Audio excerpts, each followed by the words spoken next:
Genesis chapter 1.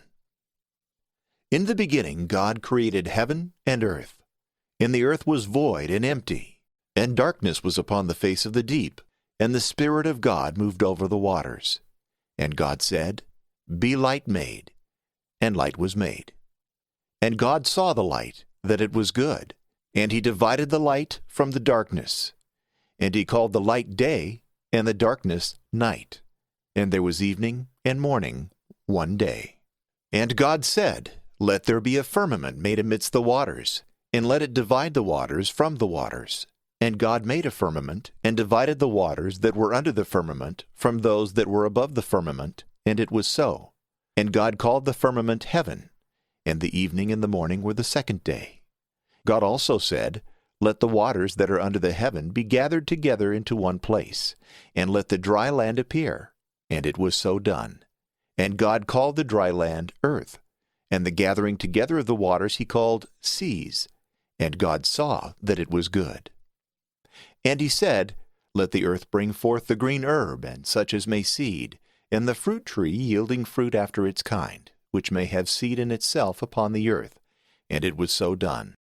And the earth brought forth the green herb, and such as yieldeth seed according to its kind, and the tree that beareth fruit, having seed each one according to its kind. And God saw that it was good. And the evening and the morning were the third day. And God said, Let there be lights made in the firmament of heaven, to divide the day and the night, and let them be for signs, and for seasons, and for days and years, to shine in the firmament of heaven, and to give light upon the earth. And it was so done. And God made two great lights, a greater light to rule the day, and a lesser light to rule the night, and the stars. And he set them in the firmament of heaven to shine upon the earth, and to rule the day and the night, and to divide the light and the darkness. And God saw that it was good. And the evening and the morning were the fourth day. God also said, Let the waters bring forth the creeping creature having life, and the fowl that may fly over the earth under the firmament of heaven. And God created the great whales, and every living and moving creature which the waters brought forth, according to their kinds, and every winged fowl according to its kind. And God saw that it was good. And he blessed them, saying, Increase and multiply, and fill the waters of the sea, and let the birds be multiplied upon the earth. And the evening and the morning were the fifth day. And God said, Let the earth bring forth the living creature in its kind, cattle and creeping things, and beasts of the earth according to their kinds. And it was so done. And God made the beasts of the earth according to their kinds, and cattle, and everything that creepeth on the earth after its kind. And God saw that it was good. And he said, Let us make man in our image and likeness, and let him have dominion over the fishes of the sea, and the fowls of the air, and the beasts, and the whole earth, and every creeping creature that moveth upon the earth. And God created man to his own image. To the image of God he created him. Male and female he created them. And God blessed them, saying, Increase and multiply, and fill the earth, and subdue it, and rule over the fishes of the sea, and the fowls of the air, and all living creatures that move upon the earth. And God said, Behold, I have given you every herb-bearing seed upon the earth, and all trees that have in themselves seed of their own kind, to be your meat. And to all beasts of the earth, and to every fowl of the air, and to all that move upon the earth, and wherein there is life, that they may have to feed upon. And it was so done. And God saw all the things that he had made, and they were very good. And the evening and the morning were the sixth day. Genesis chapter 2. So the heavens and the earth were finished, and all the furniture of them. And on the seventh day God ended his work which he had made. And he rested on the seventh day from all his work which he had done. And he blessed the seventh day, and sanctified it, because in it he had rested from all his work which God created and made. These are the generations of the heaven and the earth, when they were created in the day that the Lord God made the heaven and the earth. And every plant of the field before it sprung up in the earth, and every herb of the ground before it grew. For the Lord God had not rained upon the earth, and there was not a man to till the earth. But a spring rose out of the earth, watering all the surface of the earth. And the Lord God formed man of the slime of the earth, and breathed into his face the breath of life, and man became a living soul. And the Lord God had planted a paradise of pleasure from the beginning, wherein he placed man, whom he had formed. And the Lord God brought forth of the ground all manner of trees, fair to behold, and pleasant to eat of, the tree of life also in the midst of paradise, and the tree of knowledge of good and evil. And a river went out of the place of pleasure to water paradise, which from thence is divided into 4 heads. The name of the one is Phizon, that is it which compasseth all the land of Havilah, where gold groweth. And the gold of that land is very good. There is found bdellium, and the onyx stone. And the name of the second river is Gihon, the same is it that compasseth all the land of Ethiopia. And the name of the third river is Tigris, the same passeth along by the Assyrians. And the fourth river is Euphrates. And the Lord God took man, and put him into the paradise of pleasure, to dress it and to keep it. And he commanded him, saying, Of every tree of paradise thou shalt eat, but of the tree of knowledge of good and evil thou shalt not eat. For in what day soever thou shalt eat of it, thou shalt die the death. And the Lord God said, It is not good for man to be alone. Let us make him a help like unto himself. And the Lord God, having formed out of the ground all the beasts of the earth, and all the fowls of the air, brought them to Adam to see what he would call them. For whatsoever Adam called any living creature, the same is its name. And Adam called all the beasts by their names, and all the fowls of the air, and all the cattle of the field. But for Adam there was not found a helper like himself. Then the Lord God cast a deep sleep upon Adam, and when he was fast asleep, he took one of his ribs, and filled up flesh for it. And the Lord God built the rib which he took from Adam into a woman, and brought her to Adam. And Adam said, This now is bone of my bones, and flesh of my flesh. She shall be called woman, because she was taken out of man. Wherefore a man shall leave father and mother, and shall cleave to his wife, and they shall be 2 in one flesh. And they were both naked, to wit, Adam and his wife, and were not ashamed. Genesis chapter 3. Now the serpent was more subtle than any of the beasts of the earth which the Lord God had made. And he said to the woman, Why hath God commanded you that you should not eat of every tree of paradise? And the woman answered him, saying, Of the fruit of the trees that are in paradise we do eat. But of the fruit of the tree which is in the midst of paradise God hath commanded us that we should not eat, and that we should not touch it, lest perhaps we die. And the serpent said to the woman, No, you shall not die the death. For God doth know that in what day soever you shall eat thereof, your eyes shall be opened, and you shall be as gods, knowing good and evil. And the woman saw that the tree was good to eat, and fair to the eyes, and delightful to behold. And she took of the fruit thereof, and did eat, and gave to her husband, who did eat. And the eyes of them both were opened. And when they perceived themselves to be naked, they sewed together fig leaves, and made themselves aprons. And when they heard the voice of the Lord God walking in paradise at the afternoon air, Adam and his wife hid themselves from the face of the Lord God amidst the trees of paradise. And the Lord God called Adam, and said to him, Where art thou? And he said, I heard thy voice in paradise, and I was afraid, because I was naked, and I hid myself. And he said to him, And who hath told thee that thou wast naked, but that thou hast eaten of the tree whereof I commanded thee that thou shouldst not eat? And Adam said, The woman, whom thou gavest me to be my companion, gave me of the tree, and I did eat. And the Lord God said to the woman, Why hast thou done this? And she answered, The serpent deceived me, and I did eat. And the Lord God said to the serpent, Because thou hast done this thing, thou art cursed among all cattle and beasts of the earth. Upon thy breast shalt thou go, and earth shalt thou eat all the days of thy life. I will put enmities between thee and the woman, and thy seed and her seed. She shall crush thy head, and thou shalt lie in wait for her heel. To the woman also he said, I will multiply thy sorrows and thy conceptions. In sorrow shalt thou bring forth children, and thou shalt be under thy husband's power, and he shall have dominion over thee. And to Adam he said, Because thou hast hearkened to the voice of thy wife, and hast eaten of the tree whereof I commanded thee that thou shouldst not eat, cursed is the earth in thy work. With labor and toil shalt thou eat thereof all the days of thy life. Thorns and thistles shall it bring forth to thee, and thou shalt eat the herbs of the earth. In the sweat of thy face shalt thou eat bread, till thou return to the earth, out of which thou wast taken. For dust thou art, and into dust thou shalt return.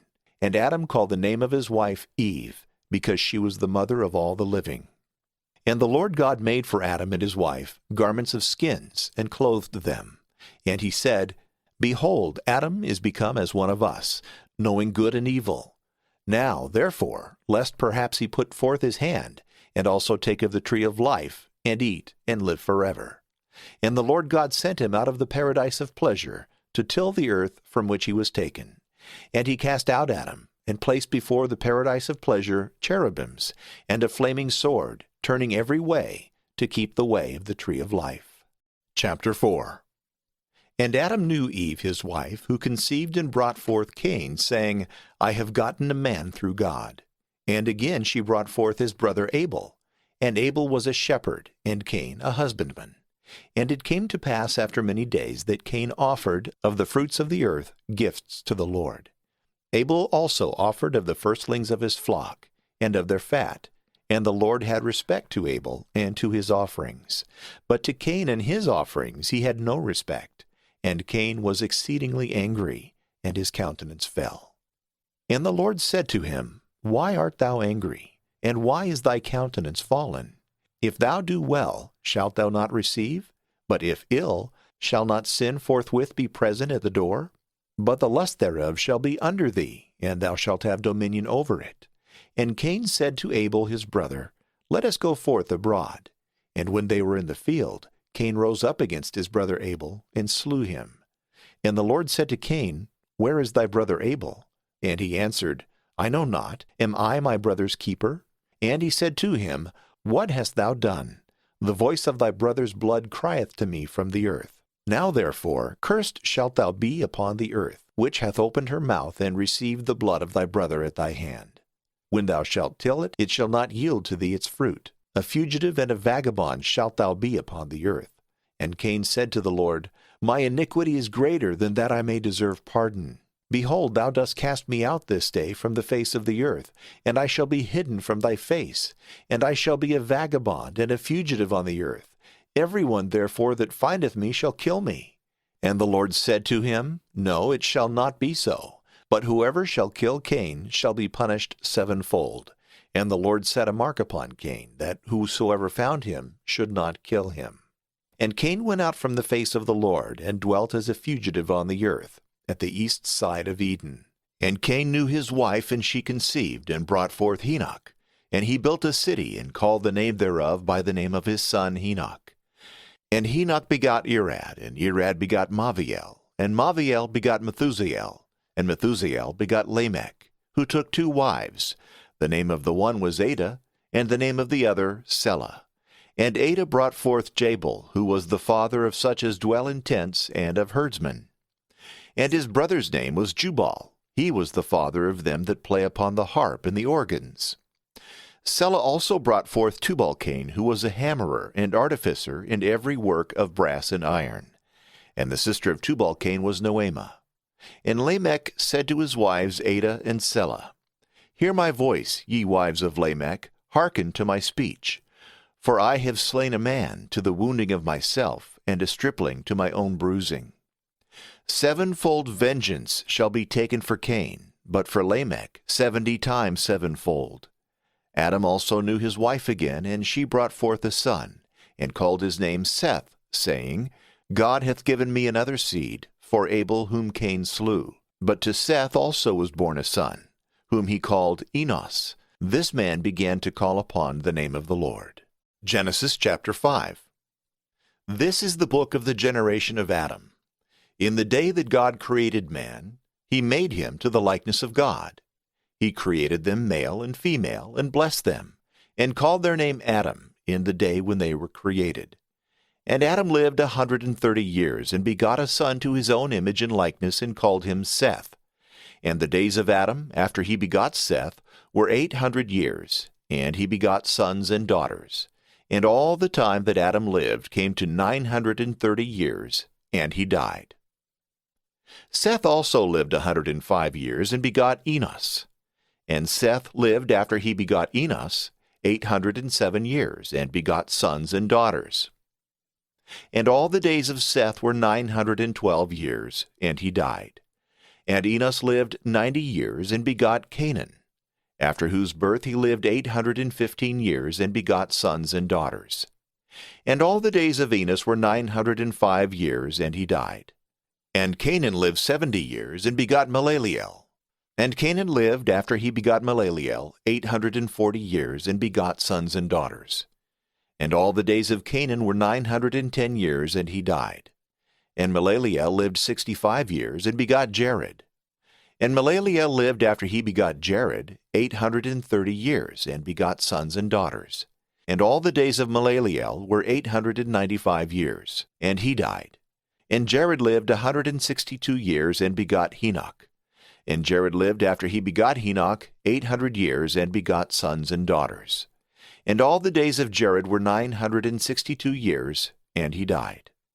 And Henoch lived 65 years and begot Methuselah. And Henoch walked with God, and lived after he begot Methuselah 300 years, and begot sons and daughters. And all the days of Henoch were 365 years. And he walked with God, and was seen no more, because God took him. And Methuselah lived 187 years, and begot Lamech.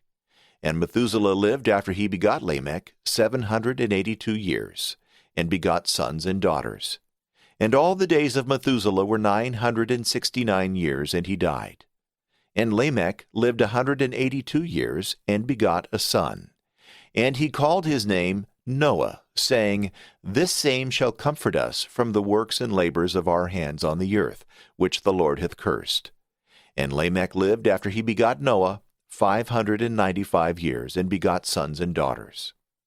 And all the days of Lamech came to 777 years, and he died. And Noah, when he was 500 years old, begot Sem, Ham, and Japheth. Genesis chapter 6. And after that men began to be multiplied upon the earth, and daughters were born to them. The sons of God, seeing the daughters of men, that they were fair, took to themselves wives of all which they chose. And God said, My spirit shall not remain in man forever, because he is flesh, and his days shall be 120 years.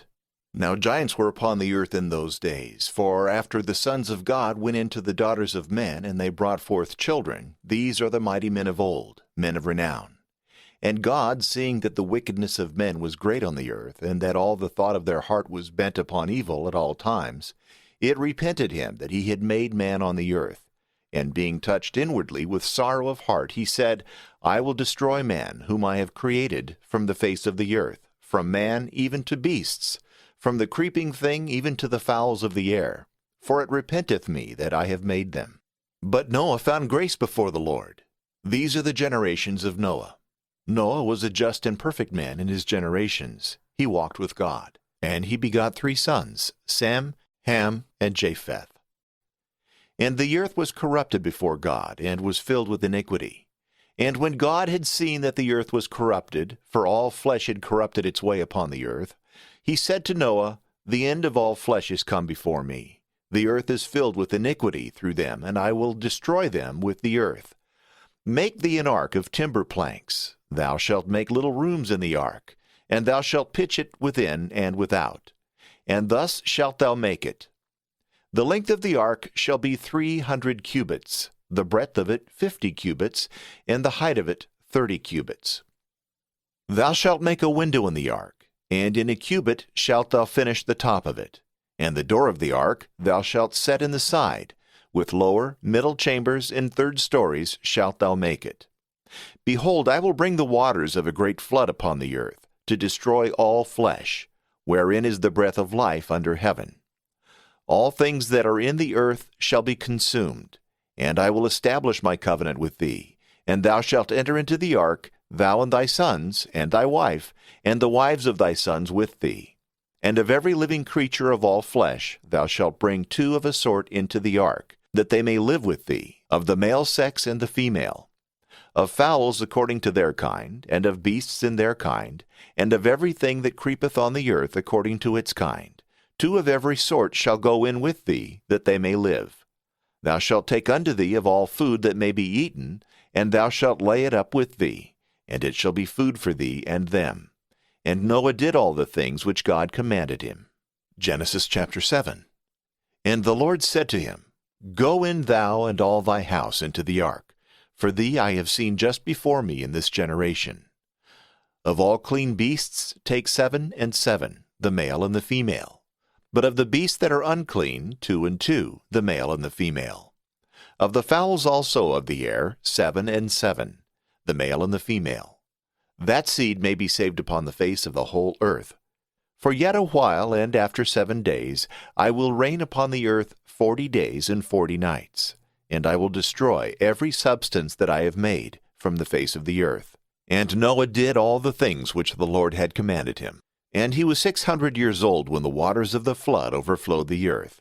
And Noah went in with his sons, his wife, and the wives of his sons with him into the ark, because of the waters of the flood. And of beasts clean and unclean, and of fowls, and of every living thing that moveth upon the earth. 2 and 2 went in to Noah into the ark, male and female, as the Lord had commanded Noah. And after the 7 days were past, the waters of the flood overflowed the earth. In the 600th year of the life of Noah, in the 2nd month, in the 17th day of the month, all the fountains of the great deep were broken up, and the floodgates of heaven were opened, and the rain fell upon the earth 40 days and 40 nights. In the selfsame day Noah, and Sem, and Ham, and Japheth his sons, his wife, and the 3 wives of his sons with them, went into the ark, they and every beast according to its kind, and all the cattle in their kind, and everything that moveth upon the earth according to its kind, and every fowl according to its kind, all birds and all that fly, went in to Noah into the ark, 2 and 2 of all flesh, wherein was the breath of life. And they that went in male and female of all flesh, as God had commanded him. And the Lord shut him in on the outside. And the flood was 40 days upon the earth, and the waters increased, and lifted up the ark on high from the earth. For they overflowed exceedingly, and filled all on the face of the earth. And the ark was carried upon the waters. And the waters prevailed beyond measure upon the earth. And all the high mountains under the whole heaven were covered. The water was 15 cubits higher than the mountains which it covered. And all flesh was destroyed that moved upon the earth, both of fowl, and of cattle, and of beasts, and of all creeping things that creep upon the earth, and all men. And all things wherein there is the breath of life on the earth died.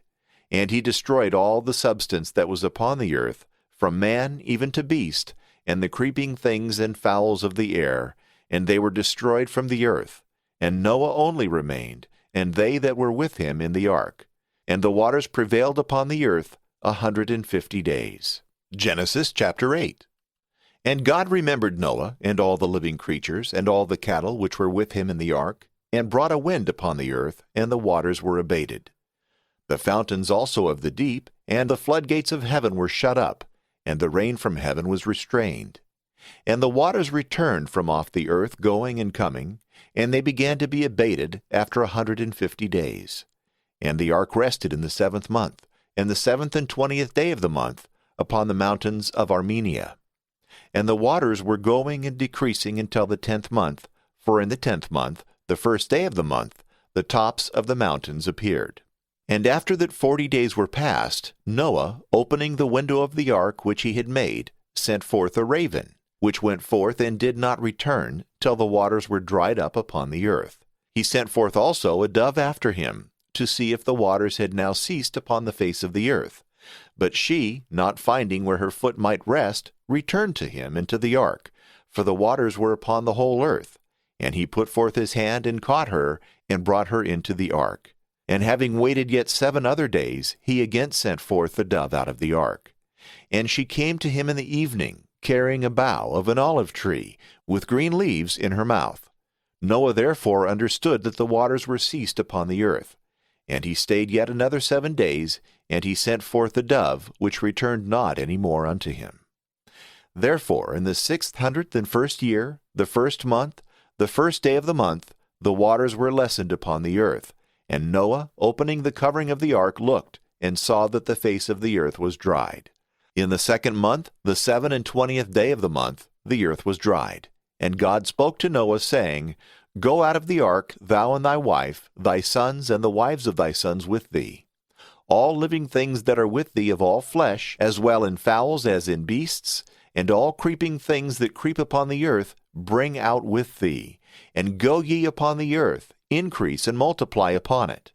So Noah went out, he and his sons, his wife and the wives of his sons with him, and all living things, and cattle, and creeping things that creep upon the earth, according to their kinds, went out of the ark.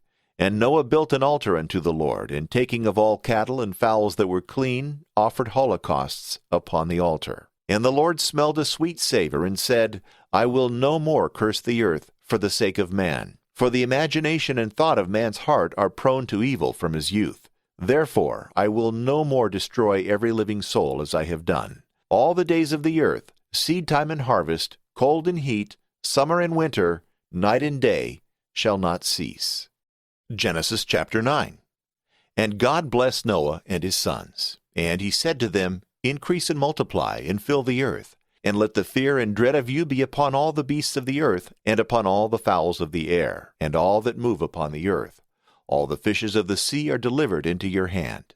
And everything that moveth and liveth shall be meat for you, even as the green herbs have I delivered them all to you, saving that flesh with blood you shall not eat. For I will require the blood of your lives at the hand of every beast, and at the hand of man, at the hand of every man, and of his brother will I require the life of man. Whosoever shall shed man's blood, his blood shall be shed. For man was made to the image of God. But increase you and multiply, and go upon the earth, and fill it. Thus also said God to Noah, and to his sons with him, Behold, I will establish my covenant with you, and with your seed after you, and with every living soul that is with you, as well in all birds, as in cattle and beasts of the earth that are come forth out of the ark, and in the beasts of the earth. I will establish my covenant with you, and all flesh shall no more be destroyed with the waters of a flood. Neither shall there be from henceforth a flood to waste the earth. And God said, This is the sign of the covenant which I give between me and you, and to every living soul that is with you, for perpetual generations. I will set my bow in the clouds, and it shall be a sign of the covenant between me and between the earth. And when I shall cover the sky with clouds, my bow shall appear in the clouds. And I will remember my covenant with you, and with every living soul that beareth flesh. And there shall no more be waters of a flood to destroy all flesh. And the bow shall be in the clouds, and I shall see it, and shall remember the everlasting covenant that was made between God and every living soul of all flesh which is upon the earth. And God said to Noah, This shall be the sign of the covenant which I have established between me and all flesh upon the earth. And the sons of Noah who came out of the ark were Sem, Ham, and Japheth. And Ham is the father of Canaan.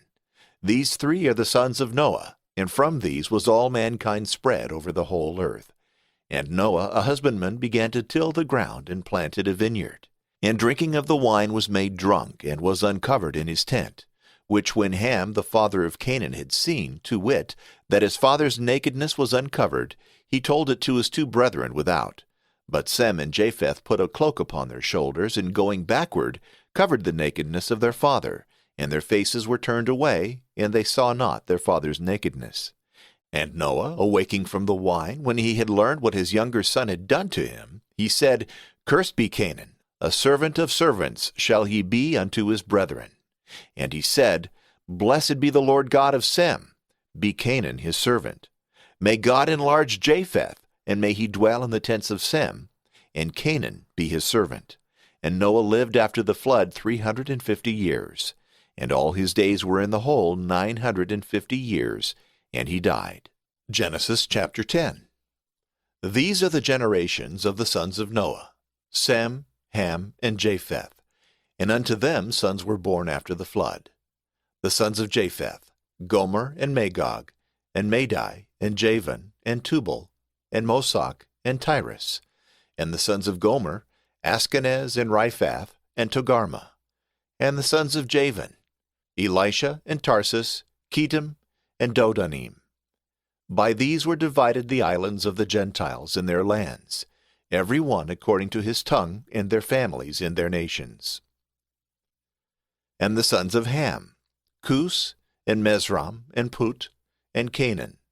And the sons of Cus, Seba, and Havilah, and Sabbatha, and Regma, and Sobteka. The sons of Regma, Seba, and Dedan. Now Cus begot Nimrod. He began to be mighty on the earth, and he was a stout hunter before the Lord. Hence came a proverb, even as Nimrod the stout hunter before the Lord. And the beginning of his kingdom was Babylon, and Erech, and Akkad, and Calneh in the land of Shinar. Out of that land came forth Assur, and built Nineveh, and the streets of the city, and Calah. Resen also between Nineveh and Calah, this is the great city. And Mesraim begot Ludim, and Anamim, and Lehabim, Neptuim, and Pathrusim, and Casluim, of whom came forth the Philistines and the Caphtorim. And Canaan begot Sidon his firstborn, the Hethite, and the Jebusite, and the Amorite, and the Girgasite, the Hevite, and the Arisite, the Sinite, and the Aradian, and the Samorite, and the Hamathite. And afterwards the family of the Canaanites were spread abroad. And the limits of Canaan were from Sidon, as one comes to Gerara, even to Gaza, until thou enter Sodom and Gomorrah, and Admah, and Zeboim, even to Lasa. These are the children of Ham in their kindreds, and tongues, and generations, and lands, and nations. Of Sem also, the father of all the children of Heber, the elder brother of Japheth, sons were born. The sons of Sem, Elam, and Asser, and Arphaxad, and Lud, and Aram. The sons of Aram, Uz, and Hul, and Gether, and Mes. But Arphaxad begot Selah, of whom was born Heber. And to Heber were born 2 sons. The name of the one was Peleg, because in his days the earth was divided, and his brother's name Joktan, which Joktan begot Elmodad, and Saleph, and Asarmoth, Jerah, and Adoram, and Usul, and Diklah, and Ebal, and Abimael, Selah, and Ophir, and Havilah, and Jobab.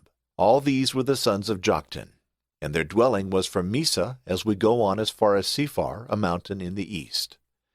These are the children of Sem, according to their kindreds and tongues and countries and their nations. These are the families of Noah, according to their peoples and nations. By these were the nations divided on the earth after the flood. Genesis chapter 11. And the earth was of one tongue, and of the same speech. And when they removed from the east, they found a plain in the land of Shinar, and dwelt in it. And each one said to his neighbor, Come, let us make brick, and bake them with fire. And they had brick instead of stones, and slime instead of mortar. And they said, Come, let us make a city and a tower, the top whereof may reach to heaven. And let us make our name famous, before we be scattered abroad into all lands. And the Lord came down to see the city and the tower, which the children of Adam were building. And he said, Behold, it is one people, and all have one tongue. And they have begun to do this, neither will they leave off from their designs, till they accomplish them indeed.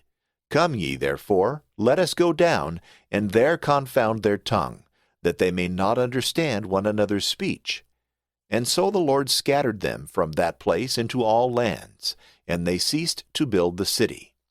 And therefore the name thereof was called Babel, because there the language of the whole earth was confounded. And from thence the Lord scattered them abroad upon the face of all countries. These are the generations of Sem.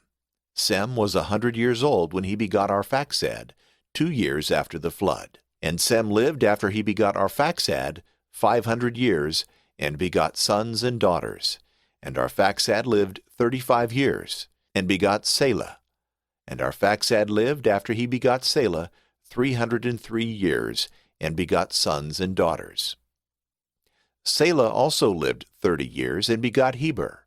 And Selah lived after he begot Heber 403 years, and begot sons and daughters. And Heber lived 34 years, and begot Peleg. And Heber lived after he begot Peleg 430 years, and begot sons and daughters. Peleg also lived 30 years, and begot Reu.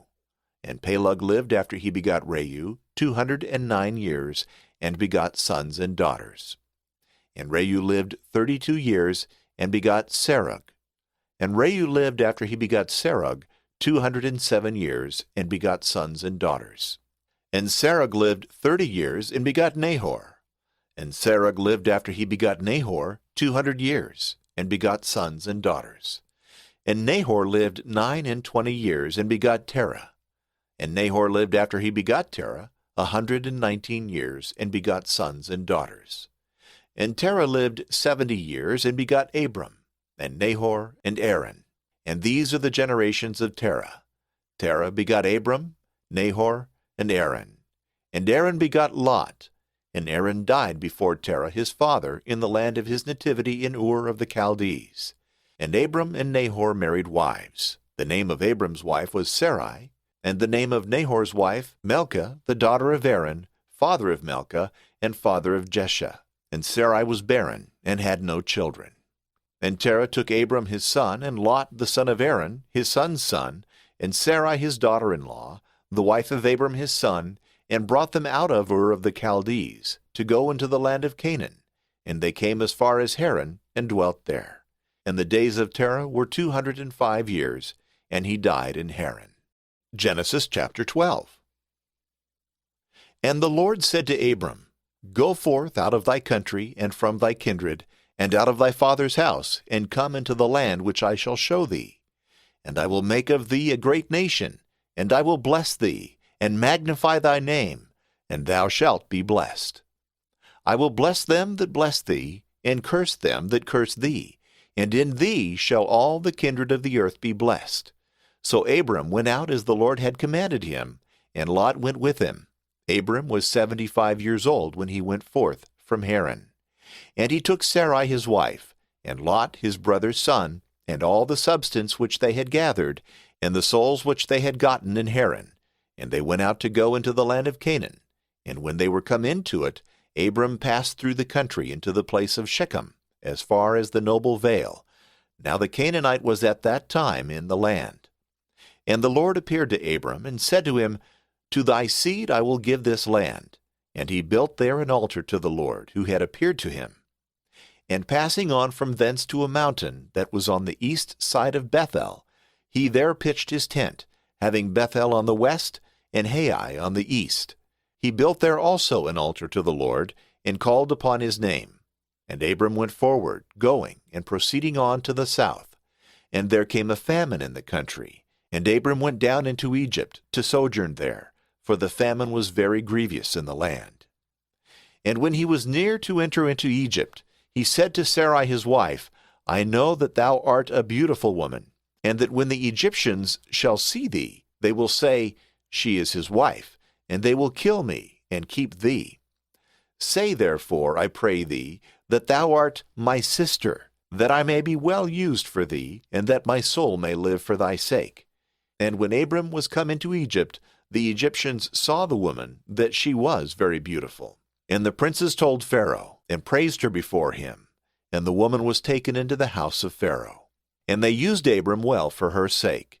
And he had sheep and oxen, and he-asses, and men-servants, and maid-servants, and she-asses, and camels. But the Lord scourged Pharaoh and his house with most grievous stripes for Sarai, Abram's wife. And Pharaoh called Abram, and said to him, What is this that thou hast done to me? Why didst thou not tell me that she was thy wife? For what cause didst thou say she was thy sister, that I might take her to my wife? Now therefore there is thy wife, take her, and go thy way. And Pharaoh gave his men orders concerning Abram, and they led him away, and his wife, and all that he had. Genesis chapter 13. And Abram went up out of Egypt, he and his wife, and all that he had, and Lot with him, into the south. And he was very rich in possession of gold and silver. And he returned by the way that he came, from the south to Bethel, to the place where before he had pitched his tent between Bethel and Hai, in the place of the altar which he had made before, and there he called upon the name of the Lord. But Lot also, who was with Abram, had flocks of sheep, and herds of beasts, and tents. Neither was the land able to bear them, that they might dwell together, for their substance was great, and they could not dwell together. Whereupon also there arose a strife between the herdsmen of Abram and of Lot. And at that time the Canaanite and the Perizzite dwelled in the country. Abram therefore said to Lot, Let there be no quarrel, I beseech thee, between me and thee, and between my herdsmen and thy herdsmen, for we are brethren. Behold, the whole land is before thee. Depart from me, I pray thee. If thou wilt go to the left land, I will take the right. If thou choose the right land, I will pass to the left. And Lot, lifting up his eyes, saw all the country about the Jordan, which was watered throughout, and before the Lord destroyed Sodom and Gomorrah as the paradise of the Lord, and like Egypt, as one comes to Segor. And Lot chose to himself the country about the Jordan, and he departed from the east, and they were separated, one brother from the other. Abram dwelt in the land of Canaan, and Lot abode in the towns that were about the Jordan, and dwelt in Sodom. And the men of Sodom were very wicked, and sinners before the face of the Lord, beyond measure. And the Lord said to Abram, after Lot was separated from him, Lift up thy eyes, and look from the place wherein thou now art, to the north and to the south, to the east and to the west. All the land which thou seest I will give to thee, and to thy seed forever. And I will make thy seed as the dust of the earth. If any man be able to number the dust of the earth, he shall be able to number thy seed also. Arise and walk through the land in the length and in the breadth thereof, for I will give it to thee. So Abram, removing his tent, came and dwelt by the vale of Mamre, which is in Hebron, and he built there an altar to the Lord. Genesis chapter 14. And it came to pass at that time that Amraphel king of Shinar, and Arioch king of Pontus, and Chedorlaomer king of the Elamites, and Tidal king of nations, made war against Bera king of Sodom, and against Birsah king of Gomorrah, and against Sinab king of Admah, and against Sameba son of Zeboim, and against the king of Bela, which is Segor. All these came together into the woodland vale, which now is the Salt Sea. For they had served Chedorlaomer 12 years, and in the 13th year they revolted from him. And in the 14th year came Chedorlaomer, and the kings that were with him. And they smote the Rephaim in Ashtaroth-Karnaim, and the Zuzim with them, and the Emim in Seva of Kiriathaim, and the Horians in the mountains of Zair, even to the plains of Paran, which is in the wilderness. And they returned, and came to the fountain of Mizpot, the same as Kadesh. And they smote all the country of the Amalekites, and the Amorian that dwelt in Azaz-on-Tamar, and the king of Sodom, and the king of Gomorrah, and the king of Admah, and the king of Zeboim, and the king of Bela, which is Segor, went out, and they set themselves against them in battle array in the woodland vale, to wit, against Chedorlaomer king of the Elamites, and Tidal king of nations, and Amraphel king of Shinar, and Arioch king of Pontus, 4 kings against 5. Now the woodland vale had many pits of slime, and the king of Sodom and the king of Gomorrah turned their backs and were overthrown there, and they that remained fled to the mountain. And they took all the substance of the Sodomites and Gomorrites, and all their victuals, and went their way. And Lot also, the son of Abram's brother, who dwelt in Sodom, and his substance. And behold, one that had escaped told Abram the Hebrew, who dwelt in the vale of Mamre the Amorite, the brother of Eshcol, and the brother of Aner, for these had made a league with Abram, which, when Abram had heard, to wit, that his brother Lot was taken, he numbered of the servants born in his house 318, well appointed, and pursued them to Dan. And dividing his company, he rushed upon them in the night, and defeated them, and pursued them as far as Hobah, which is on the left hand of Damascus. And he brought back all the substance, and Lot his brother, with his substance, the women also, and the people. And the king of Sodom went out to meet him, after he returned from the slaughter of Chedorlaomer, and of the kings that were with him in the vale of Sheva, which is the king's vale. But Melchizedek, the king of Salem, bringing forth bread and wine, for he was the priest of the Most High God, blessed him, and said, Blessed be Abram by the Most High God, who created heaven and earth. And blessed be the Most High God, by whose protection the enemies are in thy hands. And he gave him the tithes of all. And the king of Sodom said to Abram, Give me the persons, and the rest take to thyself. And he answered him, I lift up my hand to the Lord God, the Most High, the possessor of heaven and earth, that from the very woof thread unto the shoe latchet I will not take of any things that are thine, lest thou say, I have enriched Abram. Except such things as the young men have eaten, and the shares of the men that came with me, Aner, Eshcol, and Mamre, these shall take their shares. Genesis chapter 15. Now when these things were done, the word of the Lord came to Abram by a vision, saying, Fear not, Abram, I am thy protector, and thy reward exceeding great. And Abram said, Lord God, what wilt thou give me? I shall go without children, and the son of the steward of my house is this Damascus Eleazar. And Abram added, But to me thou hast not given seed, and lo, my servant, born in my house, shall be my heir. And immediately the word of the Lord came to him, saying, He shall not be thy heir, but he that shall come out of thy bowels, him shalt thou have for thy heir. And he brought him forth abroad, and said to him, Look up to heaven, and number the stars, if thou canst.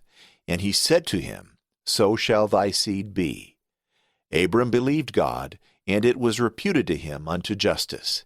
And he said to him, I am the Lord who brought thee out from Ur of the Chaldees, to give thee this land, and that thou mightest possess it. But he said, Lord God, whereby may I know that I shall possess it? And the Lord answered and said, Take me a cow of 3 years old, and a she-goat of 3 years, and a ram of 3 years, a turtle also, and a pigeon. And he took all these, and divided them in the midst, and laid the 2 pieces of each one against the other, but the birds he divided not. And the fowls came down upon the carcasses, and Abram drove them away. And when the sun was setting, a deep sleep fell upon Abram, and a great and darksome horror seized upon him. And it was said unto him, Know thou beforehand that thy seed shall be a stranger in a land not their own, and they shall bring them under bondage, and afflict them 400 years. But I will judge the nation which they shall serve. And after this they shall come out with great substance. And thou shalt go to thy fathers in peace, and be buried in a good old age. But in the 4th generation they shall return hither, for as yet the iniquities of the Amorites are not at the full until this present time. And when the sun was set, there arose a dark mist, and there appeared a smoking furnace, and a lamp of fire passing between those divisions. That day God made a covenant with Abram, saying, To thy seed will I give this land, from the river of Egypt even to the great river Euphrates. The Kenians and the Kenizzites and the Kedmonites and the Hittites and the Perizzites and the Rephaim also, and the Amorites and the Canaanites and the Girgashites and the Jebusites. Genesis chapter 16. Now Sarai the wife of Abram had brought forth no children, but having a handmaid, an Egyptian named Agar. She said to her husband, Behold, the Lord hath restrained me from bearing. Go in unto my handmaid. It may be that I may have children of her at least. And when he agreed to her request, she took Agar, the Egyptian, her handmaid, 10 years after they first dwelt in the land of Canaan, and gave her to her husband to wife. And he went in to her. But she, perceiving that she was with child, despised her mistress. And Sarai said to Abram, Thou dost unjustly with me. I gave my handmaid unto thy bosom, and she, perceiving herself to be with child, despiseth me. The Lord judge between me and thee. And Abram made answer, and said to her, Behold, thy handmaid is in thy own hand. Use her as it pleaseth thee. And when Sarai afflicted her, she ran away. And the angel of the Lord, having found her by a fountain of water in the wilderness, which is in the way to Sur in the desert, he said to her, Hagar, handmaid of Sarai, whence comest thou, and whither goest thou? And she answered, I flee from the face of Sarai my mistress. And the angel of the Lord said to her, Return to thy mistress, and humble thyself under her hand. And again he said, I will multiply thy seed exceedingly, and it shall not be numbered for multitude. And again, Behold, said he, thou art with child, and thou shalt bring forth a son, and thou shalt call his name Ishmael, because the Lord hath heard thy affliction. He shall be a wild man, his hand will be against all men, and all men's hands against him. And he shall pitch his tents over against all his brethren. And she called the name of the Lord that spoke unto her, Thou the God who hast seen me. For she said, Verily here have I seen the hinder parts of him that seeth me. Therefore she called that well, the well of him that liveth and seeth me. The same is between Kadesh and Berod. And Agar brought forth a son to Abram, who called his name Ishmael. Abram was 86 years old when Agar brought him forth Ishmael. Genesis chapter 17.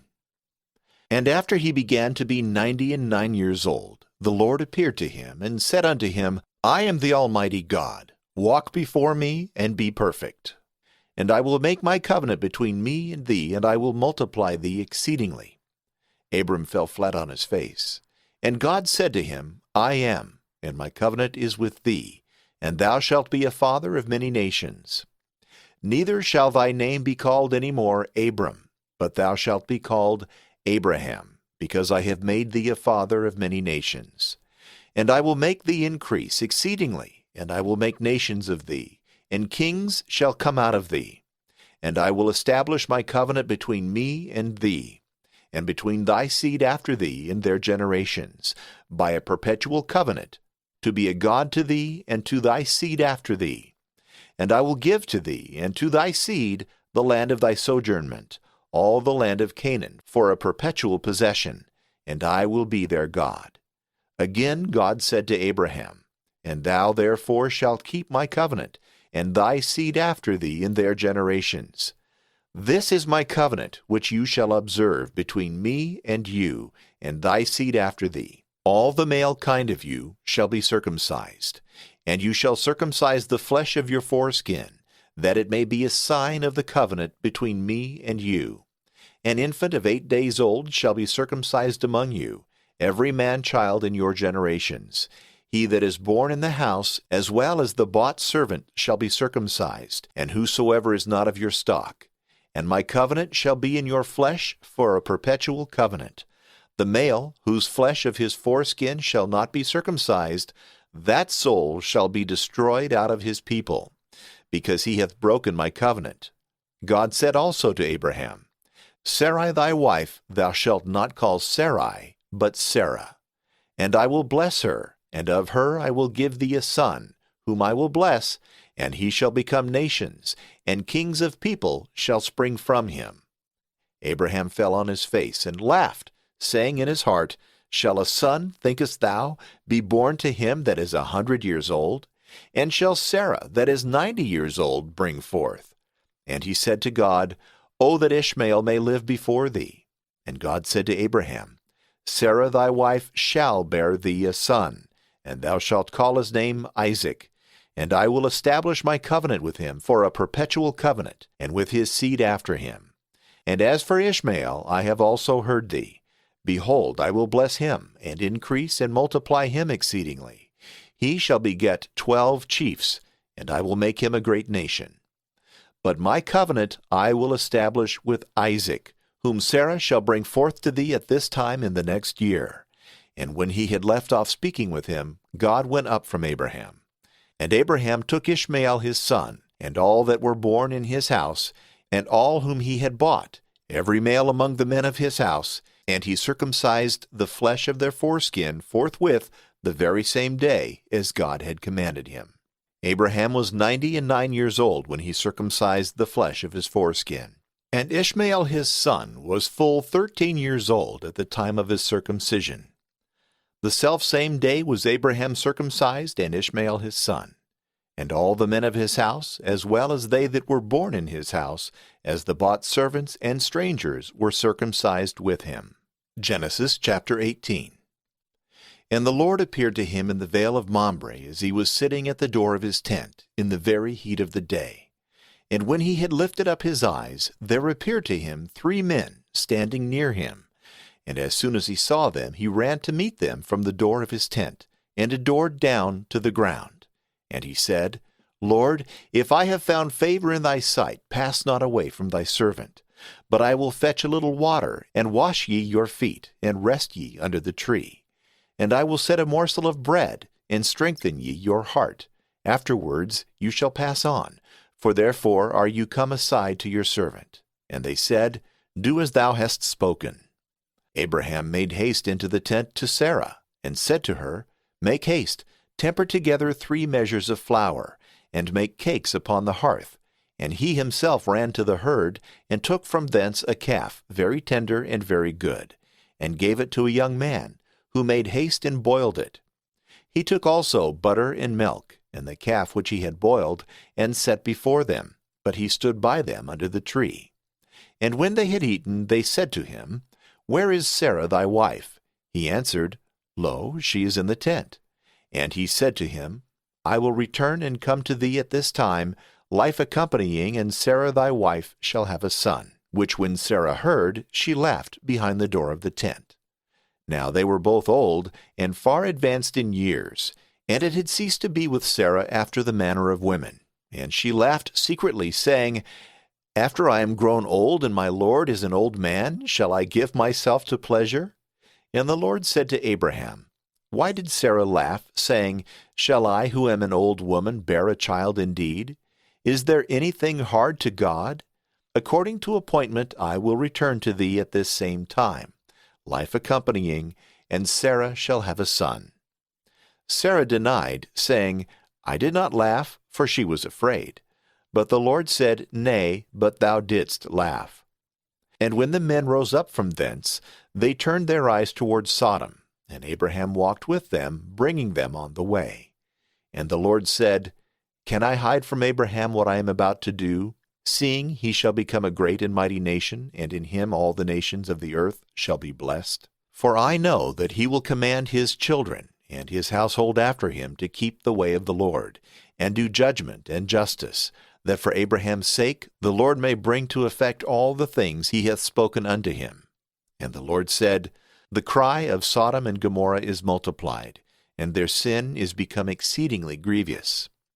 I will go down and see whether they have done according to the cry that is come to me, or whether it be not so, that I may know.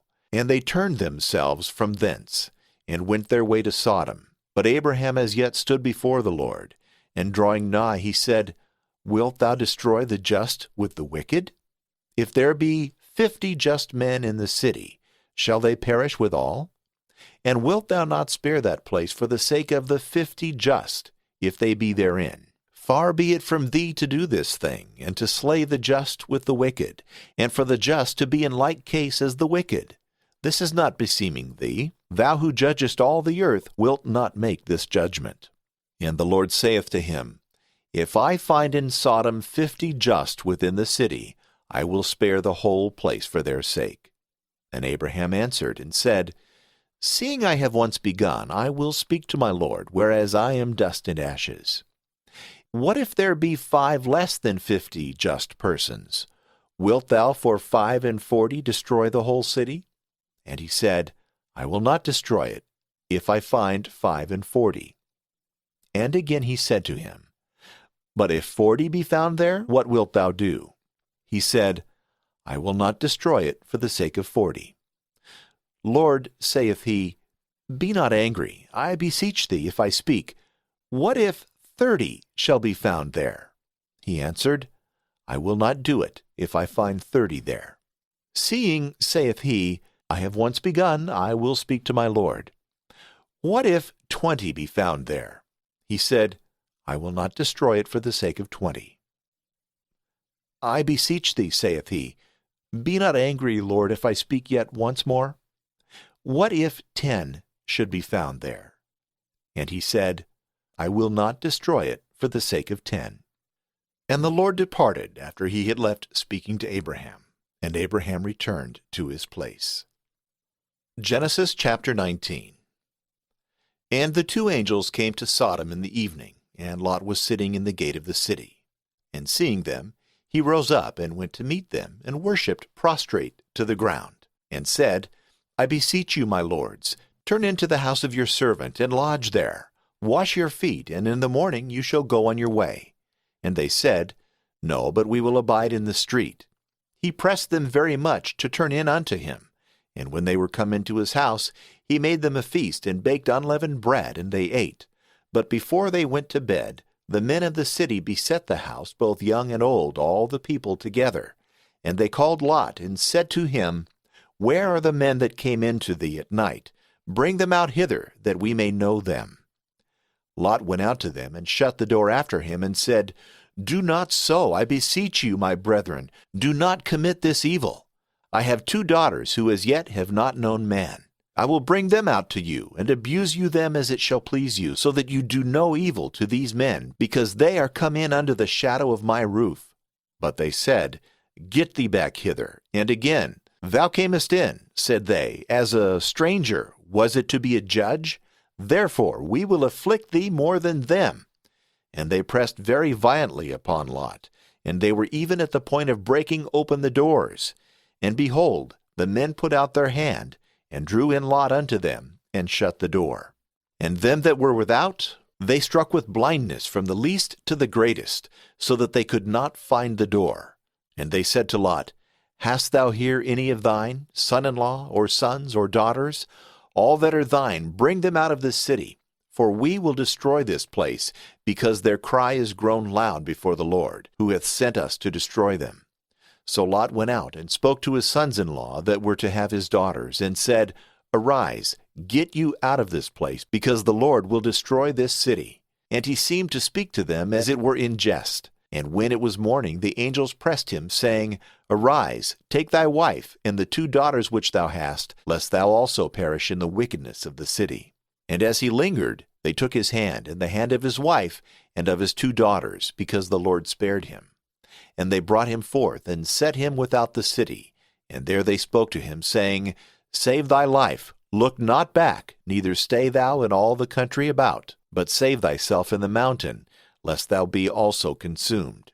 And Lot said to them, "I beseech thee, my lord, because thy servant hath found grace before thee, and thou hast magnified thy mercy, which thou hast shown to me, in saving my life, and I cannot escape to the mountain, lest some evil seize me, and I die. There is this city here at hand, to which I may flee. It is a little one, and I shall be saved in it. Is it not a little one, and my soul shall live?" And he said to him, "Behold also in this, I have heard thy prayers, not to destroy the city for which thou hast spoken. Make haste and be saved there, because I cannot do anything till thou go in thither." Therefore the name of that city was called Segor. The sun was risen upon the earth, and Lot entered into Segor. And the Lord rained upon Sodom and Gomorrah brimstone and fire from the Lord out of heaven. And he destroyed these cities and all the country about, all the inhabitants of the city, and all things that spring from the earth. And his wife, looking behind her, was turned into a statue of salt. And Abraham got up early in the morning, and in the place where he had stood before with the Lord, he looked up towards Sodom and Gomorrah, and the whole land of that country, and he saw the ashes rise up from the earth as the smoke of a furnace. Now when God destroyed the cities of that country, remembering Abraham, he delivered Lot out of the destruction of the cities wherein he had dwelt. And Lot went up out of Segor, and abode in the mountain, and his 2 daughters with him, for he was afraid to stay in Segor. And he dwelt in a cave, he and his 2 daughters with him. And the elder said to the younger, Our father is old, and there is no man left on the earth to come in unto us after the manner of the whole earth. Come, let us make him drunk with wine, and let us lie with him, that we may preserve seed of our father. And they made their father drink wine that night. And the elder went in and lay with her father. But he perceived not, neither when his daughter lay down, nor when she rose up. And the next day the elder said to the younger, Behold, I lay last night with my father. Let us make him drink wine also tonight, and thou shalt lie with him, that we may save seed of our father. They made their father drink wine that night also. And the younger daughter went in and lay with him. And neither then did he perceive when she lay down, nor when she rose up. So the 2 daughters of Lot were with child by their father. And the elder bore a son, and she called his name Moab. He is the father of the Moabites unto this day. The younger also bore a son, and she called his name Ammon, that is, the son of my people. He is the father of the Ammonites unto this day. Genesis chapter 20. Abraham removed from thence to the south country, and dwelt between Kadesh and Sur, and sojourned in Gerarah. And he said of Sarah his wife, She is my sister. So Abimelech the king of Gerarah sent, and took her.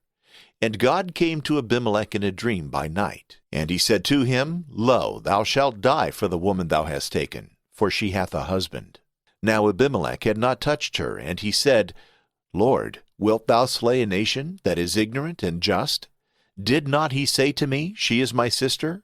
And she say, He is my brother? In the simplicity of my heart and cleanness of my hands have I done this.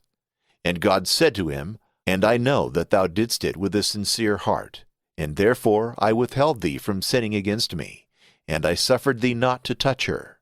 Now therefore restore the man his wife, for he is a prophet, and he shall pray for thee, and thou shalt live.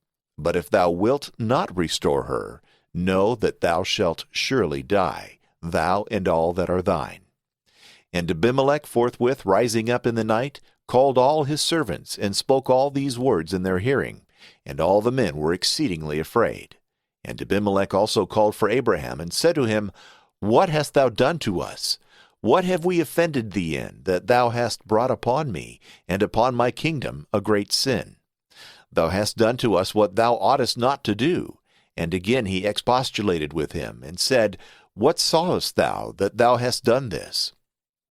Abraham answered, I thought with myself, saying, Perhaps there is not the fear of God in this place, and they will kill me for the sake of my wife.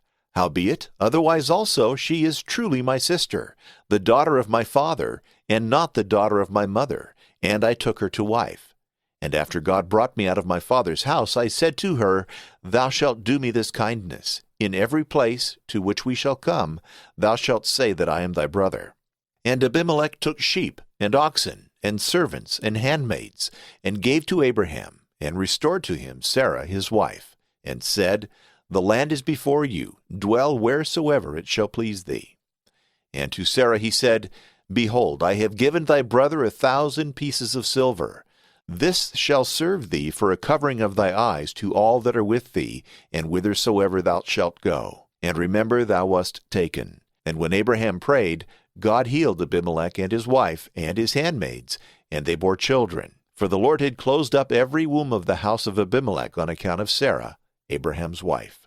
Genesis chapter 21. And the Lord visited Sarah, as he had promised, and fulfilled what he had spoken. And she conceived and bore a son in her old age, at the time that God had foretold her. And Abraham called the name of his son, whom Sarah bore him, Isaac. And he circumcised him the 8th day, as God had commanded him, when he was 100 years old. For at this age of his father was Isaac born. And Sarah said, God hath made a laughter for me. Whosoever shall hear of it will laugh with me.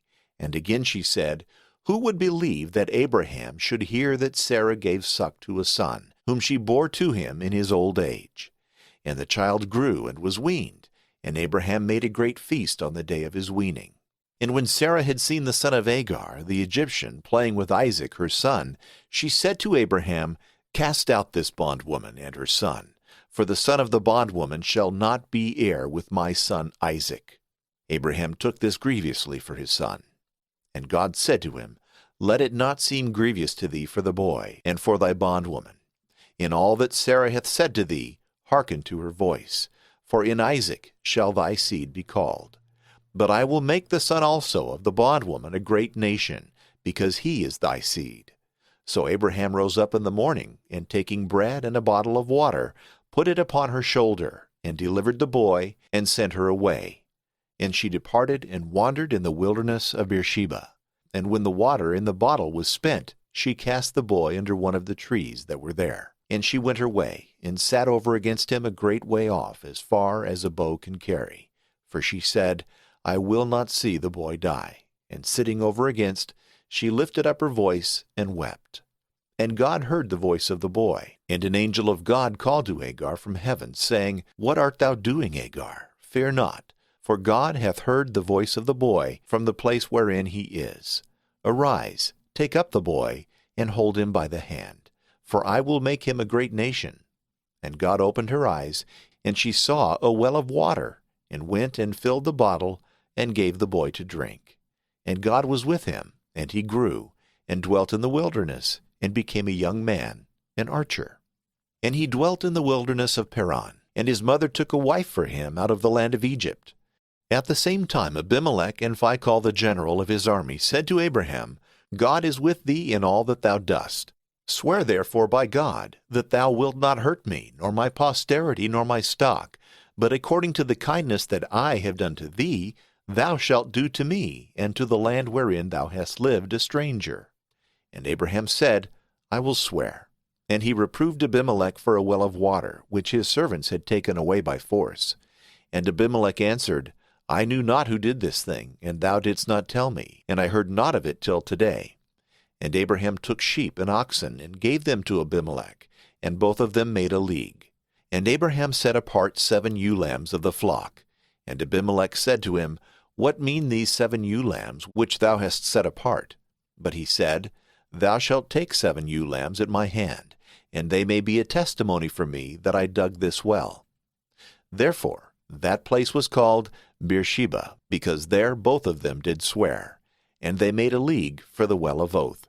And Abimelech and Phicol the general of his army arose and returned to the land of the Philistines.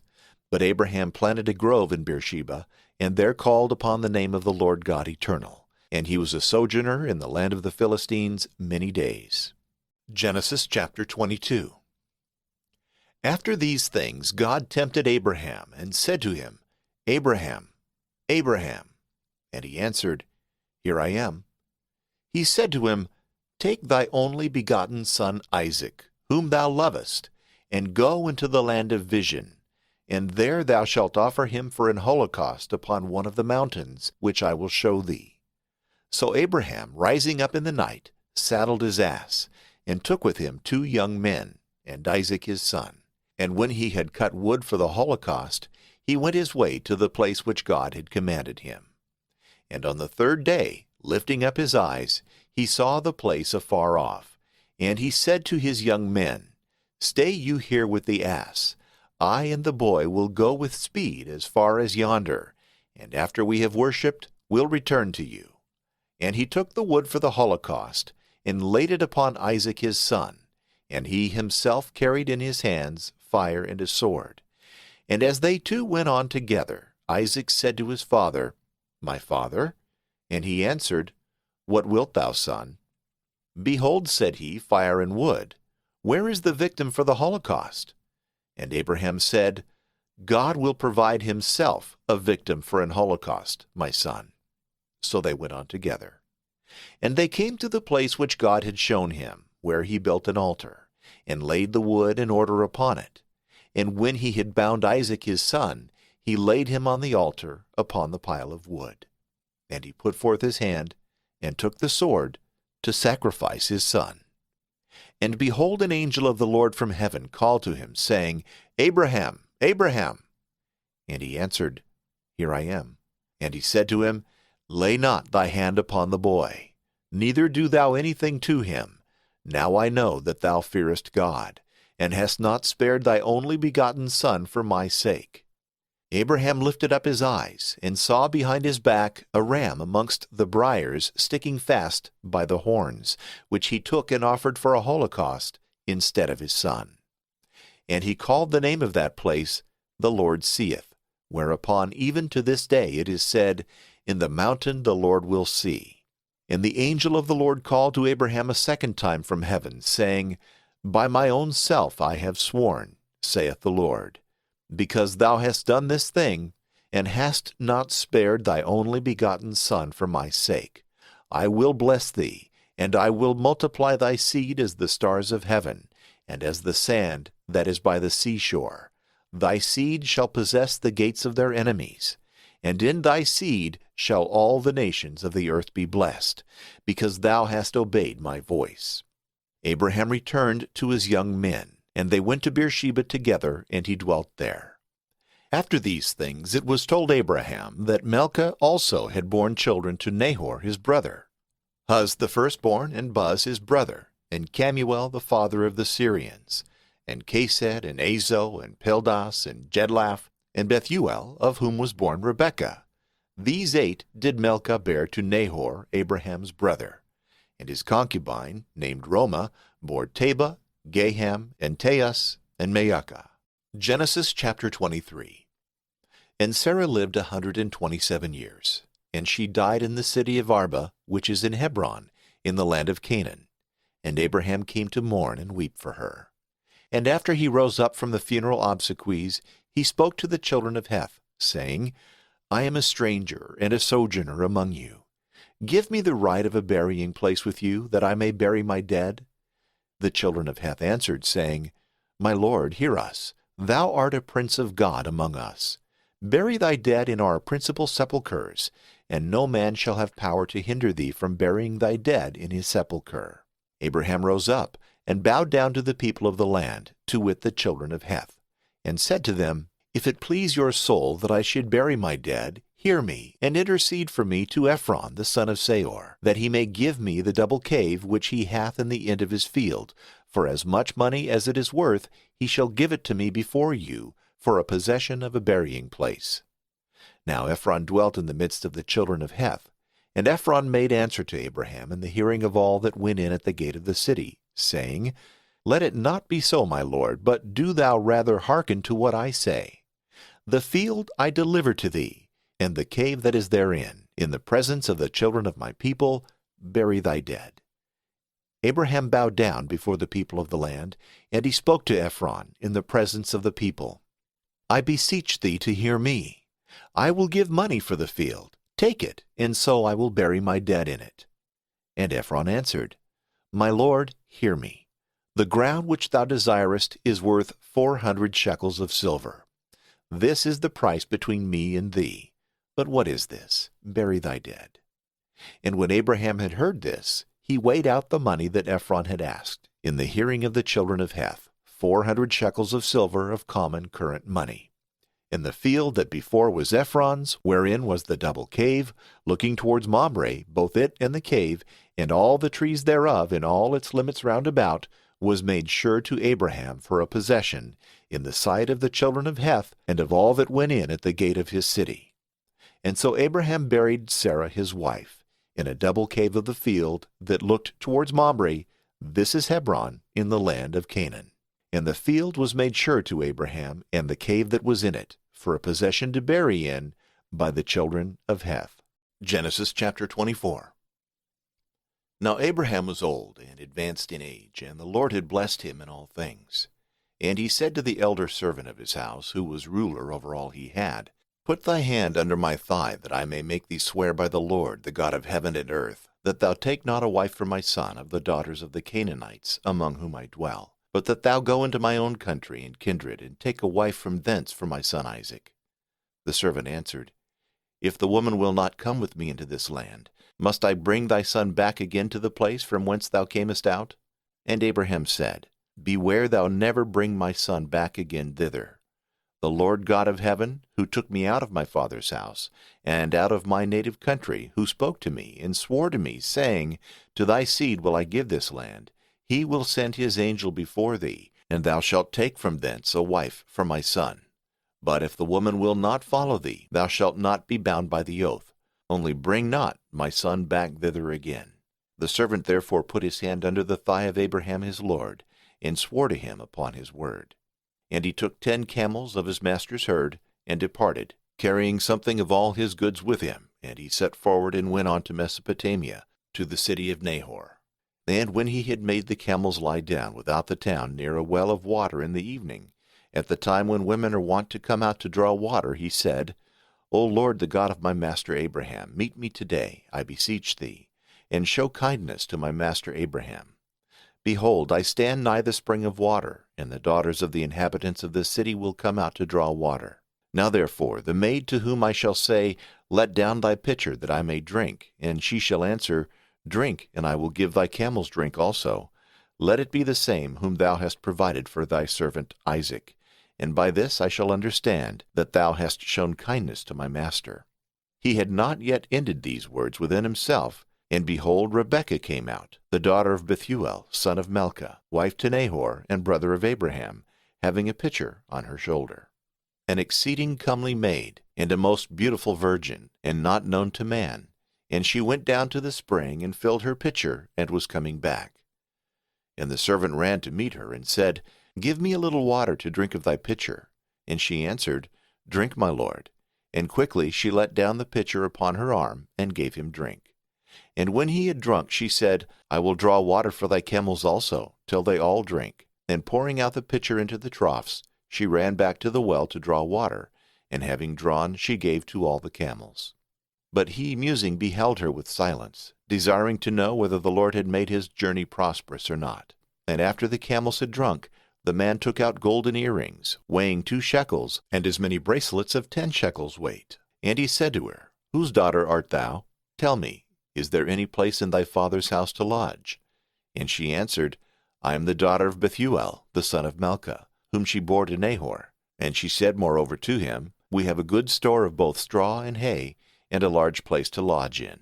The man bowed himself down and adored the Lord, saying, Blessed be the Lord God of my master Abraham, who hath not taken away his mercy and truth from my master, and hath brought me the straight way into the house of my master's brother. Then the maid ran and told in her mother's house all that she had heard. And Rebekah had a brother named Laban, who went out in haste to the man to the well. And when he had seen the earrings and bracelets in his sister's hands, and had heard all that she related, saying, Thus and thus the man spoke to me, he came to the man who stood by the camels, and near to the spring of water, and said to him, Come in, thou blessed of the Lord. Why standest thou without? I have prepared the house and a place for the camels. And he brought him into his lodging. And he unharnessed the camels, and gave straw and hay, and water to wash his feet, and the feet of the men that were come with him. And bread was set before him, but he said, I will not eat till I tell my message. He answered him, Speak. And he said, I am the servant of Abraham, and the Lord hath blessed my master wonderfully, and he is become great, and he hath given him sheep and oxen, silver and gold, men servants and women servants, camels and asses. And Sarah my master's wife hath borne my master a son in her old age, and he hath given him all that he had. And my master made me swear, saying, Thou shalt not take a wife for my son of the Canaanites, in whose land I dwell, but thou shalt go to my father's house, and take a wife of my own kindred for my son. But I answered my master, What if the woman will not come with me? The Lord, said he, in whose sight I walk, will send his angel with thee, and will direct thy way. And thou shalt take a wife for my son of my own kindred, and of my father's house. But thou shalt be clear from my curse when thou shalt come to my kindred, if they will not give thee one. And I came today to the well of water, and said, O Lord God of my master Abraham, if thou hast prospered my way, wherein I now walk, behold, I stand by the well of water, and the virgin that shall come out to draw water, who shall hear me say, Give me a little water to drink of thy pitcher, and shall say to me, Both drink thou, and I will draw for thy camels. Let the same be the woman whom the Lord hath prepared for my master's son. And whilst I pondered these things secretly with myself, Rebekah appeared, coming with a pitcher, which she carried on her shoulder.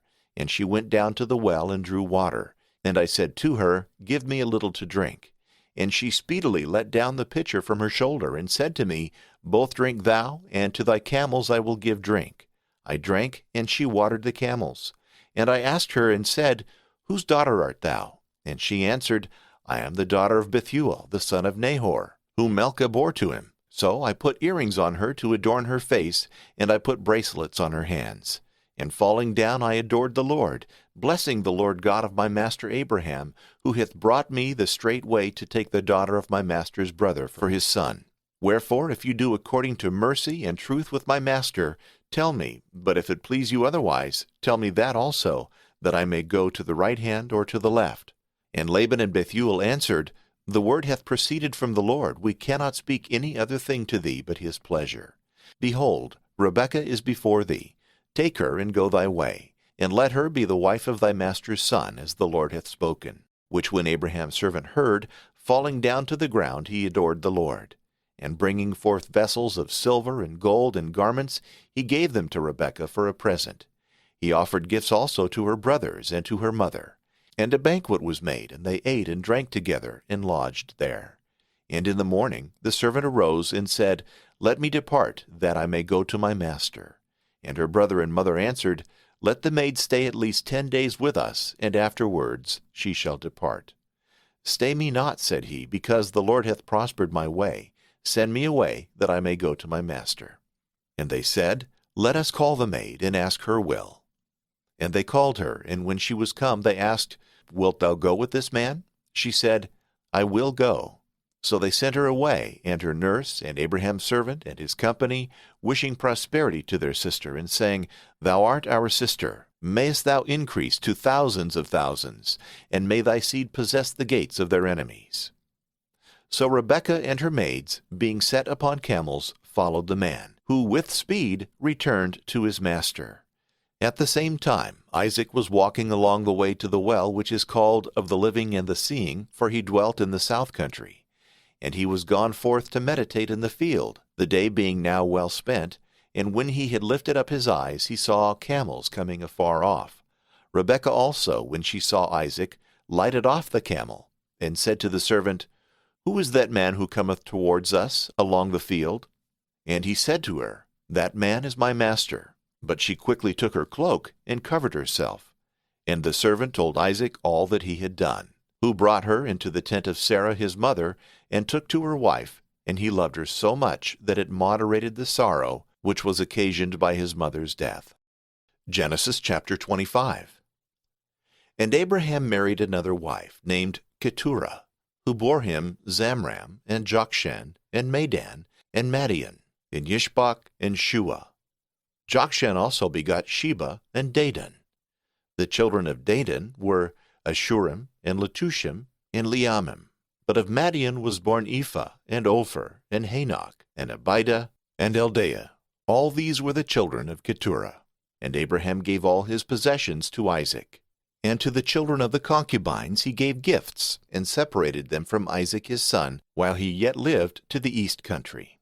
And the days of Abraham's life were 175 years. And decaying, he died in a good old age, and having lived a long time, and being full of days, and was gathered to his people. And Isaac and Ishmael his sons buried him in the double cave, which was situated in the field of Ephron, the son of Zahor the Hittite, over against Mamre, which he had bought of the children of Heth. There he was buried, and Sarah his wife. And after his death God blessed Isaac his son, who dwelt by the well named of the living and seeing. These are the generations of Ishmael the son of Abraham, whom Hagar the Egyptian, Sarah's servant, bore unto him. And these are the names of his children, according to their calling and generations. The firstborn of Ishmael was Nebajoth, then Kedar, and Adbeel, and Mabsam, and Mashma, and Duma, and Massus, Hadar, and Tema, and Jeter, and Naphish, and Kedemah. These are the sons of Ishmael, and these are their names by their castles and towns, 12 princes of their tribes. And the years of Ishmael's life were 137, and decaying he died, and was gathered unto his people. And he dwelt from Havilah as far as Shur, which looketh towards Egypt, to them that go towards the Assyrians. He died in the presence of all his brethren. These also are the generations of Isaac the son of Abraham. Abraham begot Isaac, who, when he was 40 years old, took to wife Rebekah the daughter of Bethuel, the Syrian of Mesopotamia, sister to Laban. And Isaac besought the Lord for his wife, because she was barren. And he heard him, and made Rebekah to conceive. But the children struggled in her womb, and she said, If it were to be so with me, what need was there to conceive? And she went to consult the Lord. And he answering said, 2 nations are in thy womb, and 2 peoples shall be divided out of thy womb.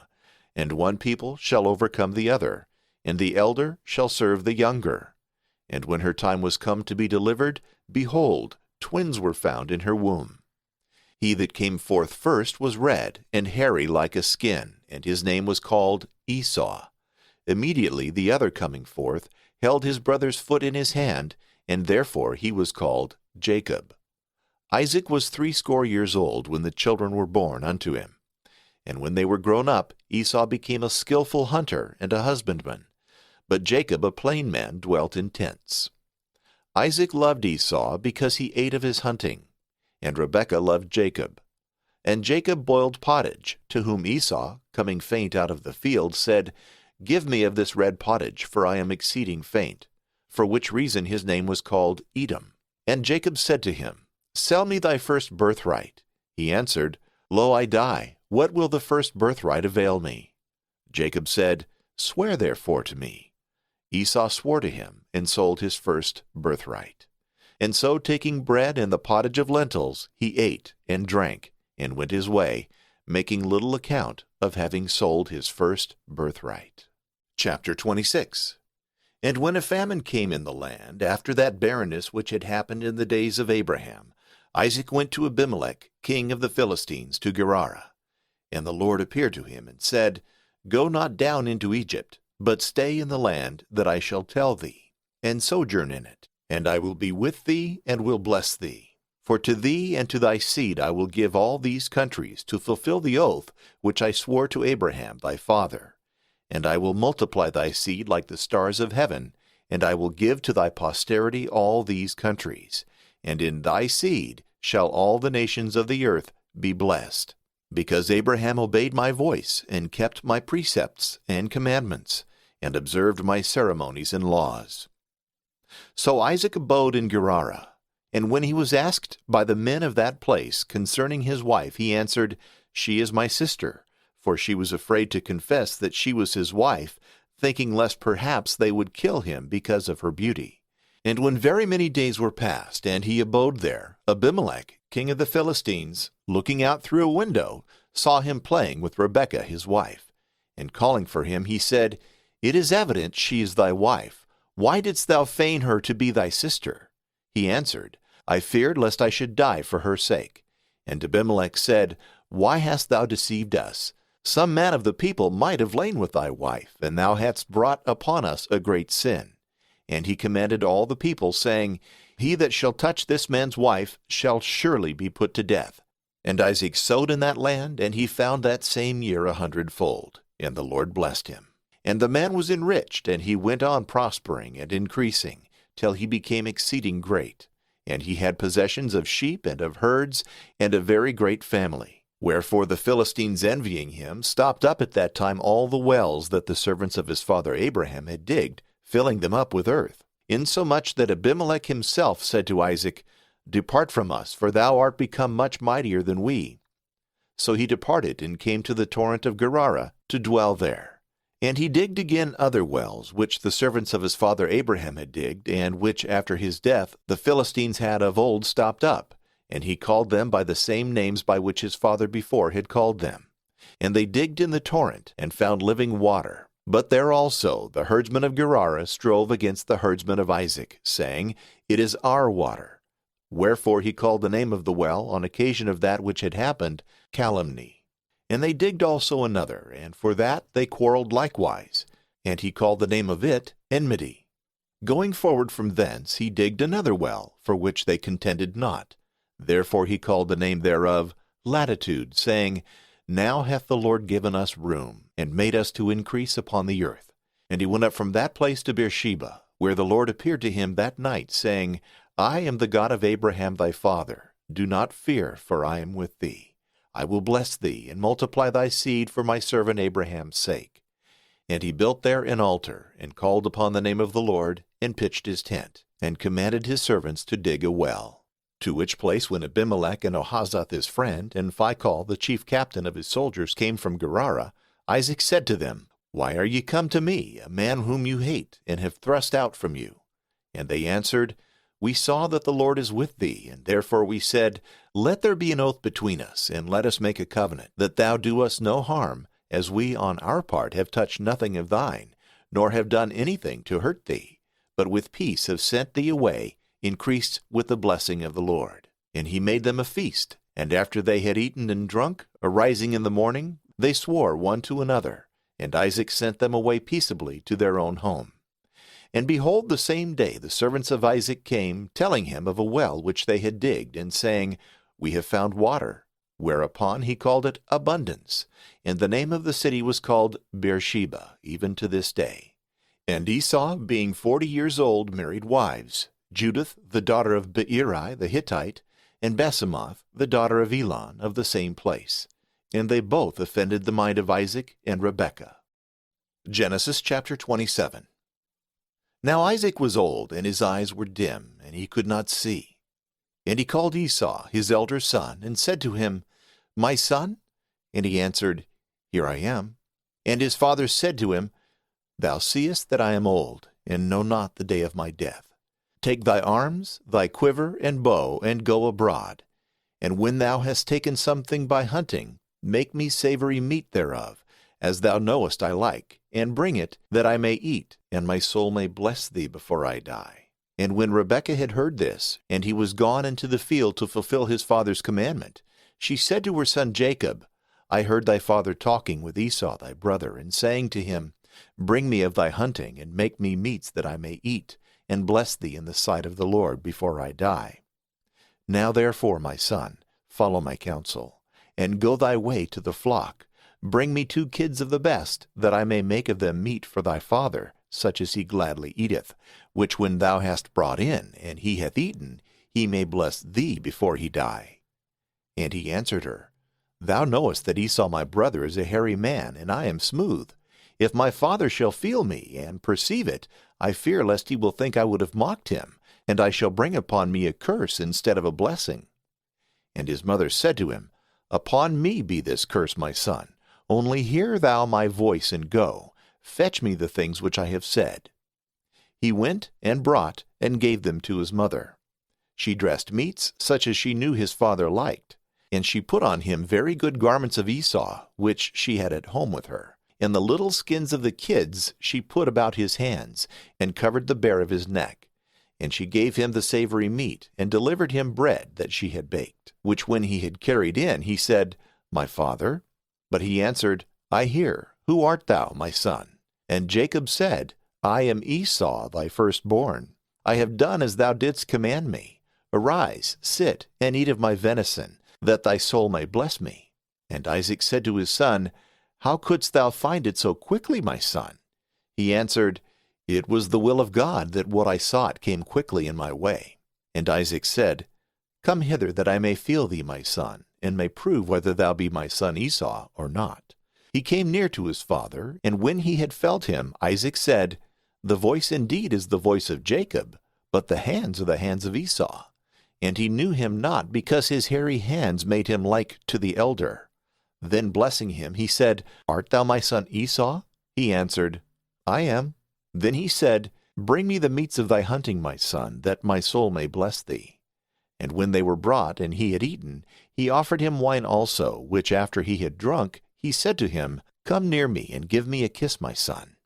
He came near and kissed him, and immediately as he smelled the fragrant smell of his garments, blessing him, he said, Behold, the smell of my son is as the smell of a plentiful field, which the Lord hath blessed. God give thee the dew of heaven, and of the fatness of the earth, abundance of corn and wine. And let peoples serve thee, and tribes worship thee. Be thou Lord of thy brethren, and let thy mother's children bow down before thee. Cursed be he that curseth thee, and let them that blesseth thee be filled with blessings. Isaac had scarce ended his words when Jacob, being now gone out abroad, Esau came, and brought into his father meats made of what he had taken in hunting, saying, Arise, my father, and eat of thy son's venison, that thy soul may bless me. And Isaac said to him, Why, who art thou? He answered, I am thy firstborn son Esau. Isaac was struck with fear, and astonished exceedingly, and wondering beyond what can be believed, said, Who is he then that even now brought me venison that he had taken, and I ate of all before thou camest? And I have blessed him, and he shall be blessed. Esau, having heard his father's words, roared out with a great cry, and being in a great consternation, said, Bless me also, my father. And he said, Thy brother came deceitfully and got thy blessing. But he said again, Rightly is his name called Jacob, for he hath supplanted me, lo, this second time. My first birthright he took away before, and now this second time he hath stolen away my blessing. And again he said to his father, Hast thou not reserved me also a blessing? Isaac answered, I have appointed him thy lord, and have made all his brethren his servants. I have established him with corn and wine. And after this, what shall I do more for thee, my son? And Esau said to him, Hast thou only one blessing, father? I beseech thee, bless me also. And when he wept with a loud cry, Isaac, being moved, said to him, In the fat of the earth and in the dew of heavens from above shall thy blessing be. Thou shalt live by the sword, and shalt serve thy brother, and the time shall come when thou shalt shake off and loose his yoke from thy neck. Esau therefore always hated Jacob for the blessing wherewith his father had blessed him, and he said in his heart, The days will come of the mourning of my father, and I will kill my brother Jacob. These things were told to Rebekah, and she sent and called Jacob her son, and said to him, Behold, Esau thy brother threateneth to kill thee. Now therefore, my son, hear my voice. Arise and flee to Laban my brother to Haran. And thou shalt dwell with him a few days, till the wrath of thy brother be assuaged, and his indignation cease, and he forget the things thou hast done to him. Afterwards I will send, and bring thee from thence hither. Why shall I be deprived of both my sons in one day? And Rebekah said to Isaac, I am weary of my life because of the daughters of Heth. If Jacob take a wife of the stock of this land, I choose not to live. Genesis chapter 28. And Isaac called Jacob, and blessed him, and charged him, saying, Take not a wife of the stock of Canaan, but go, and take a journey to Mesopotamia of Syria, to the house of Bethuel my mother's father, and take thee a wife thence of the daughters of Laban thy uncle. And God Almighty bless thee, and make thee to increase, and multiply thee, that thou mayest be a multitude of people, and give the blessings of Abraham to thee, and to thy seed after thee, that thou mayest possess the land of thy sojournment, which he promised to thy grandfather. And when Isaac had sent him away, he took his journey and went to Mesopotamia of Syria, to Laban the son of Bethuel the Syrian, brother to Rebekah his mother. And Esau, seeing that his father had blessed Jacob, and had sent him to Mesopotamia of Syria to marry a wife thence, and that after the blessing he had charged him, saying, Thou shalt not take a wife of the daughters of Canaan, and that Jacob, obeying his parents, was gone into Syria, experiencing also that his father was not well pleased with the daughters of Canaan, he went to Ishmael, and took to wife, besides them he had before, Mahalath, the daughter of Ishmael, Abraham's son, the sister of Nebaioth. But Jacob, being departed from Beersheba, went on to Haran. And when he was come to a certain place, and would rest in it after sunset, he took of the stones that lay there, and putting under his head, slept in the same place. And he saw in his sleep a ladder standing upon the earth, and the top thereof touching heaven, the angels also of God ascending and descending by it.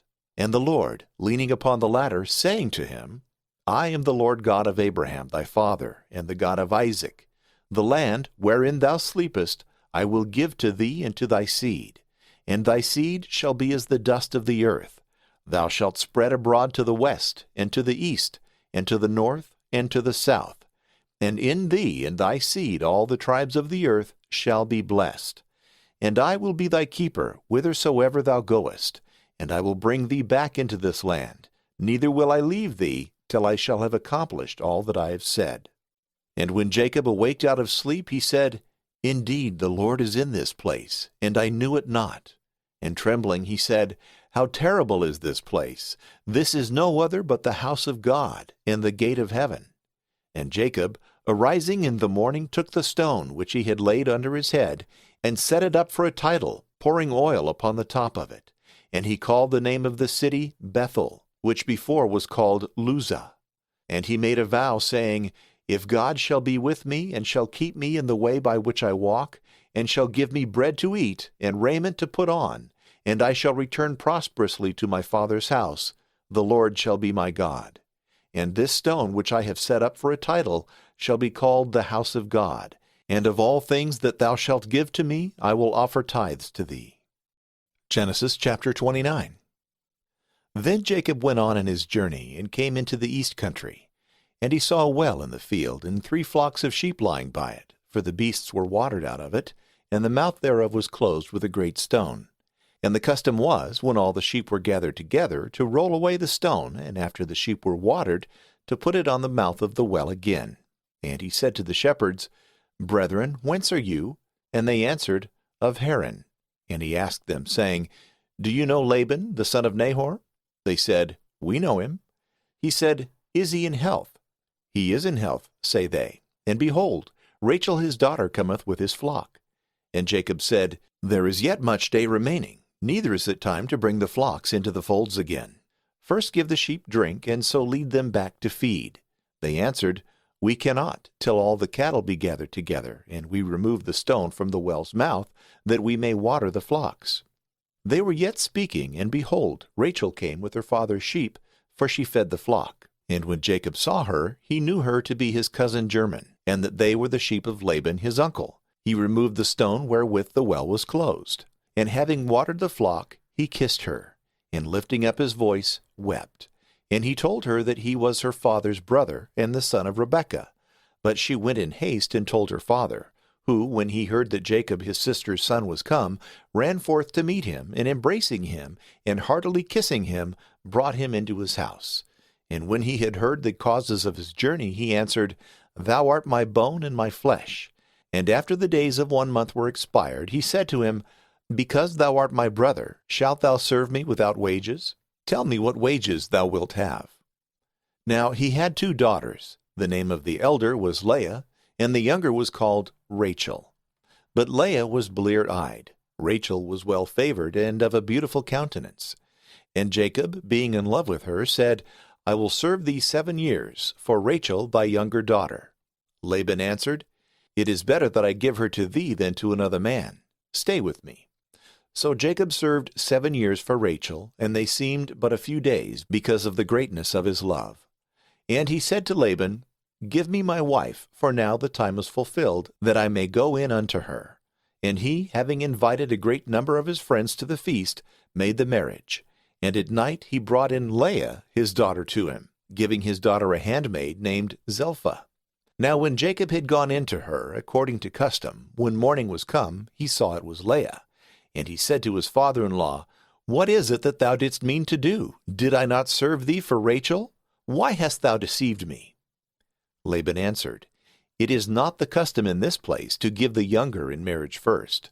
Make up the week of days of this match, and I will give thee her also, for the service that thou shalt render me another 7 years. He yielded to his pleasure, and after the week was past, he married Rachel, to whom her father gave Bilhah for her servant.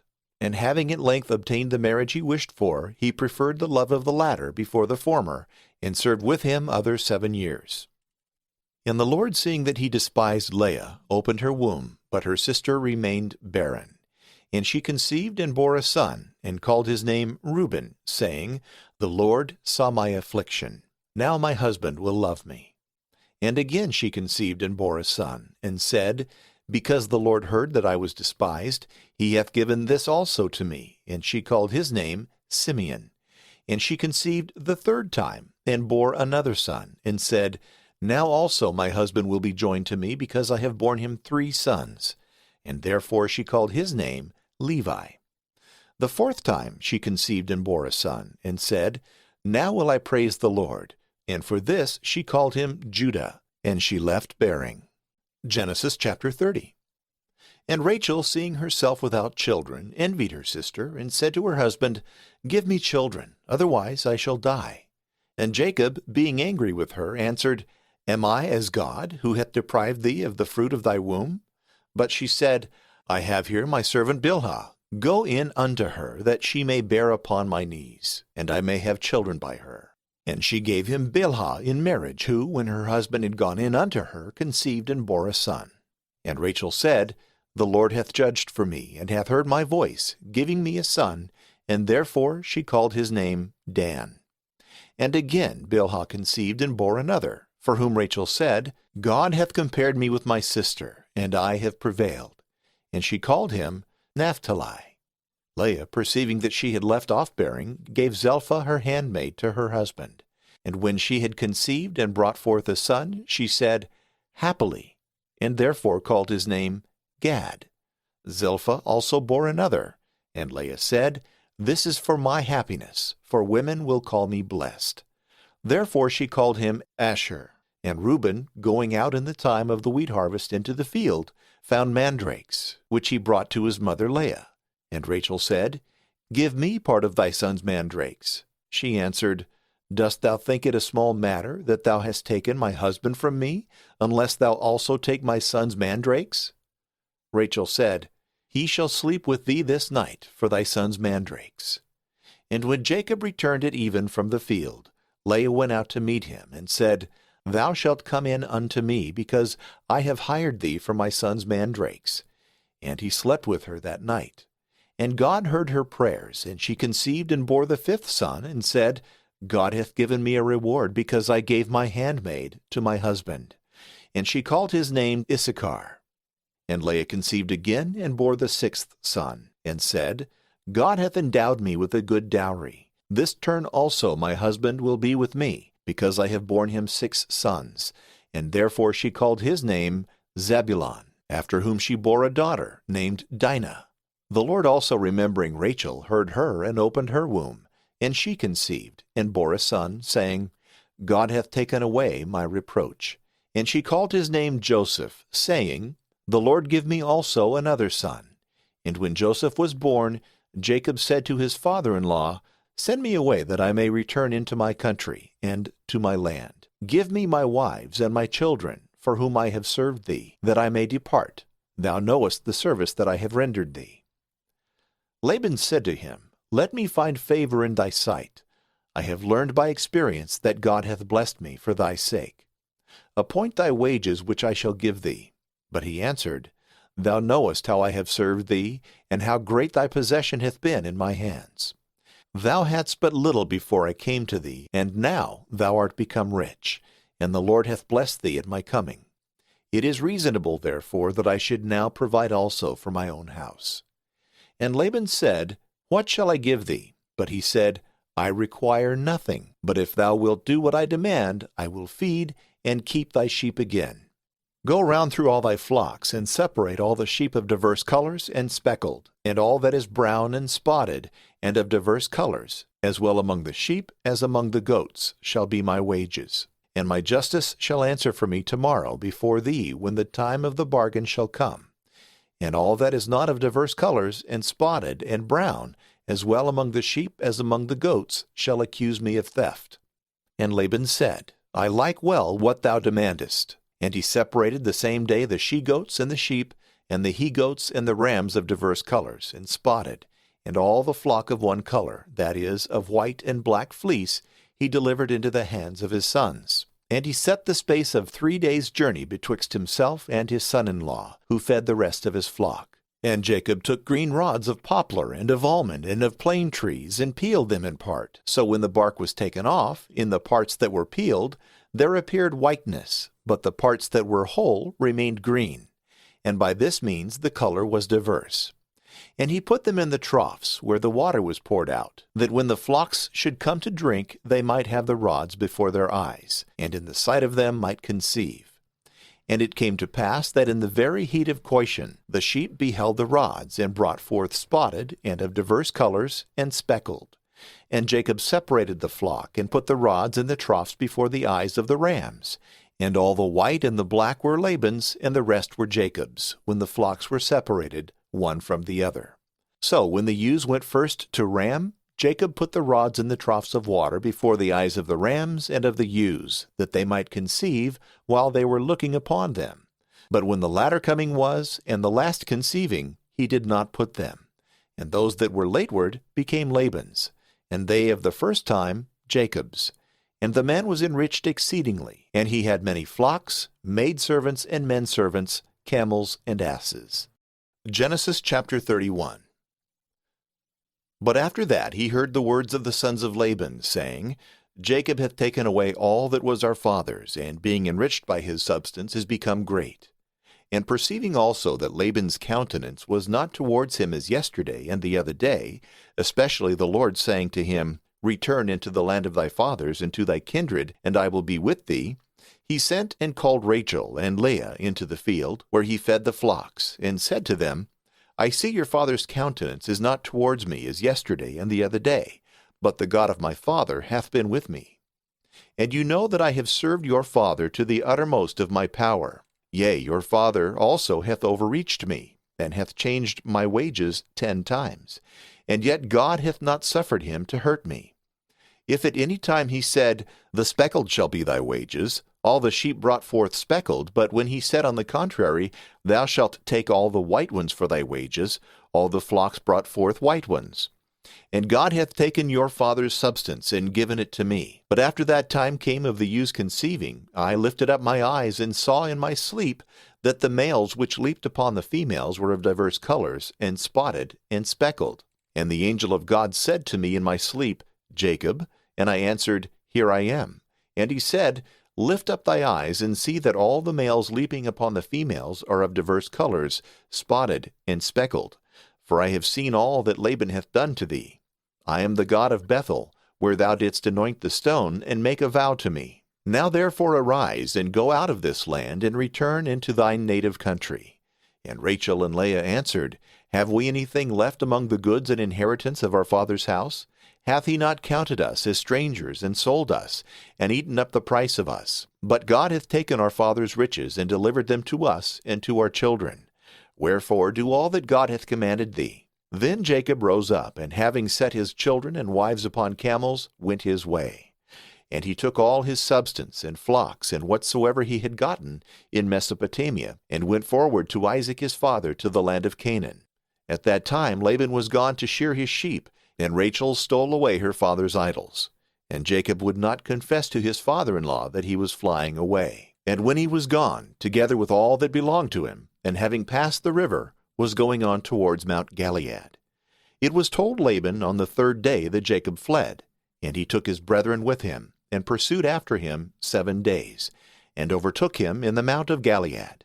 And he saw in a dream God saying to him, Take heed thou speak not anything harshly against Jacob.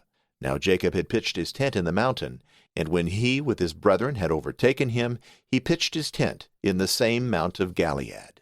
And he said to Jacob, Why hast thou done this, to carry away, without my knowledge, my daughters as captives taken with the sword? Why wouldst thou run away privately, and not acquaint me, that I might have brought thee on the way with joy, and with songs, and with timbrels, and with harps? Thou hast not suffered me to kiss my sons and daughters. Thou hast done foolishly, and now indeed it is in my power to return thee evil. But the God of your father said to me yesterday, Take heed thou speak not anything harshly against Jacob. Suppose thou didst desire to go to thy friends, and hadst a longing after thy father's house. Why hast thou stolen away my gods? Jacob answered, That I departed unknown to thee, it was for fear lest thou wouldst take away thy daughters by force. But whereas thou chargest me with theft, with whomsoever thou shalt find thy gods, let him be slain before our brethren. Search, and if thou find any of thy things with me, take them away. Now when he said this, he knew not that Rachel had stolen the idols.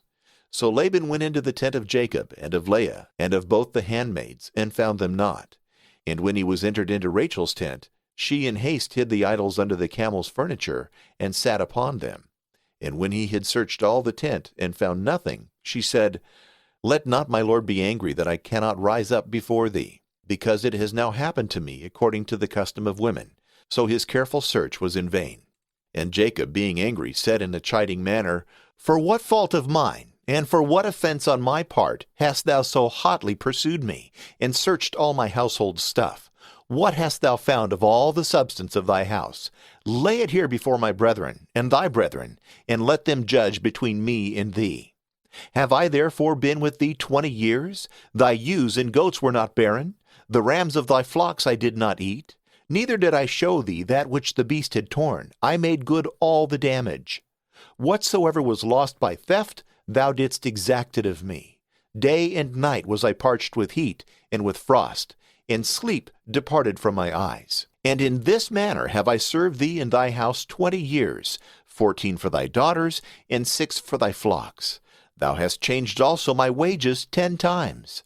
Unless the God of my father Abraham and the fear of Isaac had stood by me, peradventure now thou hadst sent me away naked.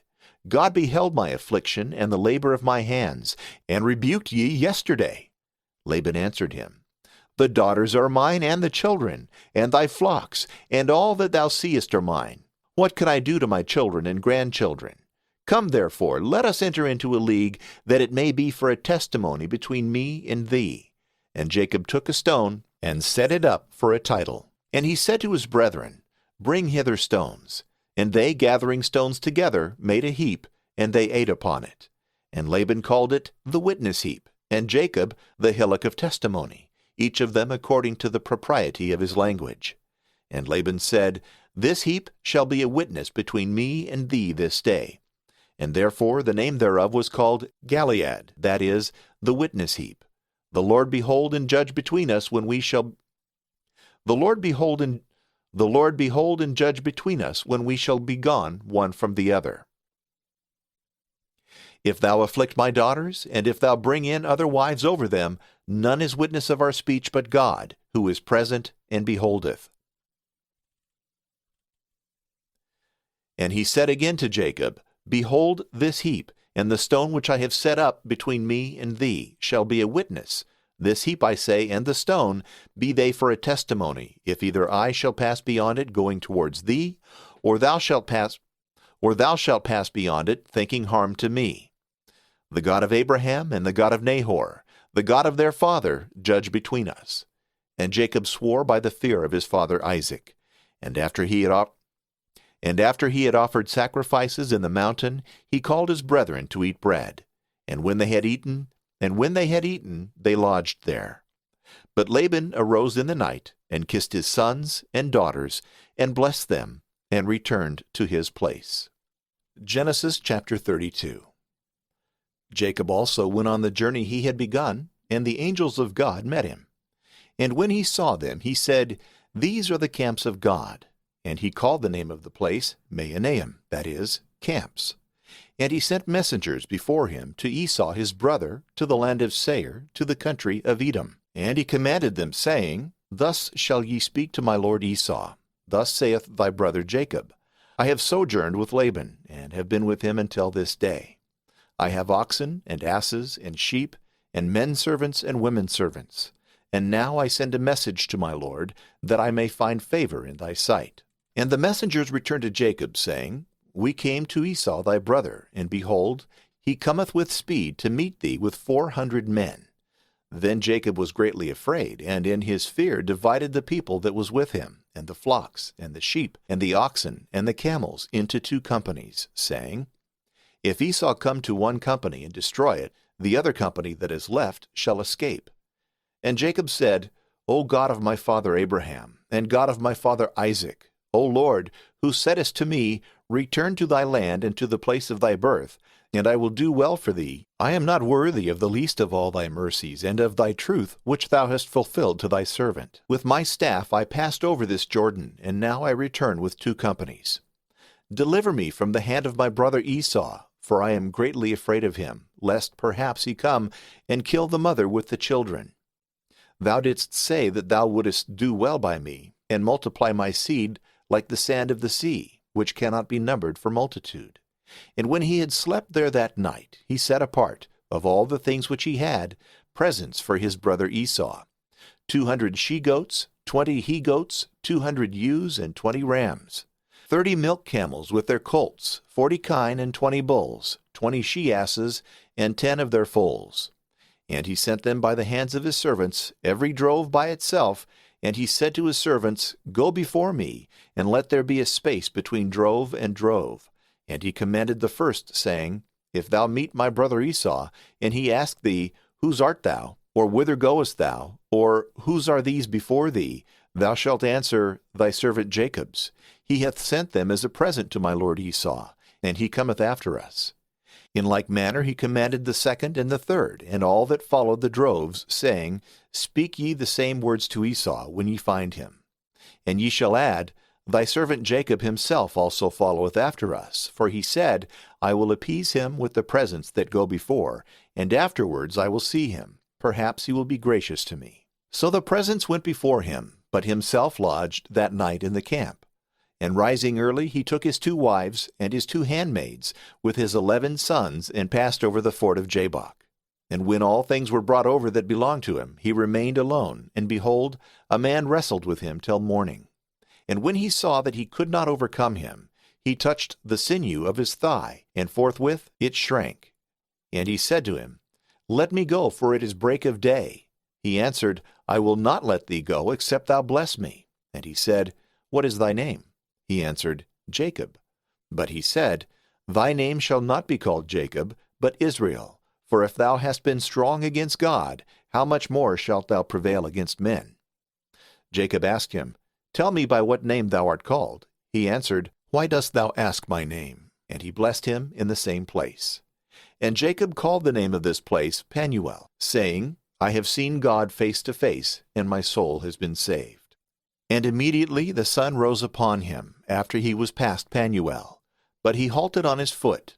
Therefore the children of Israel unto this day eat not the sinew that shrank in Jacob's thigh, because he touched the sinew of his thigh, and it shrank. Genesis chapter 33. And Jacob, lifting up his eyes, saw Esau coming, and with him 400 men. And he divided the children of Leah, and of Rachel, and of the 2 handmaids. And he put both the handmaids and their children foremost, and Leah and her children in the second place, and Rachel and Joseph last. And he went forward, and bowed down with his face to the ground 7 times, until his brother came near. Then Esau ran to meet his brother, and embraced him, and clasping him fast about the neck, and kissing him, wept. And lifting up his eyes, he saw the women and their children, and said, What mean these? And do they belong to thee? He answered, They are the children which God hath given to me, thy servant. Then the handmaids and their children came near, and bowed themselves. Leah also with her children came near, and bowed down in like manner. And last of all, Joseph and Rachel bowed down. And Esau said, What are the droves that I met? He answered, That I might find favor before my lord. But he said, I have plenty, my brother. Keep what is thine for thyself. And Jacob said, Do not so, I beseech thee, but if I have found favor in thy eyes, receive a little present at my hands. For I have seen thy face, as if I should have seen the countenance of God.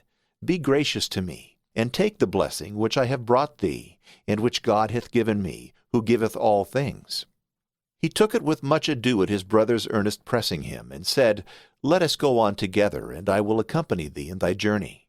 And Jacob said, My lord, thou knowest that I have with me tender children, and sheep, and kine with young, which if I should cause to be overdriven, in one day all the flocks will die.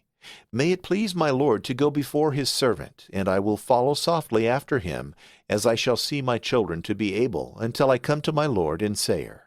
Esau answered, I beseech thee that some of the people at least who are with me may stay to accompany thee in the way. And he said, There is no necessity. I want nothing else but only to find favor, my lord, in thy sight.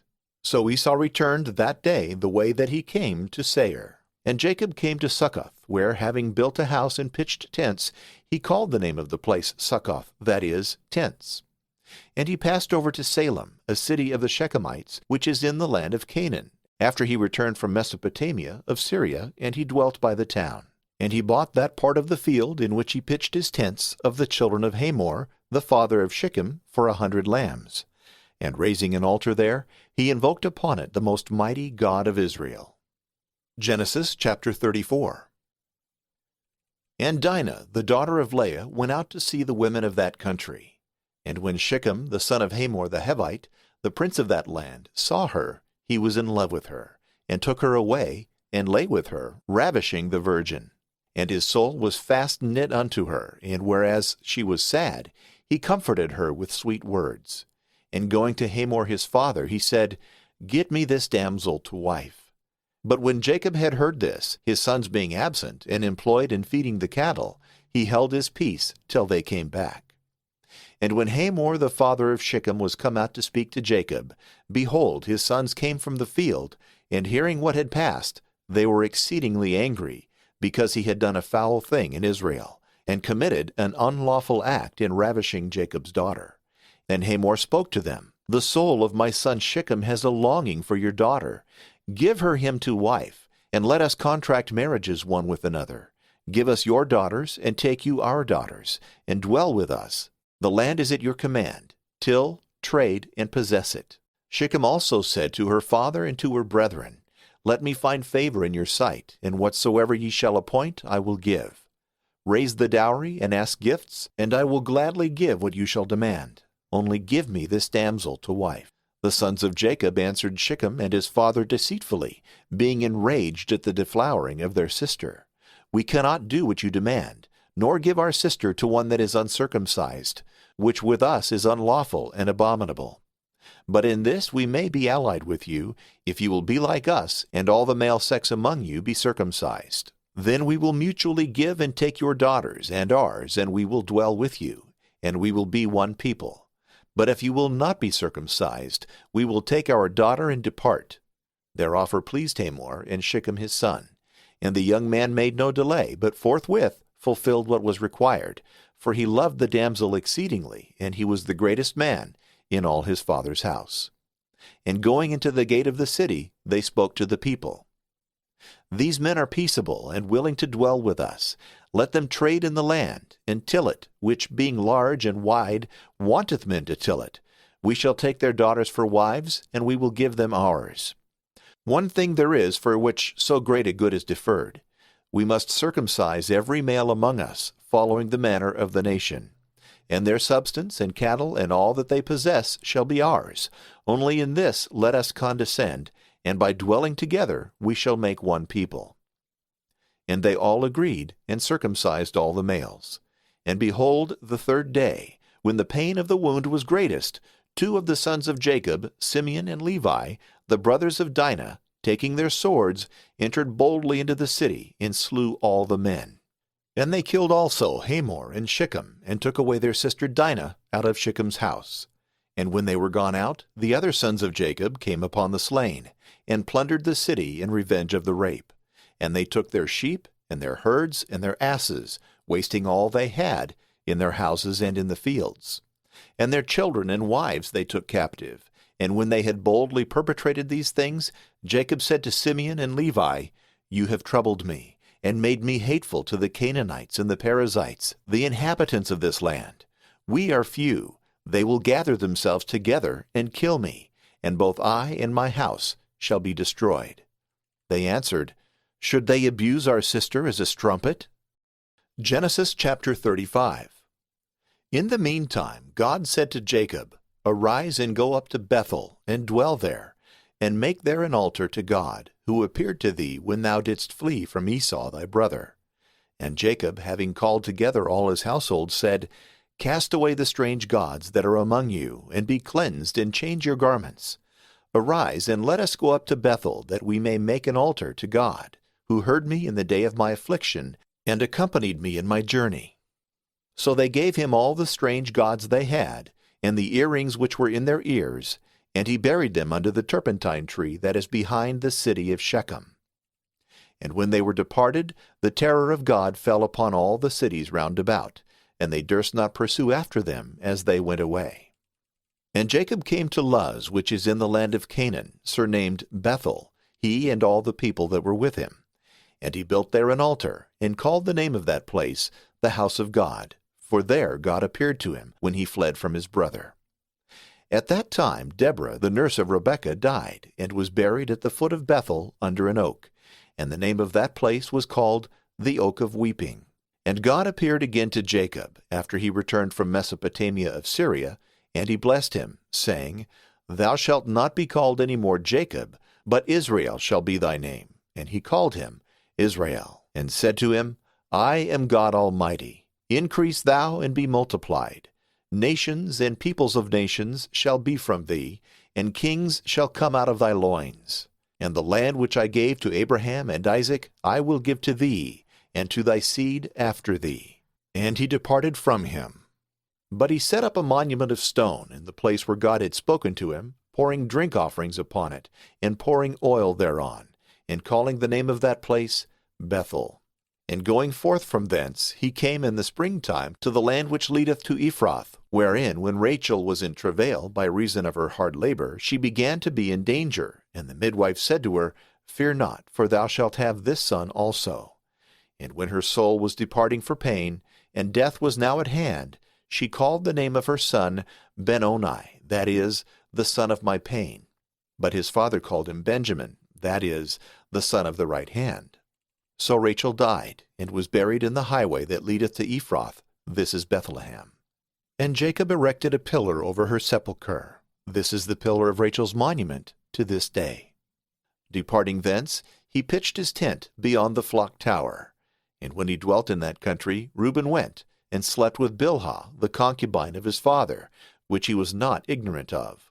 Now the sons of Jacob were 12, the sons of Leah, Reuben the firstborn, and Simeon, and Levi, and Judah, and Issachar, and Zebulun. The sons of Rachel, Joseph, and Benjamin. The sons of Bilhah, Rachel's handmaid, Dan, and Naphtali.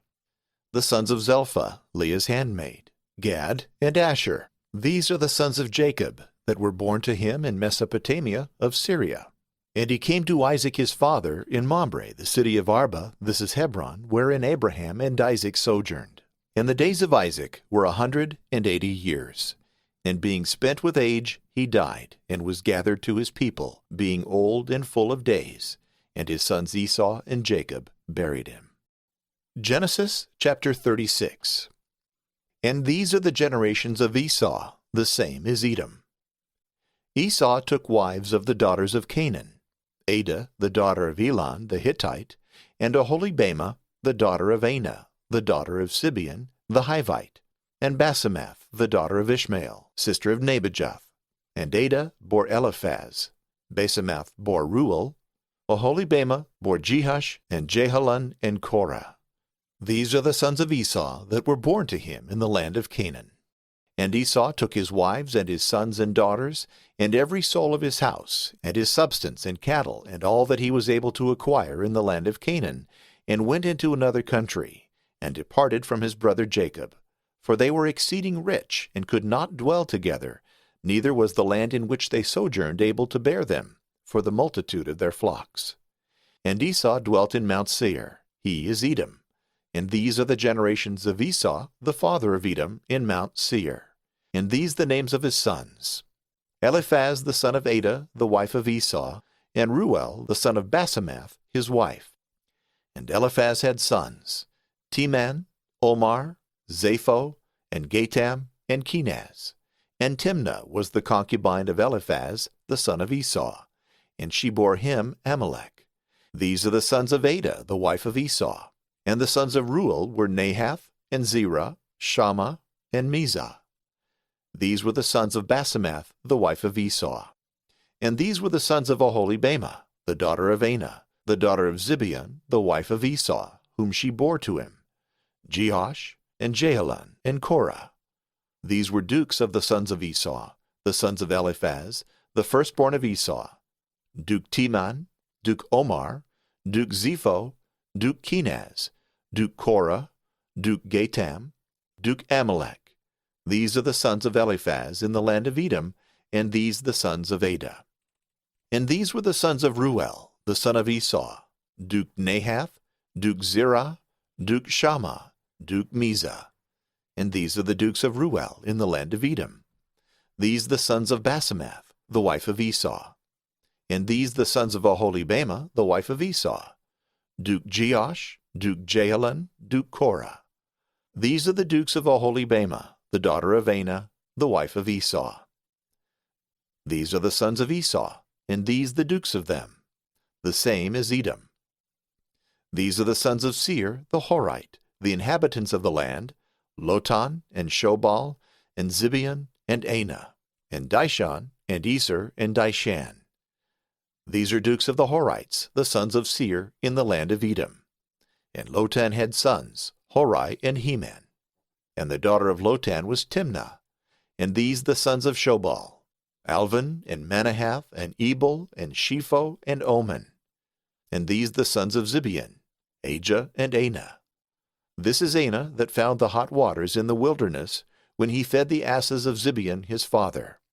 And he had a son, Dishon, and a daughter, Oholibamah. And these were the sons of Dishon: Hamdan, and Eshban, and Jethran, and Kiran. These also were the sons of Ezer: Bilhan, and Zavan, and Achan. And Dishan had sons, Uz and Aran. These were dukes of the Horites: Duke Lotan, Duke Shobal, Duke Zibeon, Duke Anah, Duke Dishon, Duke Ezer, Duke Dishan. These were dukes of the Horites that ruled in the land of Seir. And the kings that ruled in the land of Edom before the children of Israel had a king were these: Bela the son of Beor, and the name of his city is Dinhabah. And Bela died, and Jobab the son of Zerah of Bozrah reigned in his stead. And when Jobab was dead, Husham of the land of the Temanites reigned in his stead. After his death, Hadad the son of Bedad reigned in his stead, who defeated the Midianites in the country of Moab. And the name of his city was Avith. And when Hadad was dead, there reigned in his stead Semlah of Masrekah. And he being dead, Saul of the river Rehoboth reigned in his stead. And when he also was dead, Baal-Hanan the son of Achbor succeeded to the kingdom. This man also being dead, Hadar reigned in his place, and the name of his city was Peu, and his wife was called Mehetabel, the daughter of Matred, daughter of Mezahab. And these are the names of the dukes of Esau in their kindreds and places and callings: Duke Timnah, Duke Alva, Duke Jeteth, Duke Oholibamah, Duke Elah, Duke Pinon, Duke Kenaz, Duke Teman, Duke Mibzar, Duke Magdiel, Duke Hiram. These are the dukes of Edom dwelling in the land of their government, the same as Esau, the father of the Edomites. Genesis chapter 37. And Jacob dwelt in the land of Canaan, wherein his father sojourned. And these are his generations. Joseph, when he was 16 years old, was feeding the flock with his brethren, being but a boy, and he was with the sons of Bilhah and of Zilpah, his father's wives. And he accused his brethren to his father of a most wicked crime. Now Israel loved Joseph above all his sons, because he had him in his old age, and he made him a coat of diverse colors. And his brethren, seeing that he was loved by his father, more than all his sons, hated him, and could not speak peaceably to him. Now it fell out also that he told his brethren a dream that he had dreamed, which occasioned them to hate him the more. And he said to them, Hear my dream which I dreamed. I thought we were binding sheaves in the field, and my sheaf arose as it were, and stood, and your sheaves, standing about, bowed down before my sheaf. His brethren answered, Shalt thou be our king, or shall we be subject to thy dominion? Therefore this matter of his dreams and words ministered nourishment to their envy and hatred. He dreamed also another dream, which he told to his brethren, saying, I saw in a dream, as it were, the sun and the moon and 11 stars worshipping me. And when he had told this to his father and brethren, his father rebuked him, and said, What meaneth this dream that thou hast dreamed? Shall I and thy mother and thy brethren worship thee upon the earth? His brethren therefore envied him, but his father considered the thing with himself. And when his brethren abode in Shechem, feeding their father's flocks, Israel said to him, Thy brethren feed the sheep in Shechem. Come, I will send thee to them. And when he answered, I am ready, he said to him, Go and see if all things be well with thy brethren and the cattle, and bring me word again what is doing. So, being sent from the vale of Hebron, he came to Shechem. And a man found him there wandering in the field, and asked what he thought. But he answered, I seek my brethren. Tell me where they feed the flocks. And the man said to him, They are departed from this place, for I heard them say, Let us go to Dothan. And Joseph went forward after his brethren, and found them in Dothan. And when they saw him afar off, before he came nigh them, they thought to kill him, and said one to another, Behold, the dreamer cometh. Come, let us kill him, and cast him into some old pit, and we will say, Some evil beast hath devoured him, and then it shall appear what his dreams avail him. And Reuben, hearing this, endeavored to deliver him out of their hands, and said, Do not take away his life, nor shed his blood, but cast him into this pit that is in the wilderness, and keep your hands harmless. Now he said this, being desirous to deliver him out of their hands, and to restore him to his father. And as soon as he came to his brethren, they forthwith stripped him of his outside coat that was of diverse colors, and cast him into an old pit where there was no water. And sitting down to eat bread, they saw some Ishmaelites on their way coming from Gilead, with their camels, carrying spices and balm and myrrh to Egypt. And Judah said to his brethren, What will it profit us to kill our brother and conceal his blood? It is better that he be sold to the Ishmaelites, and that our hands not be defiled, for he is our brother and our flesh. His brethren agreed to his words. And when the Midianite merchants passed by, they drew him out of the pit, and sold him to the Ishmaelites for 20 pieces of silver, and they led him into Egypt. And Reuben, returning to the pit, found not the boy. And rending his garments, he went to his brethren, and said, The boy doth not appear, and whither shall I go? And they took his coat, and dipped it in the blood of a kid which they had killed, sending some to carry it to their father, and to say, This we have found, see whether it be thy son's coat or not. And the father, acknowledging it, said, It is my son's coat. An evil wild beast hath eaten him, a beast hath devoured Joseph. And tearing his garments, he put on sackcloth, mourning for his son a long time. And all his children, being gathered together to comfort their father in his sorrow, he would not receive comfort, but said, I will go down to my son into hell, mourning. And whilst he continued weeping, the Midianites sold Joseph in Egypt to Potiphar, a eunuch of Pharaoh, captain of the soldiers. Genesis chapter 38. At that time Judah went down from his brethren, and turned into a certain Adulamite named Hira. And he saw there the daughter of a man of Canaan, called Shua. And taking her to wife, he went in unto her. And she conceived, and bore a son, and called his name And conceiving again she bore a son, and called him Onan. She bore also a third, whom she called Shelah, after whose birth she ceased to bear any more. And Judah took a wife for his firstborn, whose name was Tamar. And the firstborn of Judah, was wicked in the sight of the Lord, and was slain by him. Judah therefore said to Onan his son, Go into thy brother's wife, and marry her, that thou mayest raise seed to thy brother. He, knowing that the children should not be his, when he went into his brother's wife, spilled his seed upon the ground, lest children should be born in his brother's name. And therefore the Lord slew him, because he did a detestable thing. Wherefore Judah said to Tamar his daughter-in-law, Remain a widow in thy father's house, till Shelah my son grow up. For he was afraid lest he also might die, as his brethren did. She went her way, and dwelt in her father's house. And after many days were past, the daughter of Shua, the wife of Judah, died. And when he had taken comfort after his mourning, he went up to Timnah, to the shearers of his sheep, he and Hira the Adulamite, the shepherd of his flock. And it was told Tamar that her father-in-law was come up to Timnah to shear his sheep. And she put off the garments of her widowhood, and took a veil, and changing her dress, sat in the cross way that leadeth to Timnah, because Shelah was grown up, and she had not been married to him. When Judah saw her, he thought she was a harlot, for she had covered her face, lest she should be known. And going to her, he said, Suffer me to lie with thee, for he knew her not to be his daughter-in-law. And she answered, What wilt thou give me to enjoy my company? He said, I will send thee a kid out of the flock. And when she said again, I will suffer what thou wilt, if thou give a pledge, till thou send what thou promisest. Judah said, What wilt thou have for a pledge? She answered, Thy ring and bracelet, and the staff which thou holdest in thy hand. The woman therefore at one copulation conceived, and she arose and went her way, and putting off the apparel which she had taken, put on the garments of her widowhood.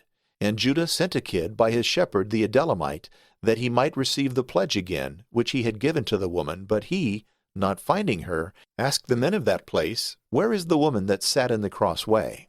And when they all made answer, There was no harlot in this place, he returned to Judah, and said to him, I have not found her. Moreover, the men of that place said to me, that there never sat a harlot there. Judah said, Let her take it to herself. Surely she cannot charge us with a lie. I sent the kid which I promised, and thou didst not find her. And behold, after 3 months they told Judah, saying, Tamar thy daughter-in-law hath played the harlot, and she appeareth to have a big belly. And Judah said, Bring her out, that she may be burnt. But when she was led to execution, she sent to her father-in-law, saying, By the man to whom these things belong, I am with child. See whose ring and bracelet and staff this is. But he, acknowledging the gifts, said, She is juster than I, because I did not give her to Shelah my son. However, he knew her no more. And when she was ready to be brought to bed, there appeared twins in her womb. And in the very delivery of the infants, one put forth a hand, whereon the midwife tied a scarlet thread, saying, This shall come forth the first. But he, drawing back his hand, the other came forth. And the woman said, Why is the partition divided for thee? And therefore called his name Perez. Afterwards his brother came out, on whose hand was the scarlet thread, and she called him Zerah. Genesis chapter 39. And Joseph was brought into Egypt, and Potiphar, an eunuch of Pharaoh, chief captain of the army, an Egyptian, bought him of the Ishmaelites, by whom he was brought. And the Lord was with him, and he was a prosperous man in all things. And he dwelt in his master's house, who knew very well that the Lord was with him, and made all that he did to prosper in his hand. And Joseph found favor in the sight of his master, and ministered to him. And being set over all by him, he governed the house committed to him, and all things that were delivered to him. And the Lord blessed the house of the Egyptian for Joseph's sake, and multiplied all his substance, both at home and in the fields. Neither knew he any other thing but the bread which he ate. And Joseph was of a beautiful countenance, and comely to behold. And after many days his mistress cast her eyes on Joseph and said, Lie with me. But he, in no wise consenting to do that wicked act, said to her, Behold, my master hath delivered all things to me, and knoweth not what he hath in his own house. Neither is there anything which is not in my power, or that he hath not delivered to me, but thee, who art his wife. How then can I do this wicked thing, and sin against my God? With such words as these day by day, both the woman was importunate with the young man, and he refused the adultery. Now it happened on a certain day that Joseph went into the house, and was doing some business without any man with him. And she, catching the skirt of his garment, said, Lie with me. But he, leaving the garment in her hand, fled, and went out. And when the woman saw the garment in her hands, and herself disregarded, she called to her the men of her house, and said to them, See, he hath brought in a Hebrew to abuse us. He came in to me to lie with me. And when I cried out, and he heard my voice, he left the garment that I held, and got him out. For a proof, therefore, of her fidelity, she kept the garment, and showed it to her husband when he returned home, and said, The Hebrew servant, whom thou hast brought, came to me to abuse me. And when he heard me cry, he left the garment which I held, and fled out. His master, hearing these things, and giving too much credit to his wife's words, was very angry, and cast Joseph into the prison, where the king's prisoners were kept, and he was there shut up. But the Lord was with Joseph, and having mercy upon him, gave him favor in the sight of the chief keeper of the prison, who delivered into his hand all the prisoners that were kept in custody. And whatsoever was done was under him. Neither did he himself know anything, having committed all things to him, for the Lord was with him, and made all that he did to prosper. Genesis chapter 40. After this, it came to pass that 2 eunuchs, the butler and the baker of the king of Egypt, offended their lord. And Pharaoh, being angry with them, now the one was chief butler, the other chief baker, he sent them to the prison of the commander of the soldiers, in which Joseph also was prisoner. But the keeper of the prison delivered them to Joseph, and he served them. Some little time passed, and they were kept in custody. And they both dreamed a dream the same night, according to the interpretation agreeing to themselves. And when Joseph was come in to them in the morning, and saw them sad, he asked them, saying, Why is your countenance today sadder than usual? They answered, We have dreamed a dream, and there is nobody to interpret it to us. And Joseph said to them, Doth not interpretation belong to God? Tell me what you have dreamed. The chief butler first told his dream. I saw before me a vine, on which were 3 branches, which by little and little sent out buds, and after the blossoms brought forth ripe grapes. And the cup of Pharaoh was in my hand, and I took the grapes, and pressed them into a cup which I held, and I gave the cup to Pharaoh. Joseph answered, This is the interpretation of the dream. The 3 branches are yet 3 days, after which Pharaoh will remember thy service, and will restore thee to thy former place. And thou shalt present him the cup according to thy office, as before thou wast wont to do. Only remember me when it shall be well with thee, and do me this kindness, to put Pharaoh in mind to take me out of this prison. For I was stolen away out of the land of the Hebrews, and here, without any fault, was cast into the dungeon. The chief baker, seeing that he had wisely interpreted the dream, said, I also dreamed a dream, that I had 3 baskets of meal upon my head, and that in one basket, which was uppermost, I carried all meats that are made by the art of baking, and that the birds ate out of it. Joseph answered, This is the interpretation of the dream. The 3 baskets are yet 3 days, after which Pharaoh will take thy head from thee, and hang thee on a cross, and the birds shall tear thy flesh.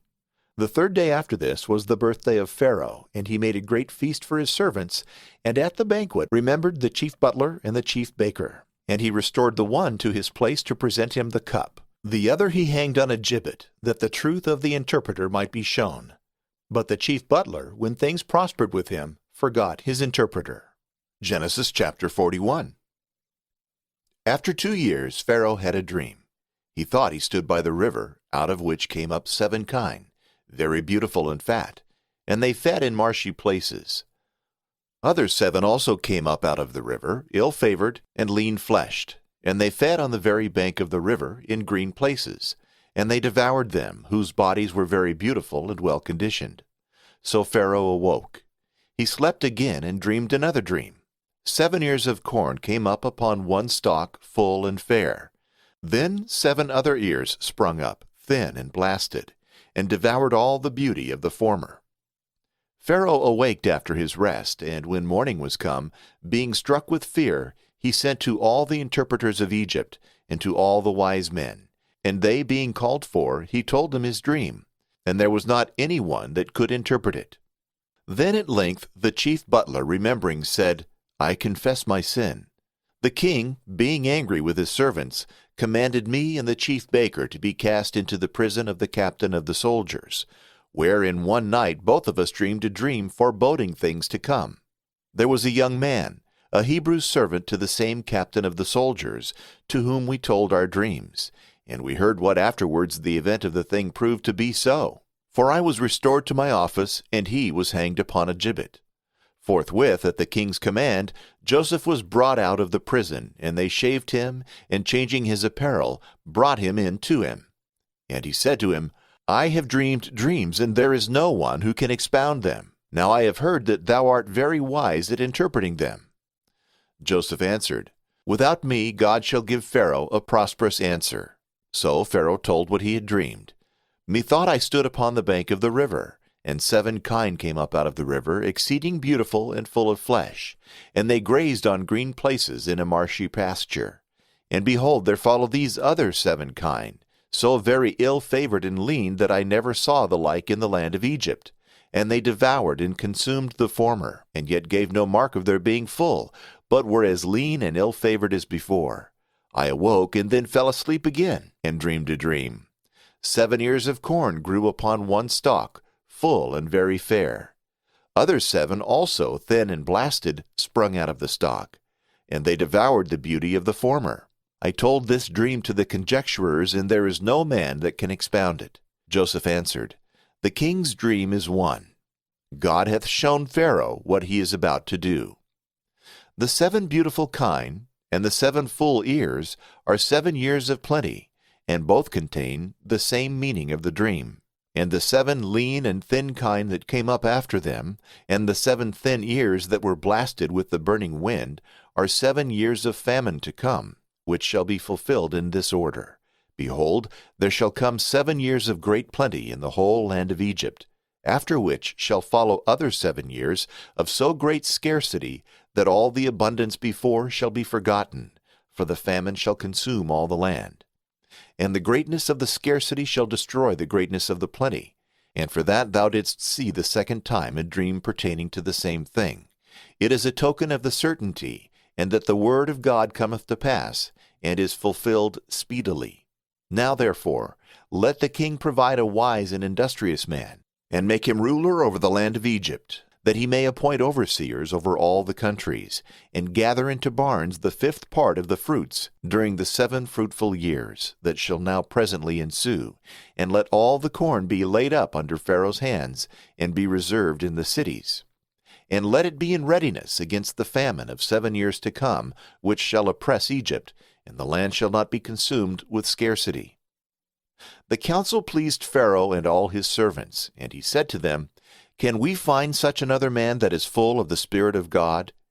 He said therefore to Joseph, Seeing God hath shown thee all that thou hast said, can I find one wiser and one like unto thee? Thou shalt be over my house, and at the commandment of my mouth all the people shall obey. Only in the kingly throne will I be above thee. And again Pharaoh said to Joseph, Behold, I have appointed thee over the whole land of Egypt. And he took his ring from his own hand, and gave it into his hand, and he put upon him a robe of silk, and put a chain of gold about his neck. And he made him go up into his 2nd chariot, the crier proclaiming that all should bow their knee before him, and that they should know he was made governor over the whole land of Egypt. And the king said to Joseph, I am Pharaoh. Without thy commandment no man shall move hand or foot in all the land of Egypt. And he turned his name, and called him in the Egyptian tongue, the Savior of the world. And he gave him to wife Asenath, the daughter of Potiphera, priest of Heliopolis. Then Joseph went out to the land of Egypt. Now he was 30 years old when he stood before King Pharaoh, and he went round all the countries of Egypt. And the fruitfulness of the 7 years came, and the corn being bound up into sheaves was gathered together into the barns of Egypt. And all the abundance of grain was laid up in every city. And there was so great abundance of wheat that it was equal to the sand of the sea, and the plenty exceeded measure. And before the famine came, Joseph had 2 sons born, whom Asenath, the daughter of Potipharah, priest of Heliopolis, bore unto him. And he called the name of the firstborn Manasseh, saying, God hath made me to forget all my labors in my father's house. And he named the second Ephraim, saying, God hath made me to grow in the land of my poverty. Now when the 7 years of the plenty that had been in Egypt were past, the 7 years of scarcity, which Joseph had foretold, began to come. And the famine prevailed in the whole world, but there was bread in all the land of Egypt. And when there also they began to be famished, the people cried to Pharaoh for food. And he said to them, Go to Joseph, and do all that he shall say to you. And the famine increased daily in all the land. And Joseph opened all the barns, and sold to the Egyptians, for the famine had oppressed them also. And all the provinces came into Egypt to buy food, and to seek some relief of their want. Genesis chapter 42. And Jacob, hearing that food was sold in Egypt, said to his sons, Why are ye careless? I have heard that wheat is sold in Egypt.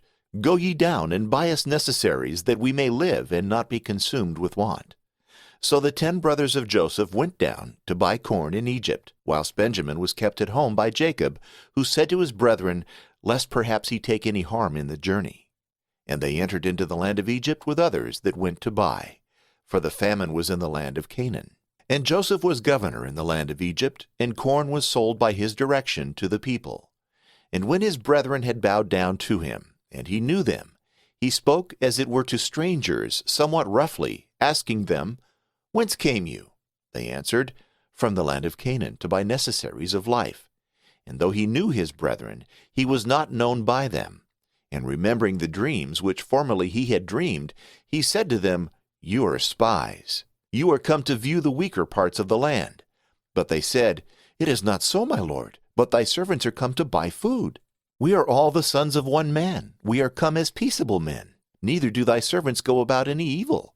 And he answered them, It is otherwise. You are come to consider the unfenced parts of this land. But they said, We thy servants are 12 brethren, the sons of one man in the land of Canaan. The youngest is with our father, the other is not living. He saith, This is it that I said, You are spies. I shall now presently try what you are. By the health of Pharaoh you shall not depart hence, until your youngest brother come. Send one of you to fetch him, and you shall be in prison, till what you have said be proved, whether it be true or false, or else by the health of Pharaoh you are spies.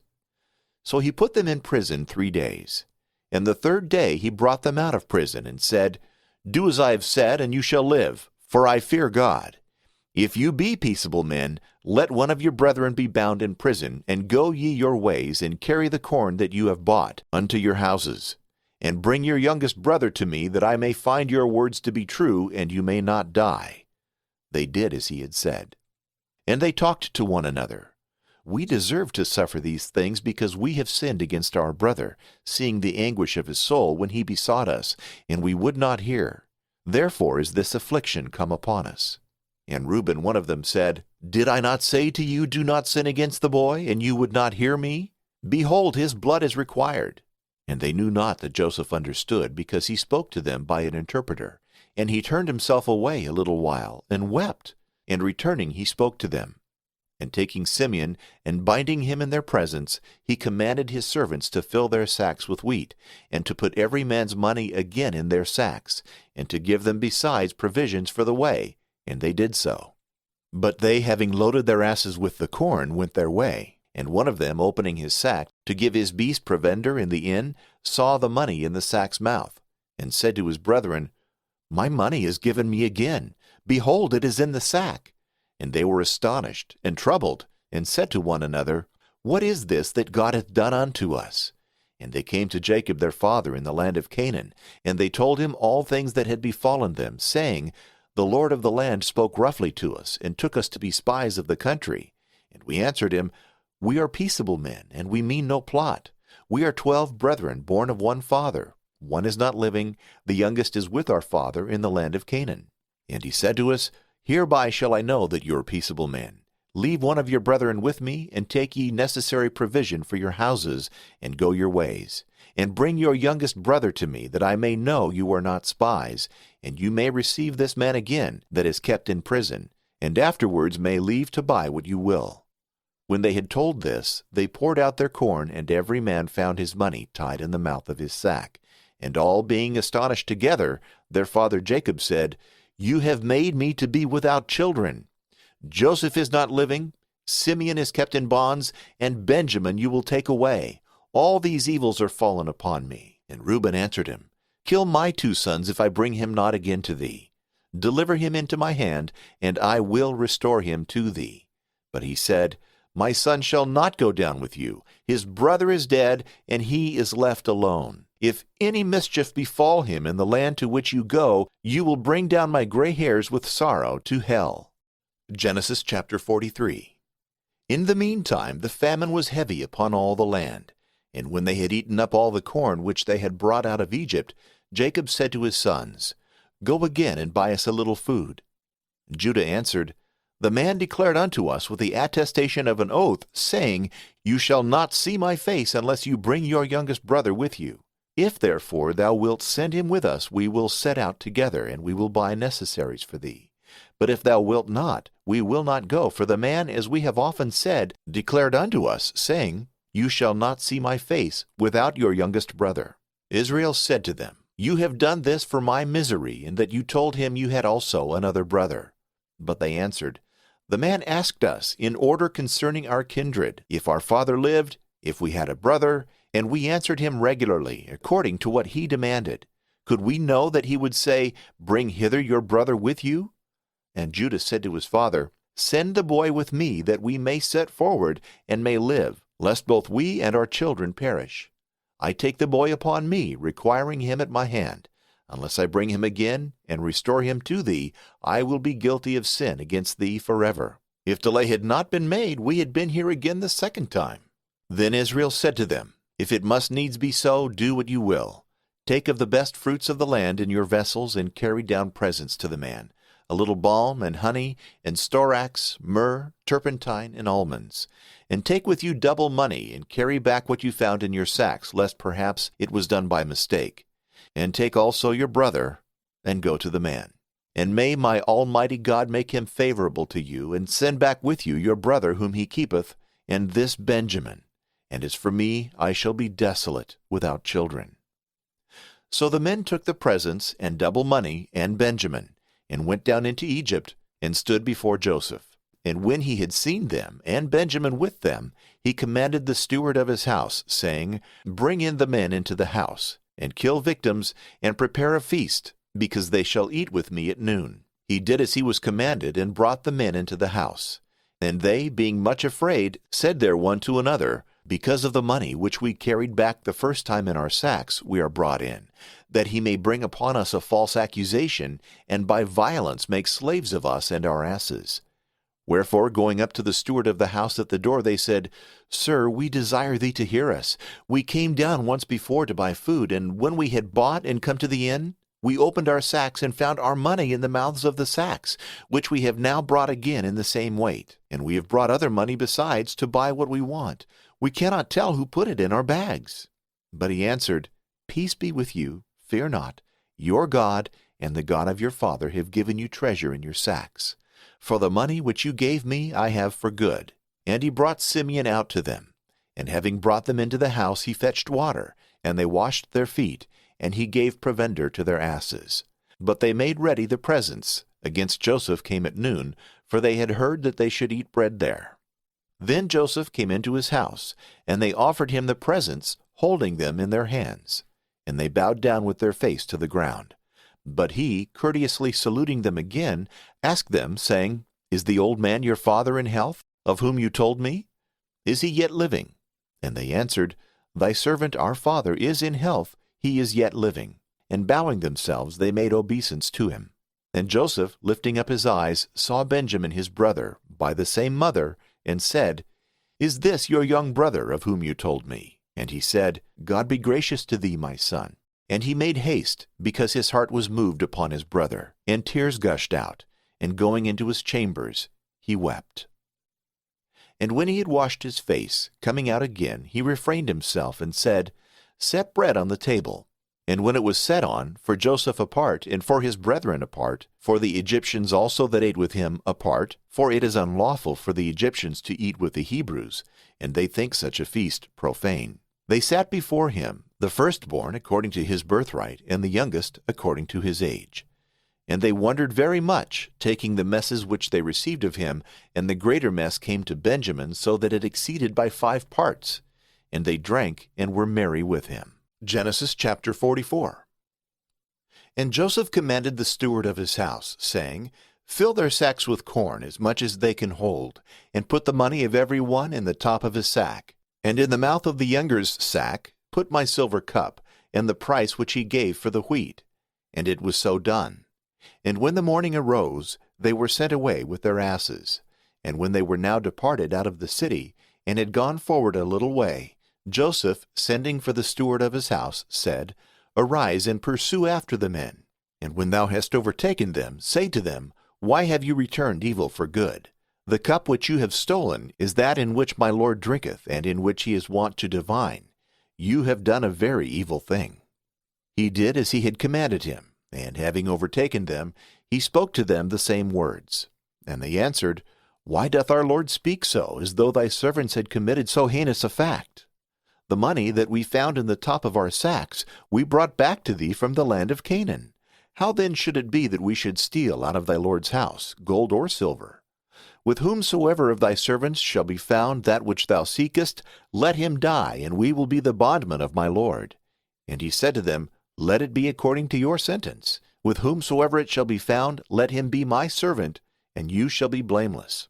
Then they speedily took down their sacks to the ground, and every man opened his sack, which when he had searched, beginning at the eldest and ending at the youngest, he found the cup in Benjamin's sack.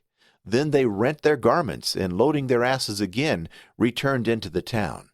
And Judah, at the head of his brethren, went in to Joseph, for he was not yet gone out of the place, and they all together fell down before him on the ground. And he said to them, Why would you do so? Know you not that there is no one like me in the science of divining? And Judah said to him, What shall we answer, my lord? Or what shall we say, or be able justly to allege? God hath found out the iniquity of thy servants. Behold, we are all bondmen to my lord, both we and he with whom the cup was found. Joseph answered, God forbid that I should do so. He that stole the cup, he shall be my bondman, and you go away free to your father. Then Judah, coming nearer, said boldly, I beseech thee, my lord, let thy servant speak a word in thy ears, and be not angry with thy servant. For after Pharaoh thou art, my lord. Thou didst ask thy servants the first time, Have you a father or a brother? And we answered thee, My lord, we have a father, an old man, and a young boy that was born in his old age, whose brother by the mother is dead, and he alone is left of his mother, and his father loveth him tenderly.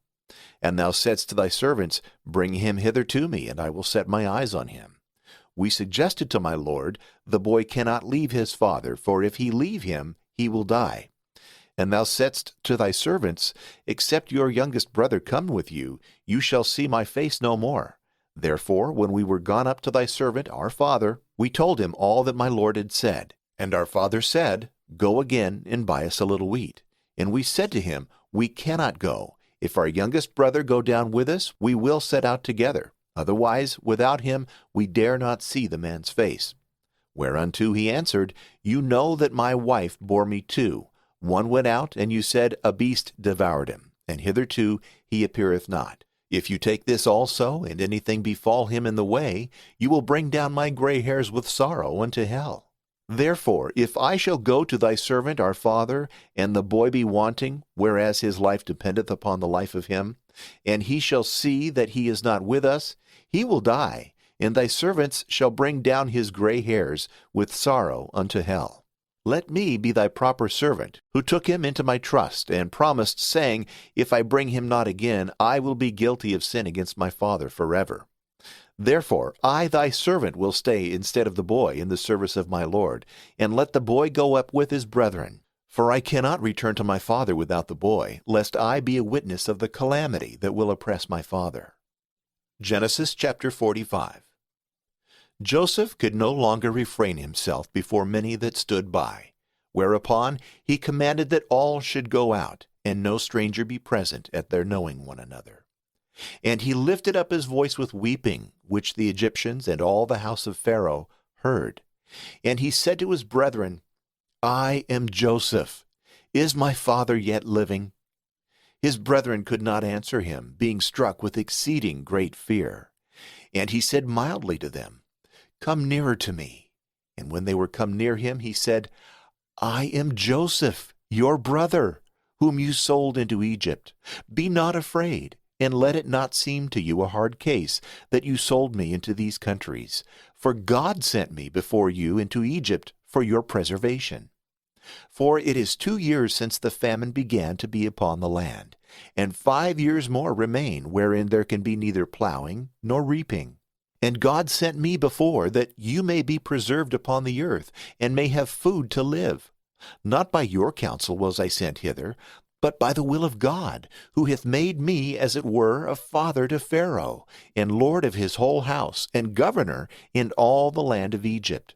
Make haste, and go ye up to my father, and say to him, Thus saith thy son Joseph, God hath made me lord of the whole land of Egypt. Come down to me, linger not.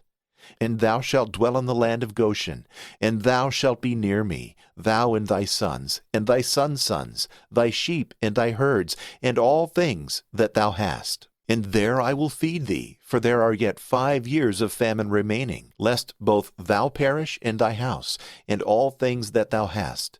Behold, your eyes and the eyes of my brother Benjamin shall see that it is my mouth that speaketh to you. You shall tell my father of all my glory, and all things that you have seen in Egypt.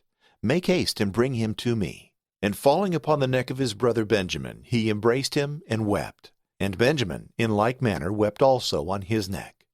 And Joseph kissed all his brethren, and wept upon every one of them, after which they were emboldened to speak to him. And it was heard, and the fame was abroad in the king's court. The brethren of Joseph are come, and Pharaoh with all his family was glad. And he spoke to Joseph that he should give orders to his brethren, saying, Load your beasts, and go into the land of Canaan, and bring away from thence your father and kindred, and come to me.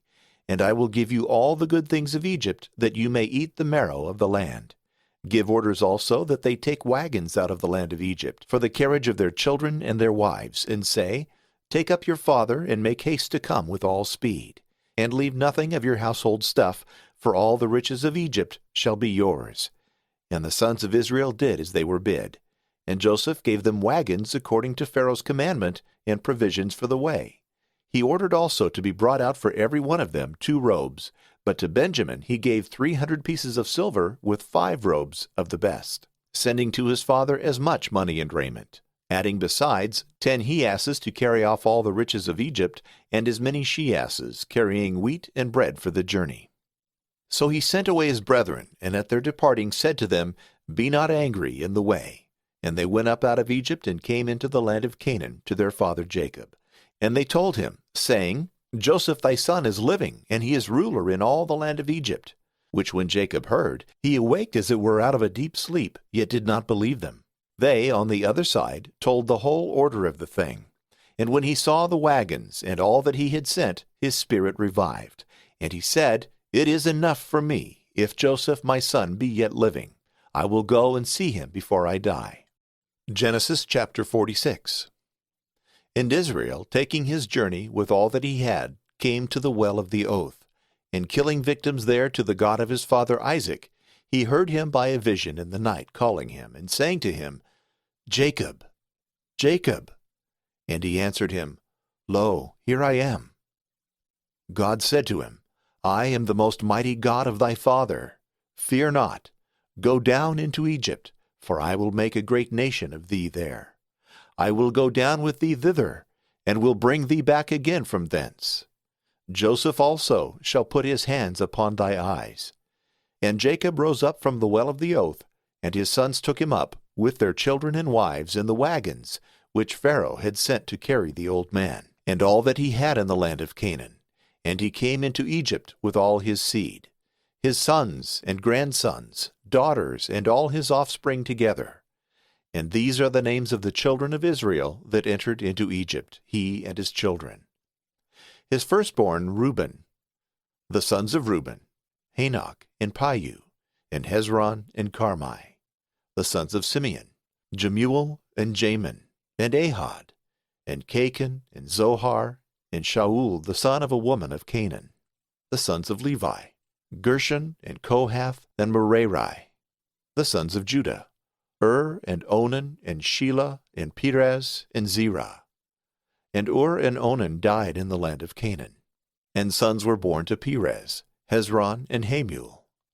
The sons of Issachar, Tola, and Puvah, and Job, and Shimron. The sons of Zabulon, Sered, and Elon, and Jaleel. These are the sons of Leah, whom she bore in Mesopotamia of Syria, with Dinah his daughter. All the souls of her sons and daughters, 33. The sons of Gad, Zephion, and Haggai, and Shunai, and Esbon, and Eri, and Arodi, and Areli. The sons of Asher, Jimnah, and Jeshua, and Jeshui, and Beriah, and Serah their sister. The sons of Beriah, Heber, and Melchiel. These are the sons of Zilpah, whom Laban gave to Leah his daughter, and those she bore to Jacob, 16 souls. The sons of Rachel, Jacob's wife, Joseph and Benjamin. And sons were born to Joseph in the land of Egypt, whom Asenath, the daughter of Putiphera, priest of Heliopolis, bore him, Manasseh and Ephraim. The sons of Benjamin, Bela, and Becher, and Ashbel, and Gera, and Naaman, and Ehi, and Rosh, and Mophim, and Hophim, and Ard. These are the sons of Rachel, whom she bore to Jacob, all the souls, 14. The sons of Dan, Hushim. The sons of Naphtali, Jazael, and Guni, and Jezer, and Shillem. These are the sons of Bilhah, whom Laban gave to Rachel his daughter, and these she bore to Jacob, all the souls, 7. All the souls that went with Jacob into Egypt, and that came out of his thigh, besides his sons' wives, 66. And the sons of Joseph that were born to him in the land of Egypt, 2 souls. All the souls of the house of Jacob that entered into Egypt were 70. And he sent Judah before him to Joseph to tell him, and that he should meet him in Goshen. And when he was come thither, Joseph made ready his chariot, and went up to meet his father in the same place. And seeing him, he fell upon his neck, and embracing him, wept. And the father said to Joseph, Now I shall die with joy, because I have seen thy face, and leave thee alive. And Joseph said to his brethren, and to all his father's house, I will go up, and will tell Pharaoh, and will say to him, My brethren and my father's house that were in the land of Canaan are come to me. And the men are shepherds, and their occupation is to feed cattle. Their flocks and herds and all they have brought with them. And when he shall call you, and shall say, What is your occupation? You shall answer, We thy servants are shepherds, from our infancy until now, both we and our fathers. And this you shall say, that you may dwell in the land of Goshen, because the Egyptians have all shepherds in abomination. Genesis chapter 47. Then Joseph went in and told Pharaoh, saying, My father and brethren, their sheep and their herds and all that they possess are come out of the land of Canaan. And behold, they stay in the land of Goshen. 5 men also, the last of his brethren, he presented before the king. And he asked them, What is your occupation? They answered, We thy servants are shepherds, both we and our fathers. We are come to sojourn in thy land, because there is no grass for the flocks of thy servants, the famine being very grievous in the land of Canaan. And we pray thee to give orders that we thy servants may be in the land of Goshen. The king therefore said to Joseph, Thy father and thy brethren are come to thee. The land of Egypt is before thee. Make them dwell in the best place, and give them the land of Goshen. And if thou knowest that there are industrious men among them, make them rulers over my cattle. After this Joseph brought in his father to the king, and presented him before him, and he blessed him. And being asked by him, How many are the days of the years of thy life? He answered, The days of my pilgrimage are 130 years, few and evil, and they are not come up to the days of the pilgrimage of my fathers. And blessing the king, he went out. But Joseph gave a possession to his father and his brethren in Egypt, and the best place of the land, in Ramesses, as Pharaoh had commanded. And he nourished them and all his father's house, allowing food to every one. For in the whole world there was want of bread, and a famine had oppressed the land, more especially of Egypt and Canaan. out of which he gathered up all the money for the corn which they had brought, and brought it into the king's treasure. And when the buyers wanted money, all Egypt came to Joseph, saying, Give us bread. Why should we die in thy presence, having now no money? And he answered them, Bring me your cattle, and for them I will give you food if you have no money. And when they had brought them, he gave them food in exchange for their horses and sheep and oxen and asses, and he maintained them that year for the exchange of their cattle. And they came the second year and said to him, We will not hide from our lord how that our money is spent, and our cattle also are gone. Neither art thou ignorant that we have nothing now left but our bodies and our lands. Why therefore shall we die before thy eyes? We will be thine, both we and our lands. Buy us to be the king's servants, and give us seed, lest for want of tillers the land be turned into a wilderness. So Joseph bought all the land of Egypt, every man selling his possessions, because of the greatness of the famine. And he brought it into Pharaoh's hands. And all its people from one end of the borders of Egypt even to the other end thereof, except the land of the priests, which had been given them by the king, to whom also a certain allowance of food was given out of the public stores, and therefore they were not forced to sell their possessions. Then Joseph said to the people, Behold, as you see, both you and your lands belong to Pharaoh. Take seed and sow the fields, that you may have corn. The 5th part you shall give to the king. The other 4 you shall have for seed, and for food for your families and children. And they answered, Our life is in thy hand. Only let my lord look favorably upon us, and we will gladly serve the king. From that time unto this day, in the whole land of Egypt, the 5th part is paid to the king, and it is become as a law, except the land of the priests, which was free from this covenant. So Israel dwelt in Egypt, that is, in the land of Goshen, and possessed it, and grew, and was multiplied exceedingly. And he lived in it 17 years, and all the days of his life came to 147 years. And when he saw that the day of his death drew nigh, he called his son Joseph, and said to him, If I have found favor in thy sight, put thy hand under my thigh, and thou shalt show me this kindness and truth, not to bury me in Egypt. But I will sleep with my fathers, and thou shalt take me away out of this land, and bury me in the burying place of my ancestors. And Joseph answered him, I will do what thou hast commanded. And he said, Swear it then to me. And as he was swearing, Israel adored God, turning to the bed's head. Genesis chapter 48. After these things it was told Joseph that his father was sick, and he set out to go to him, taking his 2 sons Manasseh and Ephraim. And it was told the old man, Behold, thy son Joseph cometh to thee. And being strengthened, he sat on his bed. And when Joseph was come in to him, he said, God Almighty appeared to me at Luz, which is in the land of Canaan, and he blessed me. And he said, I will cause thee to increase and multiply, and I will make of thee a multitude of people, and I will give this land to thee and to thy seed after thee for an everlasting possession. So thy 2 sons who were born to thee in the land of Egypt, before I came hither to thee, shall be mine. Ephraim and Manasseh shall be reputed to me as Reuben and Simeon. But the rest whom thou shalt have after them shall be thine, and shall be called by the name of their brethren in their possessions. For when I came out of Mesopotamia, Rachel died from me in the land of Canaan in the very journey, and it was springtime. And I was going to Ephrath, and I buried her near the way of Ephrath, which by another name is called Bethlehem. Then seeing his sons, he said to him, Who are these? He answered, They are my sons, whom God hath given me in this place. And he said, Bring them to me, that I may bless them. For Israel's eyes were dim by reason of his great age, and he could not see clearly. And when they were brought to him, he kissed and embraced them, and said to his son, I am not deprived of seeing thee. Moreover, God hath showed me thy seed.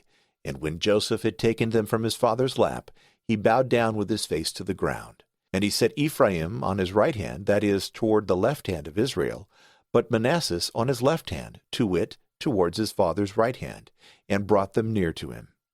But he, stretching forth his right hand, put it upon the head of Ephraim, the younger brother, and the left upon the head of Manasseh, who was the elder, changing his hands.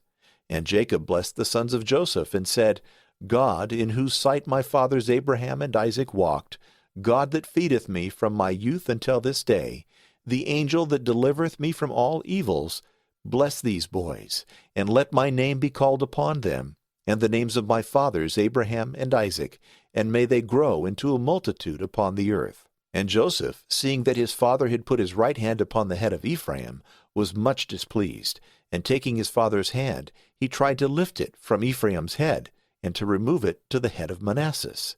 And he said to his father, It should not be so, my father, for this is the firstborn.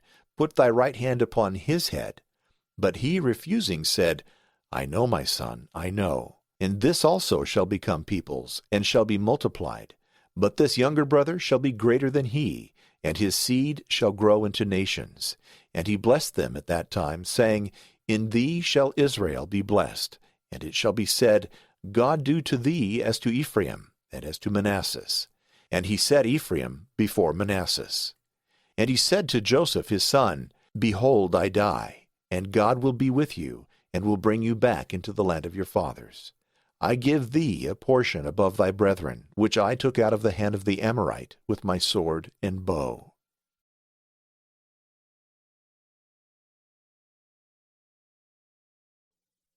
Genesis chapter 49.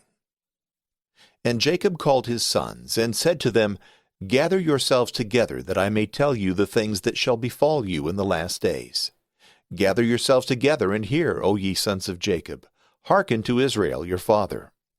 Reuben, my firstborn, thou art my strength, and the beginning of my sorrow, excelling in gifts, greater in command. Thou art poured out as water, grow thou not, because thou wentest up to thy father's bed, and didst defile his couch. Simeon and Levi, brethren, vessels of iniquity, waging war. Let not my soul go into their council, nor my glory be in their assembly, because in their fury they slew a man, and in their self-will they undermined a wall.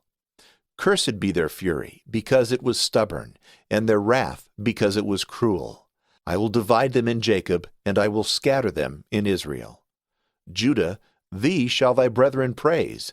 Thy hands shall be on the necks of thy enemies. The sons of thy father shall bow down to thee. Judah is a lion's whelp. To the prey, my son, thou art gone up. Resting thou hast couched as a lion and as a lioness. Who shall rouse him? The scepter shall not be taken away from Judah, nor a ruler from his thigh, till he come that is to be sent, and he shall be the expectation of nations. Tying his foal to the vineyard, and his ass, O my son, to the vine, he shall wash his robe in wine, and his garment in the blood of the grape. His eyes are more beautiful than wine, and his teeth whiter than milk. Zebulun shall dwell on the seashore, and in the road of ships, reaching as far as Sidon. Issachar shall be a strong ass, lying down between the borders. He saw rest that it was good, and the land that it was excellent, and he bowed his shoulder to carry, and became a servant under tribute. Dan shall judge his people like another tribe in Israel. Let Dan be a snake in the way, a serpent in the path, that biteth the horse's heels, that his rider may fall backward. I will look for thy salvation, O Lord. Gad, being girded, shall fight before him, and he himself shall be girded backward. Asher, his bread shall be fat, and he shall yield dainties to kings. Naphtali, a heart let loose and giving words of beauty. Joseph is a growing son and comely to behold. The daughters run to and fro upon the wall. But they that held darts provoked him, and quarreled with him, and envied him. His bow rested upon the strong, and the bands of his arms and his hands were loosed. By the hands of the mighty one of Jacob, thence he came forth a pastor, the stone of Israel. The God of thy father shall be thy helper, and the Almighty shall bless thee with the blessings of heaven above, with the blessings of the deep that lieth beneath, with the blessings of the breasts and of the womb. The blessings of thy father are strengthened with the blessings of his fathers, until the desire of the everlasting hills should come. May they be upon the head of Joseph, and upon the crown of the Nazarite among his brethren. Benjamin, a ravenous wolf, in the morning shall eat the prey, and in the evening shall divide the spoil. All these are the 12 tribes of Israel. These things their father spoke to them, and he blessed every one with their proper blessings. And he charged them, saying, I am now going to be gathered to my people. Bury me with my fathers in the double cave, which is in the field of Ephron the Hittite, over against Mamre in the land of Canaan, which Abraham bought together with the field of Ephron the Hittite for a possession to bury in. There they buried him, and Sarah his wife. There was Isaac buried with Rebekah his wife. There also Leah doth lie buried. And when he had ended the commandments, wherewith he instructed his sons, he drew up his feet upon the bed, and died, and he was gathered to his people. Genesis chapter 50. And when Joseph saw this, he fell upon his father's face, weeping and kissing him. And he commanded his servants the physicians to embalm his father. And while they were fulfilling his commands, there passed 40 days, for this was the manner with bodies that were embalmed, and Egypt mourned for him 70 days. And the time of the mourning being expired, Joseph spoke to the family of Pharaoh, If I have found favor in your sight, speak in the ears of Pharaoh, for my father made me swear to him, saying, Behold, I die. Thou shalt bury me in my sepulchre which I have digged for myself in the land of Canaan. So I will go up and bury my father, and return. And Pharaoh said to him, Go up and bury thy father, according as he made thee swear. So he went up, and there went with him all the ancients of Pharaoh's house, and all the elders of the land of Egypt. And the house of Joseph with his brethren, except their children, and their flocks and herds, which they left in the land of Goshen. He had also in his train chariots and horsemen, and it was a great company.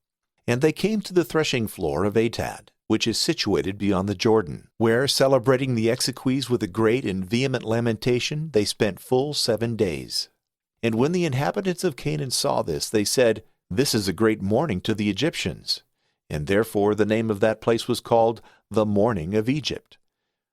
So the sons of Jacob did as he had commanded them, and carrying him into the land of Canaan, they buried him in the double cave which Abraham had bought together with the field for a possession of a burying place of Ephron the Hittite over against Mamre. And Joseph returned into Egypt with his brethren and all that were in his company, after he had buried his father. Now he being dead, his brethren were afraid, and talked one with another, lest perhaps he should remember the wrong he suffered, and require us all the evil that we did to him. And they sent a message to him, saying, Thy father commanded us before he died, that we should say thus much to thee from him, I beseech thee to forget the wickedness of thy brethren, and the sin and malice they practiced against thee. We also pray thee to forgive the servants of the God of thy father this wickedness. And when Joseph heard this, he wept. And his brethren came to him, and worshipping prostrate on the ground, they said, We are thy servants.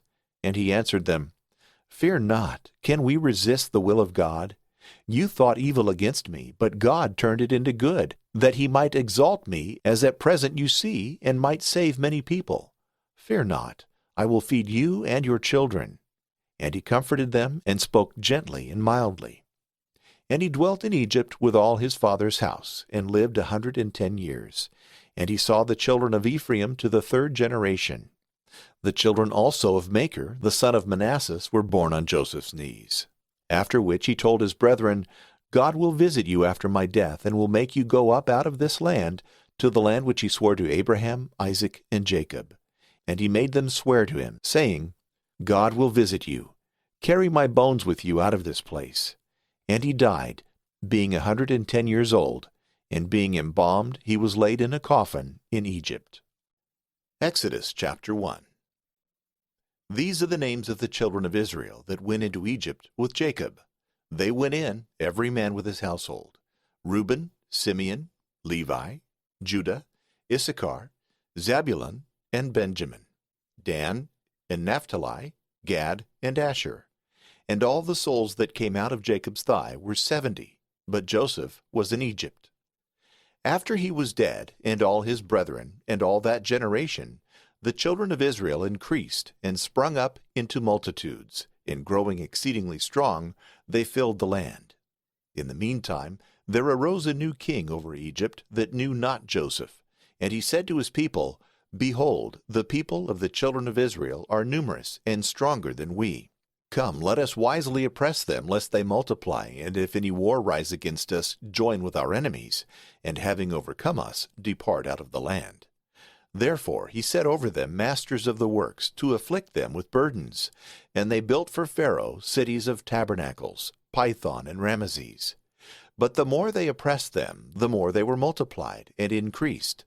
And the Egyptians hated the children of Israel, and afflicted them, and mocked them. And they made their life bitter with hard works in clay and brick, and with all manner of service, wherewith they were overcharged in the works of the earth. And the king of Egypt spoke to the midwives of the Hebrews, of whom one was called Siphrah, the other Puah, commanding them, When you shall do the office of midwives to the Hebrew women, and the time of delivery is come, if it be a man-child, kill it; if a woman, keep it alive. But the midwives feared God, and did not do as the king of Egypt had commanded, but saved the men-children. And the king called for them and said, What is that you meant to do, that you would save the men-children? They answered, The Hebrew women are not as the Egyptian women, for they themselves are skillful in the office of a midwife, and they are delivered before we come to them. Therefore God dealt well with the midwives, and the people multiplied and grew exceedingly strong. And because the midwives feared God, he built them houses. Pharaoh therefore charged all his people, saying, Whatsoever be born of the male sex ye shall cast into the river. Whatsoever of the female ye shall save alive. Exodus chapter 2. After this there went a man of the house of Levi, and took a wife of his own kindred. And she conceived and bore a son, and seeing him a goodly child, hid him 3 months. And when she could hide him no longer, she took a basket made of bulrushes, and daubed it with slime and pitch, and put the little babe therein, and laid him in the sedges by the river's bank, his sister standing afar off, and taking notice what would be done. And behold, the daughter of Pharaoh came down to wash herself in the river, and her maids walked by the river's brink. And when she saw the basket in the sedges, she sent one of her maids for it. And when it was brought, she opened it, and seeing within it an infant crying, having compassion on it, she said, This is one of the babes of the Hebrews. And the child's sister said to her, Shall I go and call to thee a Hebrew woman to nurse the babe? She answered, Go. The maid went and called her mother. And Pharaoh's daughter said to her, Take this child and nurse him for me. I will give thee thy wages. The woman took and nursed the child, and when he was grown up, she delivered him to Pharaoh's daughter. And she adopted him for a son, and called him Moses, saying, Because I took him out of the water. In those days after Moses was grown up, he went out to his brethren, and saw their affliction, and an Egyptian striking one of the Hebrews, his brethren. And when he had looked about this way and that way, and saw no one there, he slew the Egyptian, and hid him in the sand. And going out the next day, he saw 2 Hebrews quarreling. And he said to him that did wrong, Why strikest thou thy neighbor? But he answered, Who hath appointed thee prince and judge over us? Wilt thou kill me, as thou didst yesterday kill the Egyptian? Moses feared, and said, How is this come to be known? And Pharaoh heard of this word, and sought to kill Moses. But he fled from his sight, and abode in the land of Midian. And he sat down by a well. And the priest of Midian had 7 daughters, who came to draw water, and when the troughs were filled, desired to water their father's flocks. And the shepherds came and drove them away. And Moses arose, and defending the maids, watered their sheep. And when they returned to Reuel their father, he said to them, Why are ye come sooner than usual? They answered, A man of Egypt delivered us from the hands of the shepherds, and he drew water also with us, and gave the sheep to drink. But he said, Where is he? Why have you let the man go? Call him, that he may eat bread. And Moses swore that he would dwell with him. And he took Zipporah his daughter to wife, and she bore him a son, whom he called Gershom, saying, I have been a stranger in a foreign country. And she bore another, whom she called Eleazar, saying, For the God of my father, my helper, hath delivered me out of the hand of Pharaoh.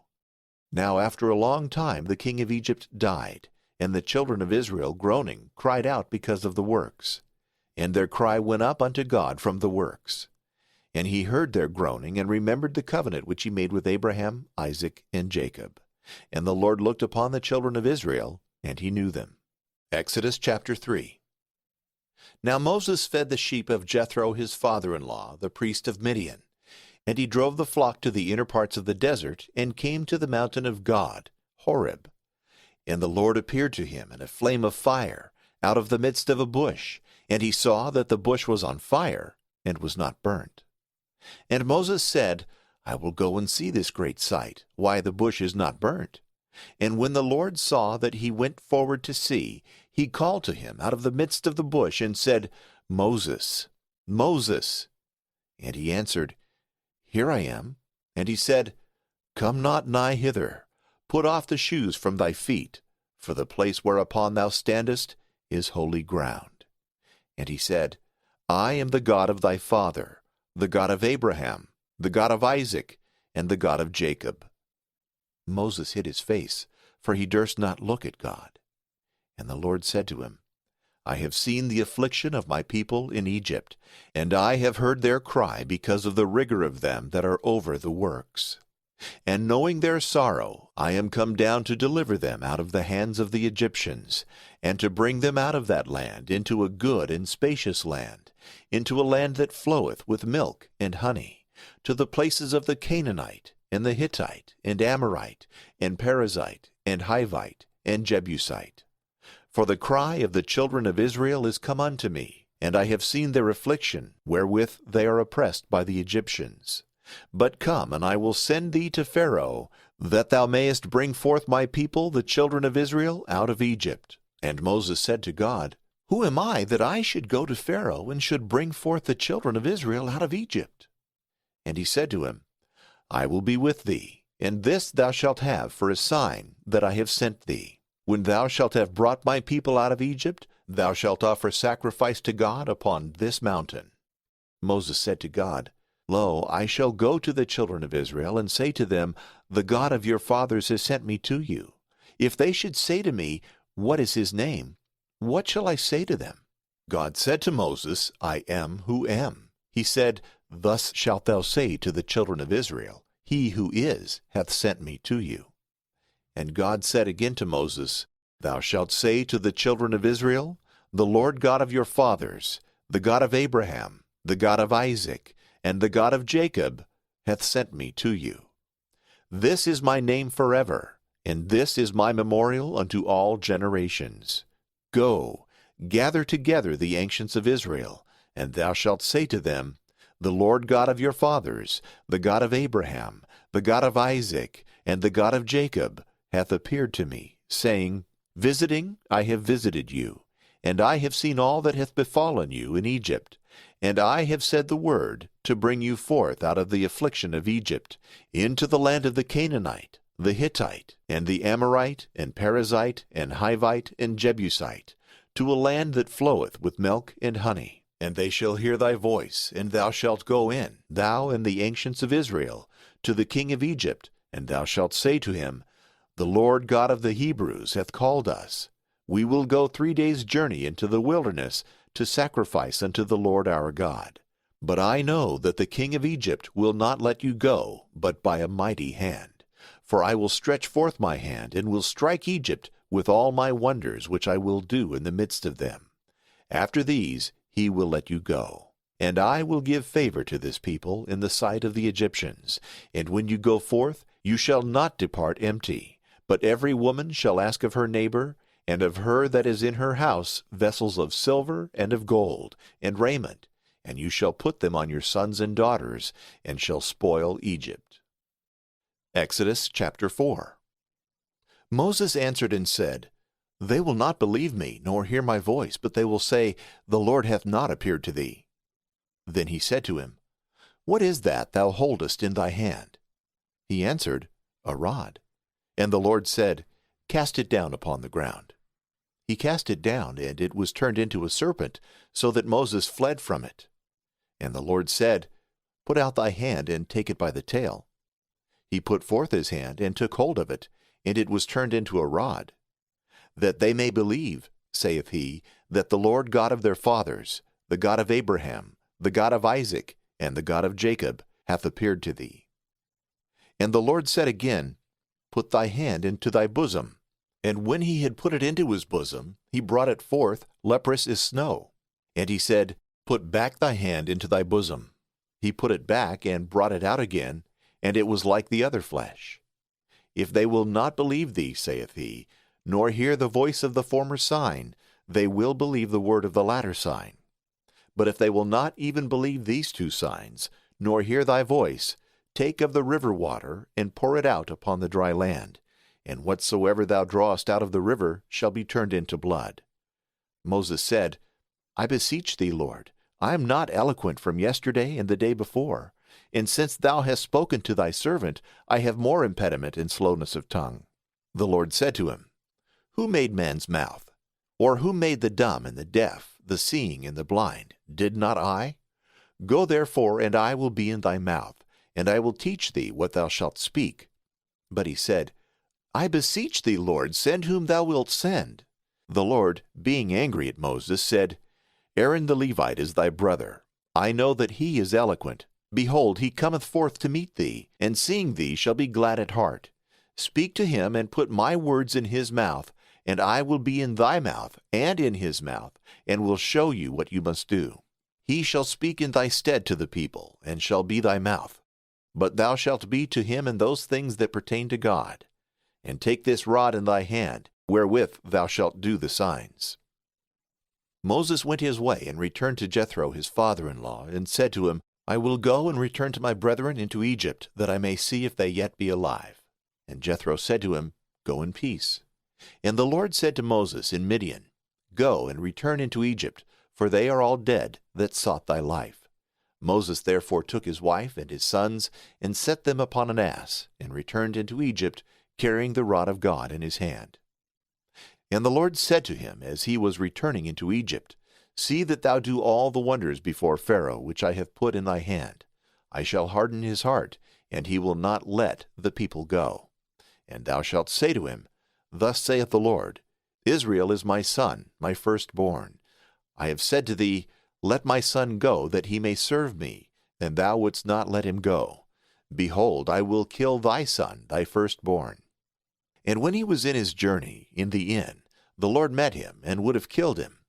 Immediately Zipporah took a very sharp stone, and circumcised the foreskin of her son, and touched his feet, and said, A bloody spouse art thou to me. And he let him go after she said, A bloody spouse art thou to me, because of the circumcision. And the Lord said to Aaron, Go into the desert to meet Moses. And he went forth to meet him in the mountain of God, and kissed him. And Moses told Aaron all the words of the Lord, by which he had sent him, and the signs that he had commanded. And they came together, and they assembled all the ancients of the children of Israel. And Aaron spoke all the words which the Lord had said to Moses, and he wrought the signs before the people.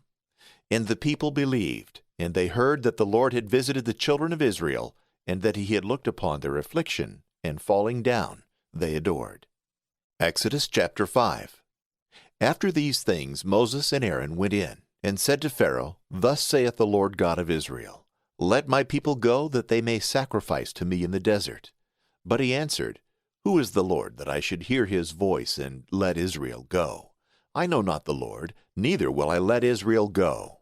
And they said, The God of the Hebrews hath called us to go 3 days' journey into the wilderness, and to sacrifice to the Lord our God, lest a pestilence or the sword fall upon us.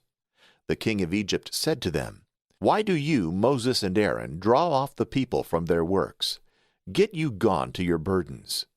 And Pharaoh said, The people of the land is numerous. You see that the multitude is increased. How much more if you give them rest from their works?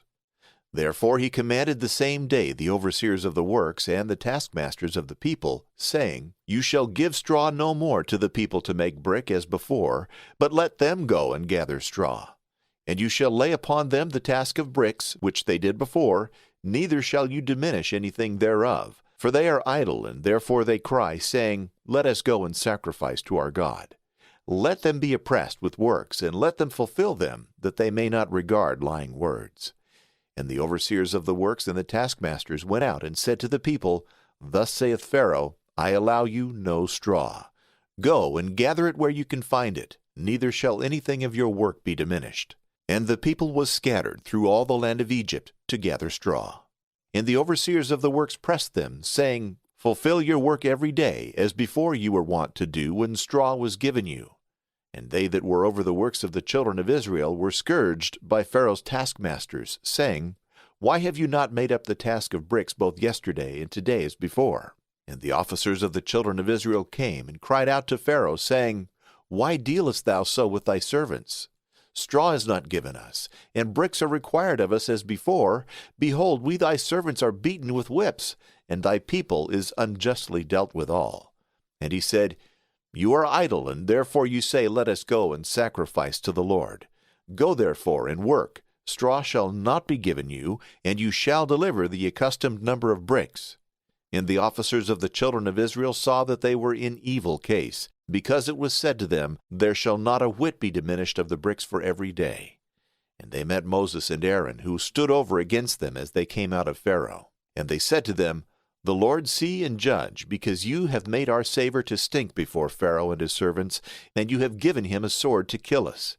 And Moses returned to the Lord and said, Lord, why hast thou afflicted this people? Wherefore hast thou sent me? For since the time that I went in to Pharaoh to speak in thy name, he hath afflicted thy people, and thou hast not delivered them. Exodus chapter 6. And the Lord said to Moses, Now thou shalt see what I will do to Pharaoh. For by a mighty hand shall he let them go, and with a strong hand shall he cast them out of his land. And the Lord spoke to Moses, saying, I am the Lord that appeared to Abraham, to Isaac, and to Jacob, by the name of God Almighty, and my name Adonai I did not show them. And I made a covenant with them, to give them the land of Canaan, the land of their pilgrimage, wherein they were strangers. I have heard the groaning of the children of Israel, wherewith the Egyptians have oppressed them, and I have remembered my covenant. Therefore say to the children of Israel, I am the Lord who will bring you out from the work prison of the Egyptians, and will deliver you from bondage, and redeem you with a high arm and great judgments. And I will take you to myself for my people. I will be your God, and you shall know that I am the Lord your God, who brought you out from the work prison of the Egyptians, and brought you into the land, according to which I lifted up my hand to give it to Abraham, Isaac, and Jacob, and I will give it to you to possess. I am the Lord. And Moses told all this to the children of Israel, but they did not hearken to him, for anguish of spirit and most painful work. And the Lord spoke to Moses, saying, Go in and speak to Pharaoh, king of Egypt, that he let the children of Israel go out of his land. Moses answered before the Lord, Behold, the children of Israel do not hearken to me. And how will Pharaoh hear me, especially as I am of uncircumcised lips? And the Lord spoke to Moses and Aaron, and he gave them a charge unto the children of Israel, and unto Pharaoh the king of Egypt, that they should bring forth the children of Israel out of the land of Egypt. These are the heads of their house, by their families. The sons of Reuben, the firstborn of Israel, Hanok and Pilu, Hezron and Carmi. These are the kindreds of Reuben. The sons of Simeon, Jemuel and Jamin and Ohad and Jachin and Zohar and Shaul, the son of a Canaanitess. These are the families of Simeon. And these are the names of the sons of Levi by their kindreds, Gershon and Kohath and Merari. And the years of the life of Levi were 137. The sons of Gershon, Libni and Shimei by their kindreds. The sons of Kohath, Amram and Issar and Hebron and Oziel. And the years of Kohath life were 133. The sons of Merari, Malai and Mushai. These are the kindreds of Levi by their families. And Amram took to wife Jochebed his aunt by the father's side. And she bore him Aaron and Moses. And the years of Amram's life were 137. The sons also of Izhar, Korah and Nepheg and Zichri. The sons also of Oziel, Mishael and Elzaphon and Zethri. And Aaron took to wife Elizabeth, the daughter of Amminadab, sister of Nahshon, who bore him Nadab and Abihu and Eleazar and Ithamar. The sons also of Korah, Azar and Elkeiah and Abiasaph. These are the kindreds of the Korites. But Eleazar, the son of Aaron, took a wife of the daughters of Putiel, and she bore him Phinehas. These are the heads of the Levitical families by their kindreds. These are Aaron and Moses, whom the Lord commanded to bring forth the children of Israel out of the land of Egypt by their companies. These are they that speak to Pharaoh king of Egypt, in order to bring out the children of Israel from Egypt. These are that Moses and Aaron, in the day when the Lord spoke to Moses in the land of Egypt. And the Lord spoke to Moses, saying, I am the Lord. Speak thou to Pharaoh king of Egypt all that I say to thee. And Moses said before the Lord, Lo, I am of uncircumcised lips. How will Pharaoh hear me? Exodus chapter 7. And the Lord said to Moses, Behold, I have appointed thee the God of Pharaoh, and Aaron thy brother shall be thy prophet. Thou shalt speak to him all that I commanded thee, and he shall speak to Pharaoh, that he let the children of Israel go out of his land. But I shall harden his heart, and shall multiply my signs and wonders in the land of Egypt. And he will not hear you, and I will lay my hand upon Egypt, and will bring forth my army and my people, the children of Israel, out of the land of Egypt, by very great judgments. And the Egyptians shall know that I am the Lord, who have stretched forth my hand upon Egypt, and have brought forth the children of Israel out of the midst of them. And Moses and Aaron did as the Lord had commanded, so did they. And Moses was 80 years old, and Aaron 83, when they spoke to Pharaoh.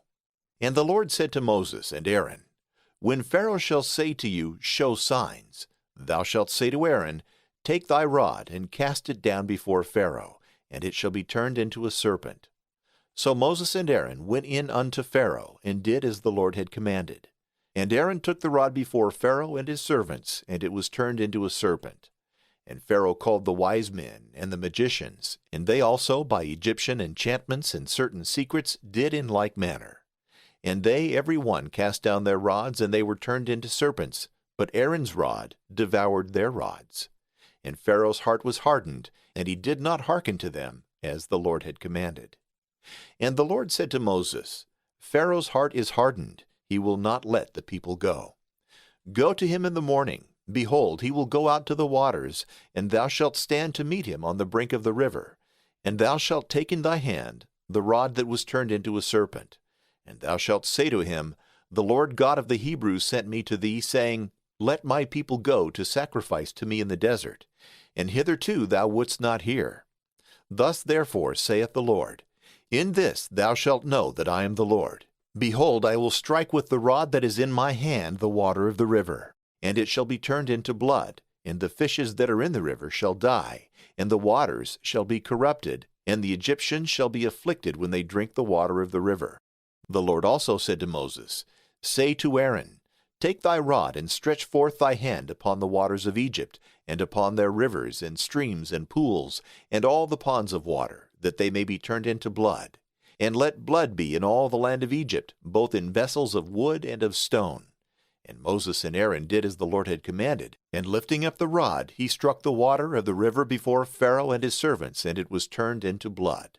And the fishes that were in the river died, and the river corrupted, and the Egyptians could not drink the water of the river, and there was blood in all the land of Egypt.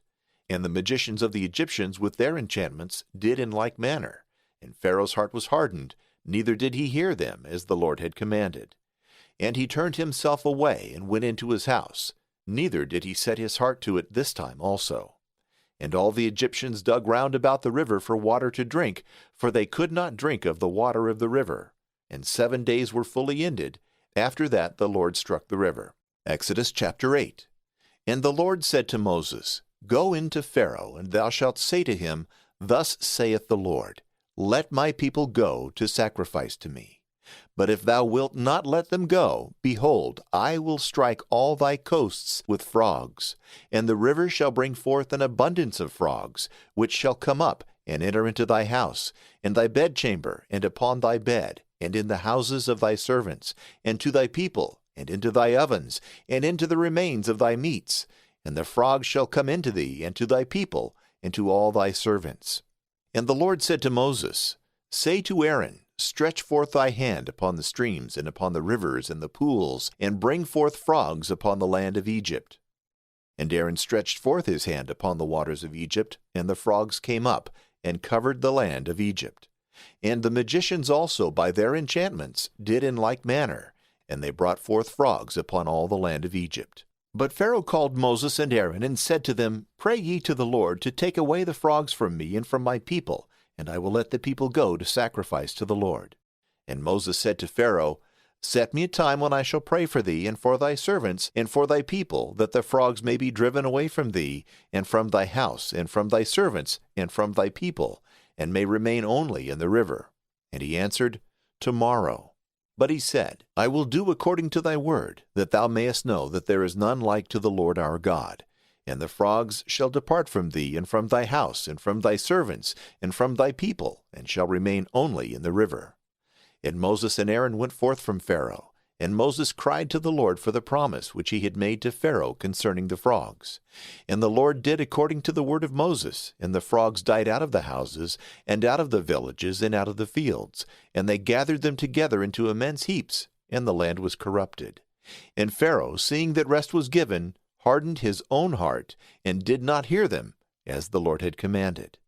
And the Lord said to Moses, Say to Aaron, Stretch forth thy rod, and strike the dust of the earth, and may there be sinnifs in all the land of Egypt. And they did so. And Aaron stretched forth his hand, holding the rod, and he struck the dust of the earth, and there came sinnifs on men and on beasts. All the dust of the earth was turned into sinnifs through all the land of Egypt. And the magicians with their enchantments practiced in like manner to bring forth sinnifs, and they could not. And there were sinnifs as well on men as on beasts. And the magicians said to Pharaoh, This is the finger of God. And Pharaoh's heart was hardened, and he hearkened not unto them, as the Lord had commanded.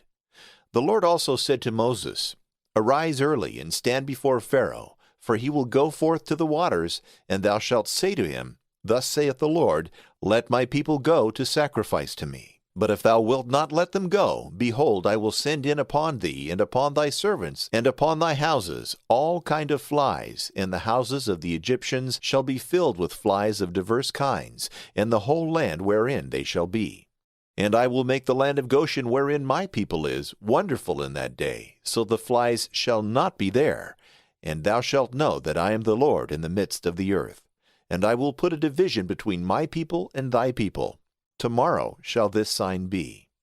And the Lord did so, and there came a very grievous swarm of flies into the houses of Pharaoh and of his servants, and into all the land of Egypt, and the land was corrupted by this kind of flies. And Pharaoh called Moses and Aaron, and said to them, Go and sacrifice to your God in this land. And Moses said, It cannot be so, for we shall sacrifice the abominations of the Egyptians to the Lord our God. Now if we kill those things which the Egyptians worship in their presence, they will stone us. We will go 3 days' journey into the wilderness, and we will sacrifice to the Lord our God, as he hath commanded us. And Pharaoh said, I will let you go to sacrifice to the Lord your God in the wilderness, but go no farther. Pray for me. And Moses said, I will go out from thee, and will pray to the Lord. And the flies shall depart from Pharaoh, and from his servants, and from his people, tomorrow. But do not deceive any more, in not letting the people go to sacrifice to the Lord. So Moses went out from Pharaoh, and prayed to the Lord. And he did according to his word, and he took away the flies from Pharaoh, and from his servants, and from his people. There was not left so much as one. And Pharaoh's heart was hardened, so that neither this time would he let the people go. Exodus chapter 9. And the Lord said to Moses, Go into Pharaoh and speak to him, Thus saith the Lord God of the Hebrews, Let my people go to sacrifice to me. But if thou refuse and withhold them still, behold, my hand shall be upon thy fields, and a very grievous murrain upon thy horses, and asses, and camels, and oxen, and sheep. And the Lord will make a wonderful difference between the possessions of Israel and the possessions of the Egyptians, that nothing at all shall die of those things that belong to the children of Israel. And the Lord appointed a time, saying, Tomorrow will the Lord do this thing in the land. And the Lord therefore did this thing the next day. And all the beasts of the Egyptians died, but of the beasts of the children of Israel there died not one. And Pharaoh sent to see, and there was not anything dead of that which Israel possessed. And Pharaoh's heart was hardened, and he did not let the people go. And the Lord said to Moses and Aaron, Take to you handfuls of ashes out of the chimney, and let Moses sprinkle it in the air in the presence of Pharaoh, and be there dust upon all the land of Egypt, for there shall be boils and swelling blains both in men and beasts in the whole land of Egypt. And they took ashes out of the chimney, and stood before Pharaoh, and Moses sprinkled it in the air. And there came boils with swelling blains in men and beasts. Neither could the magicians stand before Moses for the boils that were upon them, and in all the land of Egypt. And the Lord hardened Pharaoh's heart, and he hearkened not unto them, as the Lord had spoken to Moses. And the Lord said to Moses, Arise in the morning, and stand before Pharaoh, and thou shalt say to him, Thus saith the Lord, the God of the Hebrews, Let my people go to sacrifice to me. For I will at this time send all my plagues upon thy heart, and upon thy servants, and upon thy people, that thou mayest know there is none like me in all the earth. For now I will stretch out my hand to strike thee and thy people with pestilence, and thou shalt perish from the earth. And therefore have I raised thee, that I may show my power in thee, and my name shall be spoken of throughout all the earth. Dost thou yet hold back my people, and wilt thou not let them go? Behold, I will cause it to rain tomorrow at this same hour, an exceeding great hail, such as hath not been seen in Egypt from the day that it was founded, until this present time. Send therefore now presently, and gather together thy cattle, and all that thou hast in the field, for men and beasts, and all things that shall be found abroad, and not gathered together out of the fields which the hail shall fall upon, shall die. He that feared the word of the Lord among Pharaoh's servants made his servants and his cattle flee into houses, but he that regarded not the word of the Lord left his servants and his cattle in the fields. And the Lord said to Moses, Stretch forth thy hand towards heaven, that there may be hail in the whole land of Egypt, upon men, and upon beasts, and upon every herb of the field in the land of Egypt. And Moses stretched forth his rod towards heaven, and the Lord sent thunder and hail and lightning running along the ground. And the Lord rained hail upon the land of Egypt. And the hail and fire mixed with it drove on together, and it was of so great bigness as never before was seen in the whole land of Egypt, since that nation was founded. And the hail destroyed through all the land of Egypt all things that were in the fields, both man and beast. And the hail smote every herb of the field, and it broke every tree of the country. Only in the land of Goshen, where the children of Israel were, the hail fell not. And Pharaoh sent and called Moses and Aaron, saying to them, I have sinned this time also. The Lord is just. I and my people are wicked. Pray ye to the Lord, that the thunderings of God and the hail may cease, that I may let you go, and that you may stay here no longer. Moses said, As soon as I am gone out of the city, I will stretch forth my hands to the Lord, and the thunders shall cease, and the hail shall be no more, that thou mayest know that the earth is the Lord's. But I know that neither thou nor thy servants do yet fear the Lord God. The flax therefore and the barley were hurt, because the barley was green, and the flax was now boiled. But the wheat and other winter corn were not hurt, because they were lateward. And when Moses was gone from Pharaoh out of the city, he stretched forth his hands to the Lord, and the thunders and the hail ceased, neither did there drop any more rain upon the earth. And Pharaoh, seeing that the rain and the hail and the thunders were ceased, increased his sin. And his heart was hardened, and the heart of his servants, and it was made exceeding hard. Neither did he let the children of Israel go, as the Lord had commanded by the hand of Moses. Exodus chapter 10. And the Lord said to Moses, Go into Pharaoh, for I have hardened his heart, and the heart of his servants, that I may work these my signs in him. And thou mayest tell in the ears of thy sons and of thy grandsons how often I have plagued the Egyptians, and wrought my signs amongst them, and you may know that I am the Lord. Therefore Moses and Aaron went in to Pharaoh, and said to him, Thus saith the Lord God of the Hebrews, How long refusest thou to submit to me? Let my people go to sacrifice to me. But if thou resist, and wilt not let them go, behold, I will bring in tomorrow the locust into thy coasts, to cover the face of the earth, that nothing thereof may appear, but that which the hail hath left may be eaten. For they shall feed upon all the trees that spring in the fields. And they shall fill thy houses, and the houses of thy servants, and of all the Egyptians, such a number as thy fathers have not seen, nor thy grandfathers, from the time they were first upon the earth until this present day. And he turned himself away, and went forth from Pharaoh. And Pharaoh's servants said to him, How long shall we endure this scandal? Let the men go to sacrifice to the Lord their God. Dost thou not see that Egypt is undone? And they called back Moses and Aaron to Pharaoh. And he said to them, Go, sacrifice to the Lord your God. Who are they that shall go? Moses said, We will go with our young and old, with our sons and daughters, with our sheep and herds, for it is the solemnity of the Lord our God. And Pharaoh answered, So be the Lord with you, as I shall let you and your children go. Who can doubt but that you intend some great evil? It shall not be so, but go ye men only, and sacrifice to the Lord, for this yourselves also desired. And immediately they were cast out from Pharaoh's presence. And the Lord said to Moses, Stretch forth thy hand upon the land of Egypt unto the locust, that it may come upon it, and devour every herb that is left after the hail. And Moses stretched forth his rod upon the land of Egypt, and the Lord brought a burning wind all that day and night, and when it was morning, the burning wind raised the locusts. And they came up over the whole land of Egypt, and rested in all the coasts of the Egyptians, innumerable, the like as had not been seen before that time, nor shall be hereafter. And they covered the whole face of the earth, wasting all things. And the grass of the earth was devoured, and what fruits soever were on the trees which the hail had left. And there remained not anything that was green on the trees or in the herbs of the earth in all Egypt. Wherefore Pharaoh in haste called Moses and Aaron, and said to them, I have sinned against the Lord your God, and against you. But now forgive me my sin this time also, and pray to the Lord your God, that he take away from me this death. And Moses, going forth from the presence of Pharaoh, prayed to the Lord. And he made a very strong wind to blow from the west, and it took the locusts and cast them into the Red Sea. There remained not so much as one in all the coasts of Egypt. And the Lord hardened Pharaoh's heart, neither did he let the children of Israel go. And the Lord said to Moses, Stretch out thy hand towards heaven, and may there be a darkness upon the land of Egypt, so thick that it may be felt. And Moses stretched forth his hand towards heaven.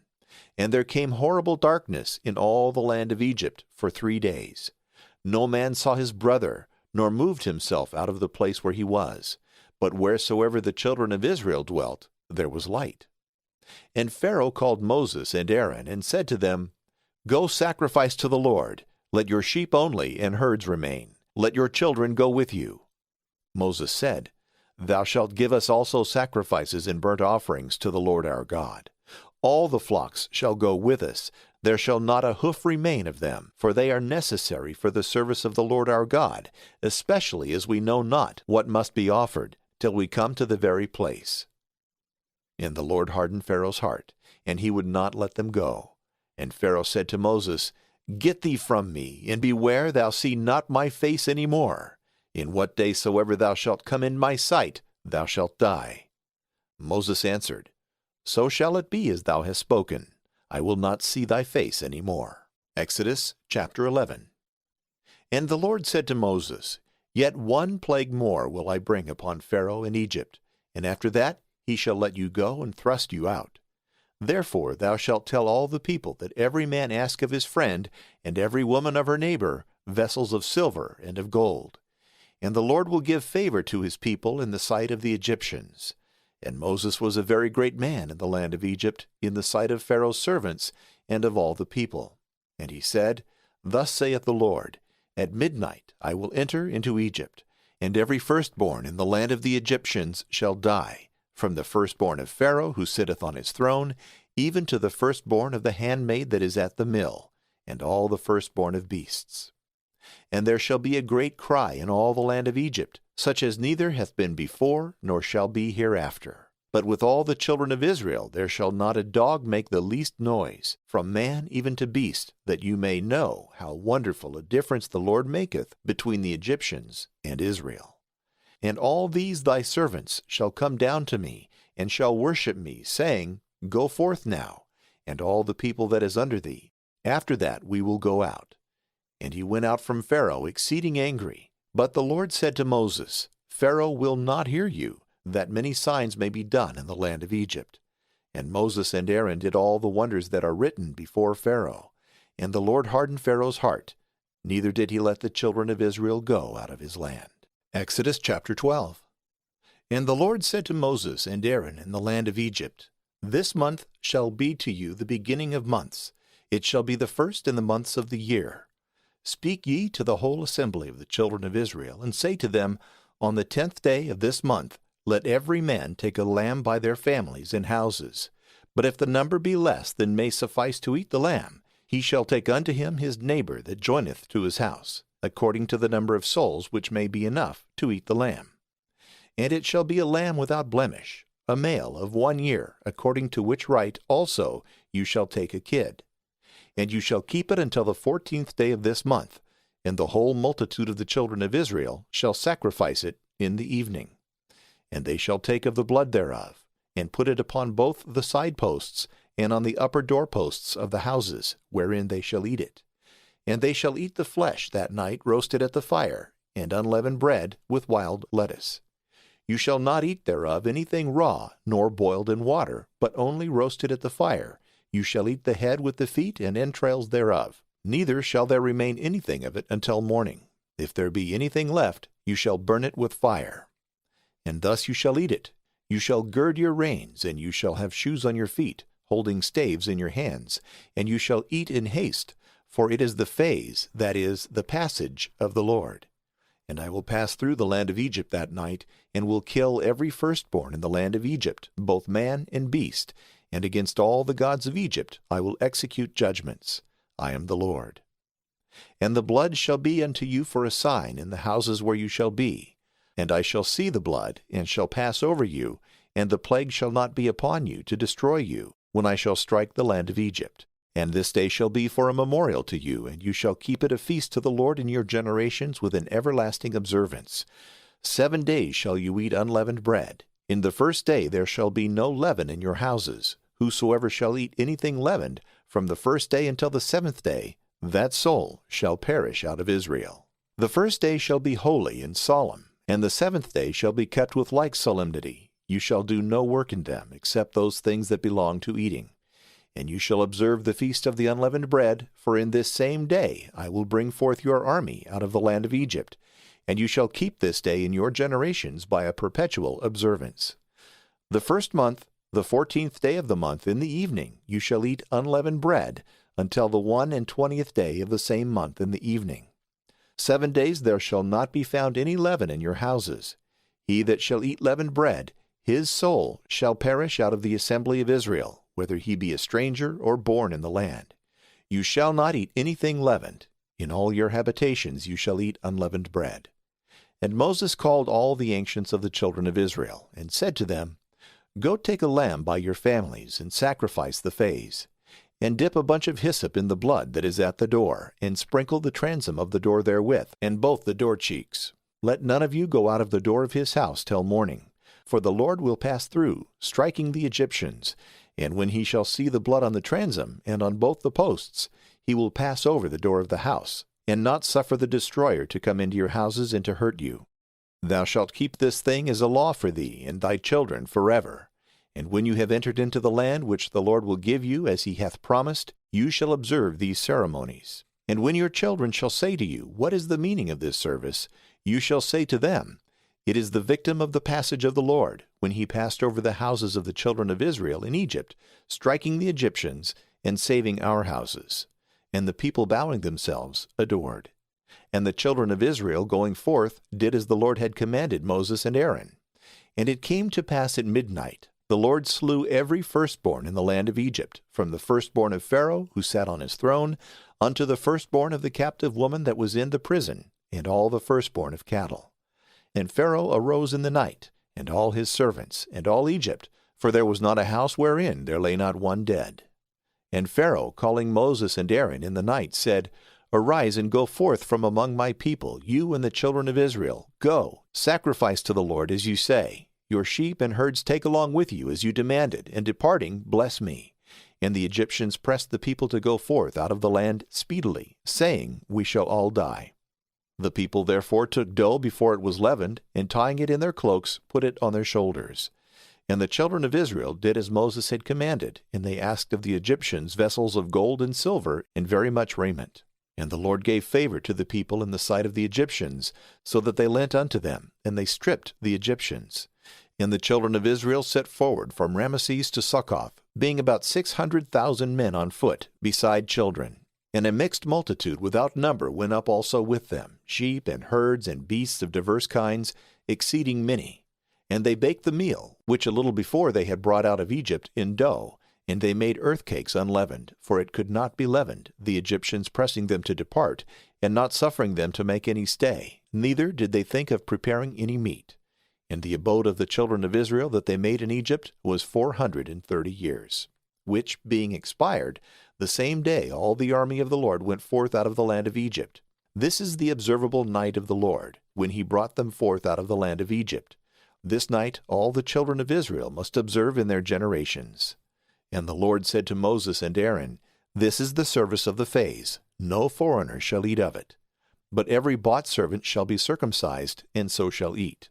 The stranger and the hireling shall not eat thereof. In one house shall it be eaten. Neither shall you carry forth of the flesh thereof out of the house, neither shall you break a bone thereof. All the assembly of the children of Israel shall keep it. And if any stranger be willing to dwell among you, and to keep the fays of the Lord, all his males shall first be circumcised, and then shall he celebrate it according to the manner. And he shall be as he that is born in the land. But if any man be uncircumcised, he shall not eat thereof. The same law shall be to him that is born in the land, and to the proselyte that sojourneth with you. And all the children of Israel did as the Lord had commanded Moses and Aaron. And the same day the Lord brought forth the children of Israel out of the land of Egypt by their companies. Exodus chapter 13. And the Lord spoke to Moses, saying, Sanctify unto me every firstborn that openeth the womb among the children of Israel, as well of men as of beasts, for they are all mine. And Moses said to the people, Remember this day in which you came forth out of Egypt, and out of the house of bondage, for with a strong hand hath the Lord brought you forth out of this place, that you eat no leavened bread. This day you go forth in the month of new corn. And when the Lord shall have brought thee out of the land of the Canaanite, and the Hittite, and the Amorite, and the Hivite, and the Jebusite, which he swore to thy fathers that he would give thee, a land that floweth with milk and honey, you shalt celebrate this manner of sacred rites in this month. 7 days shalt thou eat unleavened bread, and on the 7th day shall be the solemnity of the Lord. Unleavened bread shall you eat 7 days. There shall not be any leavened thing with thee, nor in all thy coasts. And thou shalt tell thy son in that day, saying, This is what the Lord did to me when I came forth out of Egypt.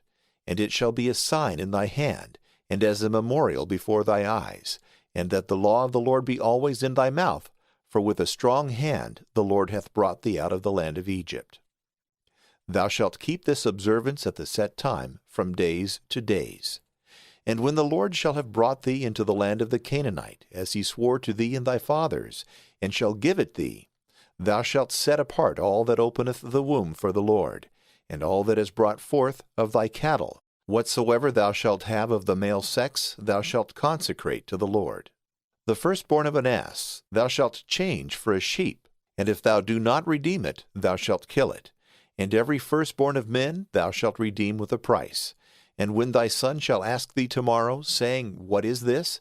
Thou shalt answer him, With a strong hand did the Lord bring us forth out of the land of Egypt, out of the house of bondage. For when Pharaoh was hardened, and would not let us go, the Lord slew every firstborn in the land of Egypt, from the firstborn of man to the firstborn of beasts. Therefore I sacrifice to the Lord all that openeth the womb of the male sex, and all the firstborn of my sons I redeem. And it shall be as a sign in thy hand, and as a thing hung between thy eyes, for a remembrance, because the Lord hath brought us forth out of Egypt by a strong hand. And when Pharaoh had sent out the people, the Lord led them not by the way of the land of the Philistines which is near, thinking lest perhaps they would repent, if they should see wars arise against them, and return into Egypt. But he led them about by the way of the desert, which is by the Red Sea, and the children of Israel went up armed out of the land of Egypt. And Moses took Joseph's bones with him, because he had adjured the children of Israel, saying, God shall visit you, carry out my bones from hence with you.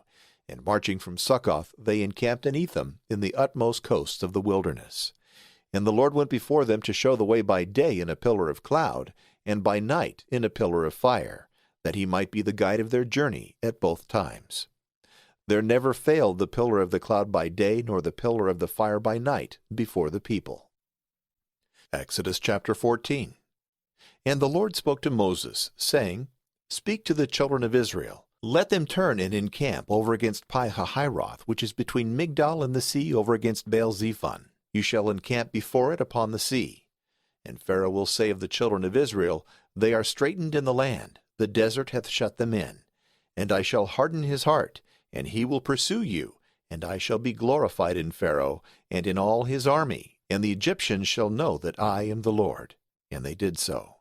And it was told the king of the Egyptians that the people was fled, and the heart of Pharaoh and of his servants was charged with regard to the people. And they said, What meant we to do, that we let Israel go from serving us?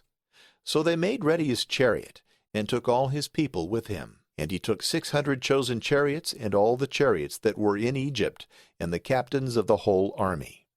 And the Lord hardened the heart of Pharaoh, king of Egypt, and he pursued the children of Israel, but they were gone forth in a mighty hand. And when the Egyptians followed the steps of them who were gone before, they found them encamped at the seaside. All Pharaoh's horse and chariots, and the whole army were in Pi-hahiroth before Baal-zephon. And when Pharaoh drew near, the children of Israel, lifting up their eyes, saw the Egyptians behind them, and they feared exceedingly, and cried to the Lord. And they said to Moses, Perhaps there were no graves in Egypt, therefore thou hast brought us to die in the wilderness. Why wouldst thou do this, to lead us out of Egypt? Is not this the word that we spoke to thee in Egypt, saying, Depart from us, that we may serve the Egyptians? For it was much better to serve them than to die in the wilderness. And Moses said to the people, Fear not, stand and see the great wonders of the Lord, which he will do this day. For the Egyptians, whom you see now, you shall see no more forever. The Lord will fight for you, and you shall hold your peace. And the Lord said to Moses, Why criest thou to me? Speak to the children of Israel to go forward. But lift thou up thy rod, and stretch forth thy hand over the sea, and divide it, that the children of Israel may go through the midst of the sea on dry ground. And I will harden the heart of the Egyptians to pursue you, and I will be glorified in Pharaoh, and in all his host, and in his chariots, and in his horsemen. And the Egyptians shall know that I am the Lord, when I shall be glorified in Pharaoh, and in his chariots, and in his horsemen. And the angel of God, who went before the camp of Israel, removing, went behind them, and together with him the pillar of the cloud, leaving the forepart, stood behind, between the Egyptians' camp and the camp of Israel. And it was a dark cloud, and enlightening the night, so that they could come not at one another all the night. And when Moses had stretched forth his hand over the sea, the Lord took it away by a strong and burning wind, blowing all the night, and turned it into dry ground, and the water was divided. And the children of Israel went in through the midst of the sea, dried up, for the water was as a wall on their right hand and on their left. And the Egyptians pursuing went in after them, and all Pharaoh's horses, his chariots and horsemen, through the midst of the sea. And now the morning watch was come, and behold, the Lord looking upon the Egyptian army through the pillar of fire and of the cloud slew their host, and overthrew the wheels of the chariots, and they were carried into the deep. And the Egyptians said, Let us flee from Israel, for the Lord fighteth for them against us. And the Lord said to Moses, Stretch forth thy hand over the sea, that the waters may come again upon the Egyptians, upon their chariots and horsemen. And when Moses had stretched forth his hand toward the sea, it returned at the first break of day to the former place. And as the Egyptians were fleeing away, the waters came upon them, and the Lord shut them up in the middle of the waves. And the waters returned, and covered the chariots and the horsemen of all the army of Pharaoh, who had come into the sea after them, neither did there so much as one of them remain. But the children of Israel marched through the midst of the sea upon dry land, and the waters were to them as a wall on the right hand and on the left. And the Lord delivered Israel on that day out of the hands of the Egyptians. And they saw the Egyptians dead upon the seashore, and the mighty hand that the Lord had used against them. And the people feared the Lord, and they believed the Lord, and Moses his servant. Exodus chapter 15. Then Moses and the children of Israel sung this canticle to the Lord, and said, Let us sing to the Lord, for he is gloriously magnified. The horse and the rider he hath thrown into the sea.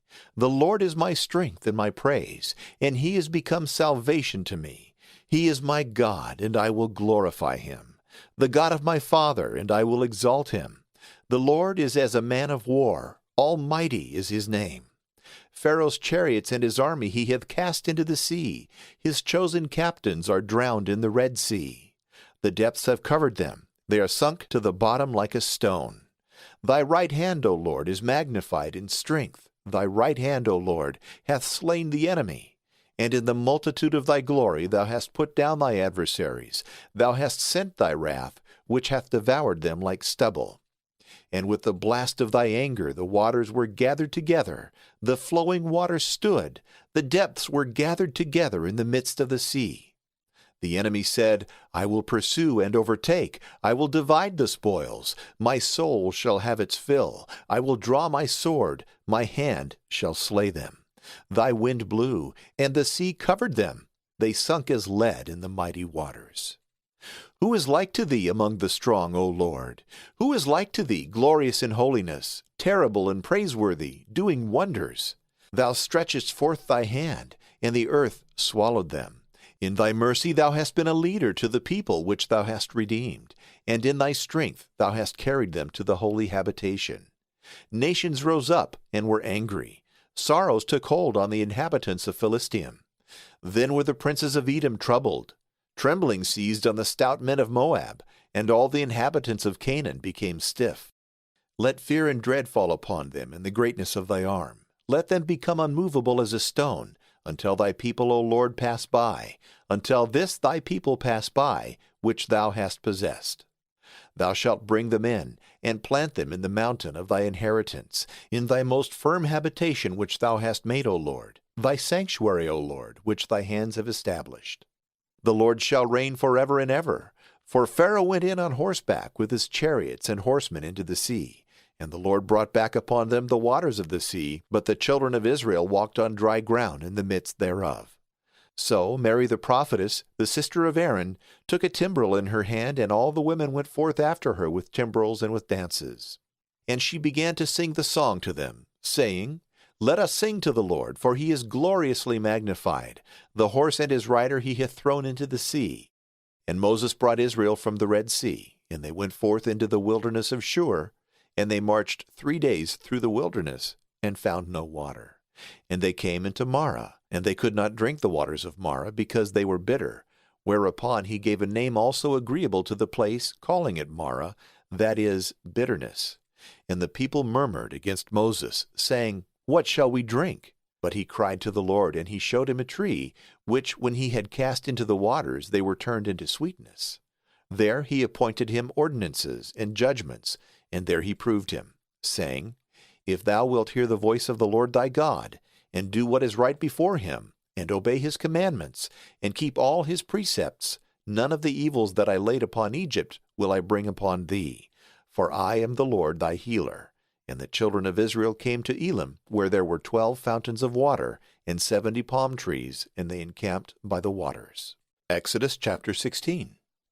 And they set forward from Elim, and all the multitude of the children of Israel came into the desert of Sin, which is between Elim and Sinai, the 15th day of the 2nd month, after they came out of the land of Egypt. And all the congregation of the children of Israel murmured against Moses and Aaron in the wilderness.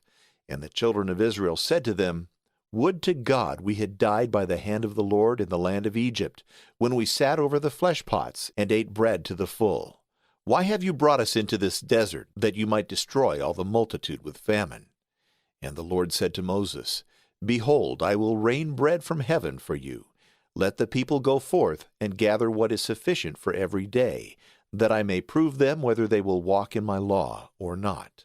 But the 6th day let them provide for to bring in, and let it be double to that they were wont to gather every day.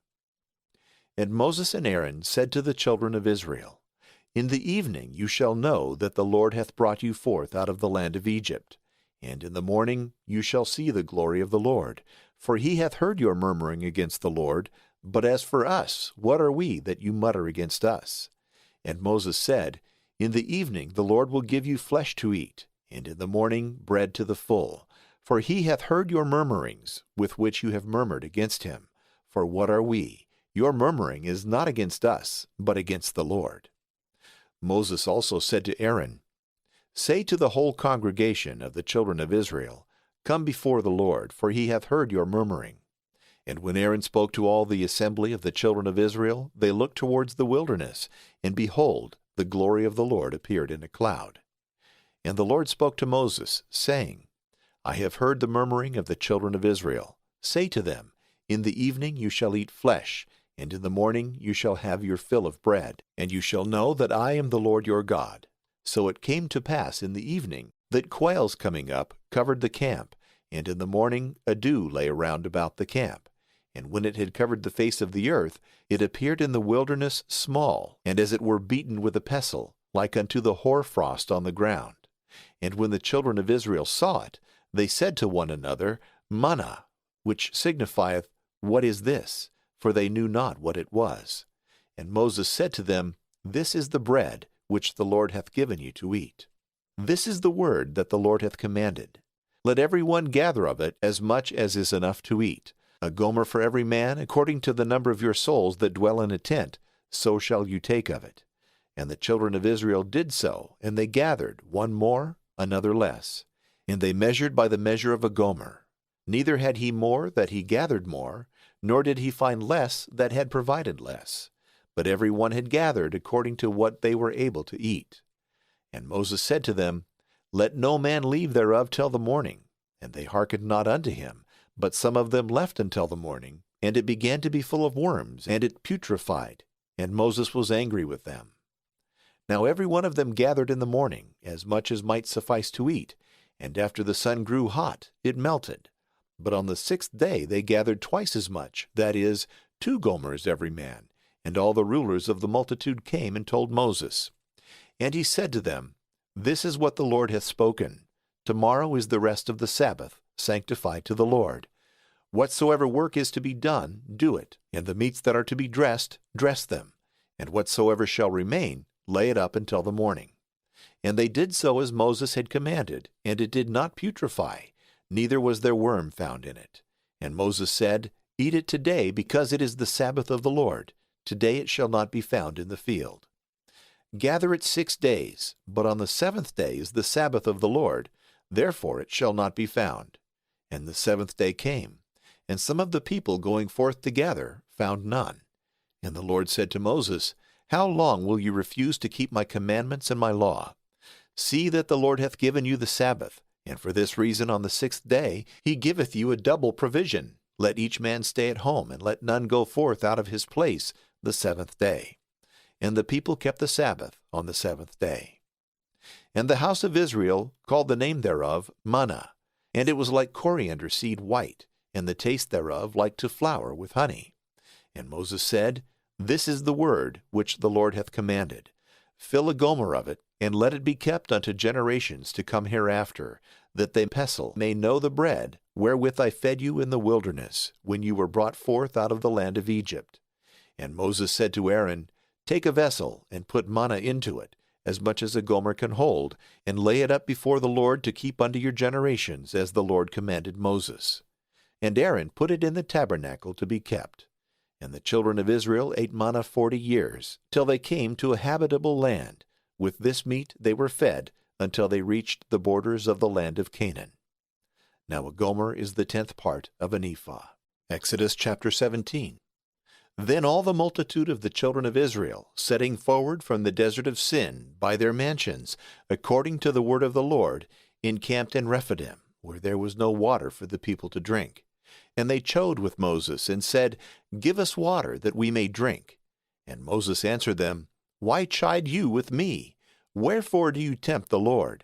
So the people were thirsty there for want of water, and murmured against Moses, saying, Why didst thou make us go forth out of Egypt, to kill us and our children and our beasts with thirst? And Moses cried to the Lord, saying, What shall I do to this people?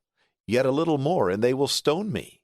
And the Lord said to Moses, Go before the people, and take with thee of the ancients of Israel, and take in thy hand the rod wherewith thou didst strike the river, and go. Behold, I will stand there before thee upon the rock of Horeb, and thou shalt strike the rock, and water shall come out of it, that the people may drink. Moses did so before the ancients of Israel, and he called the name of that place Temptation, because the chiding of the children of Israel, and for that they tempted the Lord, saying, Is the Lord amongst us or not? And Amalek came, and fought against Israel in Rephidim. And Moses said to Joshua, Choose out men, and go out and fight against Amalek. Tomorrow I will stand on the top of the hill, having the rod of God in my hand. Joshua did as Moses had spoken, and he fought against Amalek. But Moses and Aaron and Hur went up upon the top of the hill. And when Moses lifted up his hands, Israel overcame. But if he let them down a little, Amalek overcame. And Moses' hands were heavy, so they took a stone and put under him, and he sat on it. And Aaron and Hur stayed up his hands on both sides. And it came to pass that his hands were not weary until sunset. And Joshua put Amalek and his people to flight by the edge of the sword. And the Lord said to Moses, Write this for a memorial in a book, and deliver it to the ears of Joshua, for I will destroy the memory of Amalek from under heaven. And Moses built an altar, and called the name thereof, The Lord my exaltation, saying, Because the hand of the throne of the Lord, and the war of the Lord shall be against Amalek from generation to generation. Exodus chapter 18. And when Jethro the priest of Midian, the kinsman of Moses, had heard all the things that God had done to Moses and to Israel his people, and that the Lord had brought forth Israel out of Egypt, he took Zipporah, the wife of Moses, whom he had sent back, and her 2 sons, of whom one was called Gershom, his father saying, I have been a stranger in a foreign country, and the other Eliezer, for the God of my father, said he, is my helper, and hath delivered me from the sword of Pharaoh. And Jethro the kinsman of Moses came with his sons and his wife to Moses into the desert, where he was camped by the mountain of God. And he sent word to Moses, saying, I, Jethro thy kinsman, come to thee, and thy wife, and thy 2 sons with her. And he went out to meet his kinsman, and worshipped, and kissed him, and they saluted one another with words of peace. And when he was come into the tent, Moses told his kinsman all that the Lord hath done to Pharaoh and the Egyptians in favor of Israel, and all the labor which had befallen them in the journey, and that the Lord had delivered them. And Jethro rejoiced for all the good things that the Lord had done to Israel, because he had delivered them out of the hands of the Egyptians. And he said, Blessed is the Lord, who hath delivered you out of the hand of Pharaoh, and out of the hand of the Egyptians, who hath delivered his people out of the hand of Egypt. Now I know that the Lord is great above all gods, because they dealt proudly against them. So Jethro the kinsman of Moses offered holocausts and sacrifices to God, and Aaron and all the ancients of Israel came to eat bread with them before God. And the next day Moses sat to judge the people, who stood by Moses from morning until night. And when his kinsman had seen all things that he did among the people, he said, What is it that thou dost among the people? Why sittest thou alone, and all the people wait from morning till night? And Moses answered him, The people come to me to seek the judgment of God. And when any controversy falleth out among them, they come to me to judge between them, and to show the precepts of God and his laws. But he said, The thing thou dost is not good. Thou art spent with foolish labor, both thou and this people that is with thee. The business is above thy strength. Thou alone canst not bear it. But hear my words and counsels, and God shall be with thee. Be thou to the people in those things that pertain to God, to bring their words to him, and to show the people the ceremonies and the manner of worshipping, and the way wherein they ought to walk, and the work that they ought to do. And provide out of all the people able men, such as fear God, in whom there is truth, and that hate avarice, and appoint of them rulers of thousands, and of hundreds, and of 50s, and of 10s, who may judge the people at all times. And when any great matter soever shall fall out, let them refer it to thee, and let them judge the lesser matters only, so that it may be lighter for thee, the burden being shared out unto others. If thou dost this, thou shalt fulfill the commandment of God, and shalt be able to bear his precepts, and all his people shall return to their places with peace. And when Moses heard this, he did all things that he had suggested unto him. And choosing able men out of all Israel, he appointed them rulers of the people, rulers over thousands, and over hundreds, and over 50s, and over 10s. And they judged the people at all times, and whatsoever was of greater difficulty they referred to him, and they judged the easier cases only. And he let his kinsmen depart, and he returned and went into his own country. Exodus chapter 19. In the 3rd month of the departure of Israel out of the land of Egypt, on this day they came into the wilderness of Sinai. For departing out of Rephidim and coming to the desert of Sinai, they camped in the same place, and there Israel pitched their tents over against the mountain. And Moses went up to God, and the Lord called unto him from the mountain, and said, Thus thou shalt say to the house of Jacob, and tell the children of Israel, You have seen what I have done to the Egyptians, how I have carried you upon the wings of eagles, and have taken you to myself. If therefore you will hear my voice, and keep my covenant, you shall be my peculiar possession above all people, for all the earth is mine. And you shall be to me a priestly kingdom, and a holy nation. Those are the words thou shalt speak to the children of Israel. Moses came, and calling together the elders of the people, he declared all the words which the Lord had commanded. And all the people answered together, All that the Lord hath spoken we will do. And when Moses had related the people's words to the Lord said to him, Lo, now I will come to thee in the darkness of a cloud, that the people may hear me speaking to thee, and may believe thee forever. And Moses told the words of the people to the Lord. And he said to them, Go to the people and sanctify them today and tomorrow, and let them wash their garments. And let them be ready against the third day, for on the third day the Lord will come down in the sight of all the people upon Mount Sinai.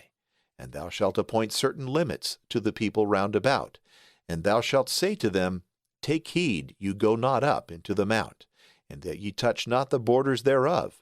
Every one that toucheth the mount, dying he shall die. No hand shall touch him, but he shall be stoned to death, or shall be shot through with arrows. Whether it be beast or man, he shall not live. When the trumpet shall begin to sound, then let them go up into the mount. And Moses came down from the mount to the people, and sanctified them. And when they had washed their garments, he said to them, Be ready against the third day, and come not near your wives.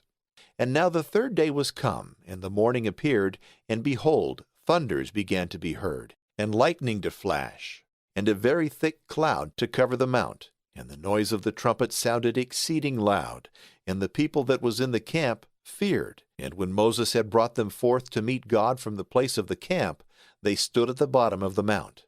And all Mount Sinai was on a smoke, because the Lord was come down upon it in fire, and the smoke arose from it as out of a furnace, and all the mount was terrible. And the sound of the trumpet grew by degrees louder and louder, and was drawn out to a greater length. Moses spoke, and God answered him. And the Lord came down upon Mount Sinai, in the very top of the mount, and he called Moses unto the top thereof. And when he was gone up hither, he said unto him, Go down and charge the people, lest they should have a mind to pass the limits to see the Lord, and a very great multitude of them should perish. The priests also that come to the Lord, let them be sanctified, lest he strike them. And Moses said to the Lord, The people cannot come up to Mount Sinai, for thou didst charge and command, saying, Set limits about the mount, and sanctify it. And the Lord said to him, Go, get thee down, and thou shalt come up, thou and Aaron with thee. But let not the priests and the people pass the limits, nor come up to the Lord, lest he kill them. And Moses went down to the people, and told them all. Exodus chapter 20. And the Lord spoke all these words, I am the Lord thy God, who brought thee out of the land of Egypt, out of the house of bondage. Thou shalt not have strange gods before me. Thou shalt not make to thyself a graven thing, nor the likeness of anything that is in heaven above, or in the earth beneath, nor of those things that are in the waters under the earth. Thou shalt not adore them, nor serve them. I am the Lord thy God, mighty, jealous, visiting the iniquity of the fathers upon the children, unto the third and fourth generation of them that hate me, and showing mercy unto thousands to them that love me and keep my commandments. Thou shalt not take the name of the Lord thy God in vain, for the Lord will not hold him guiltless that take the name of the Lord his God in vain. Remember that thou shalt keep holy the Sabbath day. 6 days shalt thou labor, and shalt do all thy works. But on the seventh day is the Sabbath of the Lord thy God. Thou shalt do no work on it, thou, nor thy son, nor thy daughter, nor thy manservant, nor thy maidservant, nor thy beast, nor the stranger that is within thy gates. For in 6 days the Lord made heaven and earth, and the sea and all things that are in them, and rested on the seventh day. Therefore the Lord blessed the seventh day, and sanctified it. Honor thy father and thy mother, that thou mayest be long-lived upon the land which the Lord thy God will give thee. Thou shalt not kill. Thou shalt not commit adultery. Thou shalt not steal. Thou shalt not bear false witness against thy neighbor. Thou shalt not covet thy neighbor's house, neither shalt thou desire his wife, nor his servant, nor his handmaid, nor his ox, nor his ass, nor anything that is his. And all the people saw the voices and the flames and the sound of the trumpet and the mount smoking, and being terrified and struck with fear, they stood afar off, saying to Moses, Speak thou to us, and we will hear. Let not the Lord speak to us, lest we die. And Moses said to the people, Fear not, for God is come to prove you, that the dread of him might be in you, and you should not sin. And the people stood afar off, but Moses went to the dark cloud wherein God was. And the Lord said to Moses, Thus shalt thou say to the children of Israel, You have seen that I have spoken to you from heaven. You shall not make gods of silver, nor shall you make to yourselves gods of gold. You shall make an altar of earth unto me, and you shall offer upon it your holocausts and peace offerings, your sheep and oxen, in every place where the memory of my name shall be. I will come to thee, and will bless thee. And if thou make an altar of stone unto me, thou shalt not build it of hewn stones, for if thou lift up a tool upon it, it shall be defiled. Thou shalt not go up by steps unto my altar, lest thy nakedness be discovered. Exodus chapter 21. These are the judgments which thou shalt set before them. If thou buy a Hebrew servant, 6 years shall he serve thee. In the 7th he shall go out free for nothing. With what raiment he came in, with the like let him go out. If having a wife, his wife also shall go out with him. But if his master gave him a wife, and she hath borne sons and daughters, the woman and her children shall be her master's, but he himself shall go out with his raiment. And if the servant shall say, I love my master and my wife and children, I will not go out free, his master shall bring him to the gods, and he shall be set to the door and the posts. And he shall bore his ear through with an awl, and he shall be his servant forever. If any man sell his daughter to be a servant, she shall not go out as bondwomen are wont to go out. If she displeases the eyes of her master, to whom she was delivered, he shall let her go. But he shall have no power to sell her to a foreign nation, if he despise her. But if he have betrothed her to his son, he shall deal with her after the manner of daughters. And if he take another wife for him, he shall provide her a marriage and raiment, neither shall he refuse the price of her chastity. If he do not these 3 things, she shall go out free without money. And he that striketh a man with a will to kill him shall be put to death. But he that did not lie in wait for him, but God delivered him into his hands, I will appoint thee a place to which he must flee. If a man kill his neighbor on set purpose, and by lying in wait for him, thou shalt take him away from my altar, that he may die. He that striketh his father or mother shall be put to death. He that shall steal a man and sell him, being convicted of guilt, shall be put to death. He that curseth his father or mother shall die the death. If men quarrel, and the one strike his neighbor with a stone or with his fist, and he die not, but keepeth his bed, if he rise again and walk abroad with his staff, he that struck him shall be quit, yet so that he make restitution for his work, and for his expenses upon the physicians. He that striketh his bondman or bondwoman with a rod, and they die under his hands, shall be guilty of the crime. But if the party remain alive a day or 2, he shall not be subject to the punishment, because it is his money. If men quarrel, and one strike a woman with child, and she miscarry indeed, but live herself, he shall be answerable for so much damage as the woman's husband shall require, and as arbiters shall award. But if her death ensue thereupon, he shall render life for life, eye for eye, tooth for tooth, hand for hand, foot for foot, burning for burning, wound for wound, stripe for stripe. If any man strike the eye of his manservant or maidservant, and leave them but one eye, he shall let them go free for the eye which he put out. Also, if he strike out a tooth of his manservant or maidservant, he shall in like manner make them free. If an ox gore a man or a woman, and they die, he shall be stoned, and his flesh shall not be eaten, but the owner of the ox shall be quit.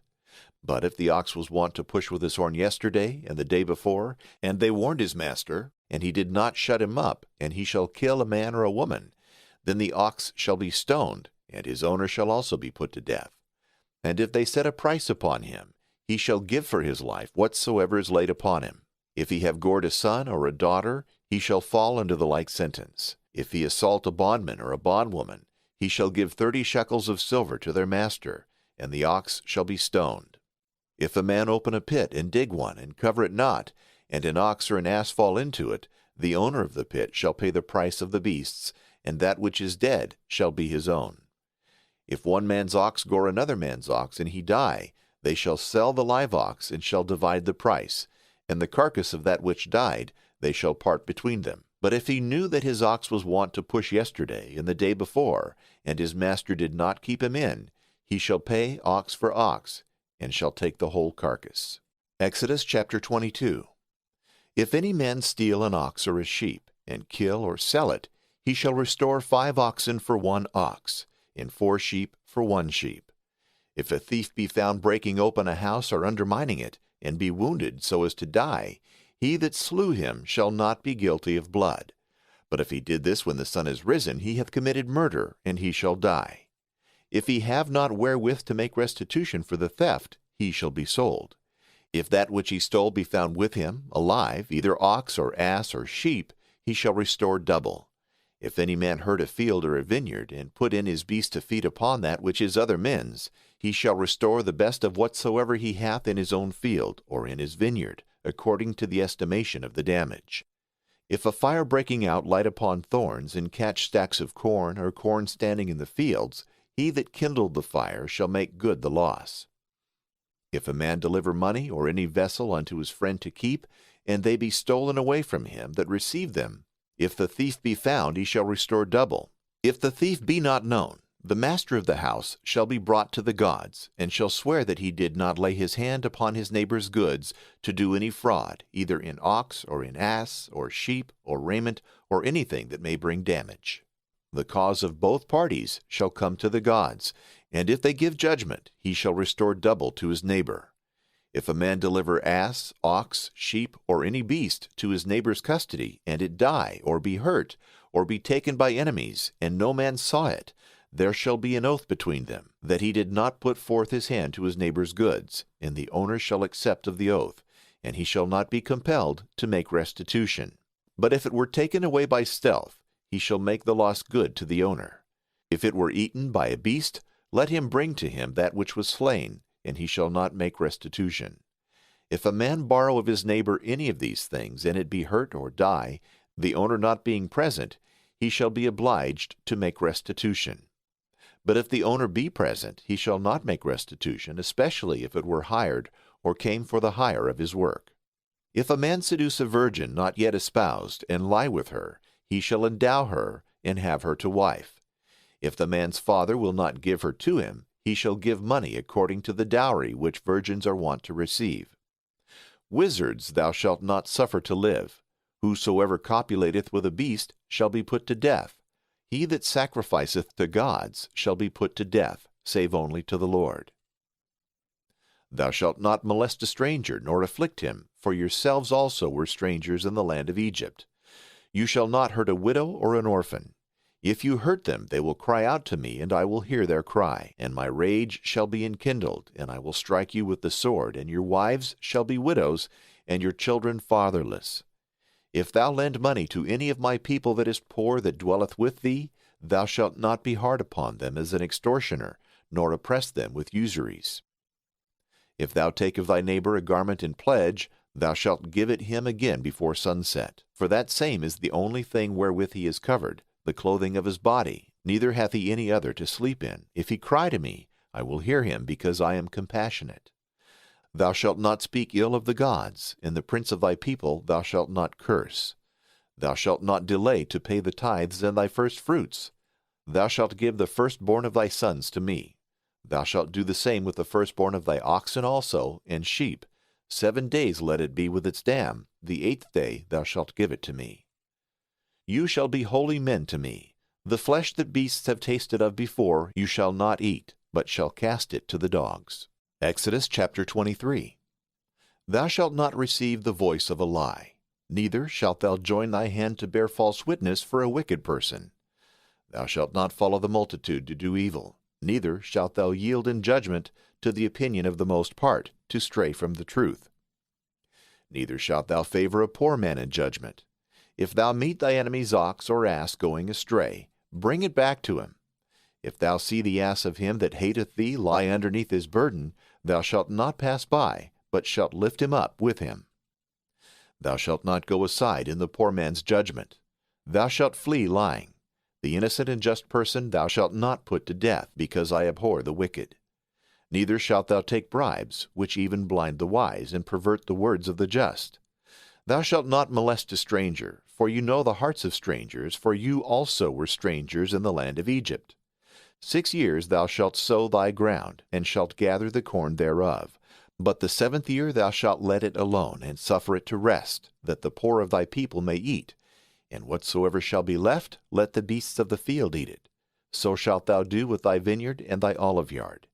6 days thou shalt work, the 7th day thou shalt cease, that thy ox and thy ass may rest, and the son of thy handmaid and the stranger may be refreshed. Keep all things that I have said to you, and by the name of strange gods you shall not swear, neither shall it be heard out of your mouth. 3 times every year you shall celebrate feasts to me. Thou shalt keep the feast of unleavened bread. 7 days shalt thou eat unleavened bread, as I commanded thee, in the time of the month of new corn, when thou didst come forth out of Egypt. Thou shalt not appear empty before me. And the feast of the harvest of the first fruits of thy work, whatsoever thou hast sown in the field.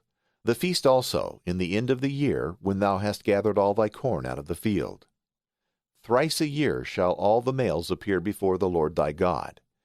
Thou shalt not sacrifice the blood of my victim upon leaven, neither shall the fat of my solemnity remain until morning. Thou shalt carry the first fruits of the corn of thy ground to the house of the Lord thy God. Thou shalt not boil a kid in the milk of his dam. Behold, I will send my angel, who shall go before thee, and keep thee in thy journey, and bring thee into the place that I have prepared. Take notice of him, and hear his voice, and do not think him one to be contemned, for he will not forgive when thou hast sinned, and my name is in him.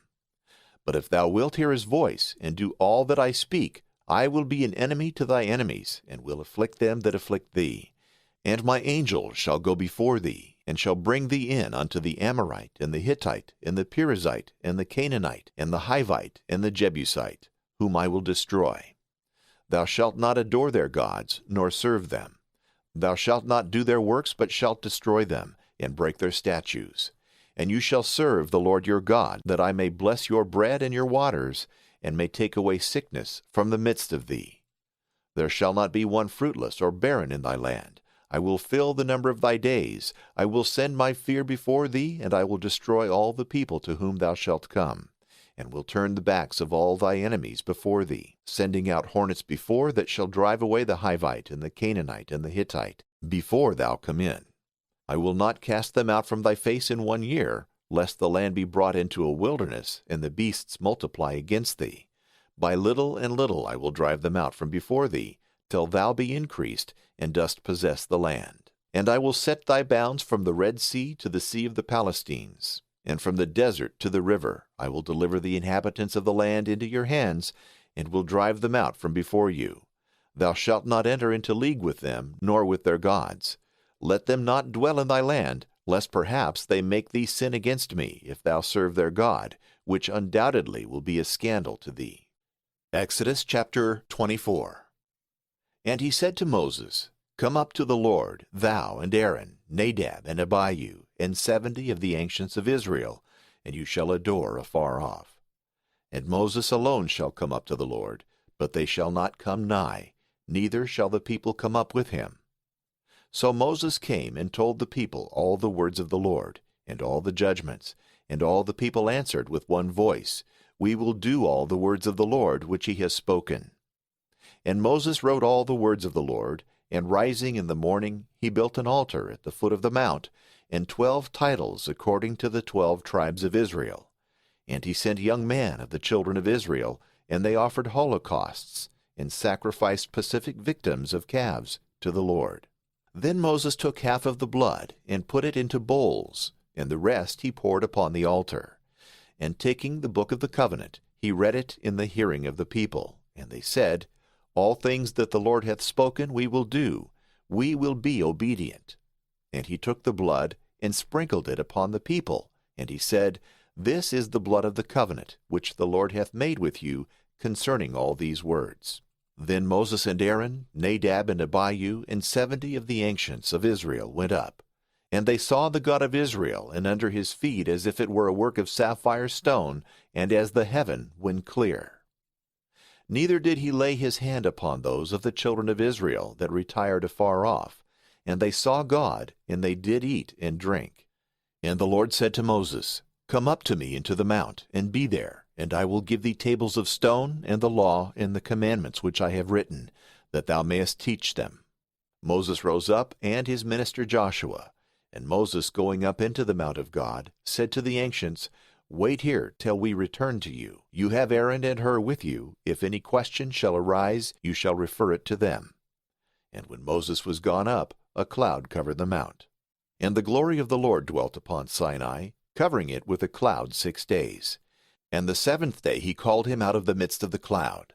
And the sight of the glory of the Lord was like a burning fire upon the mount in the eyes of the children of Israel.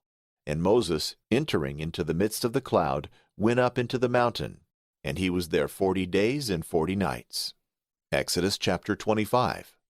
And the Lord spoke to Moses, saying, Speak to the children of Israel, that they bring firstfruits to me. Of every man that offereth of his own accord, you shall take them.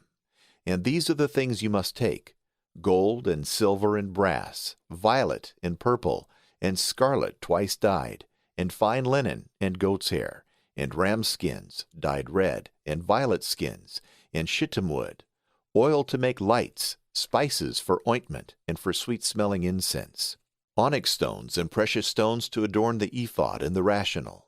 And they shall make me a sanctuary, and I will dwell in the midst of them, according to all the likeness of the tabernacle which I will show thee, and of all the vessels for the service thereof, and thus you shall make it. Frame an ark of shittim wood, the length whereof shall be of 2 cubits and a half, the breadth a cubit and a half, the height likewise a cubit and a half. And thou shalt overlay it with the purest gold within and without, and over it thou shalt make a golden crown round about, and 4 golden rings which thou shalt put at the 4 corners of the ark. Let 2 rings be on the one side, and 2 on the other. Thou shalt make bars also of shittim wood, and shalt overlay them with gold. And thou shalt put them in through the rings that are in the sides of the ark, that it may be carried on them. And they shall be always in the rings, neither shall they at any time be drawn out of them. And thou shalt put in the ark the testimony which I will give thee. Thou shalt make also a propitiatory of the purest gold, and the length thereof shall be 2 cubits and a half, and the breadth a cubit and a half. Thou shalt make also 2 cherubims of beaten gold on the 2 sides of the oracle. Let 1 cherub be on the one side, and the other on the other. Let them cover both sides of the propitiatory, spreading their wings and covering the oracle, and let them look one towards the other, their faces being turned towards the propitiatory wherewith the ark is to be covered, in which thou shalt put the testimony that I will give thee. Thence will I give orders, and will speak to thee over the propitiatory, and from the midst of the 2 cherubims which shall be upon the ark of the testimony, all things which I will command the children of Israel by thee. Thou shalt make a table also of shittim wood, of 2 cubits in length, and a cubit in breadth, and a cubit and a half in height. And thou shalt overlay it with the purest gold, and thou shalt make to it a golden ledge round about, and to the ledge itself a polished crown, 4 inches high, and over the same another little golden crown. Thou shalt prepare also 4 golden rings, and shalt put them in the 4 corners of the same table over each foot. Under the crown shall the golden rings be, that the bars may be put through them, and the table may be carried. The bars also themselves thou shalt make of shittim wood, and shalt overlay them with gold to bear up the table. Thou shalt prepare also dishes and bowls, censers and cups, wherein the libations are to be offered of the purest gold. And thou shalt set upon the table loaves of proposition in my sight always. Thou shalt make also a candlestick of beaten work of the finest gold, the shaft thereof, and the branches, the cups, and the bowls, and the lilies going forth from it. 6 branches shall come out of the sides, 3 out of the one side, and 3 out of the other. 3 cups as it were nuts to every branch, and a bowl withal, and a lily, and 3 cups likewise of the fashion of nuts in the other branch, and a bowl withal, and a lily. Such shall be the work of the 6 branches that are to come out from the shaft, And in the candlestick itself shall be 4 cups in the manner of a nut, and in every one bowls and lilies. Bowls under 2 branches in 3 places, which together make 6 coming forth out of one shaft. And both the bowls and the branches shall be of the same beaten work of the purest gold. Thou shalt make also 7 lamps, and shalt set them upon the candlestick to give light over against. The snuffers also, and where the snuffings shall be put out, shall be made of the purest gold. The whole weight of the candlestick with all the furniture thereof shall be a talent of the purest gold. Look and make it according to the pattern that was shown thee in the mount. Exodus chapter 26. And thou shalt make the tabernacle in this manner. Thou shalt make 10 curtains of fine twisted linen, and violet, and purple, and scarlet twice dyed, diversified with embroidery. The length of one curtain shall be 28 cubits, the breadth shall be 4 cubits. All the curtains shall be of one measure. 5 curtains shall be joined one to another, and the other 5 shall be coupled together in like manner. Thou shalt make loops of violet in the sides and tops of the curtains, that they may be joined one to another. Every curtain shall have 50 loops on both sides, so set on, that one loop may be against another loop, and one may be fitted to the other. Thou shalt make also 50 rings of gold wherewith the veils of the curtains are to be joined, that it may be made one tabernacle. Thou shalt make also 11 curtains of goat's hair, to cover the top of the tabernacle. The length of one hair curtain shall be 30 cubits, and the breadth 4. The measure of all the curtains shall be equal, 5 of which thou shalt couple by themselves, and the 6 others thou shalt couple one to another, so as to double the 6th curtain in the front of the roof. Thou shalt make also 50 loops in the edge of one curtain, that it may be joined with the other, and 50 loops in the edge of the other curtain, that it may be coupled with its fellow. Thou shalt make also 50 buckles of brass wherewith the loops may be joined, that of all there may be made one covering. And that which shall remain of the curtains that are prepared for the roof, to wit, one curtain that is over and above, with the half thereof, thou shalt cover the back parts of the tabernacle, and there shall hang down a cubit on the one side, and another on the other side, which is over and above, in the length of the curtains, fencing both sides of the tabernacle. Thou shalt make also another cover to the roof of ram skins dyed red, and over that again another cover of violet-colored skins. Thou shalt make also the boards of the tabernacle standing upright of shittim wood. Let every one of them be 10 cubits in length, and in breadth 1 cubit and a half. In the sides of the boards shall be made 2 mortices, whereby one board may be joined to another board, and after this manner shall all the boards be prepared, of which 20 shall be in the south side, southward, for which thou shalt cast 40 sockets of silver, that under every board may be put 2 sockets at the 2 corners. In the second side also, the tabernacle that looketh to the north, there shall be 20 boards, having 40 sockets of silver. 2 sockets shall be put under each board. But on the west side of the tabernacle thou shalt make 6 boards, and again other 2 which shall be erected in the corners at the back of the tabernacle. And they shall be joined together from beneath unto the top, and one joint shall hold them all. The like joining shall be observed for the 2 boards also that are to be put in the corners. And they shall be in all 8 boards, and their silver sockets 16, reckoning 2 sockets for each board. Thou shalt make also 5 bars of shittim wood, to hold together the boards on one side of the tabernacle, and 5 others on the other side, and as many at the west side. And they shall be put along by the midst of the boards from one end to the other. The boards also themselves thou shalt overlay with gold, and shall cast rings of gold to be set upon them for places for the bars to hold together boardwork, which bars thou shalt cover with plates of gold. And thou shalt rear up the tabernacle according to the pattern that was shown thee in the mount. Thou shalt make also a veil of violet and purple and scarlet twice dyed, and fine twisted linen, wrought with embroidered work and goodly variety. And thou shalt hang it up before 4 pillars of shittim wood, which themselves also shall be overlaid with gold, and shall have heads of gold, but sockets of silver. And the veils shall be hanged on with rings, and within it thou shalt put the ark of the testimony, and the sanctuary, and the holy of holies shall be divided with it. And thou shalt set the propitiatory upon the ark of the testimony in the holy of holies. And the tablet without the veil, and over against the table the candlestick in the south side of the tabernacle, for the table shall stand in the north side. Thou shalt make also a hanging in the entrance of the tabernacle of violet and purple, and scarlet twice dyed, and fine twisted linen with embroidered work. And thou shalt overlay with gold 5 pillars of shittim wood, before which the hanging shall be drawn. Their heads shall be of gold, and the sockets of brass. Exodus chapter 27. Thou shalt make also an altar of shittim wood, which shall be 5 cubits long and as many broad, that is, 4 square, and 3 cubits high. And there shall be horns at the 4 corners of the same, and thou shalt cover it with brass. And thou shalt make for the uses thereof pans to receive the ashes, and tongs, and flesh hooks, and fire pans. All its vessels thou shalt make of brass. And a grate of brass in manner of a net, at the 4 corners of which shall be 4 rings of brass, which thou shalt put under the hearth of the altar, and the grate shall be even to the midst of the altar. Thou shalt make also 2 bars for the altar of shittim wood, which thou shalt cover with plates of brass. And thou shalt draw them through rings, and they shall be on both sides of the altar to carry it. Thou shalt not make it solid, but empty and hollow in the inside, as it was shown thee in the mount.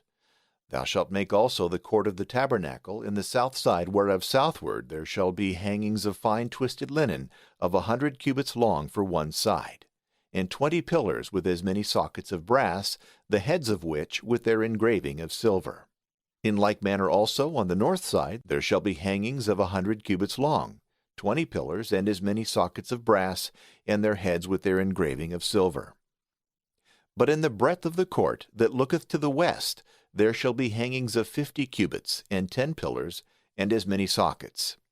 In that breadth also of the court which looketh to the east there shall be 50 cubits, in which there shall be for one side hangings of 15 cubits, and 3 pillars, and as many sockets.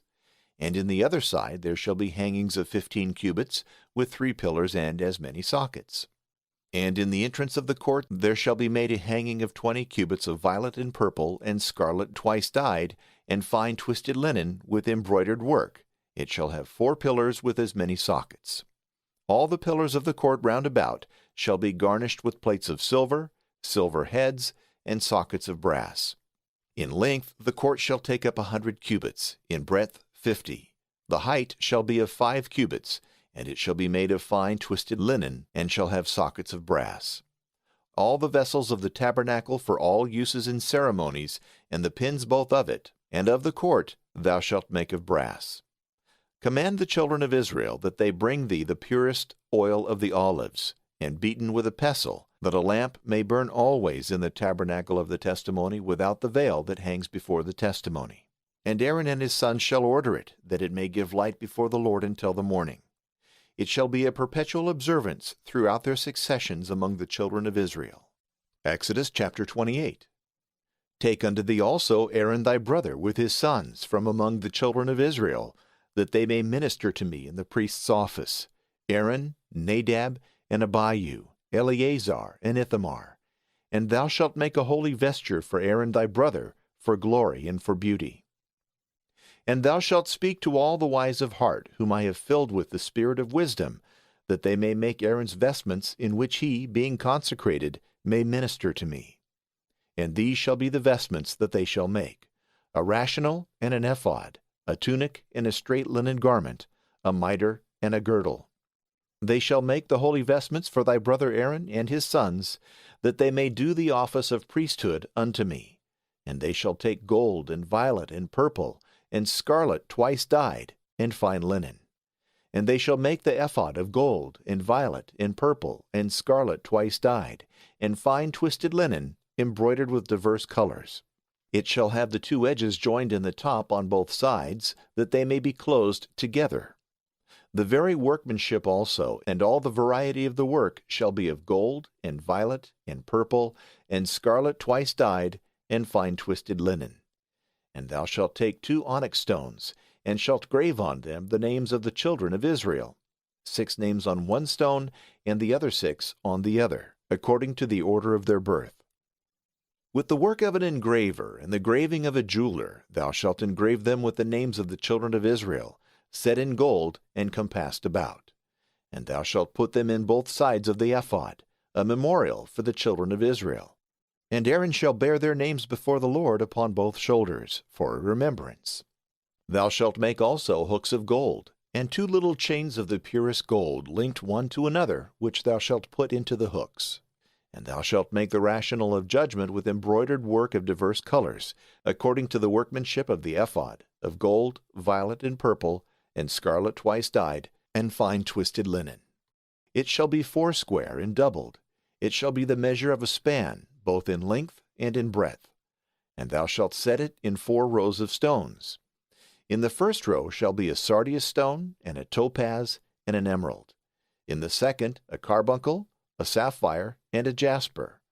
In the third, a ligurius, an agate, and an amethyst. In the fourth, a chrysolite, an onyx, and a beryl. They shall be set in gold by their rows. And they shall have the names of the children of Israel. With 12 names shall they be engraved, each stone with the name of one according to the 12 tribes. And thou shalt make on the rational chains linked one to another of the purest gold, and 2 rings of gold which thou shalt put in the 2 ends at the top of the rational. And the golden chains thou shalt join to the rings that are in the ends thereof, and the ends of the chains themselves thou shalt join together with 2 hooks on both sides of the ephod, which is towards the rational. Thou shalt make also 2 rings of gold which thou shalt put in the top parts of the rational, in the borders that are over against the ephod, and look towards the back parts thereof.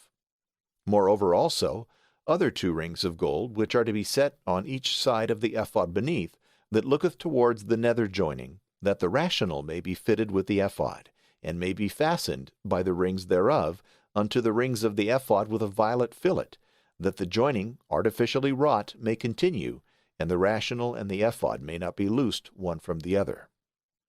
And Aaron shall bear the names of the children of Israel in the rational of judgment upon his breast, when he shall enter into the sanctuary, a memorial before the Lord forever. And thou shalt put in the rational of judgment doctrine and truth, which shall be on Aaron's breast when he shall go in before the Lord, and he shall bear the judgment of the children of Israel on his breast in the sight of the Lord always. And thou shalt make the tunic of the ephod all of violet, in the midst whereof above shall be a hole for the head, and a border round about it woven, as is wont to be made in the outmost parts of garments, that it may not easily be broken. And beneath, at the feet of the same tunic round about, thou shalt make as it were pomegranates of violet and purple, and scarlet twice dyed, with little bells set between, so that there shall be a golden bell and a pomegranate, and again another golden bell and a pomegranate. And Aaron shall be vested with it in the office of his ministry, that the sound may be heard when he goeth in and cometh out of the sanctuary in the sight of the Lord, and that he may not die. Thou shalt make also a plate of the purest gold, wherein thou shalt grave with engraver's work, Holy to the Lord. And thou shalt tie it with a violet fillet, and it shall be upon the mitre, hanging over the forehead of the high priest. And Aaron shall bear the iniquities of those things which the children of Israel have offered and sanctified in all their gifts and offerings. And the plate shall be always on his forehead, that the Lord may be well pleased with them. And thou shalt gird the tunic with fine linen, and thou shalt make a fine linen mitre, and a girdle of embroidered work. Moreover, for the sons of Aaron, thou shalt prepare linen tunics, and girdles, and mitres for glory and beauty. And with all these things thou shalt vest Aaron thy brother, and his sons with him. And thou shalt consecrate the hands of them all, and shalt sanctify them, that they may do the office of priesthood unto me. Thou shalt make also linen breeches to cover the flesh of their nakedness from the reins to the thighs. And Aaron and his sons shall use them when they shall go into the tabernacle of the testimony, or when they approach the altar to minister in the sanctuary, lest being guilty of iniquity they die. It shall be a law forever to Aaron, and to his seed after him. Exodus chapter 29. And thou shalt also do this, that they may be consecrated to me in priesthood. Take a calf from the herd, and 2 rams without blemish, and unleavened bread, and a cake without leaven tempered with oil, wafers also unleavened, anointed with oil. Thou shalt make them all of wheaten flour. And thou shalt put them in a basket, and offer them, and the calf, and the 2 rams. And thou shalt bring Aaron and his sons to the door of the tabernacle of the testimony. And when thou hast washed the father and his sons with water, thou shalt clothe Aaron with his vestments, that is, with the linen garment and the tunic, and the ephod and the rational, which thou shalt gird with the girdle. And thou shalt put the mitre upon his head, and the holy plate upon the mitre. And thou shalt pour the oil of unction upon his head, and by this rite shall he be consecrated. Thou shalt bring his sons also, and shalt put on them the linen tunics, and gird them with a girdle, to wit, Aaron and his children. And thou shalt put mitres upon them, and they shall be priests to me by a perpetual ordinance. After thou shalt have consecrated their hands, thou shalt present also the calf before the tabernacle of the testimony. And Aaron and his sons shall lay their hands upon his head, and thou shalt kill him in the sight of the Lord, beside the door of the tabernacle of the testimony. And taking some of the blood of the calf, thou shalt put it upon the horns of the altar with thy finger, and the rest of the blood thou shalt pour at the bottom thereof. Thou shalt take also all the fat that covereth the entrails, and the caul of the liver, and the 2 kidneys, and the fat that is upon them, and shalt offer a burnt offering upon the altar.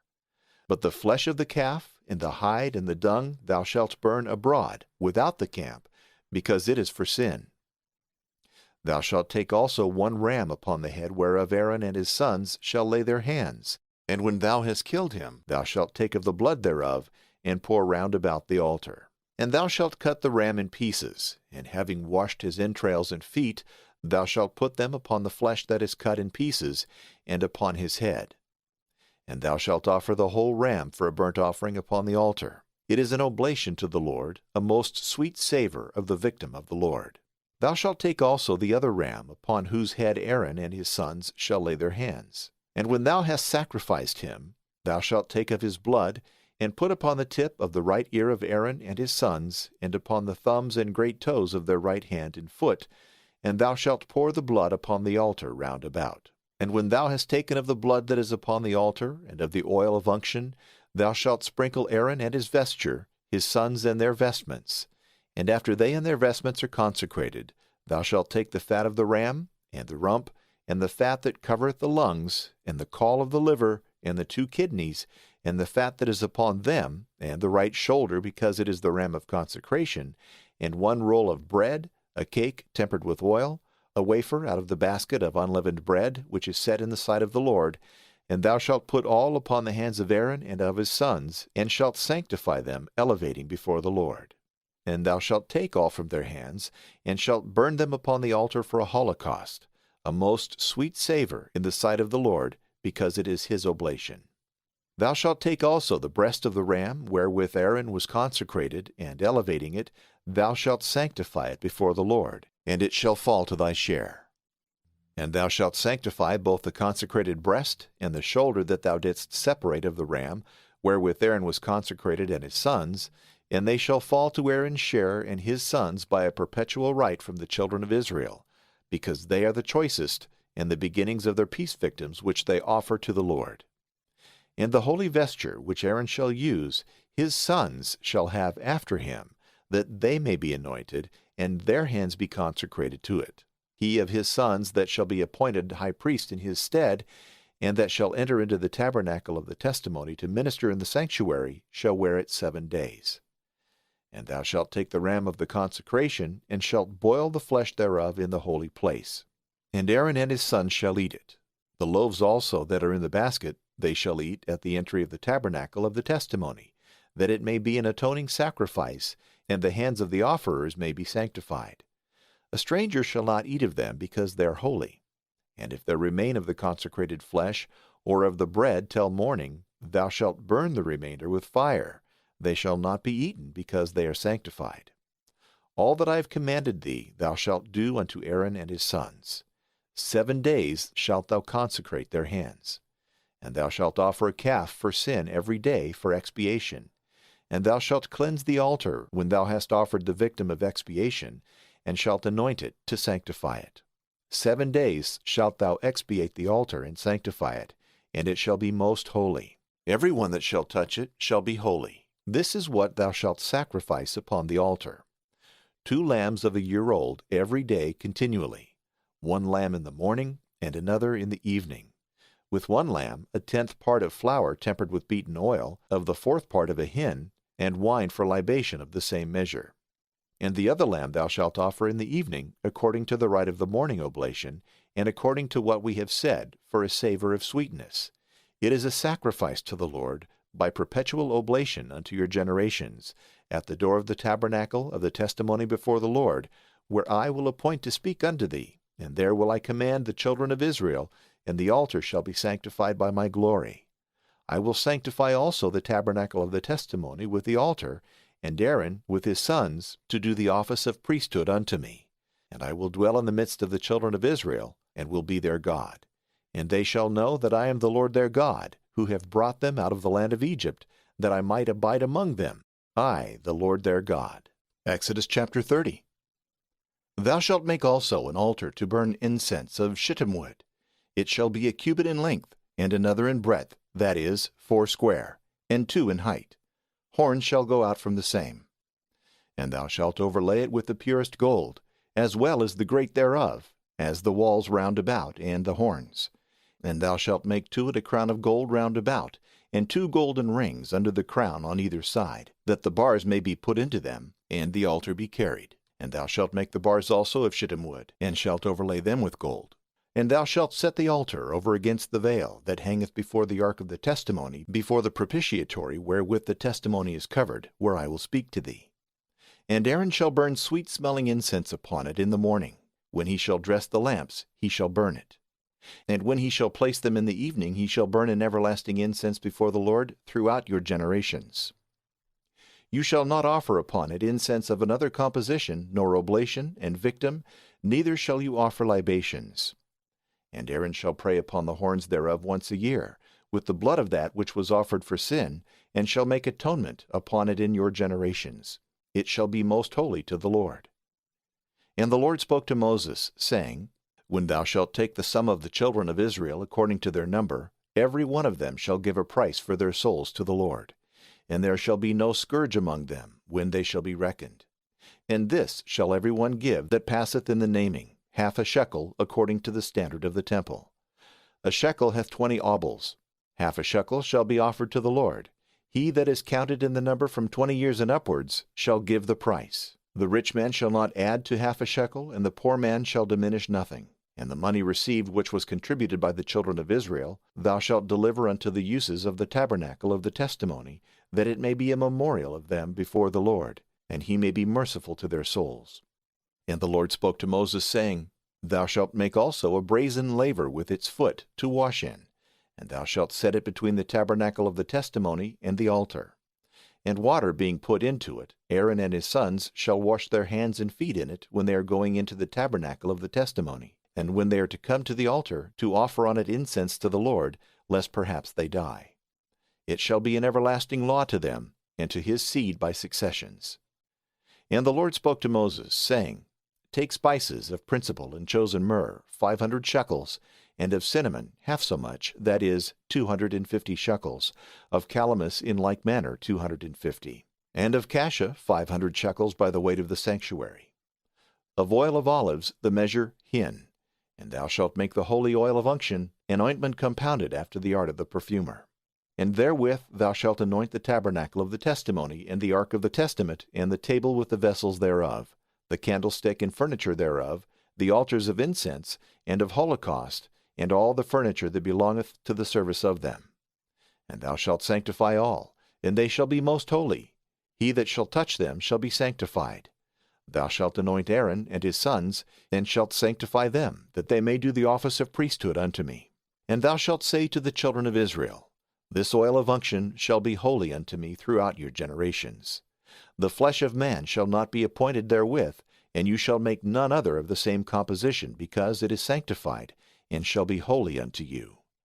What man soever shall compound such, and shall give thereof to a stranger, he shall be cut off from his people. And the Lord said to Moses, Take unto thee spices, stagte and onycha, galbanum of sweet savor, and the clearest frankincense, all shall be of equal weight. And thou shalt make incense compounded by the work of the perfumer, well tempered together, and pure, and most worthy of sanctification. And when thou hast beaten all into very small powder, thou shalt set of it before the tabernacle of the testimony, in the place where I will appear to thee. Most holy shall this incense be to you. You shall not make such a composition for your own uses, because it is holy to the Lord. What man soever shall make the like, to enjoy the smell thereof, he shall perish out of his people. Exodus chapter 31. And the Lord spoke to Moses, saying, Behold, I have called by name Bezalel the son of Uri, the son of Hur, of the tribe of Judah, and I have filled him with the Spirit of God, with wisdom and understanding, and knowledge in all manner of work, to devise whatsoever may be artificially made of gold and silver and brass, of marble and precious stones, and variety of wood. And I have given him for his companion Oholiab, the son of Ahisamach, of the tribe of Dan. And I have put wisdom in the heart of every skillful man, that they may make all things which I have commanded thee: the tabernacle of the covenant, and the ark of the testimony, and the propitiatory that is over it, and all the vessels of the tabernacle, and the table and the vessels thereof, the most pure candlestick with the vessels thereof, and the altars of incense, and of holocaust, and all their vessels, the laver with its foot, the holy vestments in the ministry for Aaron the priest, and for his sons, that they may execute their office about the sacred things, the oil of unction, and the incense of spices in the sanctuary. All things which I have commanded thee shall they make. And the Lord spoke to Moses, saying, Speak to the children of Israel, and thou shalt say to them, See that thou keep my Sabbath, because it is a sign between me and you in your generations, that you may know that I am the Lord who sanctify you. Keep you my Sabbath, for it is holy unto you. He that shall profane it shall be put to death. He that shall do my work in it, his soul shall perish out of the midst of his people. 6 days shall you do work. In the 7th day is the Sabbath, the rest holy to the Lord. Every one that shall do any work on this day shall die. Let the children of Israel keep the Sabbath and celebrate it in their generations. It is an everlasting covenant between me and the children of Israel, and a perpetual sign. For in 6 days the Lord made heaven and earth, and in the 7th he ceased from his work. And the Lord, when he had ended these words in Mount Sinai, gave to Moses 2 stone tables of testimony, written with the finger of God. Exodus chapter 32. And the people, seeing that Moses delayed to come down from the mount, gathered together against Aaron, said, Arise, make us gods that may go before us, for as to this Moses, the man that brought us out of the land of Egypt, we know not what has befallen him. And Aaron said to them, Take the golden earrings from the ears of your wives and your sons and daughters, and bring them to me. And the people did what he had commanded, bringing the earrings to Aaron. And when he had received them, he fashioned them by founder's work, and made of them a molten calf. And they said, These are thy gods, O Israel, that have brought thee out of the land of Egypt. And when Aaron saw this, he built an altar before it, and made proclamation by a crier's voice, saying, Tomorrow is the solemnity of the Lord. And rising in the morning, they offered holocausts and peace victims, and the people sat down to eat and drink, and they rose up to play. And the Lord spoke to Moses, saying, Go, get thee down. Thy people, which thou hast brought out of the land of Egypt, hath sinned. They have quickly strayed from the way which thou didst show them, and they have made to themselves a molten calf, and have adored it, and sacrificing victims to it have said, These are thy gods, O Israel, that have brought thee out of the land of Egypt. And again the Lord said to Moses, See that this people is stiff-necked. Let me alone, that my wrath may be kindled against them, and that I may destroy them, and I will make of thee a great nation. But Moses besought the Lord his God, saying, Why, O Lord, is thy indignation kindled against thy people, whom thou hast brought out of the land of Egypt, with great power and with a mighty hand? Let not the Egyptians say, I beseech thee, He craftily brought them out, that he might kill them in the mountains, and destroy them from the earth. Let thy anger cease, and be appeased upon the wickedness of thy people. Remember Abraham, Isaac, and Israel, thy servants, to whom thou sworest by thy own self, saying, I will multiply your seed as the stars of heaven, and this whole land that I have spoken of I will give to your seed, and you shall possess it forever. And the Lord was appeased from doing the evil which he had spoken against his people. And Moses returned from the mount, carrying the 2 tables of the testimony in his hand, written on both sides, and made by the work of God. The writing also of God was graven in the tables. And Joshua, hearing the noise of the people shouting, said to Moses, The noise of battle is heard in the camp. But he answered, It is not the cry of men encouraging to fight, nor the shout of men compelling to flee, but I hear the voice of singers. And when he came nigh to the camp, he saw the calf and the dances, and being very angry, he threw the tables out of his hand, and broke them at the foot of the mount. And laying hold of the calf which they had made, he burnt it, and beat it to powder, which he strode into water, and gave thereof to the children of Israel to drink. And he said to Aaron, What has this people done to thee, that thou shouldst bring upon them a most heinous sin? And he answered him, Let not my Lord be offended, for thou knowest this people, that they are prone to evil. They said to me, Make us gods that may go before us. For as to this Moses, who brought us forth out of the land of Egypt, we know not what has befallen him. And I said to them, Which of you hath any gold? And they took and brought it to me, and I cast it into the fire, and this calf came out. And when Moses saw that the people were naked, for Aaron had stripped them by occasion of the shame of the filth, and had set them naked among their enemies, then standing in the gate of the camp, he said, If any man be on the Lord's side, let him join me. And all the sons of Levi gathered themselves together unto him. And he said to them, Thus saith the Lord God of Israel, Put every man his sword upon his thigh. Go and return from gate to gate through the midst of the camp, and let every man kill his brother and friend and neighbor.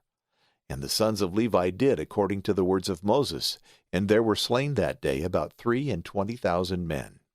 And Moses said, You have consecrated your hands this day to the Lord, every man in his son and in his brother, that a blessing may be given to you. And when the next day was come, Moses spoke to the people, You have sinned a very great sin. I will go up to the Lord, if by any means I may be able to entreat him for your crime. And returning to the Lord, he said, I beseech thee, this people hath sinned a heinous sin, and they have made to themselves gods of gold. Either forgive them this trespass, or if thou wilt not, strike me out of the book thou hast written. And the Lord answered him, He that hath sinned against me, him will I strike out of my book. But go thou, and lead this people whither I have told thee. My angel shall go before thee, and I in the day of revenge will visit this sin also of theirs. The Lord therefore struck the people for the guilt on occasion of the calf which Aaron had made. Exodus chapter 33. And the Lord spoke to Moses, saying, Go, get thee up from this place, thou and thy people, which thou hast brought out of the land of Egypt, into the land concerning which I swore to Abraham, Isaac, and Jacob, saying, To thy seed I will give it. And I will send an angel before thee, that I may cast out the Canaanite, and the Amorite, and the Hittite, and the Perizzite, and the Hivite, and the Jebusite, that thou mayest enter into the land that floweth with milk and honey. For I will not go up with thee, because thou art a stiff-necked people, lest I destroy thee in the way. And the people hearing these very bad things mourned, and no man put on his ornaments according to custom. And the Lord said to Moses, Say to the children of Israel, Thou art a stiff-necked people. Once I shall come up in the midst of thee, and shall destroy thee. Now presently lay aside thy ornaments, that I may know what to do with thee. So the children of Israel laid aside their ornaments by Mount Horeb. Moses also taking the tabernacle, pitched it without the camp afar off, and called the name thereof, the tabernacle of the covenant. And all the people that had any question went forth to the tabernacle of the covenant without the camp. And when Moses went forth to the tabernacle, all the people rose up, and every one stood in the door of his pavilion, and they beheld the back of Moses till he went into the temple. And when he was gone into the temple of the covenant, the pillar of the cloud came down and stood at the door, and he spoke with Moses. And all saw that the pillar of the Lord stood at the door of the tabernacle, and they stood and worshipped at the doors of their tents. And the Lord spoke to Moses face to face, as a man is wont to speak to his friend. And when he returned into the camp, his servant Joshua, the son of Nun, a young man, departed not from the tabernacle. And Moses said to the Lord, Thou commandest me to lead forth this people, and thou dost not let me know whom thou wilt send with me, especially whereas thou hast said, I know thee by name, and thou hast found favor in my sight. If therefore I have found favor in thy sight, show me thy face, that I may know thee, and may find grace before thy eyes. Look upon thy people, this nation. And the Lord said, My face shall go before thee, and I will give thee rest. And Moses said, If thou thyself dost not go before, bring us not out of this place. For how shall we be able to know, I and thy people, that we have found grace in thy sight, unless thou walk with us, that we may be glorified by all people that dwell upon the earth. And the Lord said to Moses, This word also, which thou hast spoken, will I do. For thou hast found grace before me, and thee I have known by name. And he said, Show me thy glory. He answered, I will show thee all good, and I will proclaim in the name of the Lord before thee, and I will have mercy on whom I will, and I will be merciful to whom it shall please me. And again he said, Thou canst not see my face, for man shall not see me and live. And again he said, Behold, there is a place with me, and thou shalt stand upon the rock. And when my glory shall pass, I will set thee in a hole of the rock, and protect thee with my right hand, till I pass. And I will take away my hand, and thou shalt see my back parts, but my face thou canst not see. Exodus chapter 34. And after this he said, Hew thee 2 tables of stone like unto the former, and I will write upon them the words which were in the tables which thou brokest. Be ready in the morning, that thou mayest forthwith go up into Mount Sinai, that thou shalt stand with me upon the top of the mount. Let no man go up with thee, and let not any man be seen throughout all the mount, neither let the oxen nor the sheep feed over against it. Then he cut out 2 tables of stone, such as had been before. And rising very early, he went up into the Mount Sinai, as the Lord had commanded him, carrying with him the tables. And when the Lord was come down in a cloud, Moses stood with him, calling upon the name of the Lord. And when he passed before him, he said, O the Lord God, merciful and gracious, patient and of much compassion, and true, who keepest mercy unto thousands, who takest away iniquity and wickedness and sin, and no man of himself is innocent before thee, who renderest the iniquity of the fathers to the children and to the grandchildren, unto the 3rd and 4th generation. And Moses, making haste, bowed down prostrate unto the earth, and adoring said, If I have found grace in thy sight, O Lord, I beseech thee that thou wilt go with us, for it is a stiff-necked people, and take away our iniquities and sin, and possess us. The Lord answered, I will make a covenant in the sight of all.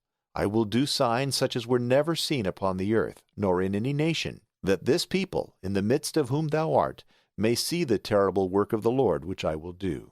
Observe all things which this day I command thee. I myself will drive out before thy face the Amorite, and the Canaanite, and the Hittite, and the Perizzite, and the Hivite, and the Jebusite. Beware thou never join in friendship with the inhabitants of that land, which may be thy ruin. But destroy their altars, break their statues, and cut down their groves. Adore not any strange god. The Lord, his name is jealous. He is a jealous God. Make no covenant with the men of those countries, lest when they have committed fornication with their gods and have adored their idols, someone call thee to eat of the things sacrificed. Neither shalt thou take of their daughters a wife for thy son, lest, after they themselves have committed fornication, they make thy sons also to commit fornication with their gods. Thou shalt not make to thyself any molten gods. Thou shalt keep the feast of the unleavened bread. 7 days shalt thou eat unleavened bread, as I commanded thee in the time of the month of the new corn. For in the month of the springtime thou camest out of Egypt.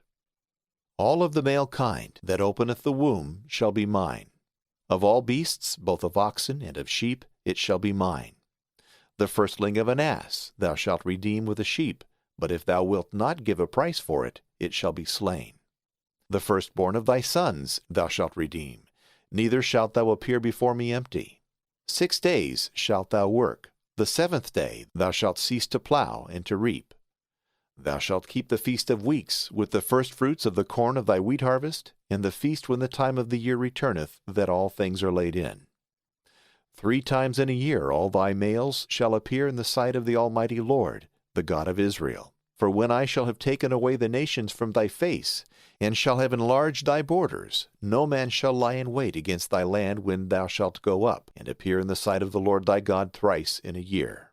Thou shalt not offer the blood of my sacrifice upon leaven, neither shall there remain in the morning anything of the victim of the solemnity of the Lord.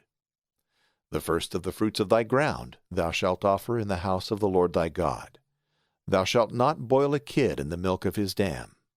And the Lord said to Moses, Write these words by which I have made a covenant both with thee and with Israel.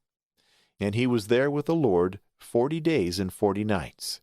He neither ate bread nor drank water, and he wrote upon the tables the 10 words of the covenant. And when Moses came down from the Mount Sinai, he held the 2 tables of the testimony, and he knew not that his face was horned from the conversation of the Lord. And Aaron and the children of Israel, seeing the face of Moses horned, were afraid to come near. And being called by him, they returned, both Aaron and the rulers of the congregation. And after that he spoke to them, and all the children of Israel came to him. And he gave them in commandment all that he had heard of the Lord in Mount Sinai. And having done speaking, he put a veil upon his face. But when he went in to the Lord and spoke with him, he took it away until he came forth. And then he spoke to the children of Israel all things that had been commanded him. And they saw that the face of Moses when he came out was horned, but he covered his face again, if at any time he spoke to them. Exodus chapter 35. And all the multitude of the children of Israel, being gathered together, he said to them, These are the things which the Lord hath commanded to be done. 6 days you shall do work, the 7th day shall be holy unto you, the Sabbath and the rest of the Lord. He that shall do any work on it shall be put to death. You shall kindle no fire in any of your habitations on the Sabbath day. And Moses said to all the assembly of the children of Israel, This is the word the Lord hath commanded, saying, Set aside with you first fruits to the Lord. Let every one that is willing and hath a ready heart offer them to the Lord. Gold and silver and brass, violet and purple and scarlet twice dyed, and fine linen, goat's hair and ram skins dyed red, and violet-colored skins, shittim wood, and oil to maintain lights and to make ointment and most sweet incense, onyx stones and precious stones for the adorning of the ephod and the rational.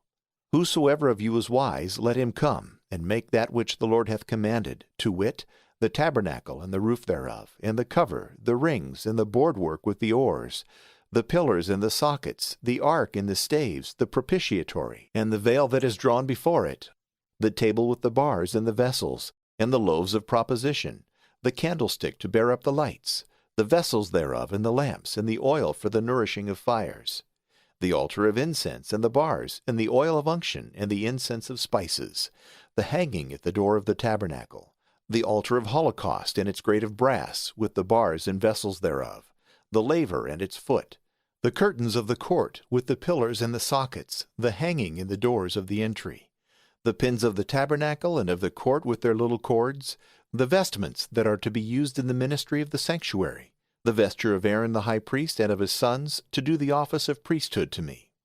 And all the multitude of the children of Israel going out from the presence of Moses, offering firstfruits to the Lord with a most ready and devout mind, to make the work of the tabernacle of the testimony. Whatsoever was necessary to the service, and to the holy vestments, both men and women gave bracelets and earrings, rings and tablets. Every vessel of gold was set aside to be offered to the Lord. If any man had violet, and purple, and scarlet twice dyed, fine linen, and goat's hair, ram skins dyed red, and violet-colored skins, metal of silver and brass, they offered it to the Lord, and shittim wood for diverse uses. The skillful women also gave such things as they had spun, violet, purple, and scarlet, and fine linen, and goat's hair, giving all of their own accord. But the princes offered onyx stone and precious stones for the ephod and the rational, and spices and oil for the lights and for the preparing of ointment, and to make the incense of most sweet savor. All, both men and women, with devout mind offered gifts, that the works might be done which the Lord had commanded by the hand of Moses. All the children of Israel dedicated voluntary offerings to the Lord. And Moses said to the children of Israel, Behold, the Lord hath called by name Bezalel, the son of Uri, the son of Hur, of the tribe of Judah, and hath filled him with the Spirit of God, with wisdom and understanding and knowledge and all learning, to devise and to work in gold and silver and brass, and in engraving stones, and in carpenter's work, whatsoever can be devised artificially.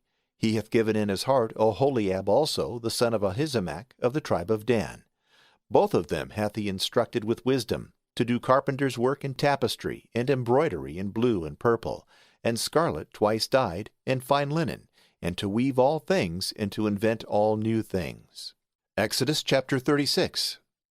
Bezalel therefore and Oholiab, and every wise man to whom the Lord gave wisdom and understanding, to know how to work artificially, made the things that are necessary for the uses of the sanctuary, in which the Lord commanded. And when Moses had called them and every skillful man, to whom the Lord had given wisdom, and such as of their own accord had offered themselves to the making of the work, he delivered all the offerings of the children of Israel unto them. And while they were earnest about the work, the people daily in the offering offered their vows, whereupon the workmen, being constrained to come, said to Moses, The people offereth more than necessary.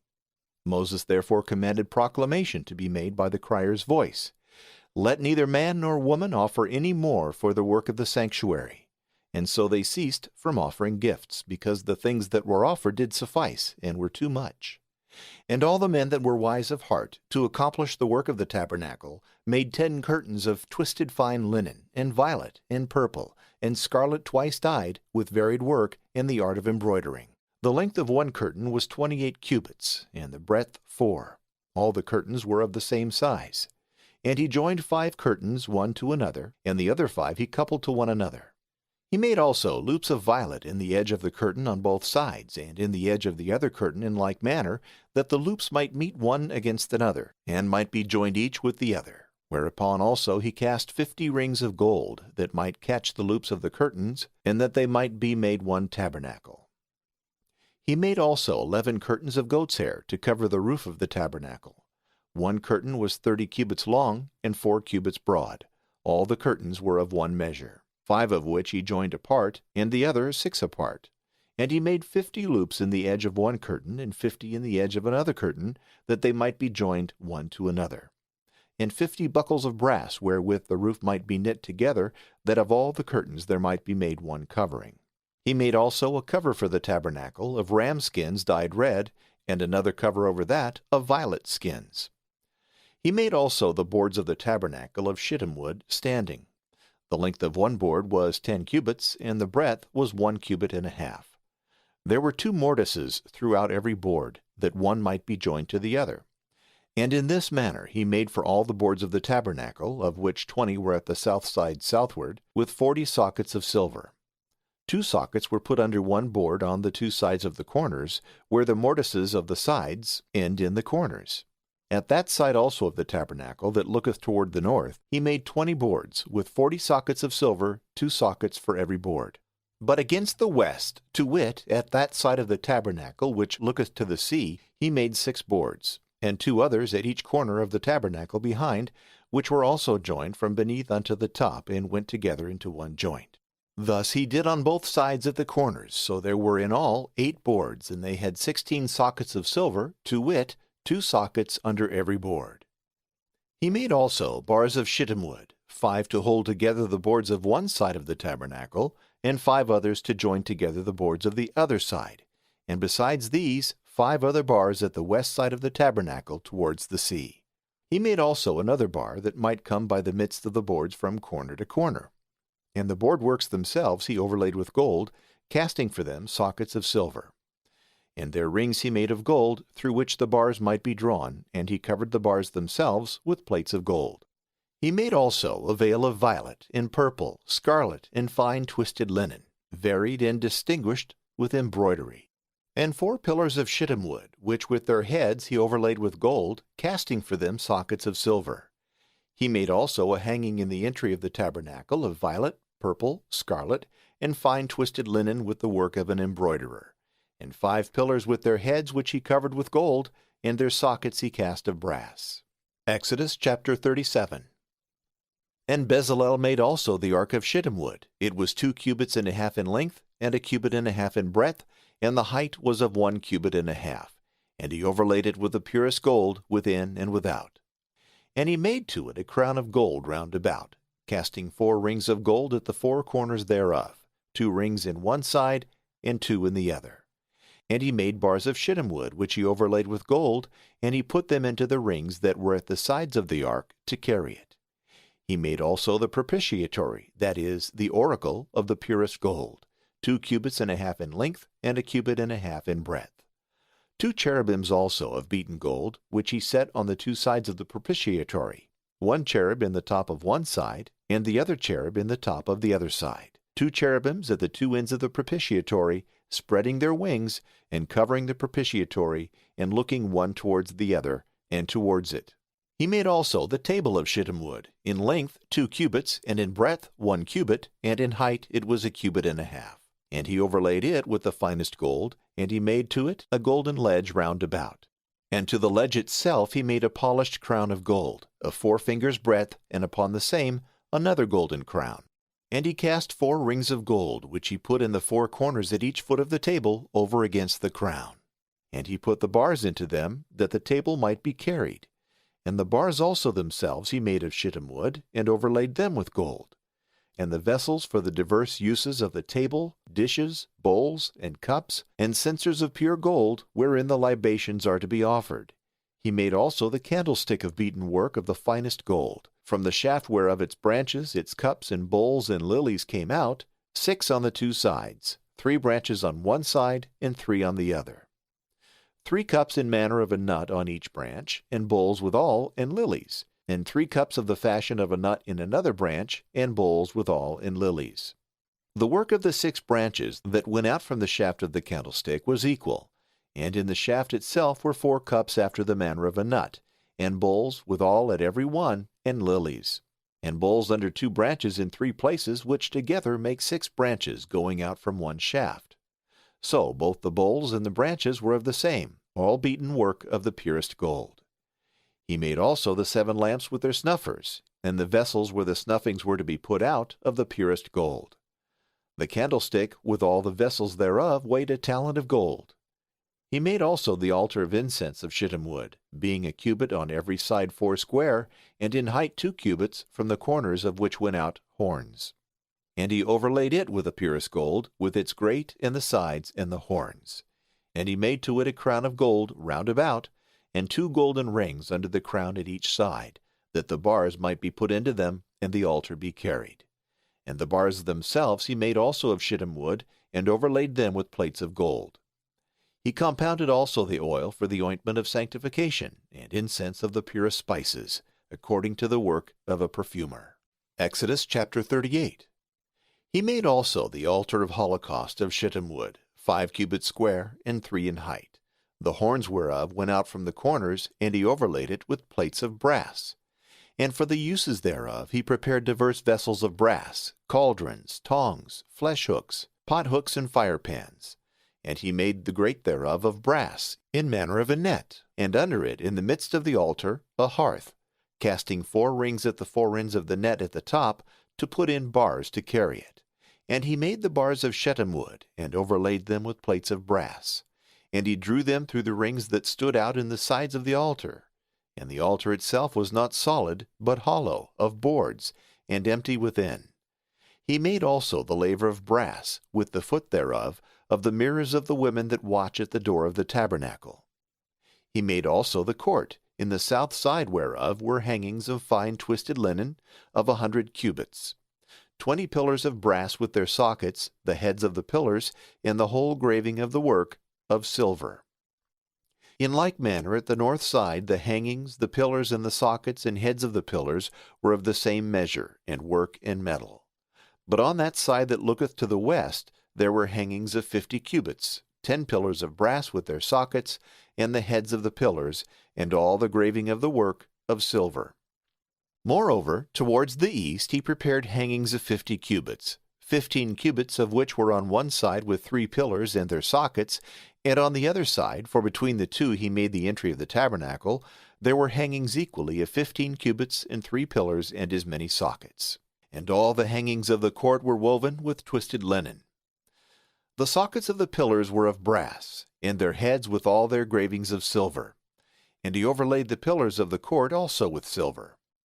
And he made in the entry thereof an embroidered hanging of violet, purple, scarlet, and fine twisted linen that was 20 cubits long and 5 cubits high, according to the measure of all the hangings of the court. And the pillars in the entry were 4, with sockets of brass, and their heads engravings of silver. The pins also of the tabernacle and of the court round about he made of brass. These are the instruments of the tabernacle of the testimony, which were counted according to the commandment of Moses in the ceremonies of the Levites, by the hand of Ithamar, son of Aaron the priest, which Bezalel the son of Uri, the son of Hur of the tribe of Judah, had made as the Lord commanded by Moses, having for his companion Oholiab, the son of Achizamach, of the tribe of Dan, who was also an excellent artificer in wood, and worker in tapestry and embroidery, in violet, purple, scarlet, and fine linen. All the gold that was spent in the work of the sanctuary, and that was offered in gifts, was 29 talents, and 730 shekels according to the standard of the sanctuary. And it was offered by them that went to be numbered, from 20 years old and upwards, of 603,550 men able to bear arms. There were, moreover, 100 talents of silver, whereof were cast the sockets of the sanctuary, and of the entry where the veil hangeth. 100 sockets were made of 100 talents, 1 talent being reckoned for every socket. And of the 1,775 he made the heads of the pillars, which also he overlaid with silver. And there were offered of brass also 72,000 talents, and 400 shekels besides, of which were cast the sockets in the entry of the tabernacle of the testimony, and the altar of brass with the grate thereof, and all the vessels that belonged to the use thereof, and the sockets of the court as well, round about, as in the entry thereof, in the pins of the tabernacle, and of the court round about. Exodus chapter 39. And he made of violet and purple, scarlet and fine linen, the vestments for Aaron to wear when he ministered in the holy places, as the Lord commanded Moses. So he made an ephod of gold, violet, and purple, and scarlet twice dyed, and fine twisted linen with embroidered work. And he cut thin plates of gold, and drew them into small threads, that they might be twisted with the woof of the aforesaid colors, and 2 borders coupled one to the other, in the top on the other side, and a girdle of the same colors as the Lord had commanded Moses. He prepared also 2 onyx stones, fast set and closed in gold, engraven by the art of a lapidary, with the names of the children of Israel. And he set them in the sides of the ephod for a memorial of the children of Israel, as the Lord had commanded Moses. He made also a rational with embroidered work, according to the work of the ephod, of gold, violet, purple, and scarlet twice dyed, and fine twisted linen, 4 square, double, of the measure of a span. And he set 4 rows of precious stones in it. In the first row was a sardius, a topaz, and emerald. In the second, a carbuncle, a sapphire, and a jasper. In the third, a ligurius, an agate, and an amethyst. In the fourth, a chrysolite, an onyx, and a beryl, set and enclosed in gold by their rows. And the 12 stones were engraved with the names of the 12 tribes of Israel, each one with its several name. They made also in the rational little chains linked one to another of the purest gold, and 2 hooks, and as many rings of gold. And they set the rings on either side of the rational, on which rings the 2 golden chains should hang, which they put into the hooks that stood out in the corners of the ephod. These both before and behind so answered one another that the ephod and the rational were bound together, being fastened to the girdle and strongly coupled with rings, which a violet fillet joined, lest they should flag loose, and be moved one from the other, as the Lord commanded Moses. They made also the tunic of the ephod, all of violet, and a hole for the head in the upper part at the middle, and a woven border round about the hole. And beneath at the feet pomegranates of violet, purple, scarlet, and fine twisted linen, and little bells of the purest gold, which they put between the pomegranates at the bottom of the tunic round about, to wit, a bell of gold and a pomegranate, wherewith the high priest went adorned when he discharged his ministry, as the Lord had commanded Moses. They made also fine linen tunics with woven work for Aaron and his sons, and mitres with their little crowns of fine linen, and linen breeches of fine linen, and a girdle of fine twisted linen, violet, purple, and scarlet twice dyed, of embroidery work, as the Lord had commanded Moses. They made also the plate of sacred veneration of the purest gold, and they wrote on it with the engraving of a lapidary, the Holy of the Lord. And they fastened it to the mitre with a violet fillet, as the Lord had commanded Moses. So all the work of the tabernacle and of the roof of the testimony was finished, and the children of Israel did all things which the Lord had commanded Moses. And they offered the tabernacle and the roof and the whole furniture, the rings, the boards, the bars, the pillars and their sockets, the cover of ram skins dyed red, and the other cover of violet skins, the veil, the ark, the bars, the propitiatory, the table with the vessels thereof, and the loaves of proposition, the candlestick, the lamps, and the furniture of them with the oil, the altar of gold, and the ointment, and the incense of spices, and the hanging in the entry of the tabernacle, the altar of brass, the grate, the bars, and all the vessels thereof, the laver with the foot thereof, the hangings of the court, and the pillars with their sockets, the hanging in the entry of the court, and the little cords, and the pins thereof. Nothing was wanting of the vessels that were commanded to be made for the ministry of the tabernacle, and for the roof of the covenant. The vestments also, which the priests, to wit, Aaron and his sons, used in the sanctuary, the children of Israel offered as the Lord had commanded. And when Moses saw all things finished, he blessed them. Exodus chapter 40. And the Lord spoke to Moses, saying, The first month, the first day of the month, thou shalt set up the tabernacle of the testimony, and shalt put the ark in it, and shalt let down the veil before it. And thou shalt bring in the table, and set upon it the things that are commanded according to the rite. The candlestick shall stand with its lamps, and the altar of gold whereupon the incense is burnt, before the ark of the testimony. Thou shalt put the hanging in the entry of the tabernacle, and before it the altar of holocaust, the laver between the altar and the tabernacle, and thou shalt fill it with water. And thou shalt encompass the court with hangings, and the entry thereof. And thou shalt take the oil of unction, and anoint the tabernacle with its vessels, that they may be sanctified. The altar of holocaust and all its vessels, the laver with its foot, thou shalt consecrate all with the oil of unction, that they may be most holy. And thou shalt bring Aaron and his sons to the door of the tabernacle of the testimony, and having washed them with water, thou shalt put on them the holy vestments, that they may minister to me, and that the unction of them may prosper to an everlasting priesthood. And Moses did all that the Lord had commanded. So in the first month of the second year, the first day of the month, the tabernacle was set up. And Moses reared it up, and placed the boards and the sockets and the bars, and set up the pillars, and spread the roof over the tabernacle, putting over it a cover, as the Lord had commanded. And he put the testimony in the ark, thrusting bars underneath, and the oracle above. And when he had brought the ark into the tabernacle, he drew the veil before it to fulfill the commandment of the Lord. And he set the table in the tabernacle of the testimony at the north side without the veil, setting there in order the loaves of proposition, as the Lord had commanded Moses. He set the candlestick also in the tabernacle of the testimony over against the table on the south side, placing the lamps in order according to the precept of the Lord. He set also the altar of gold under the roof of the testimony over against the veil, and burnt upon it the incense of spices, as the Lord had commanded Moses. And he put also the hanging in the entry of the tabernacle of the testimony, and the altar of holocaust of the entry of the testimony, offering the holocaust and the sacrifices upon it, as the Lord had commanded. And he set the laver between the tabernacle of the testimony and the altar, filling it with water. And Moses and Aaron and his sons washed their hands and feet when they went into the tabernacle of the covenant, and went to the altar, as the Lord had commanded Moses. He set up also the court round about the tabernacle and the altar, drawing the hanging in the entry thereof.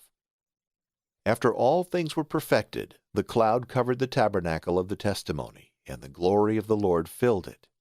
Neither could Moses go into the tabernacle of the covenant, the cloud covering all things, and the majesty of the Lord shining, for the cloud had covered all. If at any time the cloud removed from the tabernacle, the children of Israel went forward by their troops. If it hung over, they remained in the same place. For the cloud of the Lord hung over the tabernacle by day, and a fire by night, in the sight of all the children of Israel, throughout all their mansions. The book of Leviticus, chapter 1. And the Lord called Moses, and spoke to him from the tabernacle of the testimony, saying, Speak to the children of Israel, and thou shalt say to them, The man among you that shall offer to the Lord a sacrifice of the cattle, that is, offering victims of oxen and sheep, if his offering is to be a holocaust, and of the herd, he shall offer a male without blemish at the door of the testimony, to make the Lord favorable to him. And he shall put his hand upon the head of the victim, and it shall be acceptable, and help to its expiation. And he shall immolate the calf before the Lord. And the priests, the sons of Aaron, shall offer the blood thereof, pouring it round about the altar, which is before the door of the tabernacle. And when they have flayed the victim, they shall cut the joints into pieces, and shall put fire on the altar, having before laid in order a pile of wood. And they shall lay the parts that are cut out in order thereupon, to wit, the head, and all things that cleave to the liver, the entrails and feet being washed with water. And the priest shall burn them upon the altar for a holocaust, and a sweet savor to the Lord. And if the offering be of the flocks, a holocaust of sheep or of goats, he shall offer a male without blemish. And he shall immolate it at the side of the altar that looketh to the north, before the Lord. But the sons of Aaron shall pour the blood thereof upon the altar round about. And they shall divide the joints, the head, and all that cleave to the liver, and shall lay them upon the wood, under which the fire is to be put. But the entrails and the feet they shall wash with water. And the priest shall offer it all, and burn it all upon the altar for a holocaust, and most sweet savor to the Lord. But if the oblation of a holocaust to the Lord be of birds, of turtles, or of young pigeons, the priest shall offer it at the altar, and twisting back the neck, and breaking the place of the wound, he shall make the blood run down upon the brim of the altar. But the crop of the throat and the feathers he shall cast beside the altar at the east side, in the place where the ashes are wont to be poured out. And he shall break the pinions thereof, and shall not cut nor divide it with a knife, and shall burn it upon the altar, putting fire under the wood. It is a holocaust and oblation of most sweet savor to the Lord. Leviticus chapter 2.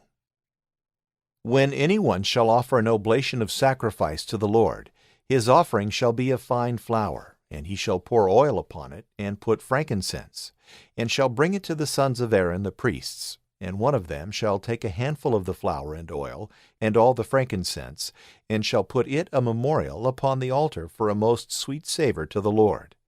And the remnant of the sacrifice shall be Aaron's and his sons, holy of holies of the offerings of the Lord.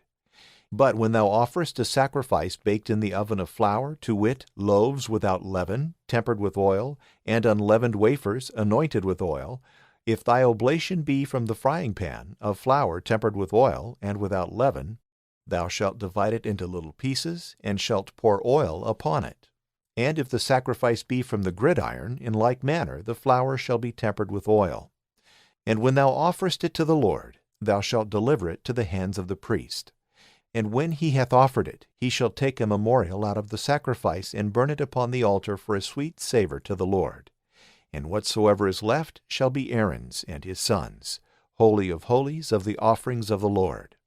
Every oblation that is offered to the Lord shall be made without leaven, neither shall any leaven or honey be burnt in the sacrifice to the Lord. You shall offer only the firstfruits of them and gifts, but they shall not be put upon the altar for a savor of sweetness. Whatsoever sacrifice thou offerest, thou shalt season it with salt. Neither shalt thou take away the salt of the covenant of thy God from thy sacrifice. In all thy oblations thou shalt offer salt. But if thou offer a gift of the firstfruits of thy corn to the Lord, of the ears yet green, thou shalt dry it at the fire, and break it small like meal, and so shalt thou offer thy firstfruits to the Lord, pouring oil upon it, and putting on frankincense, because it is the oblation of the Lord. Whereof the priest shall burn for a memorial of the gift part of the corn broken small, and of the oil, and all the frankincense. Leviticus chapter 3. And if his oblation be a sacrifice of peace offerings, and he will offer of the herd, whether male or female, he shall offer them without blemish before the Lord. And he shall lay his hand upon the head of his victim, which shall be slain in the entry of the tabernacle of the testimony. And the sons of Aaron the priests shall pour the blood round about upon the altar. And they shall offer of the sacrifice of peace offerings for an oblation to the Lord, the fat that covereth the entrails, and all the fat that is within, the 2 kidneys with the fat wherewith the flanks are covered, and the caul of the liver with the 2 little kidneys. And they shall burn them upon the altar for a holocaust, putting fire under the wood, for an oblation of most sweet savor to the Lord. But if his oblation and the sacrifice of peace offering be of the flock, whether he offer male or female, they shall be without blemish. If he offer a lamb before the Lord, he shall put his hand upon the head of the victim, and it shall be slain in the entry of the tabernacle of the testimony, and the sons of Aaron shall pour the blood thereof round about upon the altar. And they shall offer of the victim of peace offerings a sacrifice to the Lord, the fat and the whole rump, with the kidneys, and the fat that covereth the belly and all the vitals, and both the little kidneys, with the fat that is about the flanks, and the caul of the liver with the little kidneys. And the priest shall burn them upon the altar for the food of the fire and of the oblation of the Lord. If his offering be a goat, and he offer it to the Lord, he shall put his hand upon the head thereof, and shall immolate it in the entry of the tabernacle of the testimony. And the sons of Aaron shall pour the blood thereof round about upon the altar. And they shall take of it for the food of the Lord's fire the fat that covereth the belly, and that covereth all the vital parts, the 2 little kidneys with the caul that is upon them, which is by the flanks, and the fat of the liver with the little kidneys. And the priest shall burn them upon the altar for the food of the fire, and of a most sweet savor, and all the fat shall be the Lord's. By a perpetual law for your generations, and in all your habitations, neither blood nor fat shall you eat at all. Leviticus chapter 4. And the Lord spoke to Moses, saying, Say to the children of Israel, The soul that sinneth through ignorance, and doth anything concerning any of the commandments of the Lord which he commanded not to be done, if the priest that is anointed shall sin, making the people to offend, he shall offer to the Lord for his sin a calf without blemish. And he shall bring it to the door of the testimony before the Lord, and shall put his hand upon the head thereof, and shall sacrifice it to the Lord. He shall take also of the blood of the calf, and carry it into the tabernacle of the testimony. And having dipped his finger in the blood, he shall sprinkle with it 7 times before the Lord, before the veil of the sanctuary. And he shall put some of the same blood upon the horns of the altar of the sweet incense most acceptable to the Lord, which is in the tabernacle of the testimony. And he shall pour all the rest of the blood at the foot of the altar of holocaust in the entry of the tabernacle. And he shall take off the fat of the calf for the sin offering, as well that which covereth the entrails, as all the inwards, the 2 little kidneys, and the caul that is upon them, which is by the flanks, and the fat of the liver with the little kidneys, as it is taken off from the calf of the sacrifice of peace offerings. And he shall burn them upon the altar of holocaust. But the skin, and all the flesh, with the head and the feet, and the bowels, and the dung, and the rest of the body, he shall carry forth without the camp into a clean place, where the ashes are wont to be poured out. And he shall burn them upon a pile of wood. They shall be burnt in the place where the ashes are poured out. And if all the multitude of Israel shall be ignorant, and through ignorance shall do that which is against the commandment of the Lord, and afterwards shall understand their sin, they shall offer for their sin a calf, and shall bring it to the door of the tabernacle. And the ancients of the people shall put their hands upon the head thereof before the Lord. And the calf, being immolated in the sight of the Lord, the priest that is anointed shall carry of the blood into the tabernacle of the testimony, and shall dip his finger in it, and sprinkle it 7 times before the veil. And he shall put of the same blood on the horns of the altar that is before the Lord, in the tabernacle of the testimony. And the rest of the blood he shall pour at the foot of the altar of holocaust, which is at the door of the tabernacle of the testimony. And all the fat thereof he shall take off, and shall burn it upon the altar, doing so with this calf, as he did also with that before. And the priest, praying before them, the Lord will be merciful unto them. But the calf itself he shall carry forth without the camp, and shall burn it as he did the former calf, because it is for the sin of the multitude. If a prince shall sin, and through ignorance do any one of the things that the law of the Lord forbiddeth, and afterwards shall come to know his sin, he shall offer a buck goat without blemish, a sacrifice to the Lord. And he shall put his hand upon the head thereof, and when he hath immolated it in the place where the holocaust is wont to be slain before the Lord, because it is for sin, the priest shall dip his finger in the blood of the victim for sin, touching therewith the horns of the altar of holocaust, and pouring out the rest at the foot thereof. But the fat he shall burn upon it, as is wont to be done with the victims of peace offerings. And the priest shall pray for him and for his sin, and it shall be forgiven him. And if any one of the people of the land shall sin through ignorance, doing any of those things that by the law of the Lord are forbidden, and offending, and shall come to know his sin, he shall offer a she-goat without blemish. And he shall put his hand upon the head of the victim that is for sin, and shall immolate it in the place of the holocaust. And the priest shall take of the blood with his finger, and shall touch the horns of the altar of holocaust, and shall pour out the rest at the foot thereof. But taking off all the fat, as is wont to be taken away of the victims of peace offerings, he shall burn it upon the altar for a sweet savor to the Lord. And he shall pray for him, and it shall be forgiven him.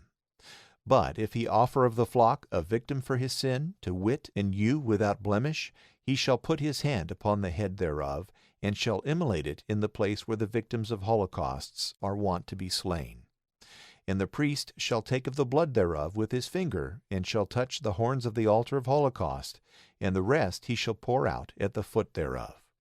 All the fat also he shall take off, as the fat of the ram that is offered for peace offerings is wont to be taken away, and shall burn it upon the altar for a burnt sacrifice of the Lord. And he shall pray for him and his sin, and it shall be forgiven him. Leviticus chapter 5. If any one sin, and hear the voice of one swearing, and is a witness either because he himself hath seen, or is privy to it, if he do not utter it, he shall bear his iniquity. Whosoever toucheth any unclean thing, either that which hath been killed by a beast, or died of itself, or any other creeping thing, and forgetteth his uncleanness, he is guilty, and hath offended.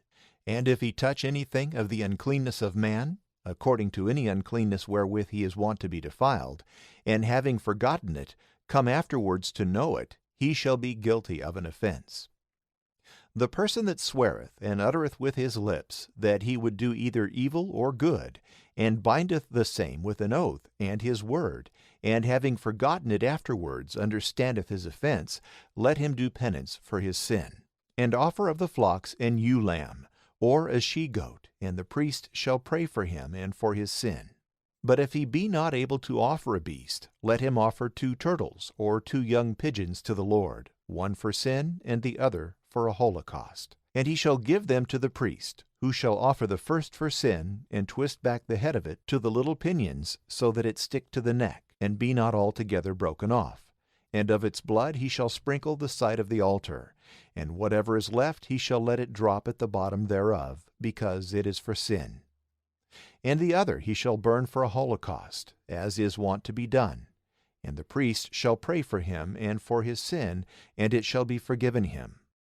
And if his hand be not able to offer 2 turtles or 2 young pigeons, he shall offer for his sin the 10th part of an ephah of flour. He shall not put oil upon it, nor put any frankincense thereon, because it is for sin. And he shall deliver it to the priest, who shall take a handful thereof, and shall burn it upon the altar for a memorial of him that offered it, praying for him and making atonement. But the part that is left he himself shall have for a gift. And the Lord spoke to Moses, saying, If any one shall sin through mistake, transgressing the ceremonies in those things that are sacrificed to the Lord, he shall offer for his offense a ram without blemish out of the flocks, that may be bought for 2 shekels, according to the weight of the sanctuary. And he shall make good the damage itself which he hath done, and shall add the 5th part besides, delivering it to the priest, who shall pray for him, offering the ram, and it shall be forgiven him. If any one sin through ignorance, and do one of those things which by the law of the Lord are forbidden, and being guilty of sin, understand his iniquity, he shall offer of the flocks a ram without blemish to the priest, according to the measure and estimation of the sin. And the priest shall pray for him because he did it ignorantly, and it shall be forgiven him, because by mistake he trespassed against the Lord. Leviticus chapter 6.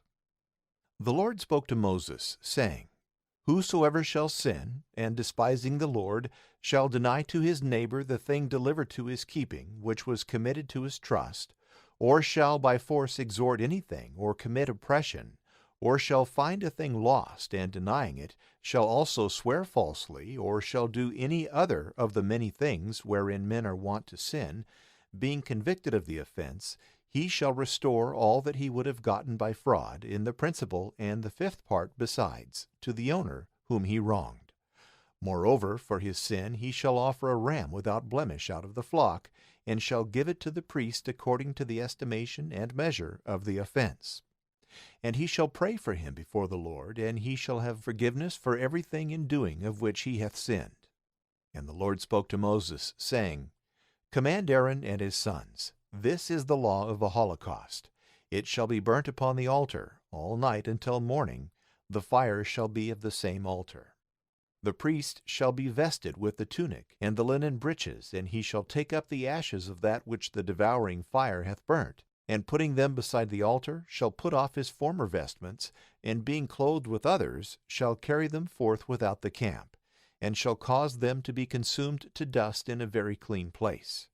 And the fire on the altar shall always burn, and the priest shall feed it, putting wood on it every day in the morning, and laying on the holocaust shall burn thereupon the fat of the peace offerings. This is the perpetual fire which shall never go out on the altar. This is the law of the sacrifice and libations, which the children of Aaron shall offer before the Lord and before the altar.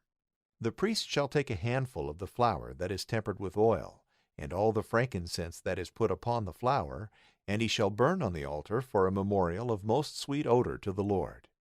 And the part of the flour that is left, Aaron and his sons shall eat without leaven, and he shall eat it in the holy place of the court of the tabernacle. And therefore it shall not be leavened, because part thereof is offered for the burnt sacrifice of the Lord. It shall be most holy, as that which is offered for sin and for trespass. The males only of the race of Aaron shall eat it. It shall be an ordinance everlasting in your generations concerning the sacrifices of the Lord.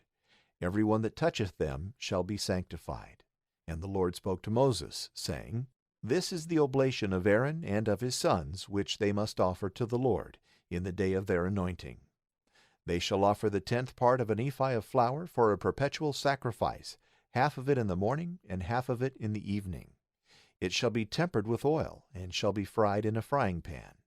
And the priest that rightfully succeedeth his father shall offer it hot, for a most sweet odor to the Lord, and it shall be wholly burnt on the altar. For every sacrifice of the priest shall be consumed with fire, neither shall any man eat thereof. And the Lord spoke to Moses, saying, Say to Aaron and his sons, This is the law of the victim for sin. In the place where the holocaust is offered, it shall be immolated before the Lord. It is holy of holies.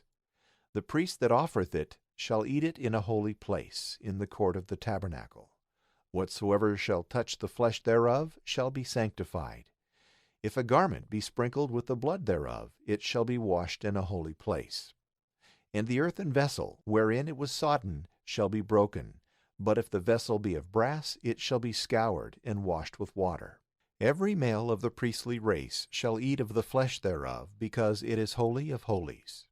For the victim that is slain for sin, the blood of which is carried into the tabernacle of the testimony to make atonement in the sanctuary, shall not be eaten, but shall be burnt with fire.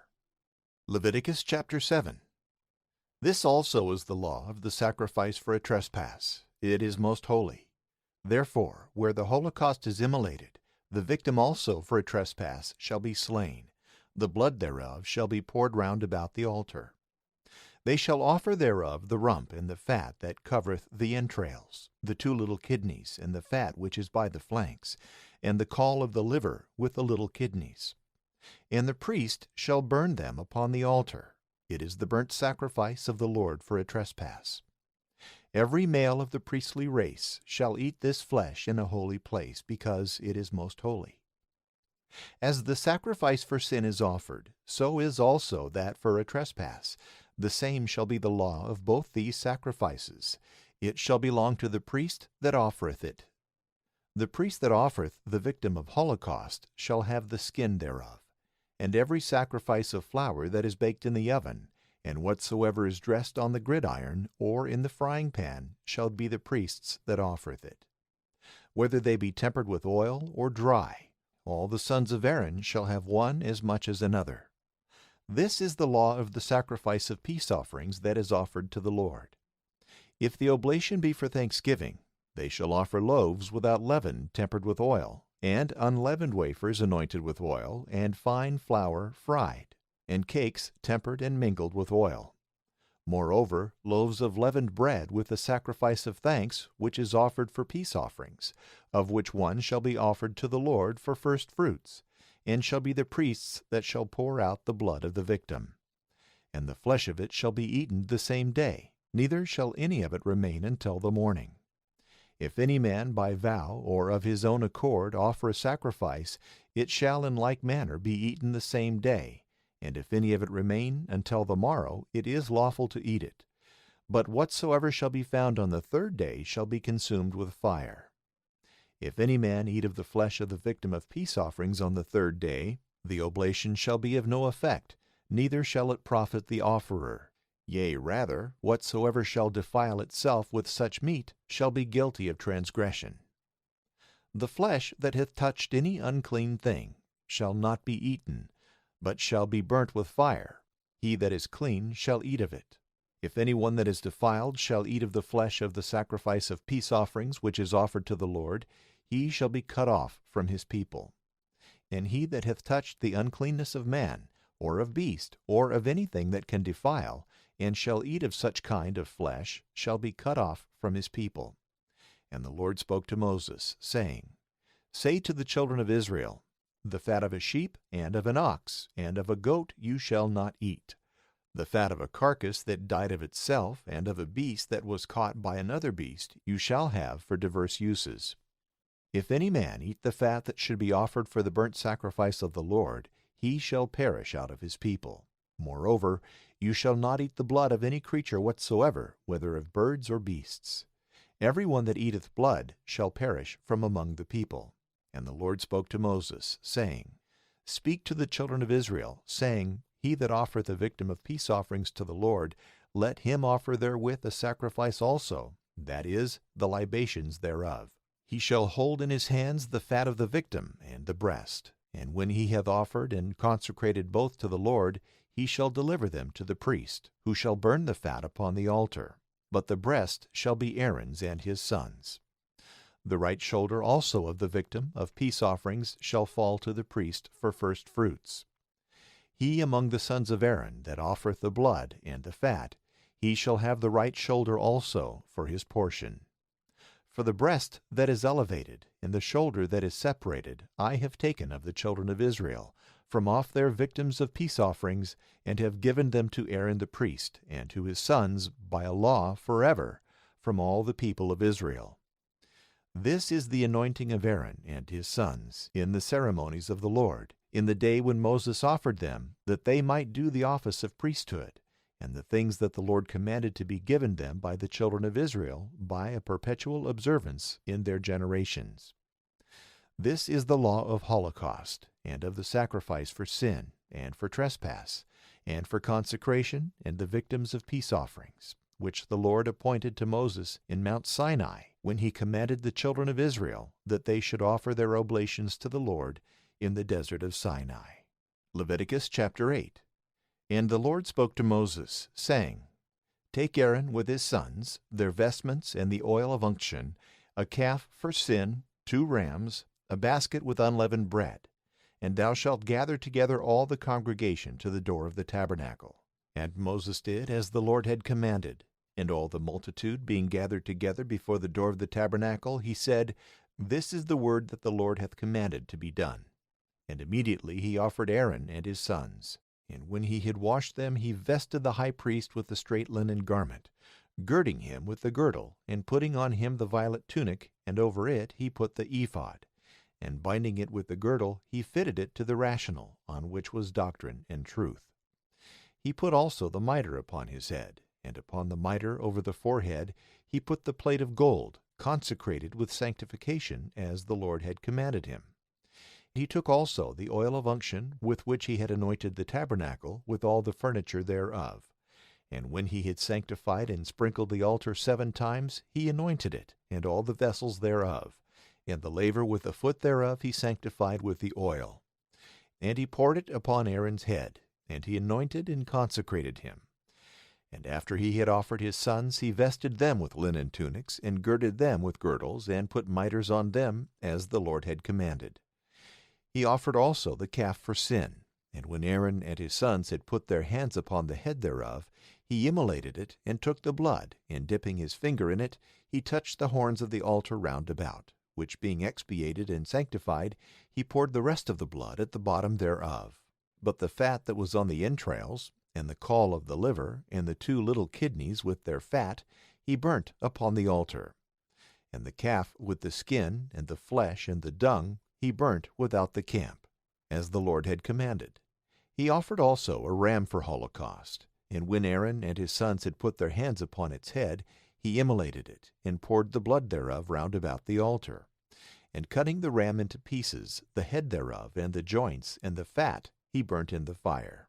Having first washed the entrails, and the feet, and the whole ram together, he burnt upon the altar, because it was a holocaust of most sweet odor to the Lord, as he had commanded him. He offered also the second ram in the consecration of priests, and Aaron and his sons put their hands upon the head thereof. And when Moses had immolated it, he took of the blood thereof, and touched the tip of Aaron's right ear, and the thumb of his right hand, and in like manner also the great toe of his right foot.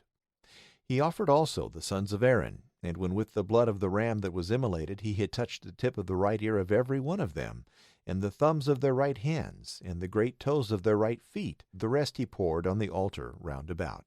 But the fat, and the rump, and all the fat that covereth the entrails, and the caul of the liver, and the 2 kidneys with their fat, and with the right shoulder he separated. And taking out of the basket of unleavened bread, which was before the Lord, a loaf without leaven, and a cake tempered with oil, and a wafer, he put them upon the fat and the right shoulder, delivering all to Aaron and to his sons, who, having lifted them up before the Lord, he took them again from their hands, and burnt them upon the altar of holocaust, because it was the oblation of consecration, for a sweet odor of sacrifice to the Lord. And he took of the ram of consecration, the breast for his portion, elevating it before the Lord, as the Lord had commanded him. And taking the ointment and the blood that was upon the altar, he sprinkled Aaron and his vestments, and his sons and their vestments with it. And when he had sanctified them and their vestments, he commanded them, saying, Boil the flesh before the door of the tabernacle, and there eat it. Eat ye also the loaves of consecration that are laid in the basket, as the Lord commanded me, saying, Aaron and his sons shall eat them. And whatsoever shall be left of the flesh and the loaves shall be consumed with fire. And you shall not go out of the door of the tabernacle for 7 days, until the day wherein the time of your consecration shall be expired. For in 7 days the consecration is finished, as at this present it hath been done, that the rite of the sacrifice might be accomplished. Day and night shall you remain in the tabernacle, observing the watches of the Lord, lest you die. For so it hath been commanded me. And Aaron and his sons did all the things which the Lord spoke by the hand of Moses. Leviticus chapter 9. And when the 8th day was come, Moses called Aaron and his sons, and the ancients of Israel, and said to Aaron, Take of the herd a calf for sin, and a ram for a holocaust, both without blemish, and offer them before the Lord. And to the children of Israel thou shalt say, Take ye a he-goat for sin, and a calf, and a lamb, both of a year old, and without blemish, for a holocaust. Also a bullock and a ram for peace offerings, and immolate them before the Lord, offering for the sacrifice of every one of them flour tempered with oil, for today the Lord will appear to you. They brought therefore all things that Moses had commanded before the door of the tabernacle, where when all the multitude stood, Moses said, This is the word which the Lord hath commanded. Do it, and his glory will appear to you. And he said to Aaron, Approach to the altar, and offer sacrifice for thy sin. Offer the holocaust, and pray for thyself and for the people, and when thou hast slain the people's victim, pray for them, as the Lord hath commanded. And forthwith Aaron, approaching to the altar, immolated the calf for his sin. And his sons brought him the blood of it, and he dipped his finger therein, and touched the horns of the altar, and poured the rest at the foot thereof. And the fat, and the little kidneys, and the caul of the liver, which are for sin, he burnt upon the altar, as the Lord had commanded Moses. But the flesh and skins thereof he burnt with fire without the camp. He immolated also the victim of holocaust, and his sons brought him the blood thereof, which he poured round about on the altar. And the victim being cut into pieces, they brought to him the head and all the members, all which he burnt with fire upon the altar, having first washed the entrails and the feet with water. Then, offering for the sin of the people, he slew the he-goat, and expiating the altar he offered the holocaust, adding in the sacrifice the libations which are offered withal, and burning them upon the altar, besides the ceremonies of the morning holocaust. He immolated also the bullock and the ram, and peace offerings of the people, and his sons brought him the blood, which he poured upon the altar round about. The fat also of the bullock, and the rump of the ram, and the 2 little kidneys with their fat, and the caul of the liver, they put upon the breasts. And after the fat was burnt upon the altar, Aaron separated their breasts and the right shoulders, elevating them before the Lord, as Moses had commanded. And stretching forth his hands to the people, he blessed them. And so the victims for sin, and the holocausts, and the peace offerings being finished, he came down. And Moses and Aaron went into the tabernacle of the testimony, and afterwards came forth and blessed the people. And the glory of the Lord appeared to all the multitude.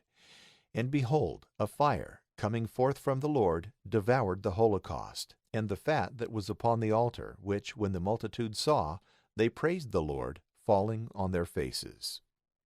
Leviticus chapter 10. And Nadab and Abihu, the sons of Aaron, taking their censers, put fire therein, and incense on it, offering before the Lord strange fire, which was not commanded them. And fire, coming out from the Lord, destroyed them, and they died before the Lord. And Moses said to Aaron, This is what the Lord hath spoken.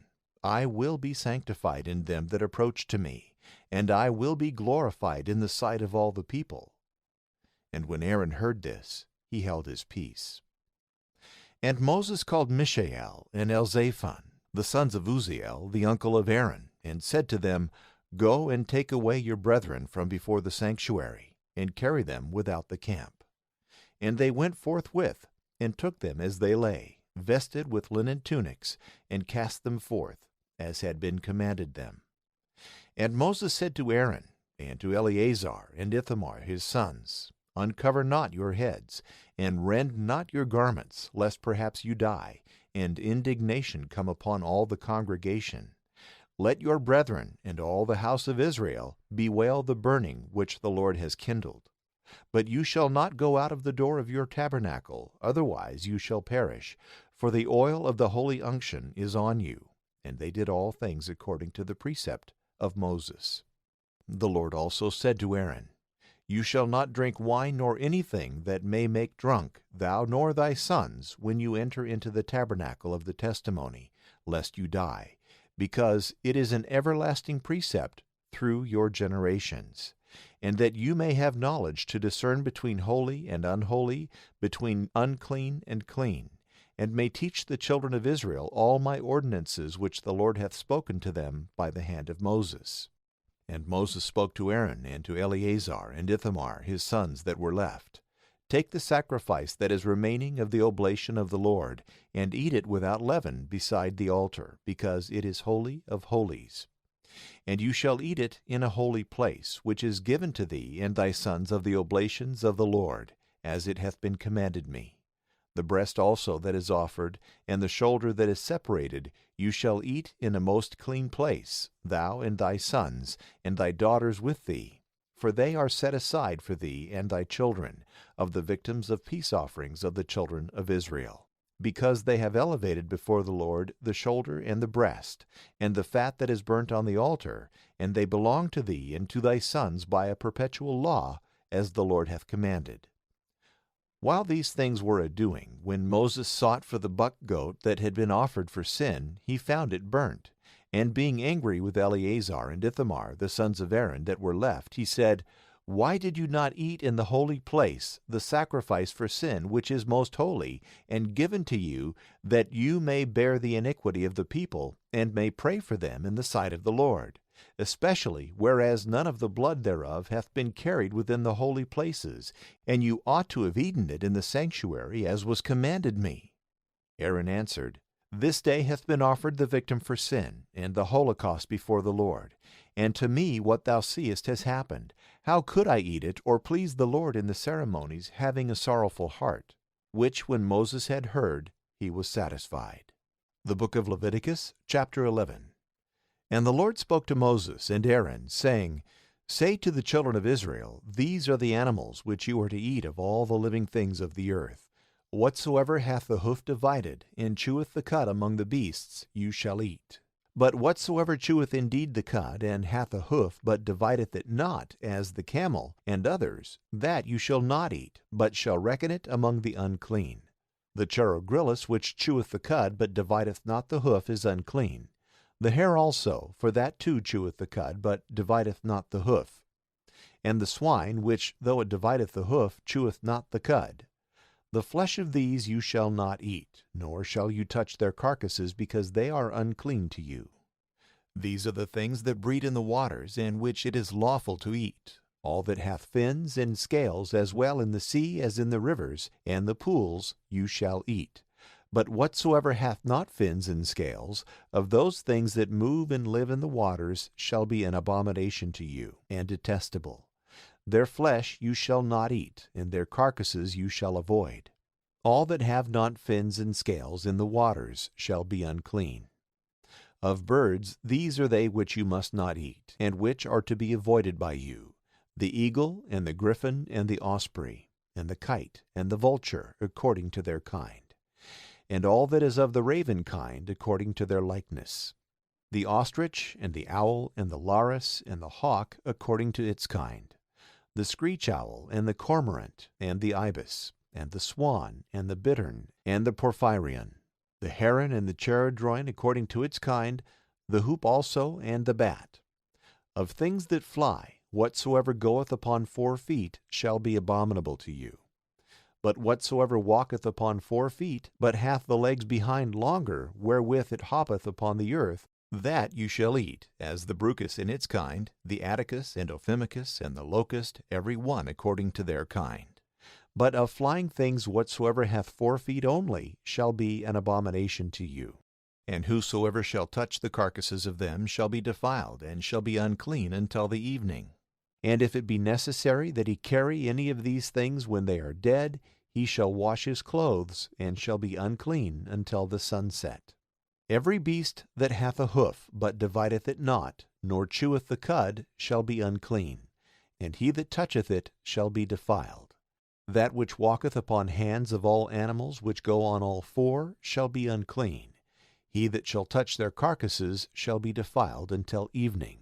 And he that shall carry such carcasses shall wash his clothes, and shall be unclean until evening, because all these things are unclean to you.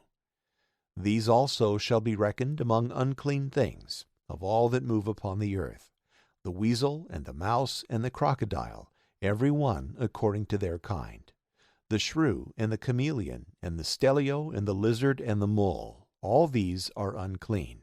He that toucheth their carcasses shall be unclean until the evening. And upon what thing soever any of their carcasses shall fall, it shall be defiled, whether it be a vessel of wood, or a garment, or skins, or haircloths, or anything in which work is done. They shall be dipped in water, and shall be unclean until the evening, and so afterwards shall be clean.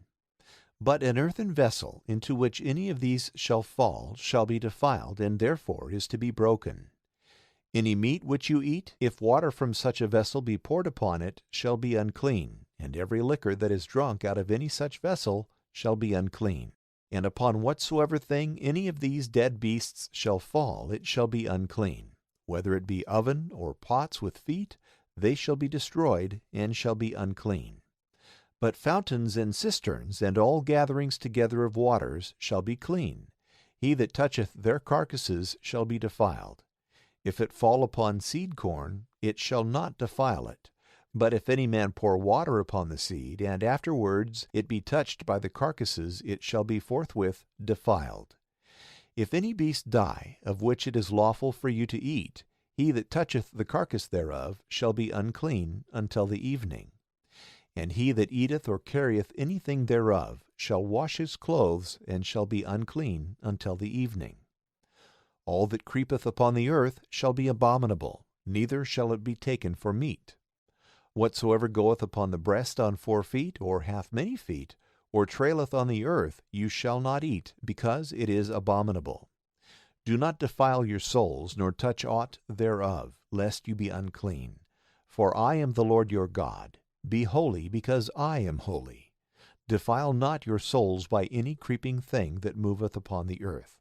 For I am the Lord, who brought you out of the land of Egypt, that I might be your God. You shall be holy, because I am holy. This is the law of beasts and fowls, and every living creature that moveth in the waters and creepeth on the earth, that you may know the differences of the clean and unclean, and know what you ought to eat, and what to refuse. Leviticus chapter 12. And the Lord spoke to Moses, saying, Speak to the children of Israel, and thou shalt say to them, If a woman having received seed shall bear a man-child, she shall be unclean 7 days, according to the days of separation of her flowers. And on the 8th day the infant shall be circumcised, but she shall remain 33 days in the blood of her purification. She shall touch no holy thing, neither shall she enter into the sanctuary, until the days of her purification be fulfilled. But if she shall bear a maid-child, she shall be unclean 2 weeks, according to the custom of her monthly courses.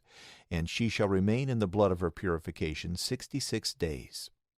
And when the days of her purification are expired, for a son or for a daughter, she shall bring to the door of the tabernacle of the testimony a lamb of a year old for a holocaust, and a young pigeon or a turtle for sin, and shall deliver them to the priest, who shall offer them before the Lord, and shall pray for her, and so she shall be cleansed from the issue of her blood. This is the law for her that beareth a man-child or a maid-child. And if her hand find not sufficiency, and she is not able to offer a lamb, she shall take 2 turtles or 2 young pigeons, one for a holocaust and another for sin, and the priest shall pray for her, and so she shall be cleansed. Leviticus chapter 13. And the Lord spoke to Moses and Aaron, saying, The man in whose skin or flesh shall arise a different color or a blister, or as it were something shining, that is the stroke of the leprosy, shall be brought to Aaron the priest or any of his sons. And if he see the leprosy in his skin, and the hair turned white, and the place where the leprosy appears lower than the skin and the rest of the flesh, it is the stroke of the leprosy, and upon his judgment he shall be separated.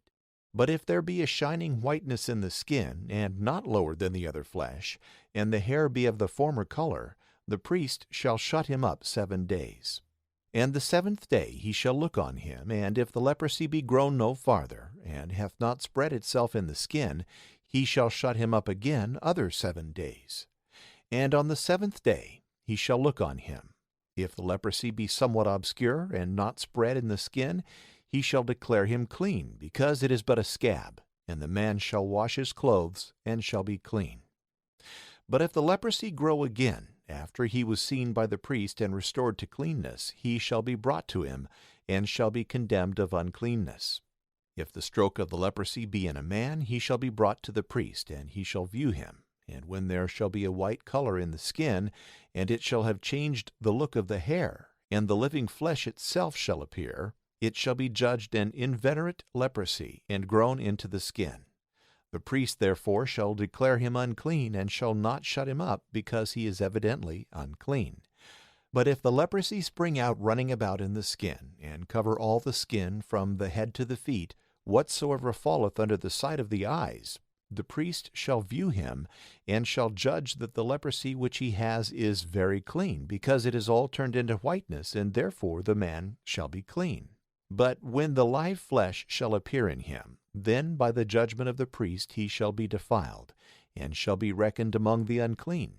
For live flesh, if it be spotted with leprosy, is unclean. And if again it be turned into whiteness, and cover all the man, the priest shall view him, and shall judge him to be clean.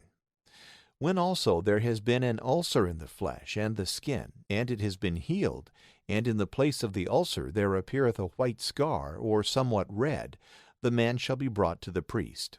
And when he shall see the place of the leprosy lower than the other flesh, and the hair turned white, he shall declare him unclean, for the plague of leprosy is broken out in the ulcer. But if the hair be of the former color, and the scar somewhat obscure, and be not lower than the flesh that is near it, he shall shut him up 7 days.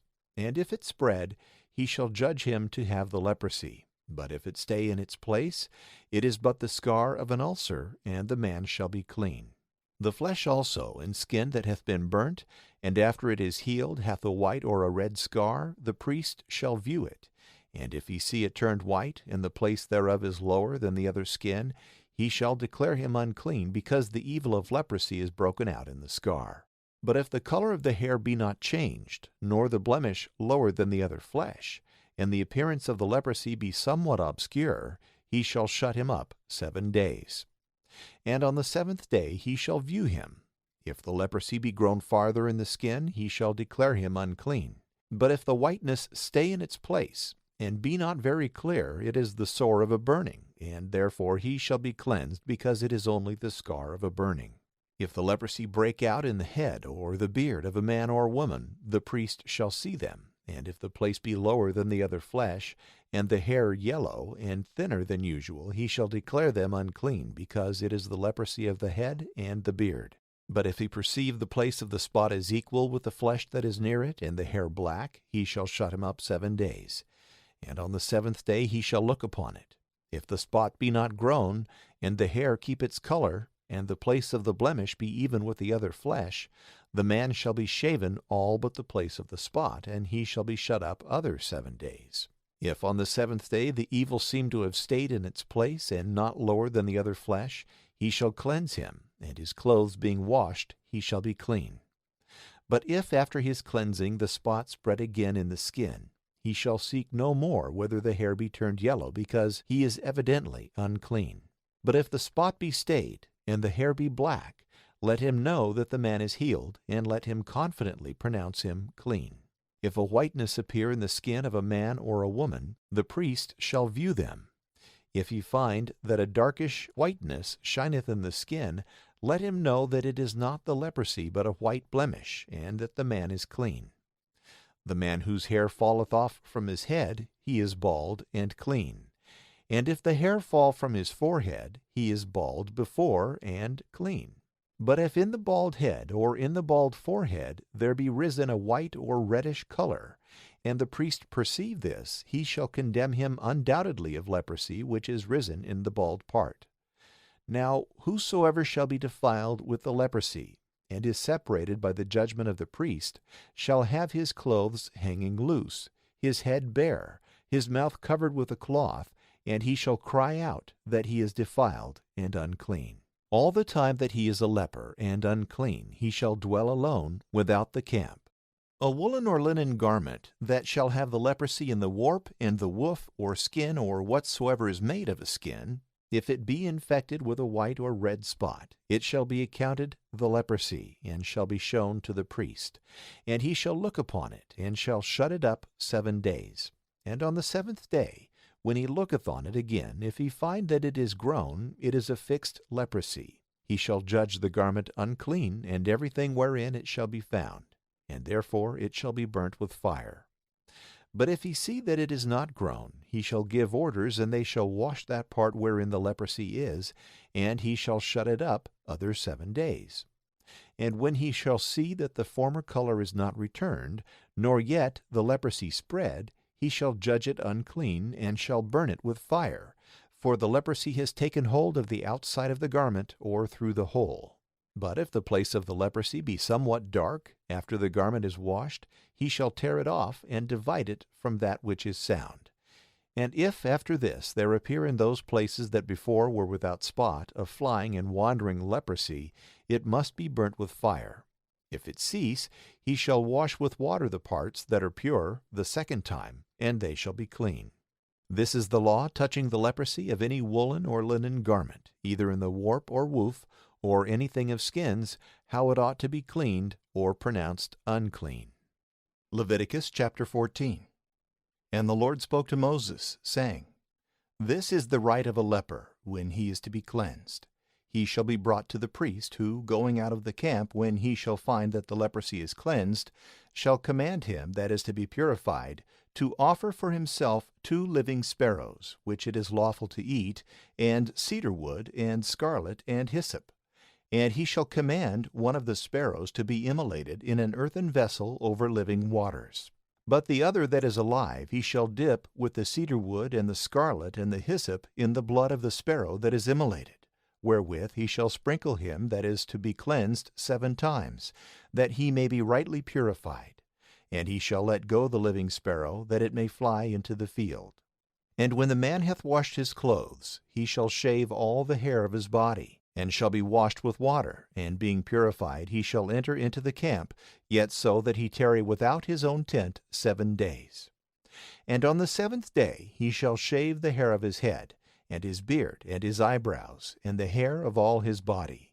And having washed again his clothes and his body, on the 8th day he shall take 2 lambs without blemish, and an ewe of a year old without blemish, and 3/10 of flour, tempered with oil for a sacrifice, and a sextary of oil apart. And when the priest that purifieth the man hath presented him and all these things before the Lord at the door of the tabernacle of the testimony, he shall take a lamb, and offer it for a trespass offering with the sextary of oil.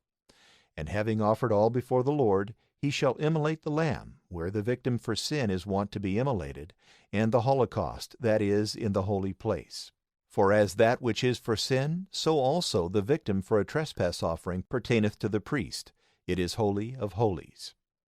And the priest, taking of the blood of the victim that was immolated for trespass, shall put it upon the tip of the right ear of him that is cleansed, and upon the thumb of his right hand, and the great toe of his right foot.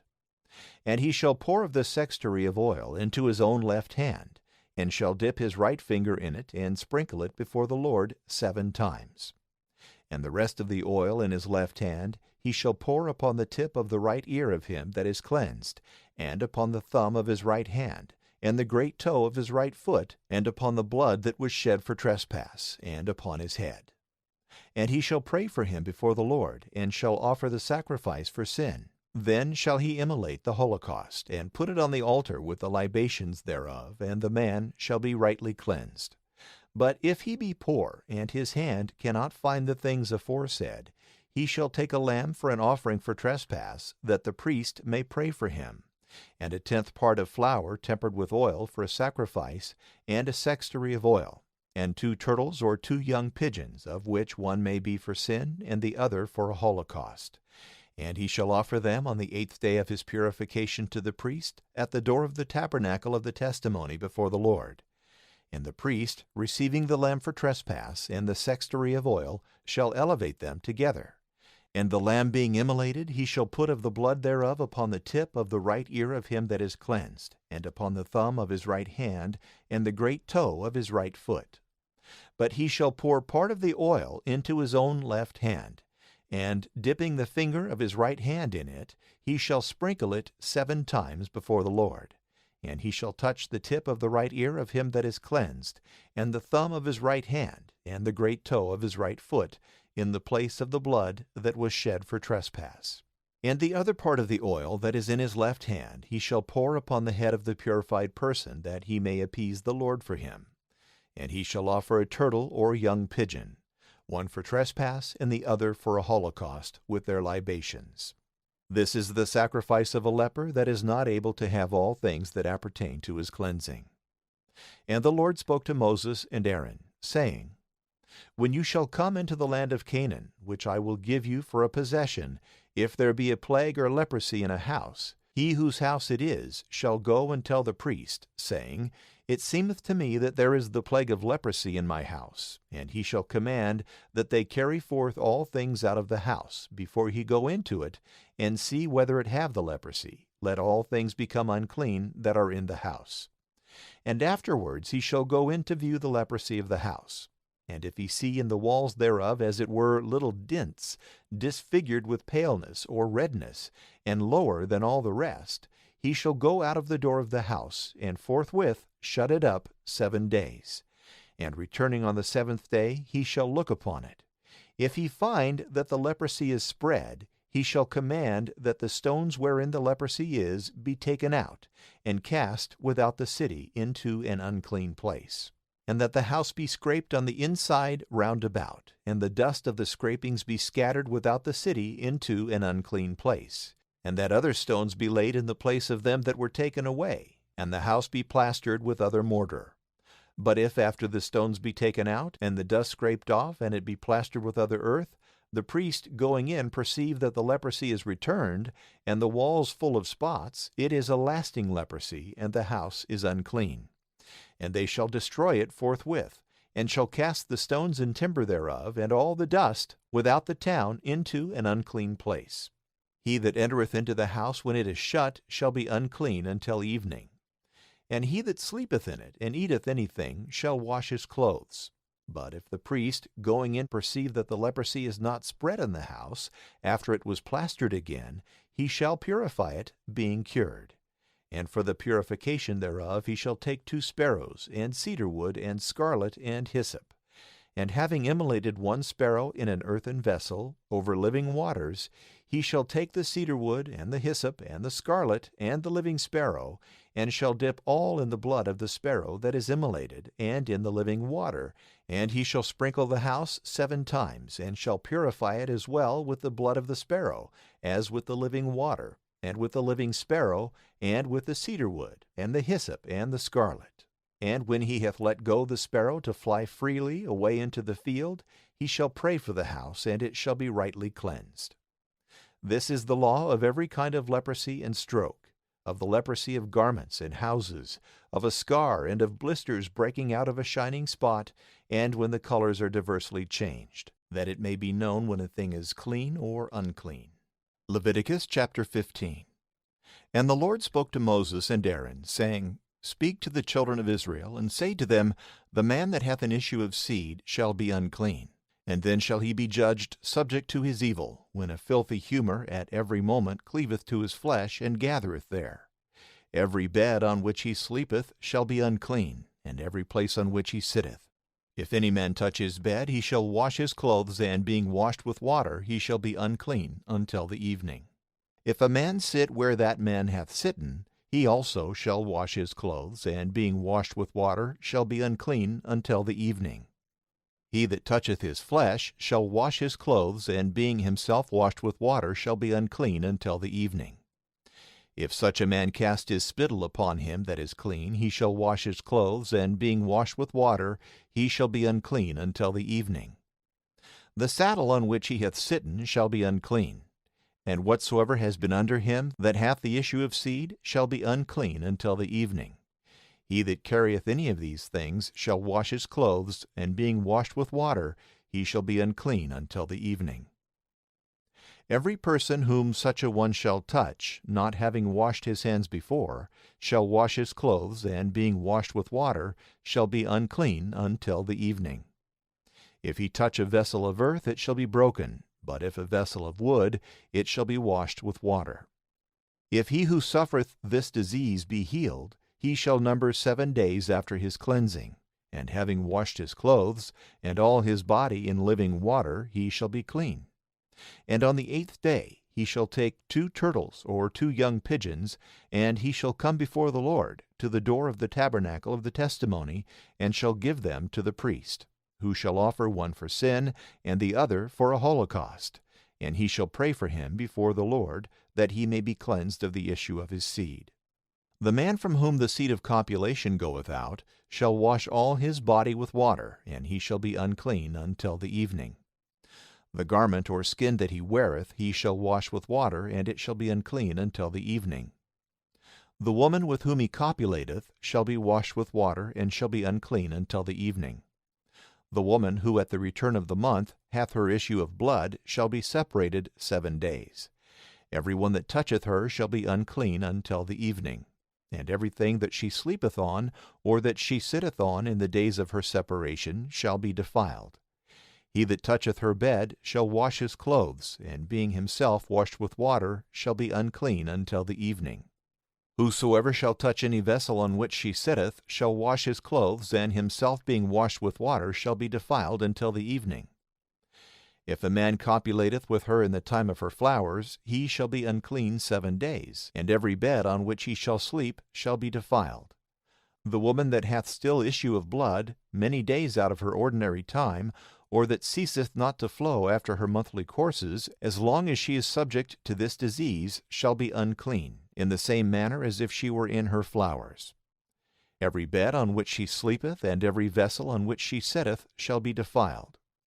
Whosoever toucheth them shall wash his clothes, and himself being washed with water shall be unclean until the evening.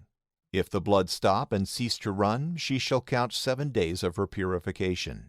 And on the 8th day she shall offer for herself to the priest 2 turtles or 2 young pigeons at the door of the tabernacle of the testimony. And he shall offer one for sin and the other for a holocaust. And he shall pray for her before the Lord and for the issue of her uncleanness. You shall teach therefore the children of Israel to take heed of uncleanness, that they may not die in their filth, when they shall have defiled my tabernacle that is among them. This is the law of him that hath the issue of seed, and that is defiled by copulation, and of the woman that is separated in her monthly times, or that hath a continual issue of blood, and of the man that sleepeth with her. Leviticus chapter 16. And the Lord spoke to Moses after the death of the 2 sons of Aaron, when they were slain upon their offering strange fire. And he commanded him, saying, Speak to Aaron thy brother, that he enter not at all into the sanctuary which is within the veil before the propitiatory, with which the ark is covered, lest he die. For I will appear in a cloud over the oracle, unless he first do these things. He shall offer a calf for sin, and a ram for a holocaust. He shall be vested with a linen tunic. He shall cover his nakedness with linen breeches. He shall be girded with a linen girdle, and he shall put a linen mitre upon his head. For these are holy vestments, all which he shall put on after he is washed. And he shall receive from the whole multitude of the children of Israel 2 buck goats for sin, and 1 ram for a holocaust. And when he hath offered the cattle, and prayed for himself and for his own house, he shall make the 2 buck goats to stand before the Lord in the door of the tabernacle of the testimony, and casting lots upon them both, one to be offered to the Lord, and the other to be the emissary goat, that whose lot fell to be offered to the Lord he shall offer for sin. But that whose lot was to be the emissary goat he shall present before the Lord, that he may pour prayers upon him, and let him go into the wilderness. After these things are duly celebrated, he shall offer the calf, and praying for himself and for his own house, he shall immolate it. And taking the censer, which he hath filled with the burning coals of the altar, and taking up with his hands the compounded perfume for incense, he shall go in within the veil into the holy place, that when the perfumes are put upon the fire, the cloud and vapor thereof may cover the oracle which is over the testimony, and he may not die. He shall take also of the blood of the calf, and sprinkle with his finger 7 times towards the propitiatory to the east. And when he hath killed the buck goat for the sin of the people, he shall carry in the blood thereof within the veil, as he was commanded to do with the blood of the calf, that he may sprinkle it over against the oracle, and may expiate the sanctuary from the uncleanness of the children of Israel, and from their transgressions and all their sins. According to this rite shall he do to the tabernacle of the testimony, which is fixed among them in the midst of the filth of their habitation. Let no man be in the tabernacle when the high priest goeth into the sanctuary, to pray for himself and his house, and for the whole congregation of Israel, until he come out. And when he is come out to the altar that is before the Lord, let him pray for himself, and taking the blood of the calf and of the buck goat, let him pour it upon the horns thereof round about. And sprinkling with his fingers 7 times, let him expiate, and sanctify it from the uncleanness of the children of Israel. After he hath cleaned the sanctuary, and the tabernacle, and the altar, then let him offer the living goat. And putting both hands upon his head, let him confess all the iniquities of the children of Israel, and all their offenses and sins. And praying that they may light on its head, he shall turn him out, by a man ready for it, into the desert. And when the goat hath carried all their iniquities into an uninhabited land, and shall be let go into the desert, Aaron shall return into the tabernacle of the testimony, and putting off the vestments which he had on him before when he entered into the sanctuary, and leaving them there, he shall wash his flesh in the holy place, and shall put on his own garments. And after that he is come out, and hath offered his own holocaust and that of the people, he shall pray both for himself and for the people. And the fat that is offered for sins he shall burn on the altar. But he that hath let go the emissary goat shall wash his clothes and his body with water, and shall enter into the camp. But the calf and the buck goat that were sacrificed for sin, and whose blood was carried into the sanctuary to accomplish the atonement, they shall carry forth without the camp, and shall burn with fire their skins and their flesh and their dung. And whosoever burneth them shall wash his clothes and flesh with water, and so shall enter into the camp. And this shall be to you an everlasting ordinance.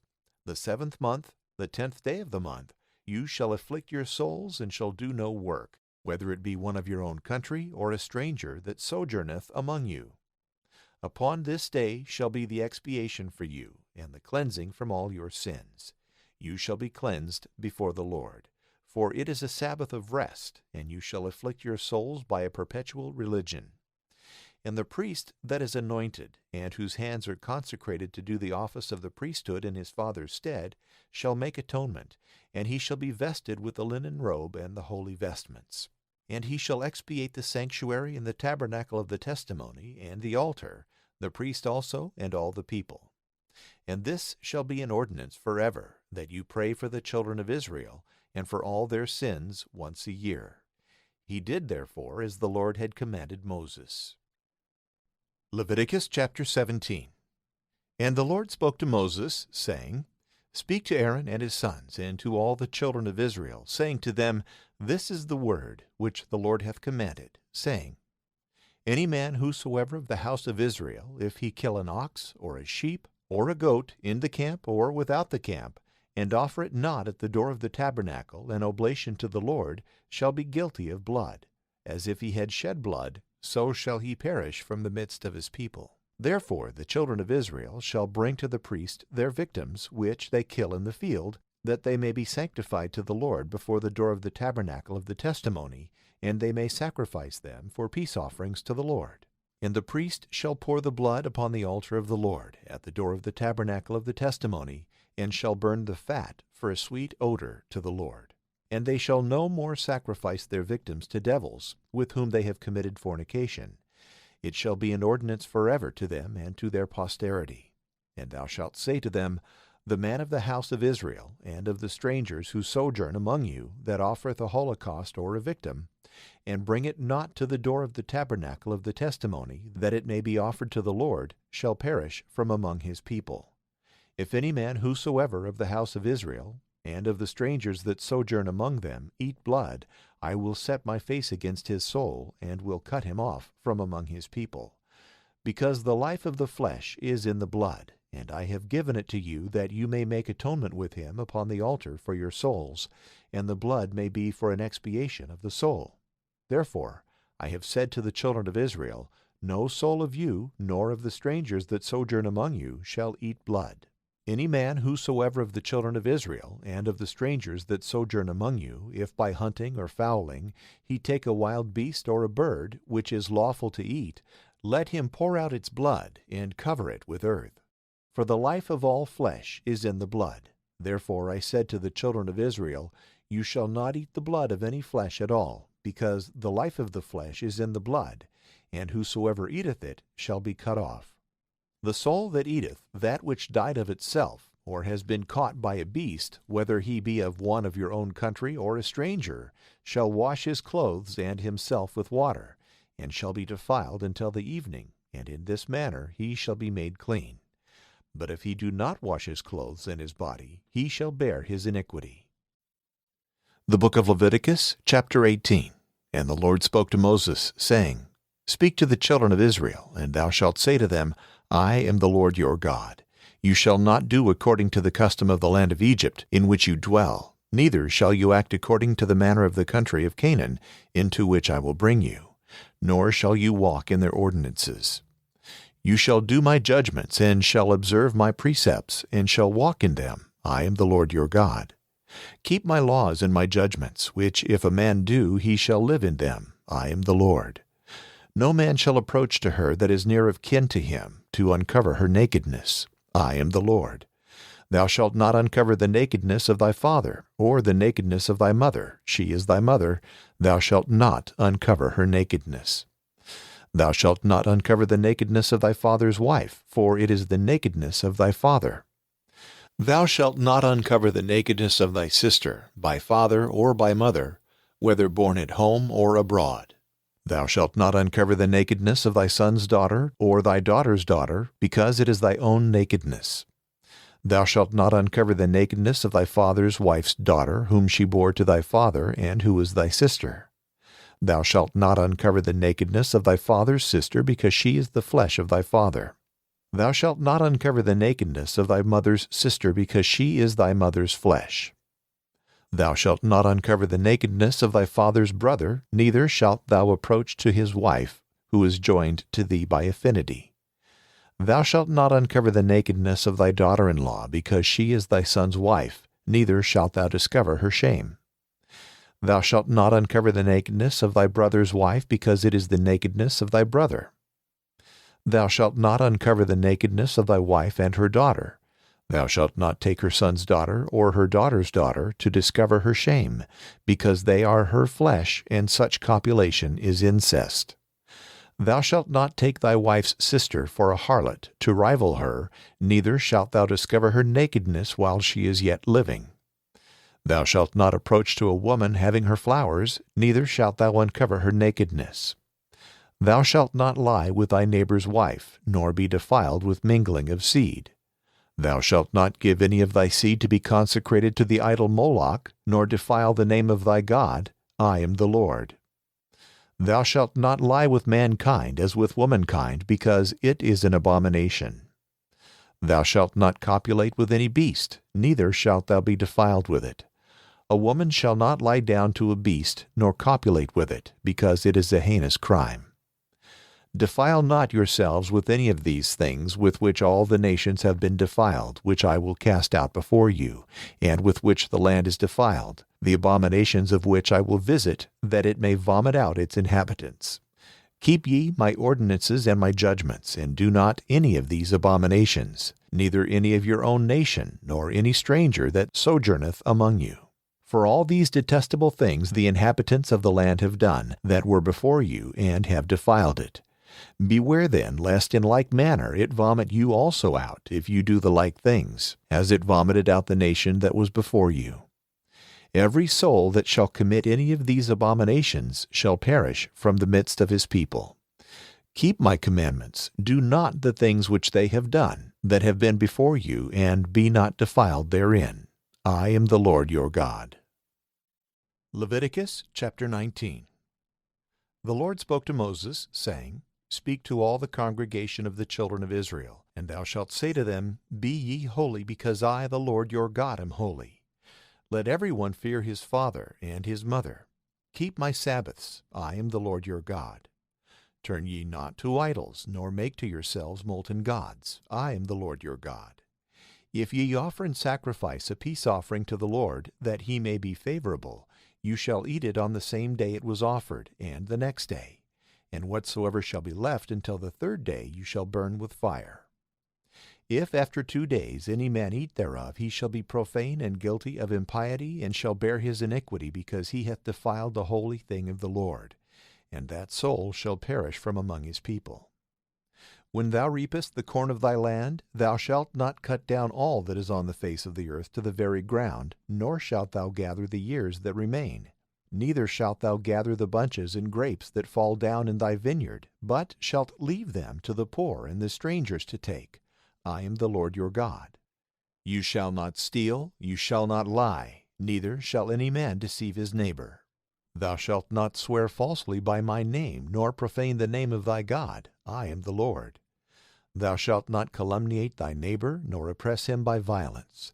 The wages of him that hath been hired by thee shall not abide with thee until the morning. Thou shalt not speak evil of the deaf, nor put a stumbling block before the blind, but thou shalt fear the Lord thy God, because I am the Lord. Thou shalt not do that which is unjust, nor judge unjustly. Respect not the person of the poor, nor honor the countenance of the mighty, but judge thy neighbor according to justice. Thou shalt not be a detractor, nor a whisperer among the people. Thou shalt not stand against the blood of thy neighbor. I am the Lord. Thou shalt not hate thy brother in thy heart, but reprove him openly, lest thou incur sin through him. Seek not revenge, nor be mindful of the injury of thy citizens.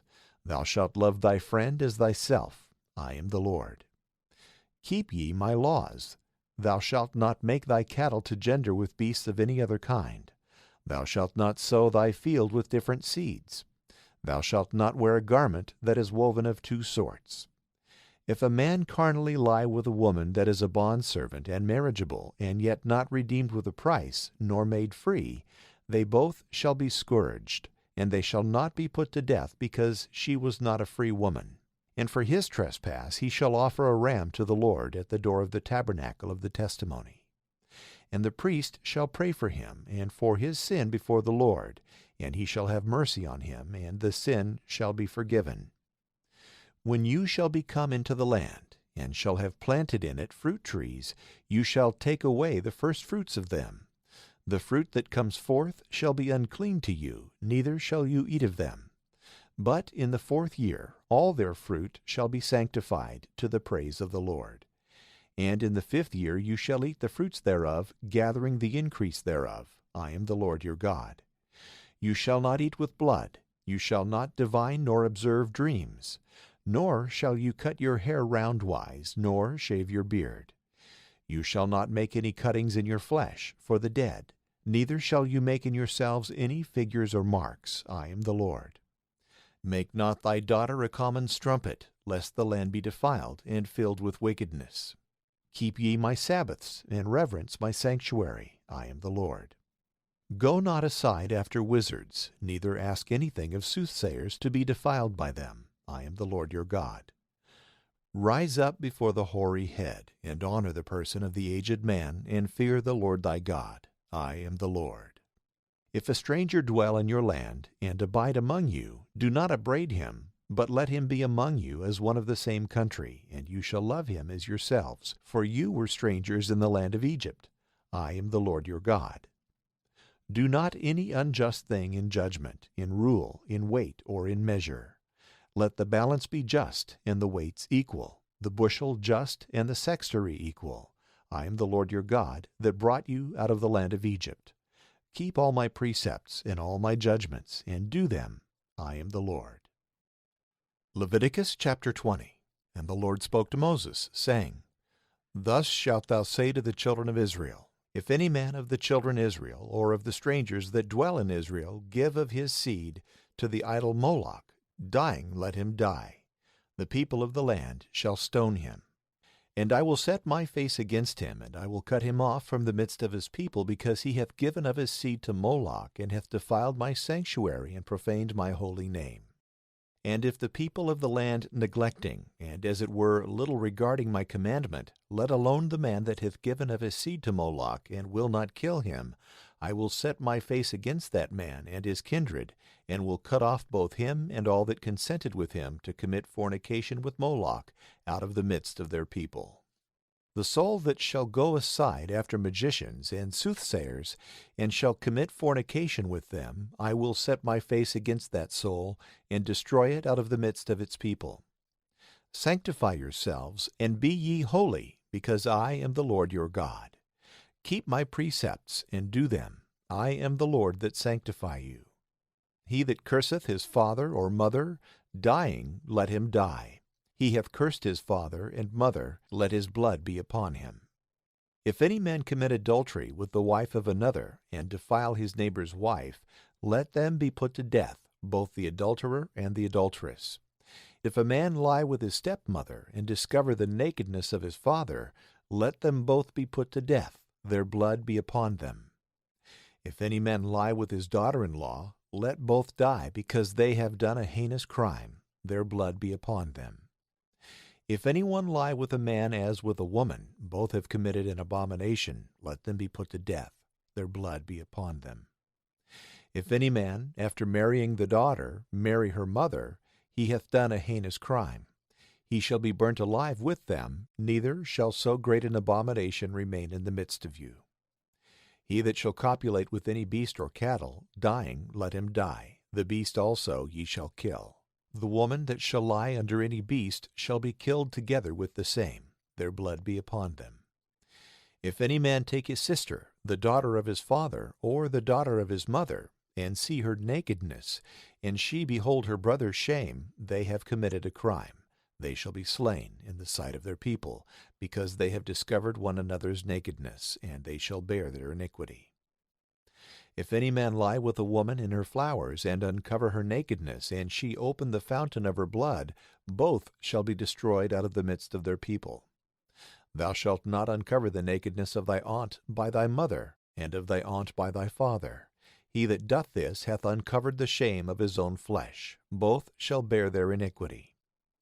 If any man lie with the wife of his uncle by the father, or of his uncle by the mother, and uncover the shame of his near akin, both shall bear their sin. They shall die without children. He that marrieth his brother's wife doth an unlawful thing. He hath uncovered his brother's nakedness. They shall be without children. Keep my laws and my judgments, and do them, lest the land into which you are to enter to dwell therein vomit you also out. Walk not after the laws of the nations which I will cast out before you, for they have done all these things, and therefore I abhorred them. But to you I say, possess their land which I will give you for an inheritance, a land flowing with milk and honey. I am the Lord your God, who have separated you from other people. Therefore do you also separate the clean beast from the unclean, and the clean fowl from the unclean. Defile not your souls with beasts, or birds, or any things that move on the earth, and which I have shown you to be unclean. You shall be holy unto me, because I, the Lord, am holy, and I have separated you from other people, that you should be mine. A man or woman in whom there is a pythonical or divining spirit, dying, let them die. They shall stone them. Their blood be upon them. Leviticus chapter 21. The Lord said also to Moses, Speak to the priests, the sons of Aaron, and thou shalt say to them, Let not a priest incur an uncleanness at the death of his citizens, but only for his kin, such as are near in blood, that is to say, for his father, and for his mother, and for his son, and for his daughter, for his brother also, and for a maiden sister, who hath had no husband. But not even for the prince of his people shall he do anything that may make him unclean. Neither shall they shave their head, nor their beard, nor make incisions in their flesh. They shall be holy to their God, and shall not profane his name. For they offer the burnt offering of the Lord, and the bread of their God, and therefore they shall be holy. They shall not take to wife a harlot or a vile prostitute, nor one that has been put away from her husband, because they are consecrated to their God, and offer the loaves of proposition. Let them therefore be holy, because I also am holy, the Lord who sanctify them. If the daughter of a priest be taken in whoredom, and dishonor the name of her father, she shall be burnt with fire. The high priest, that is to say, the priest who is the greatest among his brethren, upon whose head the oil of unction hath been poured, and whose hands have been consecrated for the priesthood, and who hath been vested with the holy vestments, he shall not uncover his head, he shall not rend his garments. Nor shall he go in at all to any dead person, not even for his father or his mother shall he be defiled. Neither shall he go out of the holy places, lest he defile the sanctuary of the Lord, because the oil of the holy unction of his God is upon him. I am the Lord. He shall take a virgin unto his wife, but a widow, or one that is divorced, or defiled, or a harlot, he shall not take, but a maid of his own people. He shall not mingle the stock of his kindred with the common people of this nation, for I am the Lord who sanctify him. And the Lord spoke to Moses, saying, Say to Aaron, Whosoever of thy seed throughout their families hath a blemish, he shall not offer bread to his God, neither shall he approach to minister to him. If he is blind, if he be lame, if he have a little, or a great, or a crooked nose, if his foot or if his hand be broken, if he be crook-backed, or blear-eyed, or have a pearl in his eye, or a continual scab, or a dry scurf in his body, or a rupture. Whosoever of the seed of Aaron the priest hath a blemish, he shall not approach to offer sacrifices to the Lord, nor bread to his God. He shall eat nevertheless of the loaves that are offered in the sanctuary, yet so that he enter not within the veil, nor approach to the altar, because he hath a blemish, and he must not defile my sanctuary. I am the Lord who sanctify them. Moses therefore spoke to Aaron, and to his sons, and to all Israel, all the things that had been commanded him. Leviticus chapter 22. And the Lord spoke to Moses, saying, Speak to Aaron and to his sons, that they beware of those things that are consecrated of the children of Israel, and defile not the name of the things sanctified to me, which they offer. I am the Lord. Say to them and to their posterity, every man of your race that approacheth to those things that are consecrated, and which the children of Israel have offered to the Lord, in whom there is uncleanness, shall perish before the Lord. I am the Lord. The man of the seed of Aaron, that is a leper, or that suffereth a running of the seed, shall not eat of those things that are sanctified to me, until he be healed. He that toucheth anything unclean by occasion of the dead, and he whose seed goeth from him as in generation, and he that toucheth a creeping thing, or any unclean thing, the touching of which is defiling, shall be unclean until the evening, and shall not eat those things that are sanctified. But when he hath washed his flesh with water, and the sun is down, then, being purified, he shall eat of the sanctified things, because it is his meat. That which dieth of itself, and that which was taken by a beast, they shall not eat, nor be defiled therewith. I am the Lord. Let them keep my precepts, that they may not fall into sin and die in the sanctuary, when they shall have defiled it. I am the Lord who sanctify them. No stranger shall eat of the sanctified things. A sojourner of the priests, or a hired servant, shall not eat of them. But he whom the priest hath bought, and he that is his servant, born in his house, these shall eat of them. If the daughter of a priest be married to any of the people, she shall not eat of those things that are sanctified, nor of the first fruits. But if she be a widow, or divorced, and having no children return to her father's house, she shall eat of her father's meats, as she was wont to do when she was a maid. No stranger hath leave to eat of them. He that eateth of the sanctified things through ignorance shall add the fifth part of that which he ate, and shall give it to the priest into the sanctuary. And they shall not profane the sanctified things of the children of Israel, which they offer to the Lord, lest perhaps they bear the iniquity of their trespass, when they shall have eaten the sanctified things. I am the Lord who sanctify them. And the Lord spoke to Moses, saying, Speak to Aaron and to his sons, and to all the children of Israel, and thou shalt say to them, The man of the house of Israel, and of the strangers who dwell with you, that offereth his oblation, either paying his vows, or offering of his own accord, whatsoever it be which he presenteth for a holocaust of the Lord, to be offered by you, it shall be a male without blemish of the beeves, or of the sheep, or of the goats. If it have a blemish, you shall not offer it, neither shall it be acceptable. The man that offereth a victim of peace offerings to the Lord, either paying his vows, or offering of his own accord, whether of beeves or of sheep, shall offer it without blemish, that it may be acceptable. There shall be no blemish in it. If it be blind, or broken, or have a scar, or blisters, or a scab, or a dry scurf, you shall not offer them to the Lord, nor burn anything of them upon the Lord's altar. An ox or a sheep that hath the ear and the tail cut off thou mayest offer voluntarily, but a vow may not be paid with them. You shall not offer to the Lord any beast that hath the testicles bruised, or crushed, or cut, and taken away, neither shall you do any such things in your land. You shall not offer bread to your God from the hand of a stranger, nor any other thing that he would give, because they are all corrupted and defiled. You shall not receive them. And the Lord spoke to Moses, saying, When a bullock, or a sheep, or a goat is brought forth, they shall be 7 days under the udder of their dam. But the 8th day, and thenceforth, they may be offered to the Lord. Whether it be a cow or a sheep, they shall not be sacrificed the same day with their young ones. If you immolate a victim for thanksgiving to the Lord, that he may be favorable, you shall eat it the same day. There shall not any of it remain until the morning of the next day. I am the Lord. Keep my commandments and do them. I am the Lord. Profane not my holy name, that I may be sanctified in the midst of the children of Israel. I am the Lord who sanctify you, and who brought you out of the land of Egypt, that I might be your God. I am the Lord.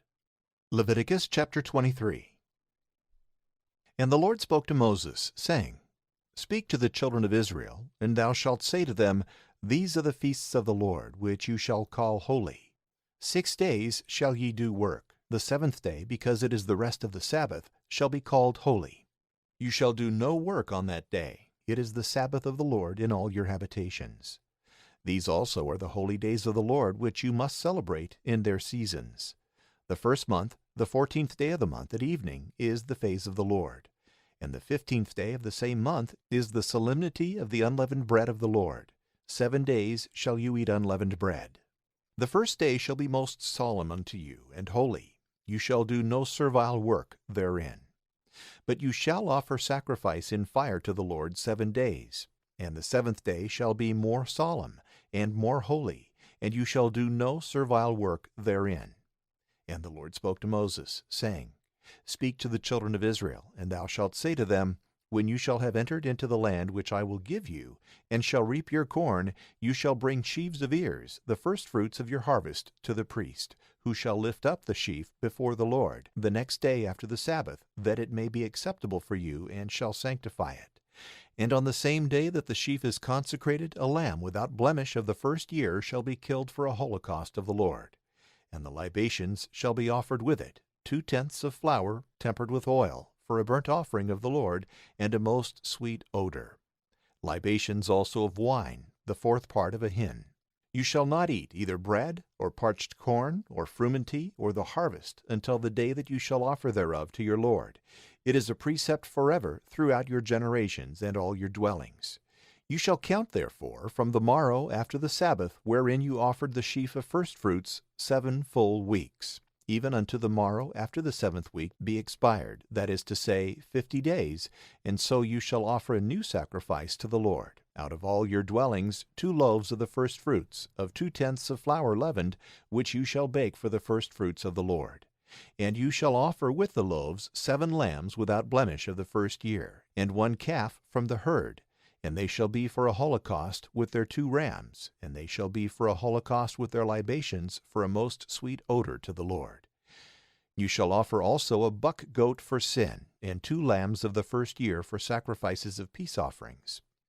And when the priest hath lifted them up with the loaves of the firstfruits before the Lord, they shall fall to his use. And you shall call this day most solemn and most holy. You shall do no servile work therein. It shall be an everlasting ordinance in all your dwellings and generations. And when you reap the corn of your land, you shall not cut it to the very ground, neither shall you gather the ears that remain, but you shall leave them for the poor and for the strangers. I am the Lord your God. And the Lord spoke to Moses, saying, Say to the children of Israel, The 7th month, on the 1st day of the month, you shall keep a Sabbath, a memorial, with the sound of trumpets, and it shall be called holy. You shall do no servile work therein, and you shall offer a holocaust to the Lord. And the Lord spoke to Moses, saying, Upon the 10th day of this 7th month shall be the day of atonement. It shall be most solemn, and shall be called holy, and you shall await your souls on that day, and shall offer a holocaust to the Lord. You shall do no servile work in the time of this day, because it is a day of propitiation, that the Lord your God may be merciful unto you. Every soul that is not afflicted on this day shall perish from among his people. And every soul that shall do any work, the same will I destroy from among his people. You shall do no work therefore on that day. It shall be an everlasting ordinance unto you in all your generations and dwellings. It is a Sabbath of rest, and you shall afflict your souls beginning on the 9th day of the month. From evening until evening you shall celebrate your Sabbaths. And the Lord spoke to Moses, saying, Say to the children of Israel, From the 15th day of this same 7th month shall be kept the Feast of Tabernacles 7 days to the Lord. The first day shall be called most solemn and most holy, and you shall do no servile work therein, and 7 days you shall offer holocausts to the Lord. The 8th day also shall be most solemn and most holy, and you shall offer holocausts to the Lord. For it is the day of assembly and congregation. You shall do no servile work therein. These are the feasts of the Lord which you shall call most solemn and most holy, and shall offer on them oblations to the Lord, holocausts and libations according to the rite of every day. Besides the Sabbaths of the Lord, and your gifts, and those things that you offer by vow, or which you shall give to the Lord voluntarily. So from the 15th day of the 7th month, when you shall have gathered in all the fruits of your land, you shall celebrate the feast of the Lord 7 days. On the 1st day and the 8th shall be a Sabbath. That is a day of rest. And you shall take to you on the first day the fruits of the fairest tree, and branches of palm trees, and boughs of thick trees, and willows of the brook, and you shall rejoice before the Lord your God. And you shall keep the solemnity thereof 7 days in the year. It shall be an everlasting ordinance in your generations. In the 7th month shall you celebrate this feast. And you shall dwell in bowers 7 days. Every one that is of the race of Israel shall dwell in tabernacles, that your posterity may know that I made the children of Israel to dwell in tabernacles when I brought them out of the land of Egypt. I am the Lord your God. And Moses spoke concerning the feasts of the Lord to the children of Israel. Leviticus chapter 24. And the Lord spoke to Moses, saying, Command the children of Israel that they bring unto thee the finest and clearest oil of olives to furnish the lamps continually, without the veil of the testimony in the tabernacle of the covenant. And Aaron shall set them from evening until morning before the Lord, by a perpetual service and rite in your generations. They shall be set upon the most pure candlestick before the Lord continually. Thou shalt take also fine flour, and shalt bake 12 loaves thereof, 2/10 shall be in every loaf. And thou shalt set them 6 and 6, one against another, upon the most clean table before the Lord. And thou shalt put upon them the clearest frankincense, that the bread may be for a memorial of the oblation of the Lord. Every Sabbath they shall be changed before the Lord, being received of the children of Israel by an everlasting covenant. And they shall be Aaron's and his sons, that they may eat them in the holy place, because it is most holy of the sacrifices of the Lord by a perpetual rite. And behold, there went out the son of a woman of Israel, whom she had of an Egyptian among the children of Israel, and fell at words in the camp with a man of Israel. And when he had blasphemed the name, and had cursed it, he was brought to Moses. Now his mother was called Shallumith, the daughter of Dabrai, of the tribe of Dan. And they put him into prison, till they might know what the Lord would command. And the Lord spoke to Moses, saying, Bring forth the blasphemer without the camp, and let them that heard him put their hands upon his head, and let all the people stone him. And thou shalt speak to the children of Israel, The man that curseth his God shall bear his sin, and he that blasphemeth the name of the Lord, dying, let him die. All the multitude shall stone him, whether he be a native or a stranger. He that blasphemeth the name of the Lord, dying, let him die. He that striketh and killeth a man, dying, let him die. He that killeth a beast shall make it good, that is to say, shall give beast for beast. He that giveth a blemish to any of his neighbors, as he hath done, so shall it be done to him. Breach for breach, eye for eye, tooth for tooth shall he restore. What blemish he gave, the like shall he be compelled to suffer. He that striketh a beast shall render another. He that striketh a man shall be punished. Let there be equal judgment among you, whether he be a stranger or a native that offends, because I am the Lord your God. And Moses spoke to the children of Israel, and they brought forth him that had blasphemed without the camp, and they stoned him. And the children of Israel did as the Lord had commanded Moses. Leviticus chapter 25.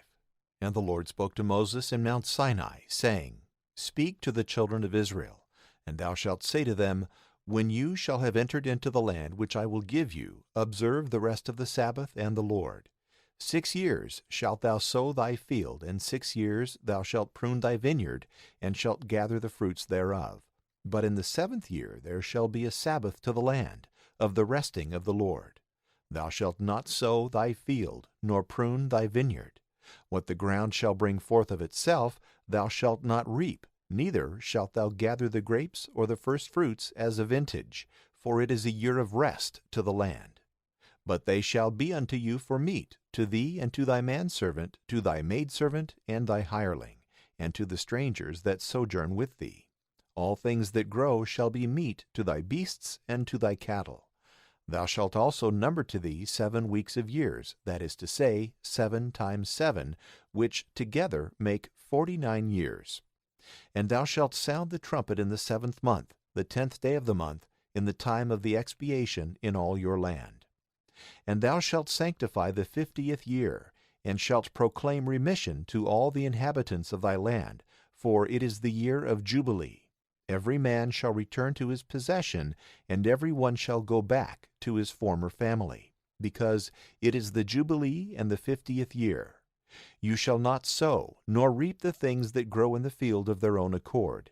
Neither shall you gather the first fruits of the vines, because of the sanctification of the Jubilee. But as they grow, you shall presently eat them. In the year of the Jubilee, all shall return to their possessions. When thou shalt sell anything to thy neighbor, or shalt buy of him, grieve not thy brother, but thou shalt buy of him according to the number of years from the Jubilee, and he shall sell to thee according to the computation of the fruits. The more years remain after the Jubilee, the more shall the price increase, and the less time is counted, so much the less shall the purchase cost, for he shall sell to thee the time of the fruits. Do not afflict your countrymen, but let every one fear his God, because I am the Lord your God. Do my precepts, and keep my judgments, and fulfill them, that you may dwell in the land without any fear, and the ground may yield you its fruits, of which you may eat your fill, fearing no man's invasion. But if you say, What shall we eat the 7th year, if we sow not, nor gather our fruits? I will give you my blessing the 6th year, and it shall yield the fruits of 3 years. And the 8th year you shall sow, and shall eat of the old fruits, until the 9th year. Till new grow up, you shall eat the old store. The land also shall not be sold forever, because it is mine, and you are strangers and sojourners with me, for which cause all the country of your possession shall be under the condition of redemption. If thy brother, being impoverished, sell his little possession, and his kinsman will, he may redeem what he had sold. But if he have no kinsman, and he himself can find the price to redeem it, the value of the fruits shall be counted from that time when he sold it, and the overplus he shall restore to the buyer, and so shall receive his possession again. But if his hands find not the means to repay the price, the buyer shall have what he bought until the year of the Jubilee, for in that year all that is sold shall return to the owner and to the ancient possessor. He that selleth a house within the walls of a city shall have the liberty to redeem it until 1 year be expired. If he redeem it not, and the whole year be fully out, the buyer shall possess it and his posterity forever, and it cannot be redeemed, not even in the Jubilee. But if the house be in a village that hath no walls, it shall be sold according to the same law as the fields. If it be not redeemed before, in the Jubilee it shall return to the owner. The houses of Levites, which are in cities, may always be redeemed. If they be not redeemed, in the Jubilee they shall all return to the owners, because the houses of the cities of the Levites are for their possessions among the children of Israel. But let not their suburbs be sold, because it is a perpetual possession. If thy brother be impoverished, and weak of hand, and thou receive him as a stranger and sojourner, and he live with thee, take not usury of him, nor more than thou gavest. Fear thy God, that thy brother may live with thee. Thou shalt not give him thy money upon usury, nor extract of him any increase of fruits. I am the Lord your God, who brought you out of the land of Egypt, that I might give you the land of Canaan, and might be your God. If thy brother, constrained by poverty, sell himself to thee, thou shalt not oppress him with the service of bondservants, but he shall be as a hireling and a sojourner. He shall work with thee until the year of Jubilee, and afterwards he shall go out with his children, and shall return to his kindred and to the possession of his fathers. For they are my servants, and I brought them out of the land of Egypt. Let them not be sold as bondmen. Afflict him not by might, but fear thy God. Let your bondmen and your bondwomen be of the nations that are round about you, and of the strangers that sojourn among you, or that were born of them in your land. These you shall have for your servants, and by right of inheritance shall leave them to your posterity, and shall possess them forever. But oppress not your brethren, the children of Israel, by might. If the hand of a stranger or a sojourner grow strong among you, and thy brother, being impoverished, sell himself to him, or to any of his race, after the sale he may be redeemed. He that will of his brethren shall redeem him, either his uncle or his uncle's son, or his kinsman, by blood or by affinity. But if he himself be able also, he shall redeem himself, counting only the years from the time of his selling unto the year of the Jubilee, and counting the money that he was sold for, according to the number of the years in the reckoning of a hired servant. If there be many years that remain until the Jubilee, according to them shall he also repay the price. If few, he shall make the reckoning with him according to the number of the years, and shall repay to the buyer of what remaineth of the years. His wages being allowed for which he served before, he shall not afflict him violently in thy sight. And if by these means he cannot be redeemed, in the year of the Jubilee he shall go out with his children. For the children of Israel are my servants, whom I brought forth out of the land of Egypt. Leviticus chapter 26. I am the Lord your God. You shall not make to yourselves any idol or graven thing, neither shall you erect pillars, nor set up a remarkable stone in your land to adore it, for I am the Lord your God. Keep my Sabbaths, and reverence my sanctuary. I am the Lord. If you walk in my precepts, and keep my commandments, and do them, I will give you rain in due seasons. And the ground shall bring forth its increase, and the trees shall be filled with fruit. The threshing of your harvest shall reach unto the vintage, and the vintage shall reach unto the sowing time. And you shall eat your bread to the full, and dwell in your land without fear. I will give peace in your coasts. You shall sleep, and there shall be none to make you afraid. I will take away evil beasts, and the sword shall not pass through your quarters. You shall pursue your enemies, and they shall fall before you. 5 of yours shall pursue 100 others, and 100 of you 10,000. Your enemies shall fall before you by the sword. I will look on you and make you increase. You shall be multiplied, and I will establish my covenant with you. You shall eat the oldest of the old store, and new coming on, you shall cast away the old. I will set my tabernacle in the midst of you, and my soul shall not cast you off. I will walk among you, and will be your God, and you shall be my people. I am the Lord your God, who have brought you out of the land of the Egyptians, that you should not serve them, and who have broken the chains of your necks, that you might go upright. But if you will not hear me, nor do all my commandments, if you despise my laws, and contemn my judgments, so as not to do those things which are appointed by me, and to make void my covenant, I also will do these things to you. I will quickly visit you with poverty and burning heat, which shall waste your eyes and consume your lives. You shall sow your seed in vain, which shall be devoured by your enemies. I will set my face against you, and you shall fall down before your enemies, and shall be made subject to them that hate you. You shall flee when no man pursueth you.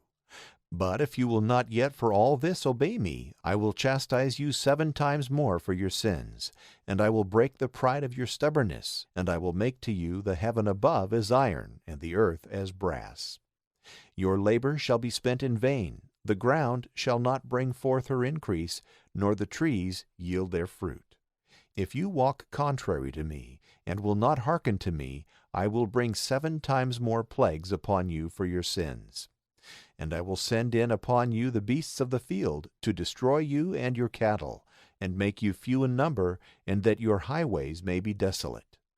And if even so you will not amend, but will walk contrary to me, I will walk contrary to you, and will strike you 7 times for your sins.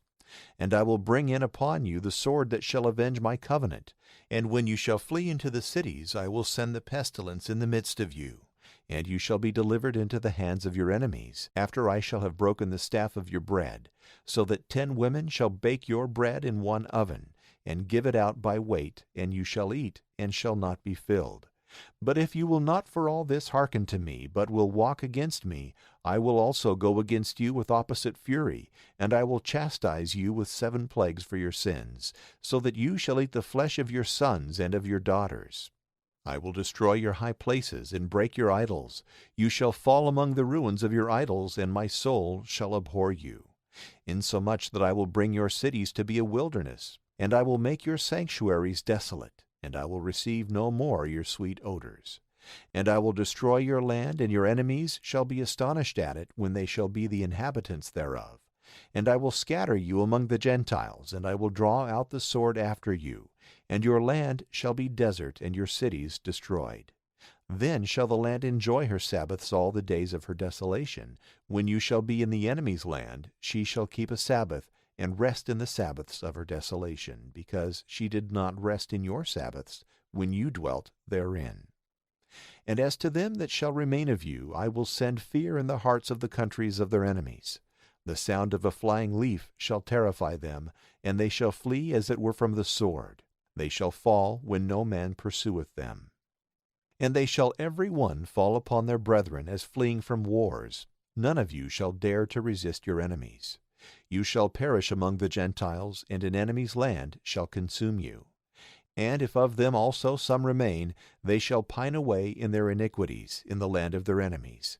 And they shall be afflicted for the sins of their fathers and their own, until they confess their iniquities, and the iniquities of their ancestors, whereby they have transgressed against me, and walked contrary unto me. Therefore I also will walk against them, and bring them into their enemies' land, until their uncircumcised mind be ashamed. Then shall they pray for their sins. And I will remember my covenant that I made with Jacob and Isaac and Abraham.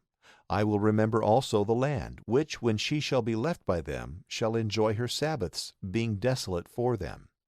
But they shall pray for their sins, because they rejected my judgments and despised my laws. And yet for all that, when they were in the land of their enemies, I did not cast them off altogether. Neither did I so despise them that they should be quite consumed, and I should make void my covenant with them, for I am the Lord their God. And I will remember my former covenant, when I brought them out of the land of Egypt, in the sight of the Gentiles, to be their God. I am the Lord. These are the judgments and the precepts and laws which the Lord gave between him and the children of Israel, in Mount Sinai, by the hand of Moses. Leviticus chapter 27. And the Lord spoke to Moses, saying, Speak to the children of Israel, and thou shalt say to them, The man that shall have made a vow, and promised his soul to God, shall give the price according to estimation. If it be a man from 20 years old unto 60 years old, he shall give 50 shekels of silver after the weight of the sanctuary. If a woman, 30. But from the 5th year until the 20th, a man shall give 20 shekels, a woman 10. From 1 month until the 5th year, for a male shall be given 5 shekels, for a female 3. A man that is 60 years old or upward shall give 15 shekels, a woman 10. If he be poor and not able to pay the estimation, he shall stand before the priest, and as much as he shall value him at, and see him able to pay, so much shall he give. But a beast that may be sacrificed to the Lord, if any one shall vow, shall be holy, and cannot be changed, that is to say, neither a better for a worse, nor a worse for a better. And if he shall change it, both that which was changed and that for which it was changed shall be consecrated to the Lord. An unclean beast, which cannot be sacrificed to the Lord, if any man shall vow, shall be brought before the priest, who, judging whether it be good or bad, shall set the price, which, if he that offereth it will give, he shall add above the estimation the 5th part. If a man shall vow his house and sanctify it to the Lord, the priest shall consider it, whether it be good or bad, and it shall be sold according to the price which he shall appoint. But if he that vowed will redeem it, he shall give the 5th part of the estimation over and above, and he shall have the house. And if he vow the field of his possession, and consecrate it to the Lord, the price shall be rated according to the measure of the seed. If the ground be sown with 30 bushels of barley, let it be sold for 50 shekels of silver. If he vow his field immediately from the year of Jubilee that is beginning, as much as it may be worth, at so much it shall be rated. But if some time after, the priest shall reckon the money according to the number of years that remain until the Jubilee, and the price shall be abated. And if he that had vowed will redeem his field, he shall add the 5th part of the money of the estimation, and shall possess it. And if he will not redeem it, but it be sold to any other man, he that vowed it may not redeem it any more. For when the day of Jubilee cometh, it shall be sanctified to the Lord, and as a possession consecrated, pertaineth to the right of the priest. If a field that was bought, and not of a man's ancestor's possession, be sanctified to the Lord, the priest shall reckon the price according to the number of years unto the Jubilee. And he that had vowed shall give that to the Lord. But in the Jubilee it shall return to the former owner who had sold it, and had it in the lot of his possession. All estimation shall be made according to the shekel of the sanctuary. A shekel hath 20 obals. The firstborn which belong to the Lord no man may sanctify in vow, whether it be a bullock or sheep, they are the Lord's. And if it be an unclean beast, he that offereth it shall redeem it according to thy estimation, and shall add the 5th part of the price. If he will not redeem it, it shall be sold to another, for how much soever it was estimated by thee. Anything that is devoted to the Lord, whether it be man or beast or field, shall not be sold, neither may it be redeemed. Whatsoever is once consecrated shall be holy of holies to the Lord. And any consecration that is offered by man shall not be redeemed, but dying shall die. All tithes of the land, whether of corn or of the fruits of trees, are the Lord's, and are sanctified to him. And if any man will redeem his tithes, he shall add the 5th part of them. Of all the tithes of oxen and sheep and goats that pass under the shepherd's rod, every 10th that cometh shall be sanctified to the Lord. It shall not be chosen neither good nor bad, neither shall it be changed for another. If any man change it, both that which was changed and that for which it was changed shall be sanctified to the Lord, and shall not be redeemed. These are the precepts which the Lord commanded Moses for the children of Israel in Mount Sinai. The Book of Numbers, Chapter 1.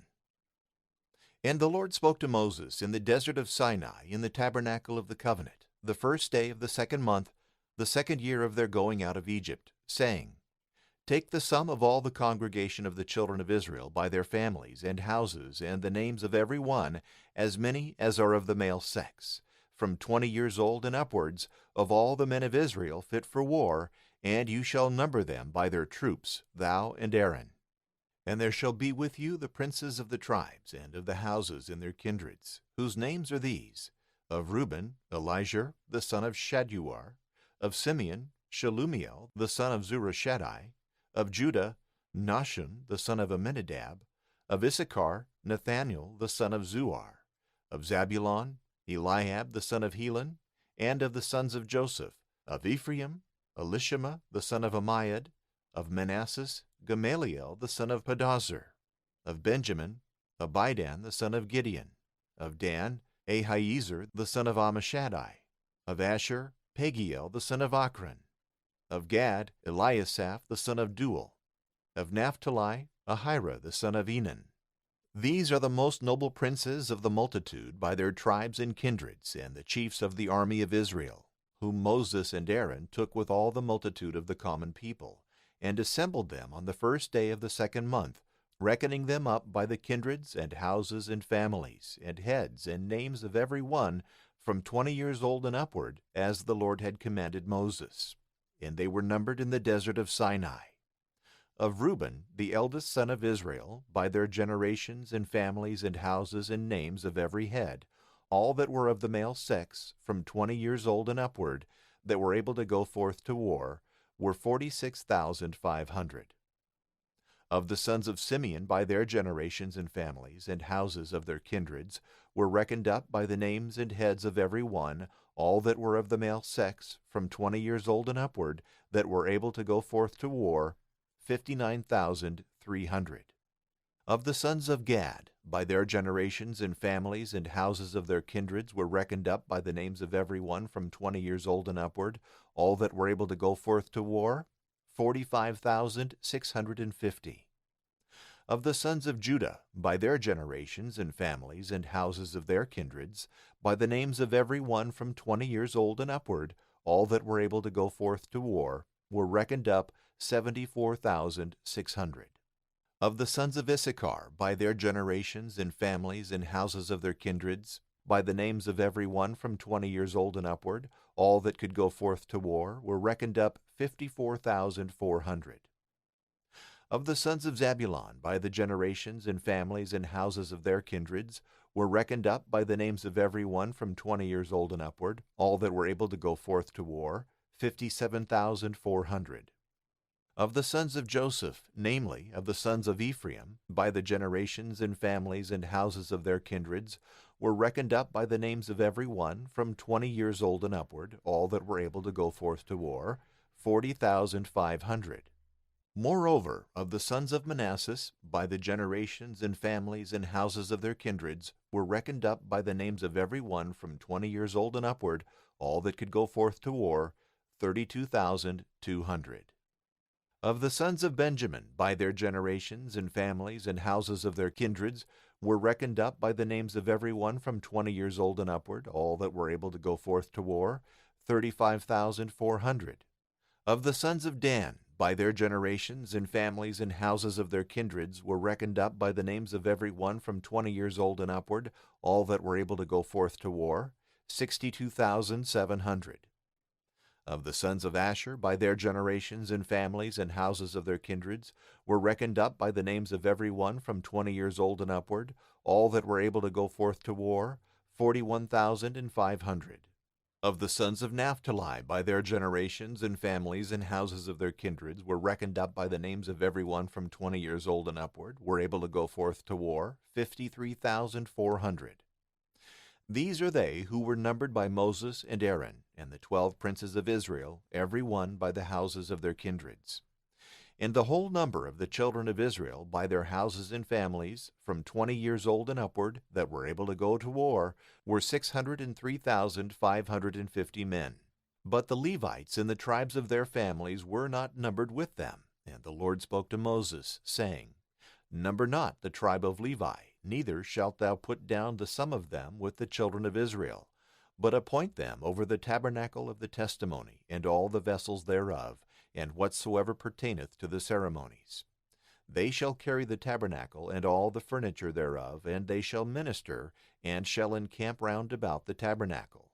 When you are to go forward, the Levites shall take down the tabernacle. When you are to camp, they shall set it up.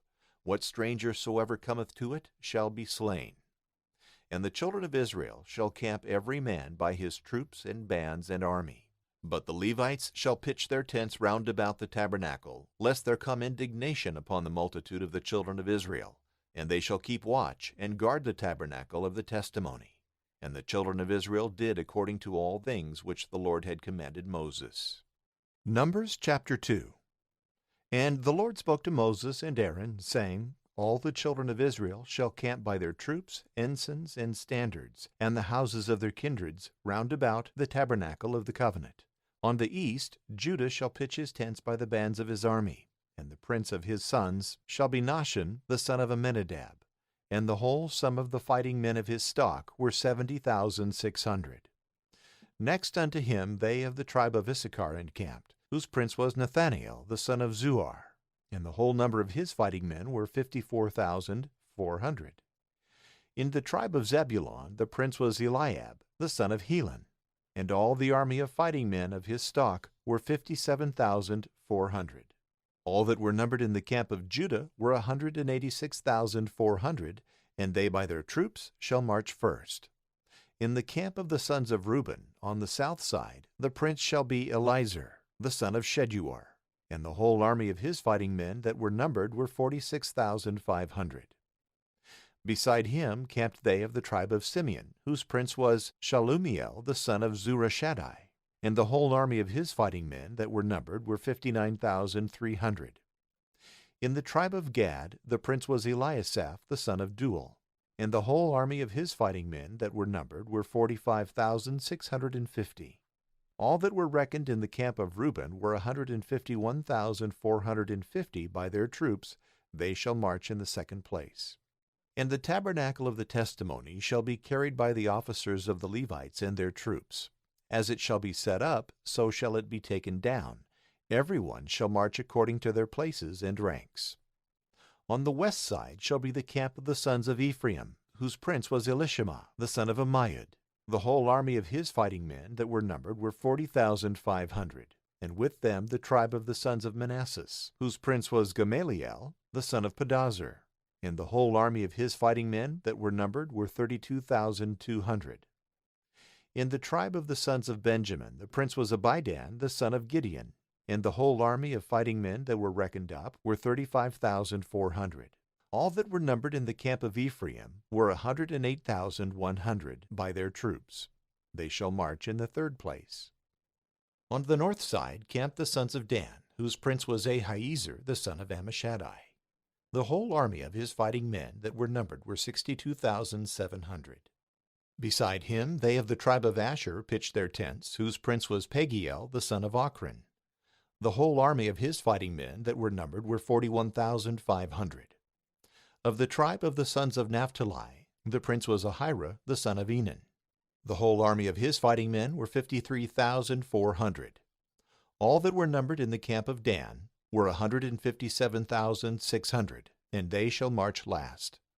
This is the number of the children of Israel, of their army divided according to the houses of their kindreds and their troops, 603,550. And the Levites were not numbered among the children of Israel, for so the Lord had commanded Moses. And the children of Israel did according to all things that the Lord had commanded. They camped by their troops and marched by the families and houses of their fathers. Numbers chapter 3. These are the generations of Aaron and Moses in the day that the Lord spoke to Moses in Mount Sinai. And these the names of the sons of Aaron, his firstborn, Nadab, then Abihu, and Eleazar, and Ithamar. These the names of the sons of Aaron the priests that were anointed, and whose hands were filled and consecrated to do the functions of priesthood. Now Nadab and Abihu died without children when they offered strange fire before the Lord in the desert of Sinai, and Eleazar and Ithamar performed the priestly office in the presence of Aaron their father. And the Lord spoke to Moses, saying, Bring the tribe of Levi, and make them stand in the sight of Aaron the priest to minister to him, and let them watch, and observe whatsoever appertaineth to the service of the multitude before the tabernacle of the testimony, and let them keep the vessels of the tabernacle, serving in the ministry thereof. And thou shalt give the Levites for a gift to Aaron and to his sons, to whom they are delivered by the children of Israel. But thou shalt appoint Aaron and his sons over the service of priesthood. The stranger that approacheth to minister shall be put to death. And the Lord spoke to Moses, saying, I have taken the Levites from the children of Israel, for every firstborn that openeth the womb among the children of Israel, and the Levites shall be mine. For every firstborn is mine. Since I struck the firstborn in the land of Egypt, I have sanctified to myself whatsoever is firstborn in Israel, both of man and beast, they are mine. I am the Lord. And the Lord spoke to Moses in the desert of Sinai, saying, Number the sons of Levi by the houses of their fathers and their families, every male from 1 month and upward. Moses numbered them as the Lord had commanded. And there were found sons of Levi by their names, Gershon and Kohath Merari. The sons of Gershon, Libni and Shimei. The sons of Kohath, Amram and Issachar, Hebron and Oziel. The sons of Merari, Malai and Mushai. Of Gershon were 2 families, the Libnites and the Shemites, of which were numbered people of the male sex from 1 month and upward 7,500. These shall pitch behind the tabernacle on the west, under their prince Eliasaph the son of Lael. And their charge shall be in the tabernacle of the covenant, the tabernacle itself and the cover thereof, the hanging that is drawn before the doors of the tabernacle of the covenant, and the curtains of the court, the hanging also that is hanged in the entry of the court of the tabernacle, and whatsoever belongeth to the right of the altar, the cords of the tabernacle, and all the furniture thereof. Of the kindred of Kohath come the families of the Amramites, and the Izrahites, and the Hebronites, and the Uzzielites. These are the families of the Kohathites, reckoned up by their names. All of the male sex from 1 month and upward, 8,600. They shall have the guard of the sanctuary, and shall camp on the south side. And their prince shall be Elizaphan, the son of Oziel. And they shall keep the ark, and the table, and the candlestick, the altars, and the vessels of the sanctuary, wherewith they minister, and the veil, and all the furniture of this kind.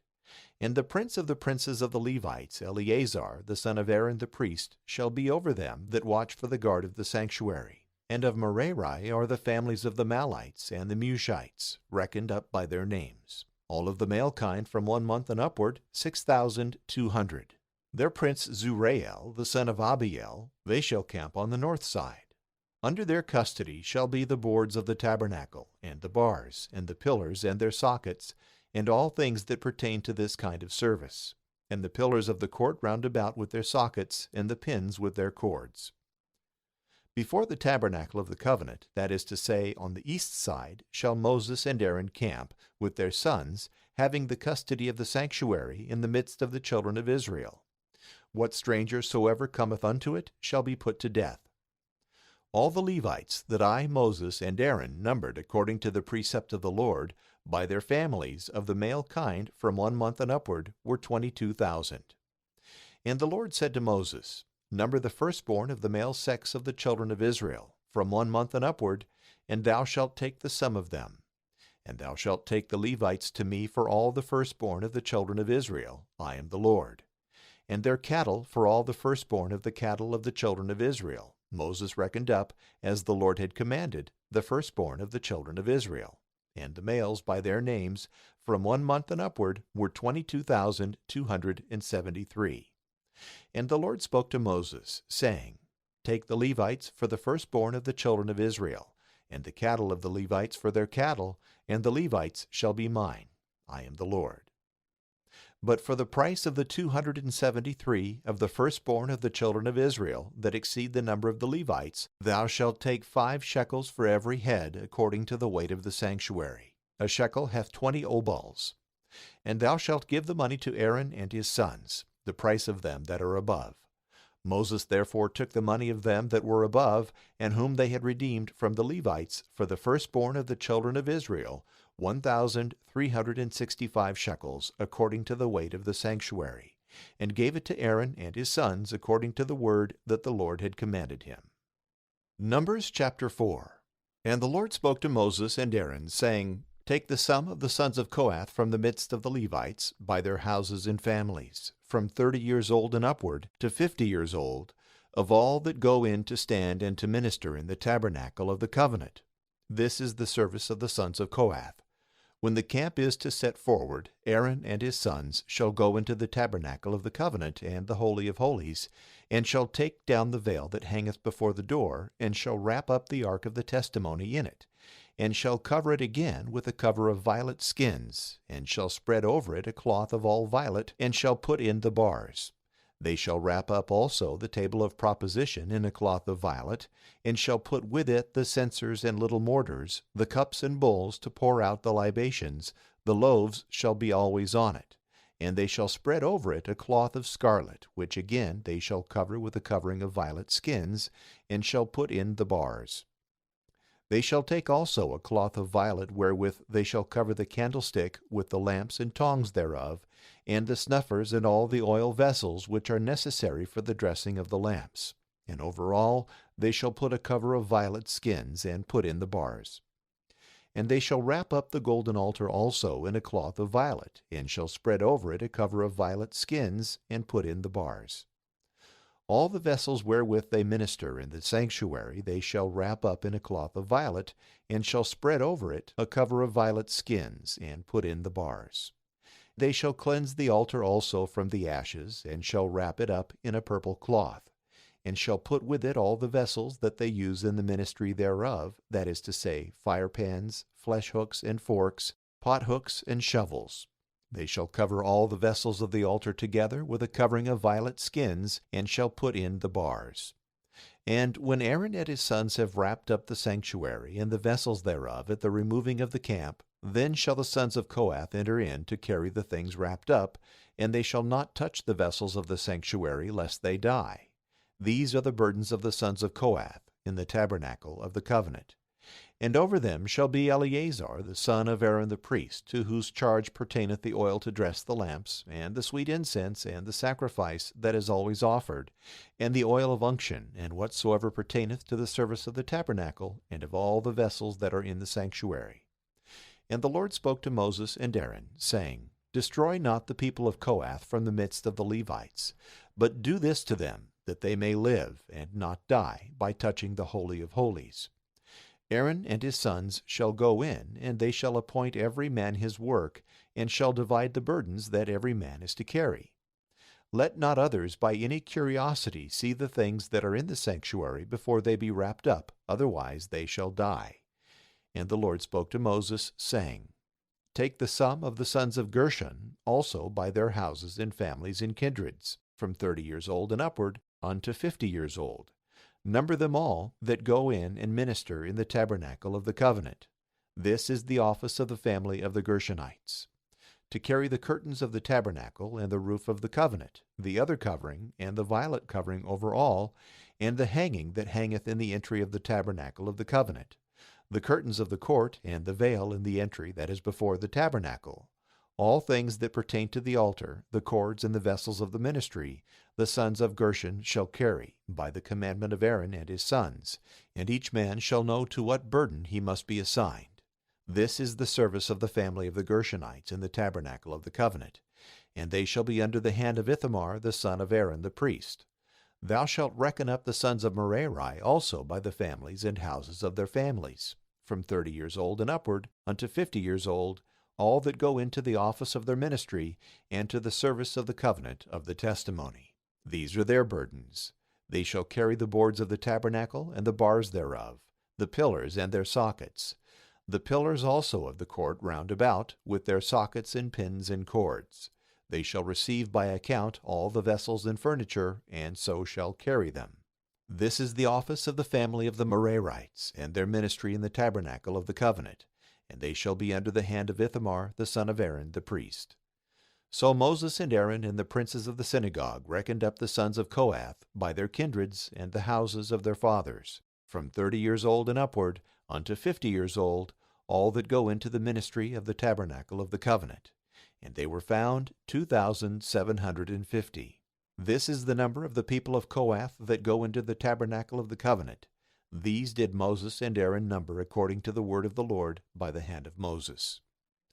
The sons of Gershon also were numbered by the kindreds and houses of their fathers, from 30 years old and upward unto 50 years old, all that go into minister in the tabernacle of the covenant. And they were found 2,630. This is the people of the Gershonites, whom Moses and Aaron numbered according to the word of the Lord. The sons of Merari also were numbered by the kindreds and houses of their fathers, from 30 years old and upward unto 50 years old, all that go in to fulfill the rites of the tabernacle of the covenant. And they were found 3,200. This is the number of the sons of Merari, whom Moses and Aaron reckoned up according to the commandment of the Lord by the hand of Moses. All that were reckoned up of the Levites, and whom Moses and Aaron and the princes of Israel took by name by the kindreds and houses of their fathers, from 30 years old and upward until 50 years old, that go into the ministry of the tabernacle and to carry the burdens, were in all 8,580. Moses reckoned them up according to the word of the Lord, every one according to their office and burdens, as the Lord had commanded him.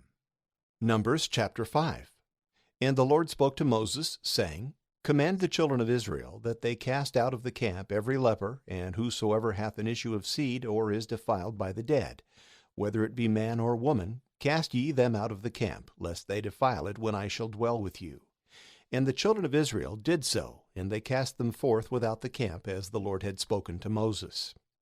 And the Lord spoke to Moses, saying, Say to the children of Israel, when a man or woman shall have committed any of all the sins that men are wont to commit, and by negligence shall have transgressed the commandment of the Lord and offended, they shall confess their sin, and restore the principal itself, and the fifth part over and above, to him against whom they have sinned.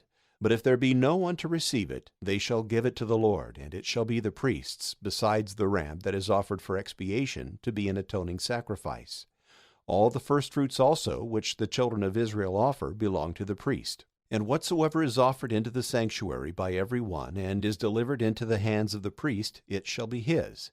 And the Lord spoke to Moses, saying, Speak to the children of Israel, and thou shalt say to them, The man whose wife shall have gone astray, in contemning her husband, shall have slept with another man, and her husband cannot discover it, but the adultery is secret, and cannot be proved by witnesses, because she was not found in the adultery. If the spirit of jealousy stir up the husband against his wife, who either is defiled or is charged with false suspicion, he shall bring her to the priest, and shall offer an oblation for her, the 10th part of a measure of barley meal. He shall not pour oil thereon, nor put frankincense upon it, because it is a sacrifice of jealousy and an oblation searching out adultery. The priest therefore shall offer it, and set it before the Lord. And he shall take holy water in an earthen vessel, and he shall cast a little earth of the pavement of the tabernacle into it. And when the woman shall stand before the Lord, he shall uncover her head, and shall put on her hands the sacrifice of remembrance and the oblation of jealousy. And he himself shall hold the most bitter waters, whereupon he hath heaped curses with execration. And he shall adjure her, and shall say, If another man hath not slept with thee, and if thou be not defiled by forsaking thy husband's bed, these most bitter waters, on which I have heaped curses, shall not hurt thee. But if thou hast gone aside from thy husband, and art defiled, and hast lain with another man, these curses shall light upon thee. The Lord make thee a curse and an example for all among his people. May he make thy thigh to rot, and may thy belly swell and burst asunder. Let the cursed waters enter into thy belly, and may thy womb swell and thy thigh rot. And the woman shall answer, Amen, Amen.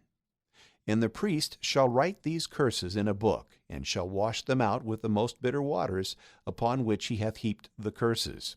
And he shall give them her to drink. And when she hath drunk them up, the priest shall take from her hand the sacrifice of jealousy, and shall elevate it before the Lord, and shall put it upon the altar, yet so as first to take a handful of the sacrifice of that which is offered, and burn it upon the altar, and so give the most bitter waters to the woman to drink. And when she hath drunk them, if she be defiled, and having despised her husband, be guilty of adultery, the malediction shall go through her, and her belly swelling, her thigh shall rot, and the woman shall be a curse, and an example to all the people. But if she be not defiled, she shall not be hurt, and shall bear children.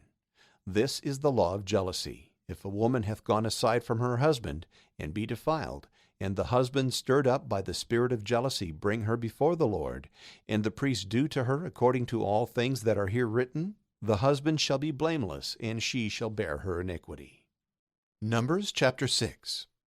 And the Lord spoke to Moses, saying, Speak to the children of Israel, and thou shalt say to them, When a man or woman shall make a vow to be sanctified, and will consecrate themselves to the Lord, they shall abstain from wine, and from everything that may make a man drunk. They shall not drink vinegar of wine, or of any other drink, nor anything that is pressed out of the grape, nor shall they eat grapes, either fresh or dried. All the days that they are consecrated to the Lord by vow, they shall eat nothing that cometh of the vineyard, from the raisin even to the kernel. All the time of this separation no razor shall pass over his head, until the day be fulfilled of his consecration to the Lord. He shall be holy, and shall let the hair of his head grow. All the time of his consecration he shall not go in to any dead, neither shall he make himself unclean, even for his father, or for his mother, or for his brother, or for his sister, when they die, because the consecration of his God is upon his head. All the days of his separation he shall be holy to the Lord. But if any man die suddenly before him, the head of his consecration shall be defiled, and he shall shave it forthwith on the same day of his purification, and again on the 7th day. And on the 8th day he shall bring 2 turtles, or 2 young pigeons, to the priest in the entry of the covenant of the testimony. And the priest shall offer one for sin, and the other for a holocaust, and shall pray for him, for that he hath sinned by the dead, and he shall sanctify his head that day, and shall consecrate to the Lord the days of his separation, offering a lamb of 1 year for sin, yet so that the former days be made void, because his sanctification was profaned. This is the law of consecration. When the days which he had determined by vow shall be expired, he shall bring him to the door of the tabernacle of the covenant, and shall offer his oblation to the Lord, 1 he-lamb of a year old without blemish for a holocaust, and 1 ewe-lamb of a year old without blemish for a sin offering, and 1 ram without blemish for a victim of peace offering. A basket also of unleavened bread, tempered with oil, and wafers without leaven, anointed with oil, and the libations of each. And the priest shall present them before the Lord, and shall offer both the sin offering and the holocaust. But the ram he shall immolate for a sacrifice of peace offering to the Lord, offering at the same time the basket of unleavened bread, and the libations that are due by custom. Then shall the hair of the consecration of the Nazarite be shaved off before the door of the tabernacle of the covenant, and he shall take his hair and lay it upon the fire which is under the sacrifice of the peace offerings, and shall take the boiled shoulder of the ram, and one unleavened cake out of the basket, and one unleavened wafer, and he shall deliver them into the hands of the Nazarite after his head is shaven. And receiving them again from him, he shall elevate them in the sight of the Lord, and they, being sanctified, shall belong to the priest, as the breast, which was commanded to be separated, and the shoulder. After this the Nazarite may drink wine. This is the law of the Nazarite, when he hath vowed his oblation to the Lord in the time of his consecration, besides those things which his hand shall find, according to that which he had vowed in his mind. So shall he do for the fulfilling of his sanctification. And the Lord spoke to Moses, saying, Say to Aaron and his sons, Thus shall you bless the children of Israel, and you shall say to them, The Lord bless thee and keep thee. The Lord show his face to thee, and have mercy on thee. The Lord turn his countenance to thee, and give thee peace. And they shall invoke my name upon the children of Israel, and I will bless them. Numbers chapter 7. And it came to pass in the day that Moses had finished the tabernacle, and set it up, and had anointed and sanctified it with all its vessels, the altar likewise, and all the vessels thereof, the princes of Israel, and the heads of the families in every tribe, who were the rulers of them who had been numbered, offered their gifts before the Lord, 6 wagons covered, and 12 oxen. 2 princes offered 1 wagon, and each one an ox, and they offered them before the tabernacle. And the Lord said to Moses, Receive them from them to serve in the ministry of the tabernacle, and thou shalt deliver them to the Levites according to the order of their ministry. Moses therefore, receiving the wagons and the oxen, delivered them to the Levites. 2 wagons and 4 oxen he gave to the sons of Gershon, according to their necessity.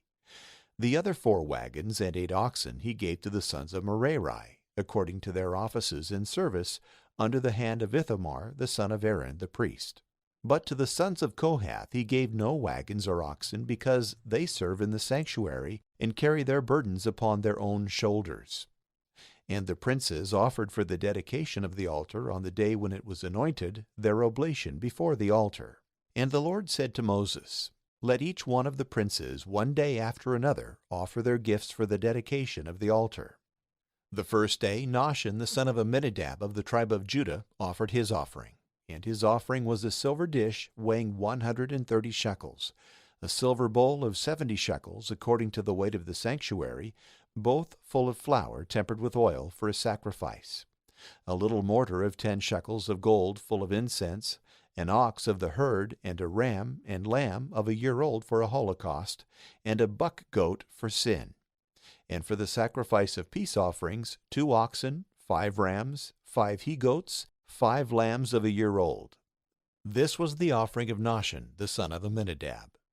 The second day Nethanel the son of Zuar, prince of the tribe of Issachar, made his offering, a silver dish weighing 130 shekels, a silver bowl of 70 shekels according to the weight of the sanctuary, both full of flour tempered with oil for a sacrifice, a little mortar of gold weighing 10 shekels full of incense, an ox of the herd, and a ram and a lamb of a year old for a holocaust, and a buck goat for sin. And for the sacrifice of peace offerings, 2 oxen, 5 rams, 5 buck goats, 5 lambs of a year old. This was the offering of Nethanel the son of Zuar.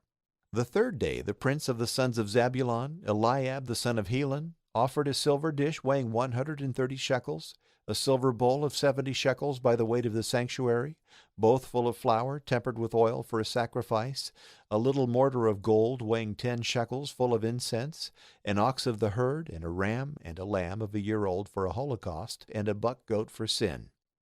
And for the sacrifice of peace offerings, 2 oxen, 5 rams, 5 buck goats, 5 lambs of a year old. This is the oblation of Eliab the son of Helon.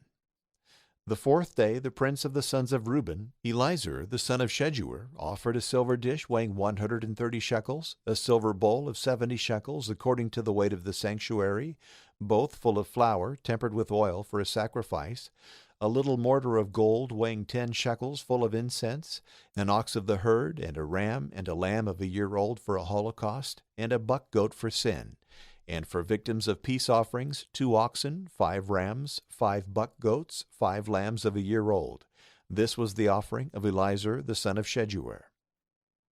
The 5th day the prince of the sons of Simeon, Shelumiel the son of Zurishaddai, offered a silver dish weighing 130 shekels, a silver bowl of 70 shekels after the weight of the sanctuary, both full of flour tempered with oil for a sacrifice, a little mortar of gold weighing 10 shekels full of incense, an ox of the herd, and a ram and a lamb of a year old for a holocaust, and a buck goat for sin, and for sacrifices of peace offerings, 2 oxen, 5 rams, 5 buck goats, 5 lambs of a year old. This was the offering of Shelumiel the son of Zurishaddai. The 6th day the prince of the sons of Gad, Eliasaph the son of Deuel, offered a silver dish weighing 130 shekels, a silver bowl of 70 shekels by the weight of the sanctuary, both full of flour, tempered with oil for a sacrifice, a little mortar of gold weighing 10 shekels full of incense, an ox of the herd, and a ram and a lamb of a year old for a holocaust, and a buck goat for sin. And for sacrifices of peace offerings, 2 oxen, 5 rams, 5 buck goats, 5 lambs of a year old. This was the offering of Eliasaph the son of Deuel. The 7th day the prince of the sons of Ephraim, Elishama the son of Ammihud, offered a silver dish weighing 130 shekels, a silver bowl of 70 shekels according to the weight of the sanctuary, both full of flour tempered with oil for a sacrifice, a little mortar of gold weighing 10 shekels full of incense, an ox of the herd, and a ram and a lamb of a year old for a holocaust, and a buck goat for sin.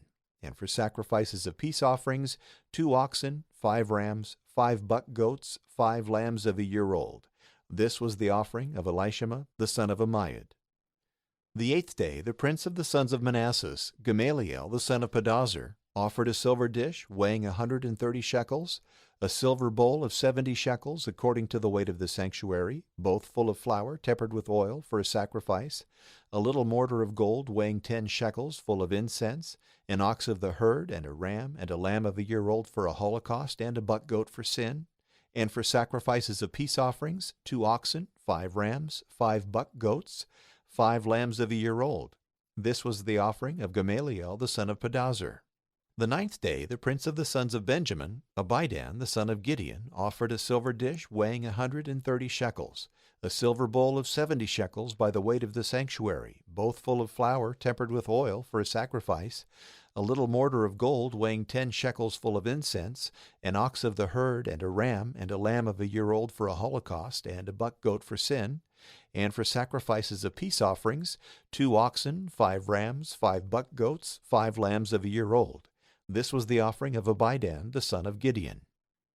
The 10th day the princes of the sons of Dan, Ahiezer the son of Ammishaddai, offered a silver dish weighing 130 shekels, a silver bowl of 70 shekels according to the weight of the sanctuary, both full of flour tempered with oil for a sacrifice, a little mortar of gold weighing 10 shekels full of incense, an ox of the herd, and a ram and a lamb of a year old for a holocaust, and a buck goat for sin. And for sacrifices of peace offerings, 2 oxen, 5 rams, 5 buck goats, 5 lambs of a year old. This was the offering of Ahiezer the son of Ammishaddai. The 11th day the prince of the sons of Asher, Pagiel the son of Ochran, offered a silver dish weighing 130 shekels, a silver bowl of 70 shekels according to the weight of the sanctuary, both full of flour tempered with oil for a sacrifice, a little mortar of gold weighing 10 shekels full of incense, an ox of the herd, and a ram and a lamb of a year old for a holocaust, and a buck goat for sin. And for sacrifices of peace offerings, 2 oxen, 5 rams, 5 buck goats, 5 lambs of a year old. This was the offering of Pagiel the son of Ochran. The 12th day the prince of the sons of Naphtali, Ahira the son of Enan, offered a silver dish weighing 130 shekels, a silver bowl of 70 shekels according to the weight of the sanctuary, both full of flour tempered with oil for a sacrifice. A little mortar of gold weighing 10 shekels full of incense, an ox of the herd, and a ram and a lamb of a year old for a holocaust, and a buck goat for sin. And for sacrifices of peace offerings, 2 oxen, 5 rams, 5 buck goats, 5 lambs of a year old. This was the offering of Ahira the son of Enan. These were the offerings made by the princes of Israel in the dedication of the altar in the day wherein it was consecrated. 12 dishes of silver, 12 silver bowls, 12 little mortars of gold, each dish weighing 130 shekels of silver, and each bowl 70 shekels, that is, putting all the vessels of silver together, 2,400 shekels by the weight of the sanctuary. 12 little mortars of gold full of incense, weighing 10 shekels apiece by the weight of the sanctuary, that is, in all 120 shekels of gold. 12 oxen out of the herd for a holocaust, 12 rams, 12 lambs of a year old, and their libations, 12 buck goats for sin. And for sacrifices of peace offerings, oxen 24, rams 60, buck goats 60, lambs of a year old 60. These things were offered in the dedication of the altar when it was anointed. And when Moses entered into the tabernacle of the covenant to consult the oracle, he heard the voice of one speaking to him from the propitiatory that is over the ark between the two cherubims, and from this place he spoke to him. Numbers chapter 8. And the Lord spoke to Moses, saying, Speak to Aaron, and thou shalt say to him, When thou shalt place the 7 lamps, let the candlestick be set up on the south side. Give orders, therefore, that the lamps look over against the north, towards the table of the loaves of proposition. Over against that part shall they give light, towards which the candlestick looketh. And Aaron did so, and he put the lamps upon the candlestick, as the Lord had commanded Moses. Now this was the work of the candlestick. It was of beaten gold, both the shaft in the middle and all that came out of both sides of the branches, according to the pattern which the Lord had shown Moses, so he made the candlestick. And the Lord spoke to Moses, saying, Take the Levites out of the midst of the children of Israel, and thou shalt purify them, according to this rite. Let them be sprinkled with the water of purification, and let them shave all the hairs of their flesh. And when they shall have washed their garments and are cleansed, they shall take an ox of the herd, and for the offering thereof fine flour tempered with oil. And thou shalt take another ox of the herd for a sin offering. And thou shalt bring the Levites before the tabernacle of the covenant, calling together all the multitude of the children of Israel.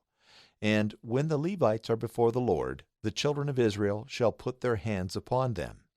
And Aaron shall offer the Levites as a gift in the sight of the Lord from the children of Israel, that they may serve in his ministry. The Levites also shall put their hands upon the heads of the oxen, of which thou shalt sacrifice one for sin, and the other for a holocaust to the Lord, to pray for them. And thou shalt set the Levites in the sight of Aaron and of his, and shalt consecrate them, being offered to the Lord, and shalt separate them from the midst of the children of Israel, to be mine. And afterwards they shall enter into the tabernacle of the covenant to serve me. And thus shalt thou purify and consecrate them for an oblation of the Lord, for as a gift they were given me by the children of Israel.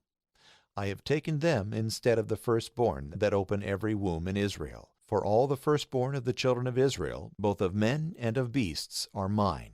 From the day that I slew every firstborn in the land of Egypt, have I sanctified them to myself. And I have taken the Levites for all the firstborn of the children of Israel, and have delivered them for a gift to Aaron and his sons out of the midst of the people, to serve me for Israel in the tabernacle of the covenant, and to pray for them, lest there should be a plague among the people, if they should presume to approach unto my sanctuary. And Moses and Aaron and all the multitude of the children of Israel did with the Levites all that the Lord had commanded Moses. And they were purified, and washed their garments. And Aaron lifted them up in the sight of the Lord, and prayed for them, that being purified they might go into the tabernacle of the covenant to do their services before Aaron and his sons. As the Lord had commanded Moses touching the Levites, so was it done. And the Lord spoke to Moses, saying, This is the law of the Levites. From 25 years old and upwards they shall go in to minister in the tabernacle of the covenant. And when they shall have accomplished the 50th year of their age, they shall cease to serve. And they shall be the ministers of their brethren in the tabernacle of the covenant, to keep the things that are committed to their care, but not to do the works. Thus shalt thou order the Levites touching their charge. Numbers chapter 9. The Lord spoke to Moses in the desert of Sinai, the 2nd year after they were come out of the land of Egypt, in the 1st month, saying, Let the children of Israel make the phase in its due time, the 14th day of this month in the evening, according to all the ceremonies and justifications thereof. And Moses commanded the children of Israel that they should make the phase. And they made it in its proper time, the 14th day of the month, at evening, in Mount Sinai. The children of Israel did according to all things that the Lord had commanded Moses. But behold, some who were unclean by occasion of the soul of a man, who could not make the phase on that day, coming to Moses and Aaron, said to them, We are unclean by occasion of the soul of a man. Why are we kept back, that we may not offer in its season the offering to the Lord among the children of Israel? And Moses answered them, Stay, that I may consult the Lord what he will ordain concerning you. And the Lord spoke to Moses, saying, Say to the children of Israel, The man that shall be unclean by occasion of one that is dead, or shall be in a journey afar off in your nation, let him make the phase to the Lord.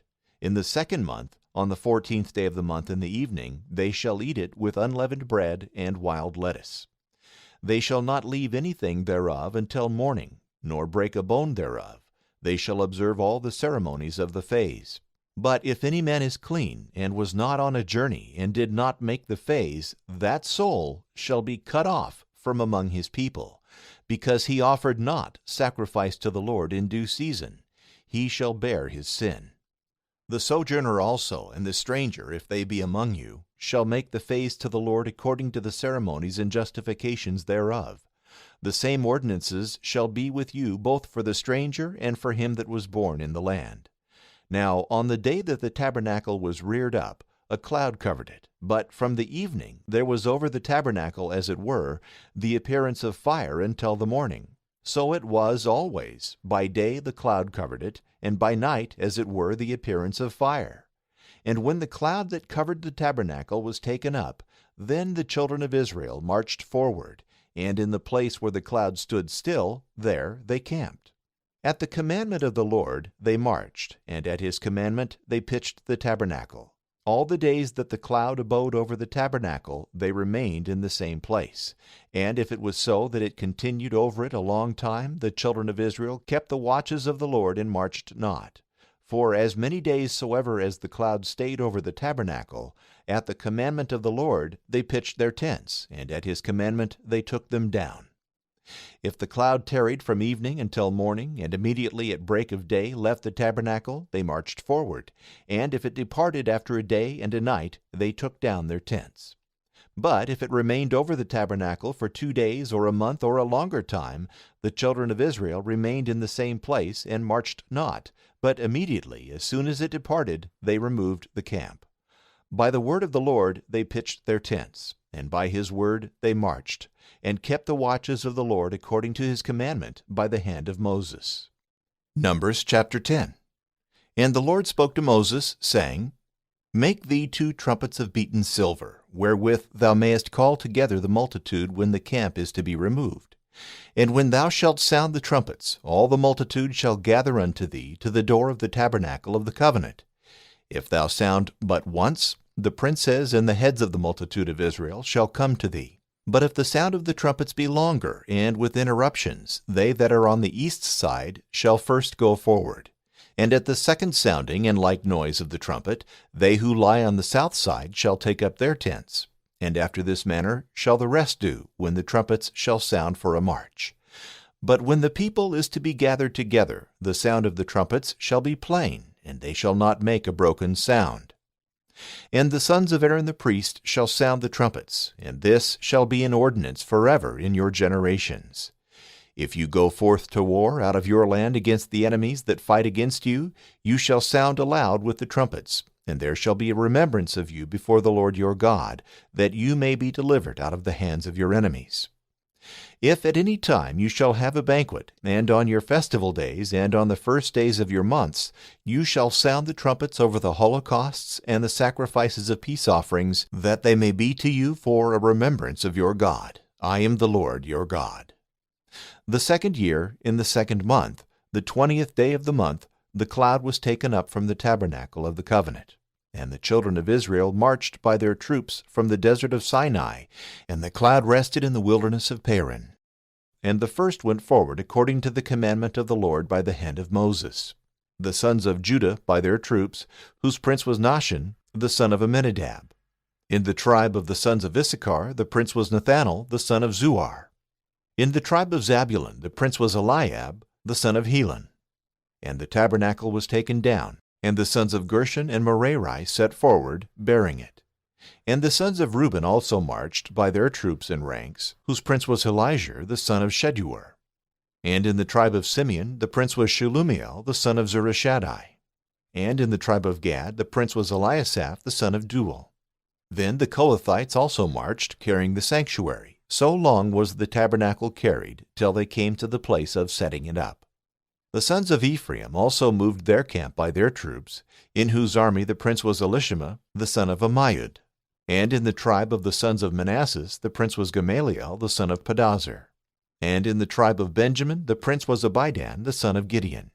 The last of all the camp marched the sons of Dan by their troops, in whose army the prince was Ahiezer the son of Ammishaddai. And in the tribe of the sons of Asher the prince was Pagiel the son of Ochran. And in the tribe of the sons of Naphtali the prince was Ahira the son of Enan. This was the order of the camps and marches of the children of Israel by their troops when they set forward. And Moses said to Hobab the son of Reuel the Midianite, his kinsman, We are going towards the place which the Lord will give us. Come with us, that we may do thee good, for the Lord hath promised good things to Israel. But he answered him, I will not go with thee, but I will return to my country wherein I was born. And he said, Do not leave us, for thou knowest in what places we should encamp in the wilderness, and thou shalt be our guide. And if thou comest with us, we will give thee what is the best of the riches which the Lord shall deliver to us. So they marched from the mount of the Lord 3 days' journey, and the ark of the covenant of the Lord went before them for 3 days, providing a place for the camp. The cloud also of the Lord was over them by day when they marched. And when the ark was lifted up, Moses said, Arise, O Lord, and let thy enemies be scattered, and let them that hate thee flee from before thy face. And when it was set down, he said, Return, O Lord, to the multitude of the host of Israel. Numbers chapter 11. In the meantime there arose a murmuring of the people against the Lord, as it were repining at their fatigue. And when the Lord heard it, he was angry, and the fire of the Lord being kindled against them, devoured them that were at the uttermost part of the camp. And when the people cried to Moses, Moses prayed to the Lord, and the fire was swallowed up. And he called the name of that place The Burning, for that the fire of the Lord had been kindled against them. For a mixed multitude of people that came up with them burned with desire, sitting and weeping, the children of Israel also being joined with them, and said, Who shall give us flesh to eat? We remember the fish that we ate in Egypt, free cost. The cucumbers come into our mind, and the melons, and the leeks, and the onions, and the garlic. Our soul is dry, our eyes behold nothing else but manna. Now the manna was like coriander seed, of the color of bdellium. And the people went about, and gathering it, ground it in a mill, or beat it in a mortar, and boiled it in a pot, and made cakes thereof, of the taste of bread tempered with oil. And when the dew fell in the night upon the camp, the manna also fell with it. Now Moses heard the people weeping by their families, every one at the door of his tent. And the wrath of the Lord was exceedingly enkindled. To Moses also the thing seemed insupportable. And he said to the Lord, Why hast thou afflicted thy servant? Wherefore do I not find favor before thee? And why hast thou laid the weight of all this people upon me? Have I conceived all this multitude, or begotten them, that thou shouldst say to me, Carry them in thy bosom, as the nurse is wont to carry the little infant, and bear them into the land for which thou hast sworn to their fathers? Whence should I have flesh to give to so great a multitude? They weep against me, saying, Give us flesh, that we may eat. I am not able alone to bear all this people, because it is too heavy for me. But if it seem unto thee otherwise, I beseech thee to kill me, and let me find grace in thy eyes, that I be not afflicted with so great evils. And the Lord said to Moses, Gather unto me 70 men of the ancients of Israel, whom thou knowest to be ancients and masters of the people, and thou shalt bring them to the door of the tabernacle of the covenant, and shalt make them stand there with thee, that I may come down and speak with thee. And I will take of thy spirit, and will give to them, that they may bear with thee the burden of the people, and thou mayest not be burthened alone. And thou shalt say to the people, Be ye sanctified, tomorrow you shall eat flesh. For I have heard you say, Who will give us flesh to eat? It was well with us in Egypt, that the Lord may give you flesh, and you may eat, not for 1 day, nor 2, nor 5, nor 10, no, nor for 20, but even for a month of days, till it come out at your nostrils and become loathsome to you, because you have cast off the Lord who was in the midst of you, and have wept before him, saying, Why came we out of Egypt? And Moses said, There are 600,000 footmen of this people, and sayest thou, I will give them flesh to eat a whole month? Shall then a multitude of sheep and oxen be killed, that it may suffice for their food? Or shall the fishes of the sea be gathered together to fill them? And the Lord answered him, Is the hand of the Lord unable? Thou shalt presently see whether my word shall come to pass or no. Moses therefore came and told the people the words of the Lord, and assembled 70 men of the ancients of Israel, and made them to stand about the tabernacle. And the Lord came down in a cloud, and spoke to him, taking away of the spirit that was in Moses, and giving to the 70 men. And when the Spirit had rested on them, they prophesied, nor did they cease afterwards. Now there remained in the camp 2 of the men, of whom one was called Eldad, and the other Medad, upon whom the Spirit rested, for they also had been enrolled, but were not gone forth to the tabernacle. And when they prophesied in the camp, there ran a young man, and told Moses, saying, Eldad and Medad prophesy in the camp. Forthwith Joshua the son of Nun, the minister of Moses, and chosen out of many, said, My lord Moses forbid them. But he said, Why hast thou emulation for me? Oh, that all the people might prophesy, and that the Lord would give him his spirit. And Moses returned with the ancients of Israel into the camp. And a wind, going out from the Lord, taking quails up beyond the sea, brought them, and cast them into the camp for the space of 1 day's journey, on every side of the camp round about, and they flew in the air 2 cubits high above the ground. The people therefore rising up all that day and night, and the next day, gathered together of quails, he that did least 10 cores, and they dried them round about the camp. As yet the flesh was between their teeth, neither had that kind of meat failed, when behold, the wrath of the Lord, being provoked against the people, struck them with an exceeding great plague. And that place was called the graves of lust, for there they buried the people that had lusted. And departing from the graves of lust, they came unto Hazereth, and abode there. Numbers chapter 12. And Mary and Aaron spoke against Moses because of his wife the Ethiopian. And they said, Hath the Lord spoken by Moses only?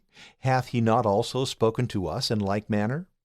And when the Lord heard this, for Moses was a man exceeding meek above all men that dwelt upon earth, immediately he spoke to them and to Aaron and Mary, Come out, you 3 only, to the tabernacle of the covenant. And when they were come out, the Lord came down in a pillar of the cloud, and stood in the entry of the tabernacle, calling to Aaron and Mary. And when they were come, he said to them, Hear my words. If there be among you a prophet of the Lord, I will appear to him in a vision, or I will speak to him in a dream. But it is not so with my servant Moses, who is most faithful in all my house. For I speak to him mouth to mouth, and plainly, and not by riddles and figures doth he see the Lord. Why then were you not afraid to speak ill of my servant Moses? And being angry with them, he went away. The cloud also that was over the tabernacle departed. And behold, Mary appeared white as snow, with a leprosy. And when Aaron had looked on her, and saw her all covered with leprosy, he said to Moses, I beseech thee, my Lord, lay not upon us this sin which we have foolishly committed. Let her not be as one dead, and as an abortive that is cast forth from the mother's womb. Lo, now 1/2 of her flesh is consumed with the leprosy. And Moses cried to the Lord, saying, O God, I beseech thee, heal her. And the Lord answered him, If her father had spitten upon her face, ought she not to have been ashamed for 7 days at least? Let her be separated 7 days without the camp, and afterwards she shall be called again. Mary therefore was put out of the camp 7 days, and the people moved not from that place until Mary was called again. Numbers chapter 13. And the people marched from Hazereth, and pitched their tents in the desert of Paran. And there the Lord spoke to Moses, saying, Send men to view the land of Canaan, which I will give to the children of Israel, 1 of every tribe of the rulers. Moses did what the Lord had commanded, sending from the desert of Paran principal men, whose names are these: of the tribe of Reuben, Shemuah the son of Zaccur; of the tribe of Simeon, Shaphat the son of Huri; of the tribe of Judah, Caleb the son of Jephunneh; of the tribe of Issachar, Igal the son of Joseph. Of the tribe of Ephraim, Oshea the son of Nun. Of the tribe of Benjamin, Paltai the son of Raphu. Of the tribe of Zabulon, Gadiel the son of Sodai. Of the tribe of Joseph, of the scepter of Manasseh, Gadai the son of Susai. Of the tribe of Dan, Amiel the son of Gemalli. Of the tribe of Asher, Sethu the son of Michael. Of the tribe of Naphtali, Nabai the son of Vapsai. Of the tribe of Gad, Geuel the son of Machai. These are the names of the men whom Moses sent to view the land. And he called Oshea the son of Nun, Joshua. And Moses sent them to view the land of Canaan, and said to them, Go you up by the south side, and when you shall come to the mountains, view the land of what sort it is, and the people that are the inhabitants thereof, whether they be strong or weak, few in number or many. The land itself, whether it be good or bad, what manner of cities, walled or without walls. The ground, fat or barren, woody or without trees. Be of good courage, and bring us of the fruits of the land. Now it was the time when the first ripe grapes are fit to be eaten, and when they were gone up, they viewed the land from the desert of Zin unto Rohab as you enter into Hamath. And they went up at the south side, and came to Hebron, where were Ahiman and Sheshai and Talmai the sons of Anak. For Hebron was built 7 years before Tanis, the city of Egypt. And going forward as far as the torrent of the cluster of grapes, they cut off a branch with its cluster of grapes, which 2 men carried upon a lever. They took also of the pomegranates and of the figs of that place, which was called Neeshkal, that is to say, the torrent of the cluster of grapes, because from thence the children of Israel had carried a cluster of grapes.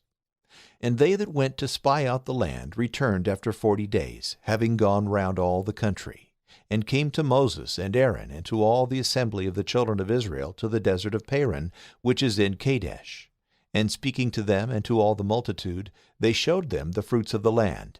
And they related and said, We came into the land to which thou sentest us, which in very deed floweth with milk and honey, as may be known by these fruits. But it hath very strong inhabitants, and the cities are great and walled. We saw there the race of Anak. Amalek dwelleth in the south, the Hittite and the Jebusite and the Amorite in the mountains. But the Canaanite abideth by the sea and near the streams of the Jordan. In the meantime Caleb, to still the murmuring of the people that rose against Moses, said, Let us go up and possess the land, for we shall be able to conquer it. But the others that had been with him said, No, we are not able to go up to this people, because they are stronger than we. And they spoke ill of the land which they had viewed before the children of Israel, saying, The land which we have viewed devoureth its inhabitants. The people that we beheld are of a tall nature. There we saw certain monsters of the sons of Anak, of the giant kind, in comparison of whom we seemed like locusts. Numbers chapter 14. Therefore the whole multitude, crying, wept that night. And all the children of Israel murmured against Moses and Aaron, saying, Would God that we had died in Egypt, and would God we may die in this vast wilderness, and that the Lord may not bring us into this land, lest we fall by the sword, and our wives and children be led away captives. Is it not better to return into Egypt? And they said to one another, Let us appoint a captain, and let us return into Egypt. And when Moses and Aaron heard this, they fell down flat upon the ground before the multitude of the children of Israel. But Joshua the son of Nun, and Caleb the son of Jephunneh, who themselves also had viewed the land, rent their garments, and said to all the multitude of the children of Israel, The land which we have gone round is very good. If the Lord be favorable, he will bring us into it, and give us a land flowing with milk and honey. Be not rebellious against the Lord, and fear ye not the people of this land, for we are able to eat them up as bread. All aid is gone from them. The Lord is with us. Fear ye not. And when all the multitude cried out, and would have stoned them, the glory of the Lord appeared over the tabernacle of the covenant to all the children of Israel. And the Lord said to Moses, How long will this people detract me? How long will they not believe me for all the signs that I have wrought before them? I will strike them therefore with pestilence, and will consume them. But thee I will make a ruler over a great nation, and mightier than this is.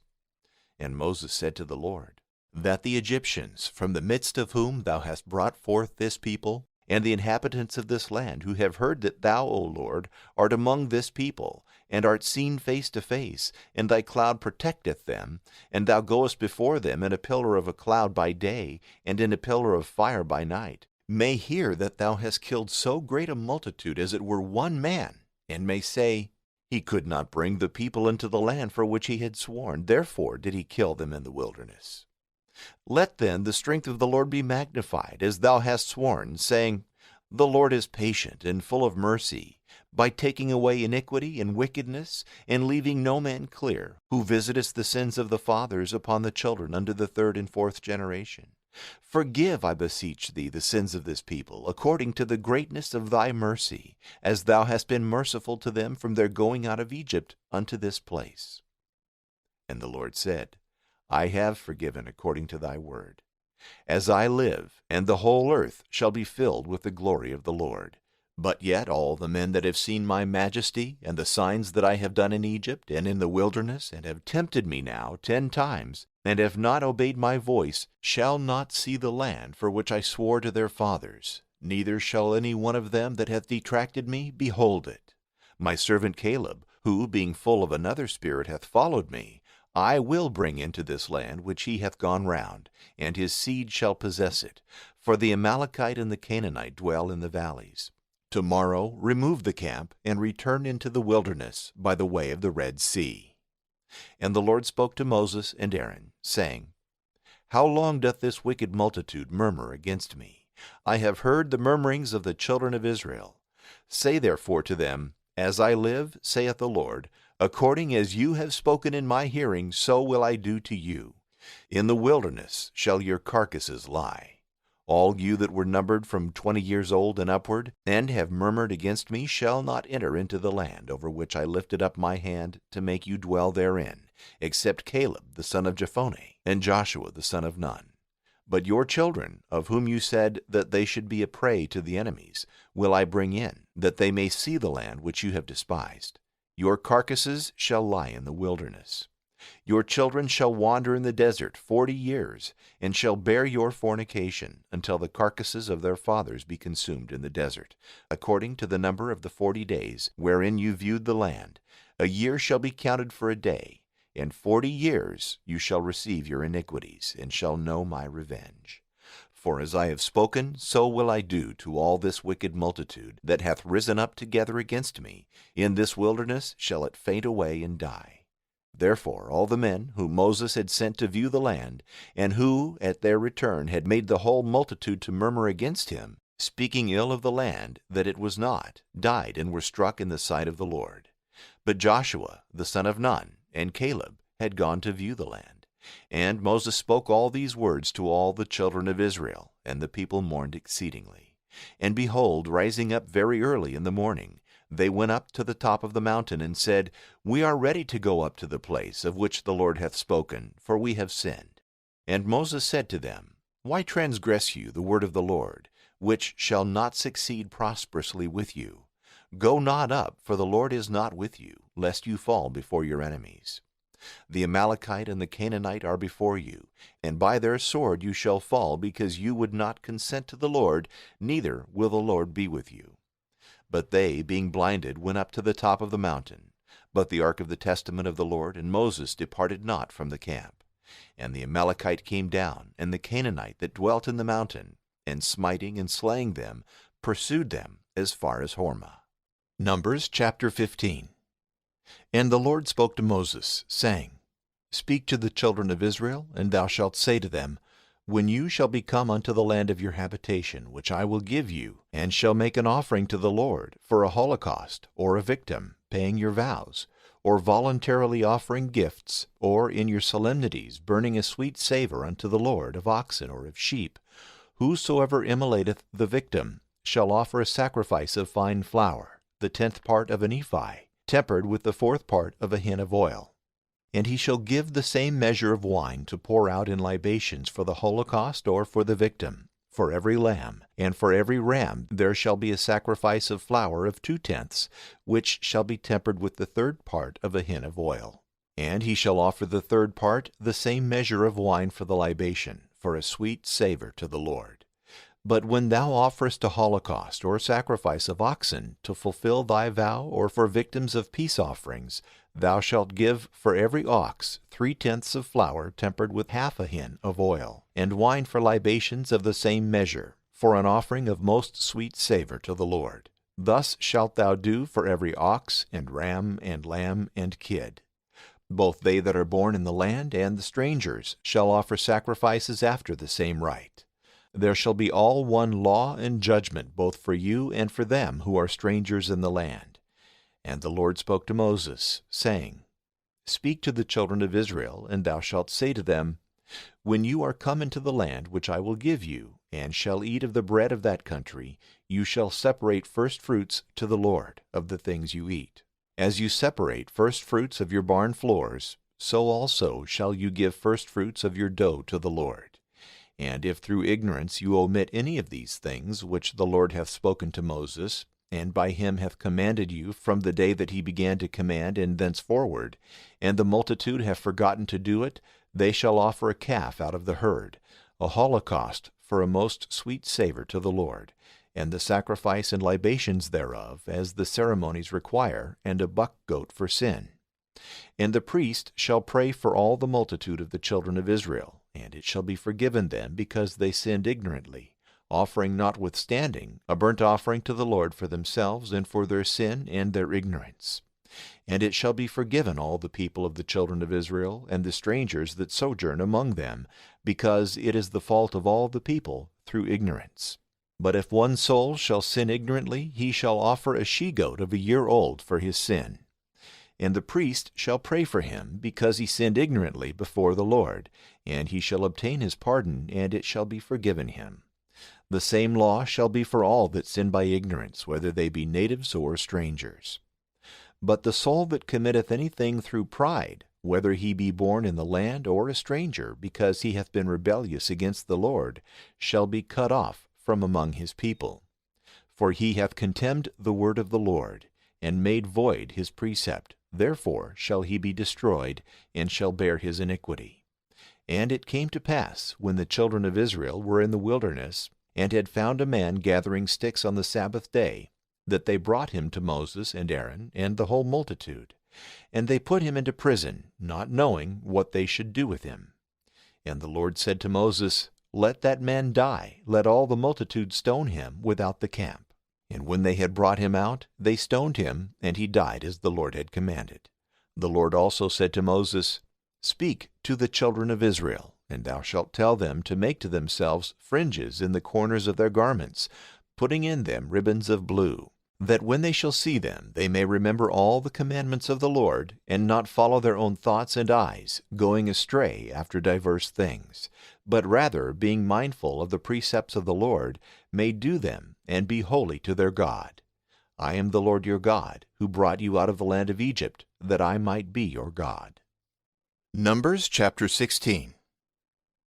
And behold, Korah the son of Issachar, the son of Kohath, the son of Levi, and Dathan, and Abiram the sons of Eliab, and On the son of Peleth of the children of Reuben, rose up against Moses, and with them 250 others of the children of Israel, leading men of the synagogue, and who in the time of assembly were called by name.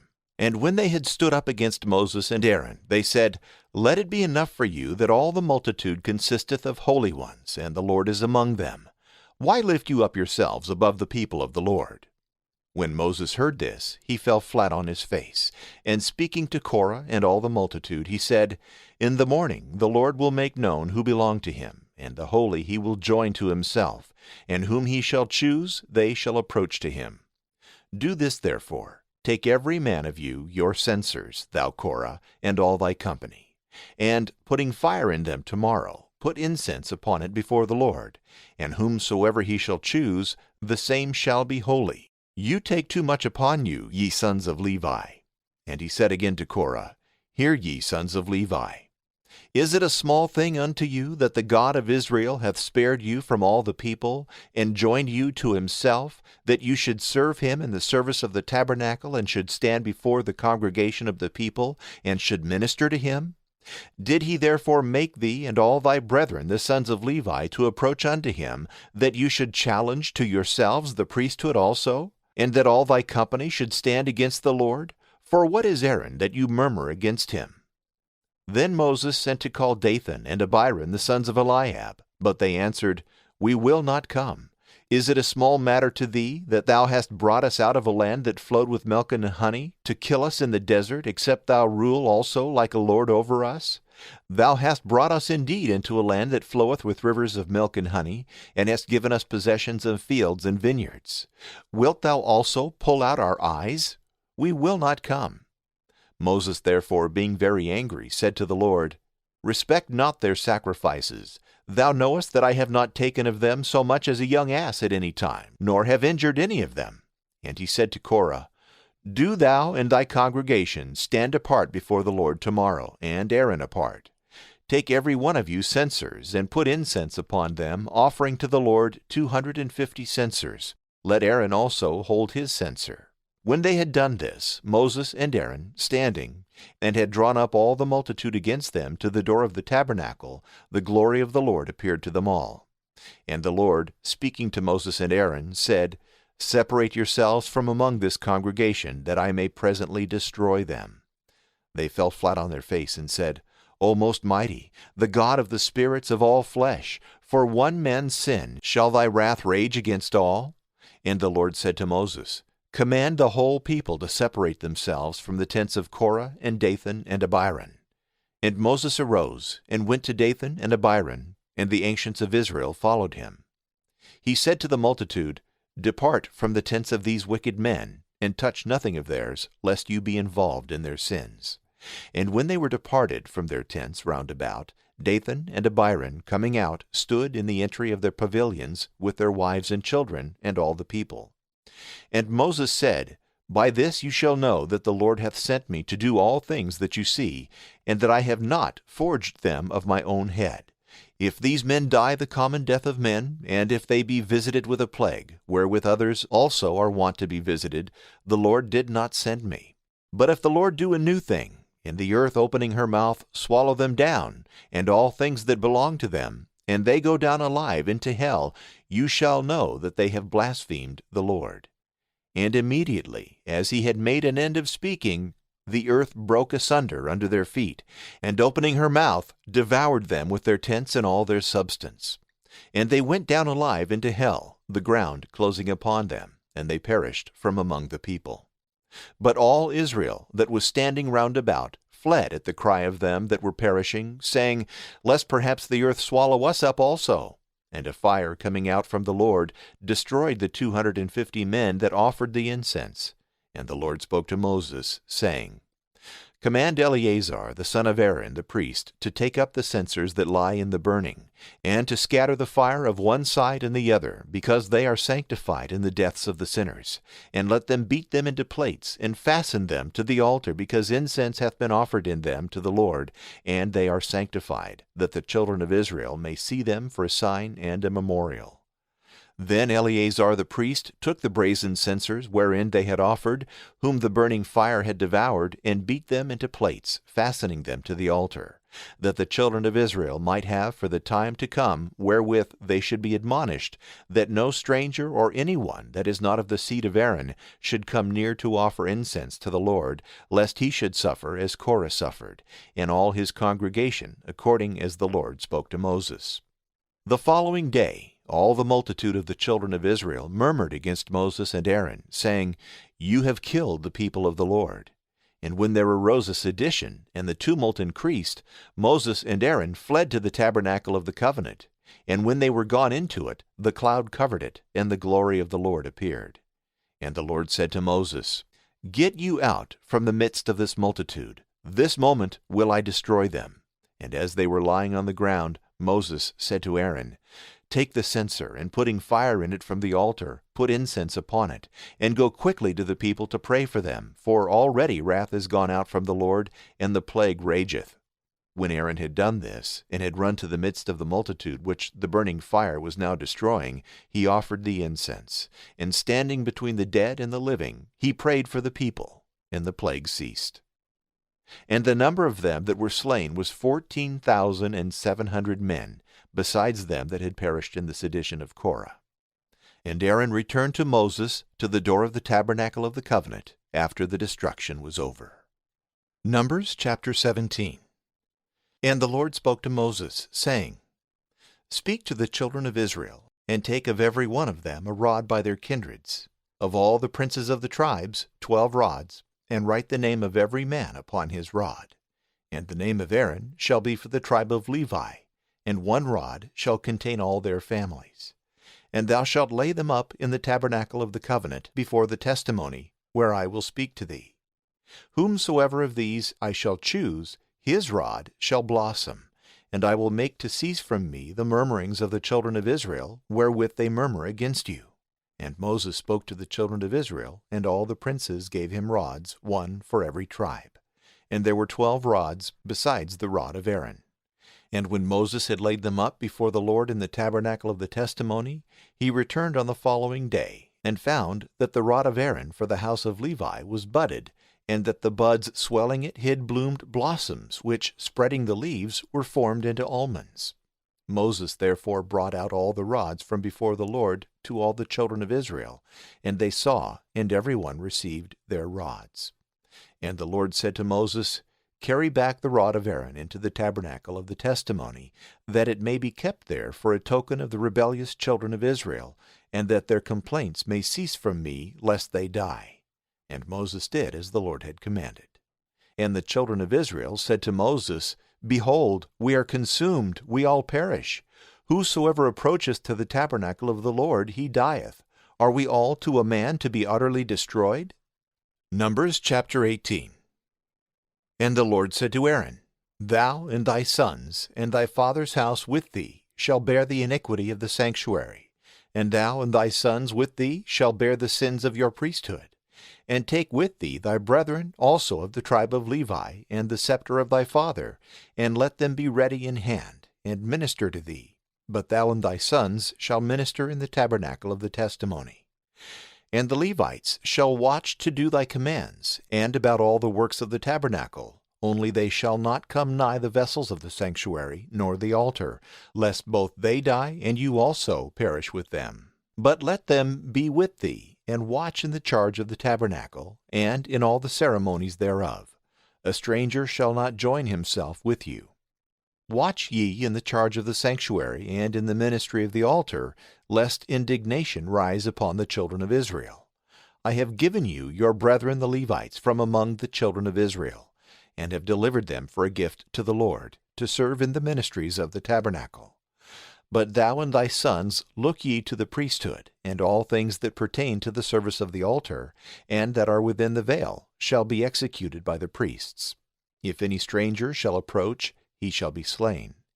And the Lord said to Aaron, Behold, I have given thee the charge of my firstfruits.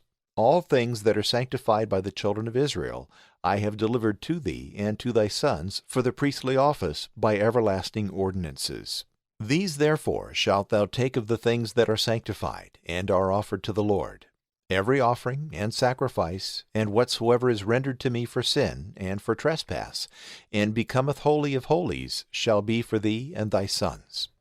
Thou shalt eat it in the sanctuary. The males only shall eat thereof, because it is a consecrated thing to thee. But the firstfruits, which the children of Israel shall vow and offer, I have given to thee and to thy sons and to thy daughters by a perpetual law. He that is clean in thy house shall eat them. All the best of the oil, and of the wine, and of the corn, whatsoever firstfruits they offer to the Lord, I have given them to thee. All the firstripe of the fruits, that the ground bringeth forth, and which are brought to the Lord, shall be for thy use. He that is clean in thy house shall eat them. Everything that the children of Israel shall give by vow shall be thine. Whatsoever is firstborn of all flesh, which they offer to the Lord, whether it be of men or of beasts, shall belong to thee. Only for the firstborn of man shalt thou take a price, and every beast that is unclean thou shalt cause to be redeemed. And the redemption of it shall be after 1 month, for 5 shekels of silver, by the weight of the sanctuary. A shekel hath 20 obals. But the firstling of a cow, and of a sheep, and of a goat thou shalt not cause to be redeemed, because they are sanctified to the Lord.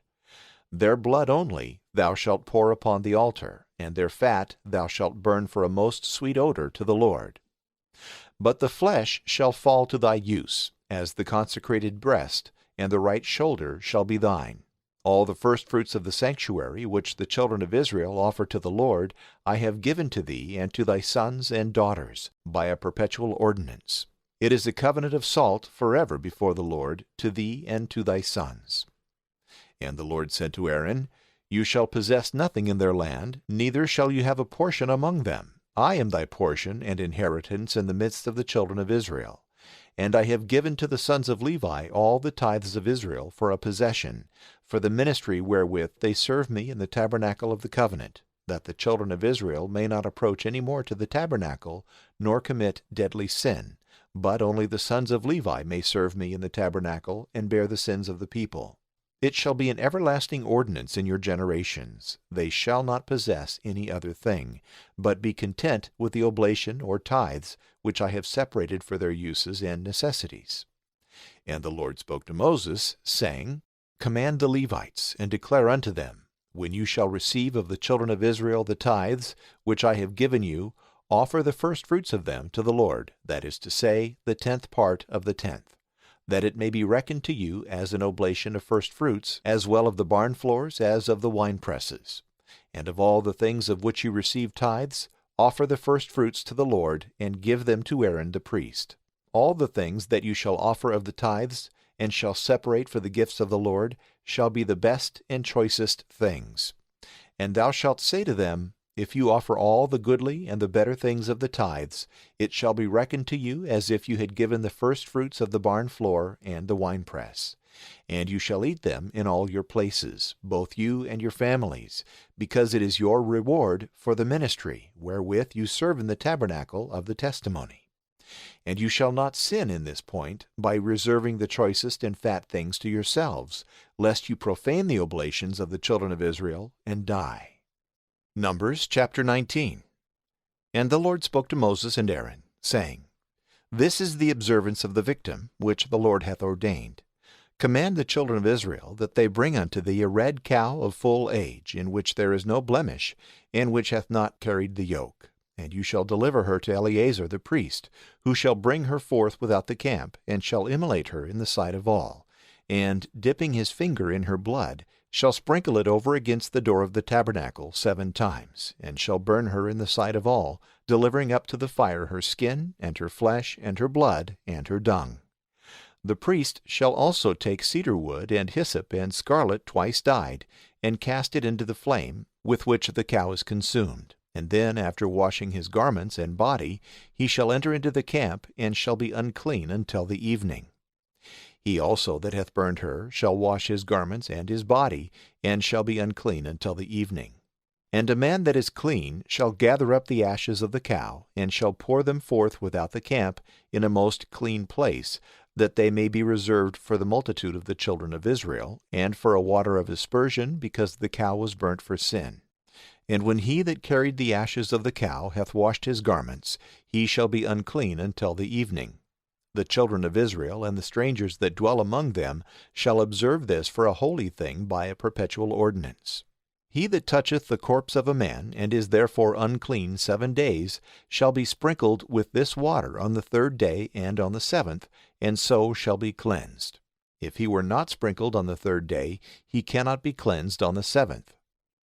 Every one that toucheth the corpse of a man, and is not sprinkled with this mixture, shall profane the tabernacle of the Lord, and shall perish out of Israel, because he was not sprinkled with the water of expiation. He shall be unclean, and his uncleanness shall remain upon him. This is the law of a man that dieth in a tent.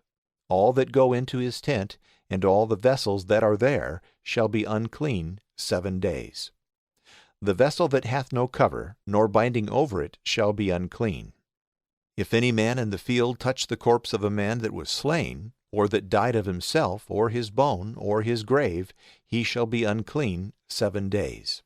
And they shall take of the ashes of the burning, and of the sin offering, and shall pour living waters upon them into a vessel. And a man that is clean shall dip hyssop in them, and shall sprinkle therewith all the tent, and all the furniture, and the men that are defiled with touching any such thing. And in this manner he that is clean shall purify the unclean on the 3rd and on the 7th day. And being expiated the 7th day, he shall wash both himself and his garments, and be unclean until the evening. If any man be not expiated after this rite, his soul shall perish out of the midst of the church, because he hath profaned the sanctuary of the Lord, and was not sprinkled with the water of purification. This precept shall be an ordinance forever. He also that sprinkled the water shall wash his garments. Every one that shall touch the waters of expiation shall be unclean until the evening. Whatsoever a person toucheth who is unclean, he shall make it unclean, and the person that toucheth any of these things shall be unclean until the evening. Numbers chapter 20.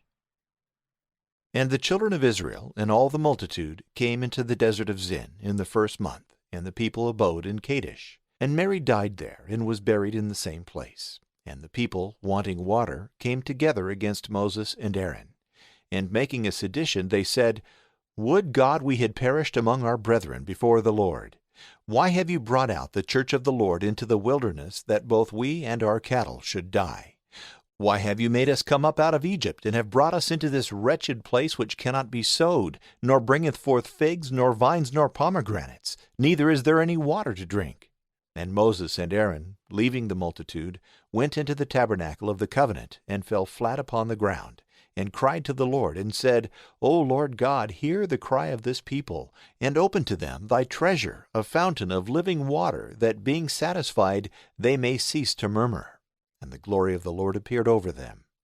And the Lord spoke to Moses, saying, Take the rod, and assemble the people together, thou and Aaron thy brother, and speak to the rock before them, and it shall yield waters. And when thou hast brought forth water out of the rock, all the multitude and their cattle shall drink. Moses therefore took the rod which was before the Lord, as he had commanded him. And having gathered together the multitude before the rock, he said to them, Hear ye, ye rebellious and incredulous, can we bring you forth water out of this rock? And when Moses had lifted up his hand, and struck the rock twice with the rod, there came forth water in great abundance, so that the people and their cattle drank. And the Lord said to Moses and Aaron, Because you have not believed me, to sanctify me before the children of Israel, you shall not bring these people into the land which I will give them. This is the water of contradiction, where the children of Israel strove with words against the Lord, and he was sanctified in them. In the meantime Moses sent messengers from Kadesh to the king of Edom, to say, Thus saith thy brother Israel, Thou knowest all the labor that hath come upon us, in what manner our fathers went down into Egypt, and there we dwelt a long time, and the Egyptians afflicted us and our fathers. And how we cried to the Lord, and he heard us, and sent an angel, who hath brought us out of Egypt. Lo, we are now in the city of Kadesh, which is in the uttermost of thy borders, and we beseech thee that we may leave to pass through thy country. We will not go through the fields, nor through the vineyards. We will not drink the waters of thy wells, but we will go by the common highway, neither turning aside to the right hand, nor to the left, till we are past thy borders. And Edom answered them, Thou shalt not pass by me. If thou dost, I will come out armed against thee. And the children of Israel said, We will go by the beaten way, and if we and our cattle drink of thy waters, we will give thee what is just. There shall be no difficulty in the price, only let us pass speedily. But he answered, Thou shalt not pass. And immediately he came forth to meet them with an infinite multitude and a strong hand. Neither would he condescend to their desire to grant them passage through his borders. Wherefore Israel turned another way from him. And when they had removed the camp from Kadesh, they came to Mount Hor, which is in the borders of the land of Edom, where the Lord spoke to Moses. Let Aaron, saith he, go to his people, for he shall not go into the land which I have given the children of Israel, because he was incredulous to my words at the waters of contradiction. Take Aaron and his son with him, and bring them up into Mount Hor. And when thou hast stripped the father of his vesture, thou shalt vest therewith Eleazar his son. Aaron shall be gathered to his people, and die there. Moses did as the Lord had commanded, and they went up into Mount Hor before all the multitude. And when he had stripped Aaron of his vestments, he vested Eleazar his son with them. And Aaron, being dead in the top of the mountain, he came down with Eleazar. And all the multitude, seeing that Aaron was dead, mourned for him 30 days throughout all their families. Numbers chapter 21. And when King Arad the Canaanite, who dwelt towards the south, had heard this, to wit, that Israel was come by the way of the spies, he fought against them, and overcoming them, carried off their spoils. But Israel, binding himself by vow to the Lord, said, If thou wilt deliver this people into my hand, I will utterly destroy their cities. And the Lord heard the prayers of Israel, and delivered up the Canaanite, and they cut them off and destroyed their cities. And they called the name of that place Hormah, that is to say, Anathema. And they marched from Mount Hor by the way that leadeth to the Red Sea, to compass the land of Edom. And the people began to be weary of their journey and labor. And speaking against God and Moses, they said, Why didst thou bring us out of Egypt to die in the wilderness? There is no bread, nor have we any waters. Our soul now loatheth this very light food. Wherefore the Lord sent among the people fiery serpents, which bit them and killed many of them. Upon which they came to Moses and said, We have sinned, because we have spoken against the Lord and thee. Pray that he may take away these serpents from us. And Moses prayed for the people.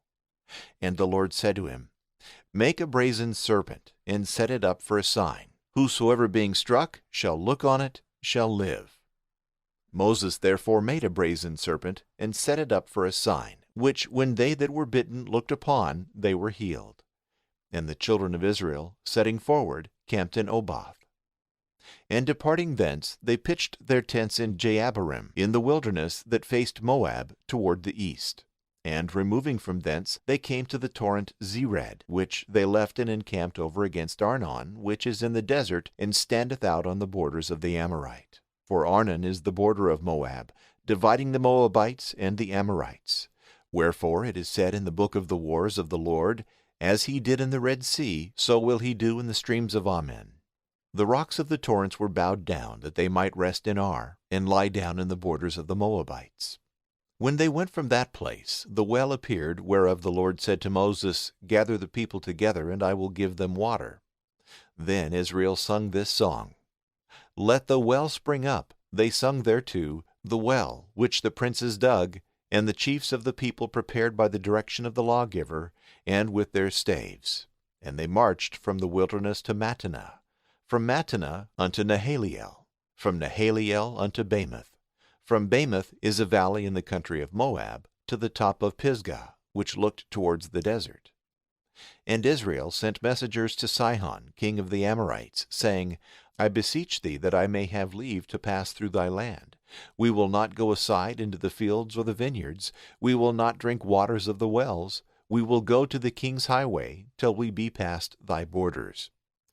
And he would not grant that Israel should pass by his borders, but rather, gathering an army, went forth to meet them in the desert, and came to Jahaz, and fought against them. And he was slain by them with the edge of the sword. And they possessed his land from the Arnon unto the Jabbok, and to the confines of the children of Ammon, for the borders of the Ammonites were kept with a strong garrison. So Israel took all his cities, and dwelt in the cities of the Amorite, to wit, in Heshbon, and in the villages thereof. Heshbon was the city of Sihon, the king of the Amorites, who fought against the king of Moab, and took all the land that had been of his dominions as far as the Arnon. Therefore it is said in the proverb, Come into Heshbon, let the city of Sihon be built and set up. A fire is gone out of Heshbon, a flame from the city of Sihon, and hath consumed Ar of the Moabites, and the inhabitants of the high places of the Arnon. Woe to thee, Moab! Thou art undone, O people of Chemosh! He hath given his sons to flight, and his daughters into captivity to Sihon, the king of the Amorites. Their yoke is perished from Heshbon unto Dibon. They came weary to Nophah and unto Medeba. So Israel dwelt in the land of the Amorite. And Moses sent some to take a view of Jazer, and they took the villages of it, and conquered the inhabitants. And they turned themselves, and went up by the way of Bashan. And Og, the king of Bashan, came against them with all his people to fight in Edrei. And the Lord said to Moses, Fear him not, for I have delivered him and all his people and his country into thy hand. And thou shalt do to him as thou didst to Sihon the king of the Amorites, the inhabitant of Heshbon. So they slew him also with his sons and all his people, not letting any one escape, and they possessed his land. Numbers chapter 22. And they went forward, and encamped in the plains of Moab, over against where Jericho is situate beyond the Jordan. And Balak the son of Zippor, seeing all that Israel had done to the Amorite, and that the Moabites were in great fear of him, and were not able to sustain his assault, he said to the elders of Midian, So will this people destroy all that dwell in our borders, as the ox is wont to eat the grass to the very roots. Now he was at the time king in Moab. He sent therefore messengers to Balaam the son of Beor, a soothsayer, who dwelt by the river of the land of the children of Ammon, to call him, and to say, Behold, the people is come out of Egypt, that have covered the face of the earth, sitting over against me. Come therefore and curse this people, because it is mightier than I, if by any means I may beat them and drive them out of my land. For I know that he whom thou shalt bless is blessed, and he whom thou shalt curse is cursed. And the ancients of Moab and the elders of Midian went with the price of divination in their hands. And when they were come to Balaam, and had told him all the words of Balak, he answered, Tarry here this night, and I will answer whatsoever the Lord shall lay to me. And while they stayed with Balaam, God came and said to him, What mean these men that are with thee? He answered, Balak the son of Zippor, king of the Moabites, hath sent to me, saying, Behold, a people that is come out of Egypt hath covered the face of the land. Come and curse them, if by any means I may fight with them and drive them away. And God said to Balaam, Thou shalt not go with them, nor shalt thou curse the people, because it is blessed. And he rose in the morning, and said to the princes, Go into your country, because the Lord hath forbid me to come with you. The princes returning said to Balak, Balaam would not come with us. Then he sent many more, and more noble than he had sent before, who, when they were come to Balaam, said, Thus saith Balak the son of Zippor, Delay not to come to me, for I am ready to honor thee, and I will give thee whatsoever thou wilt. Come and curse this people. Balaam answered, If Balak would give me his house full of silver and gold, I cannot alter the word of the Lord my God, to speak either more or less. I pray you to stay here this night also, that I may know what the Lord will answer me once more. God therefore came to Balaam in the night, and said to him, If these men be come to call thee, arise and go with them, yet so that thou do what I shall command thee. Balaam arose in the morning, and saddling his ass, went with them. And God was angry. And an angel of the Lord stood in the way against Balaam, who sat on the ass, and had 2 servants with him. The ass, seeing the angel standing in the way, with a drawn sword, turned herself out of the way, and went into the field. And when Balaam beat her, and had a mind to bring her again to the way, the angel stood in a narrow place between 2 walls, wherewith the vineyards were enclosed. And the ass, seeing him, thrust herself close to the wall, and bruised the foot of the rider. But he beat her again. And nevertheless, the angel, going on to a narrow place, where there was no way to turn aside, either to the right hand or to the left, stood to meet him. And when the ass saw the angel standing, she fell under the feet of the rider, who, being angry, beat her sides more vehemently with a staff. And the Lord opened the mouth of the ass, and she said, What have I done to thee? Why strikest thou me, lo, now this 3rd time? Balaam answered, Because thou hast deserved it, and hast served me ill. I would I had a sword that I might kill thee. The ass said, Am I not thy beast, on which thou hast been always accustomed to ride until this present day? Tell me if I ever did the like thing to thee. But he said, Never. Forthwith the Lord opened the eyes of Balaam, and he saw the angel standing in the way with a drawn sword, and he worshipped him, falling flat on the ground. And the angel said to him, Why beatest thou thy ass these 3 times? I am come to withstand thee, because thy way is perverse and contrary to me. And unless the ass had turned out of the way, giving place to me who stood against thee, I had slain thee, and she would have lived. Balaam said, I have sinned, not knowing that thou didst stand against me. And now, if it displease thee that I go, I will return. The angel said, Go with these men, and see thou speak no other thing than what I shall command thee. He went therefore with the princes. And when Balak heard it, he came forth to meet him in a town of the Moabites, that is situate in the uttermost borders of Arnon.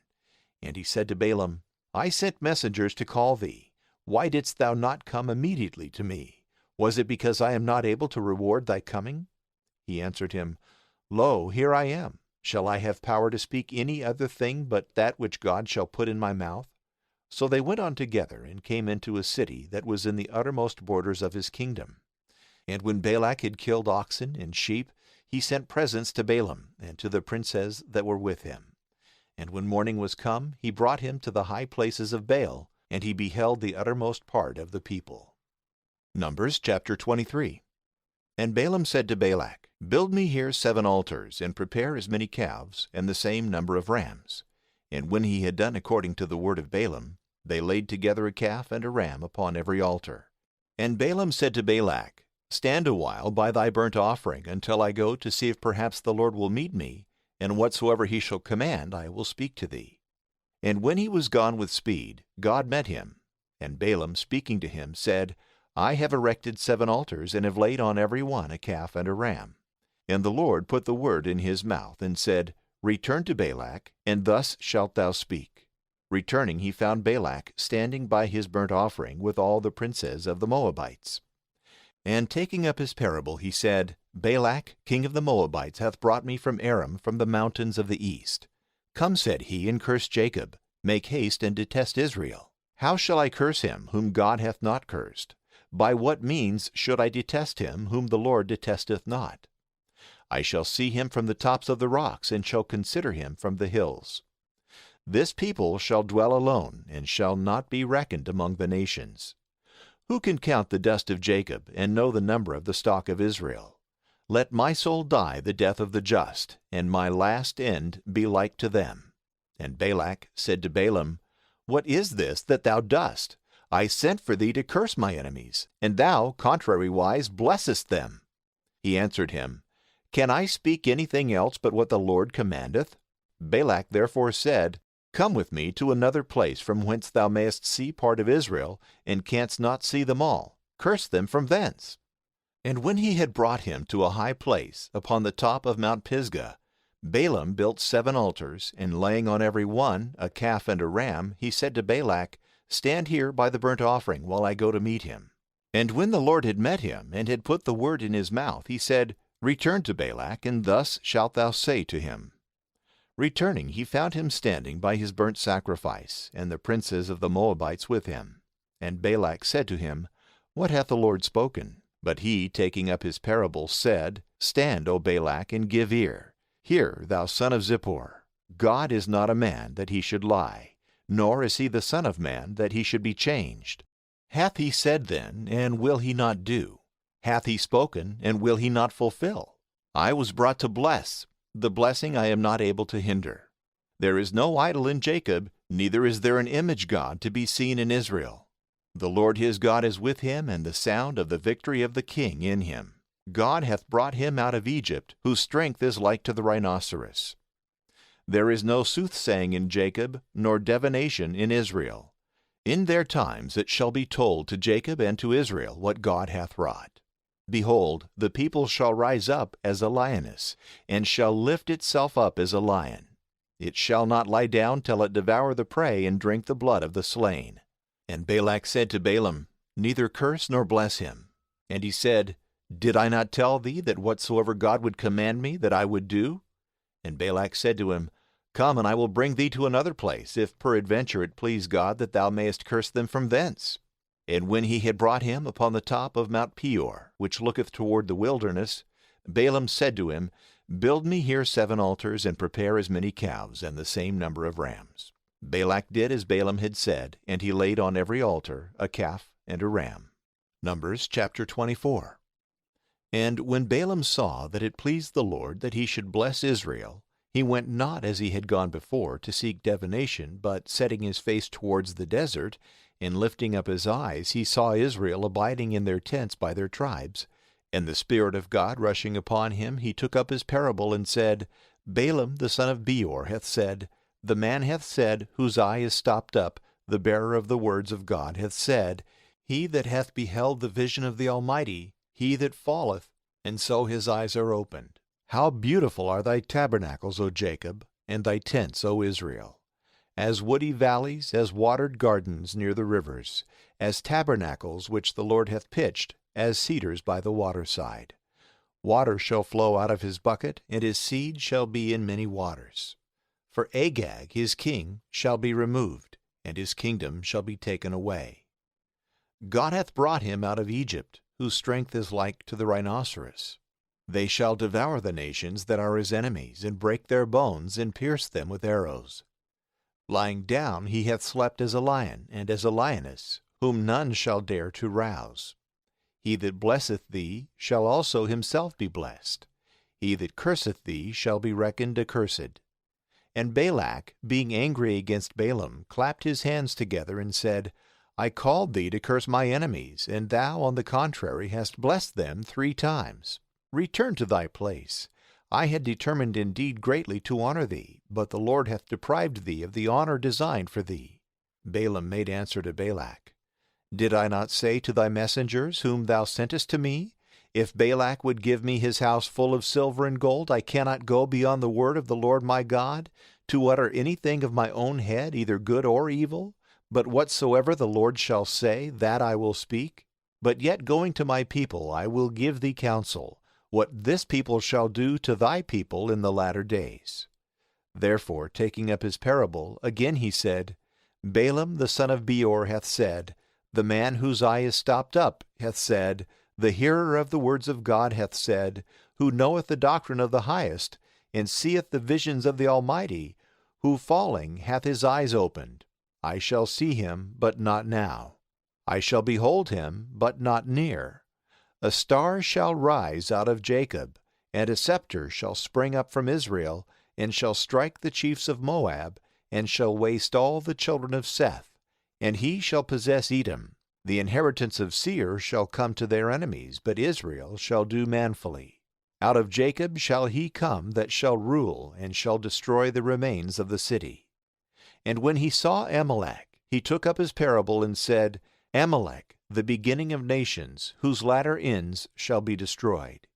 He saw also the Canaanite, and took up his parable and said, Thy habitation indeed is strong, but though thou build thy nest in a rock, and thou be chosen of the stock of Cain, how long shalt thou be able to continue? For Asher shall take thee captive.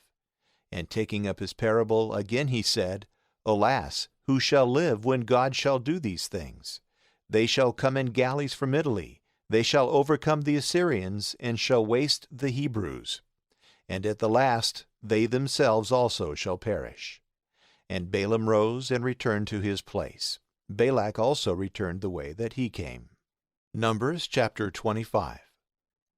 And Israel at that time abode in Shechem, and the people committed fornication with the daughters of Moab, who called them to their sacrifices. And they ate of them, and adored their gods. And Israel was initiated to Baal Peor, upon which the Lord, being angry, said to Moses, Take all the princes of the people, and hang them up on gibbets against the sun, that my fury may be turned away from Israel. And Moses said to the judges of Israel, Let every man kill his neighbors that have been initiated to Baal Peor. And behold, one of the children of Israel went in before his brethren to a harlot of Midian, in the sight of Moses and of all the children of Israel, who were weeping before the door of the tabernacle. And when Phinehas the son of Eleazar, the son of Aaron the priest, saw it, he rose up from the midst of the multitude, and, taking a dagger, went in after the Israelite into the brothel house, and thrust both of them through together, to wit, the man and the woman in the genital parts. And the scourge ceased from the children of Israel.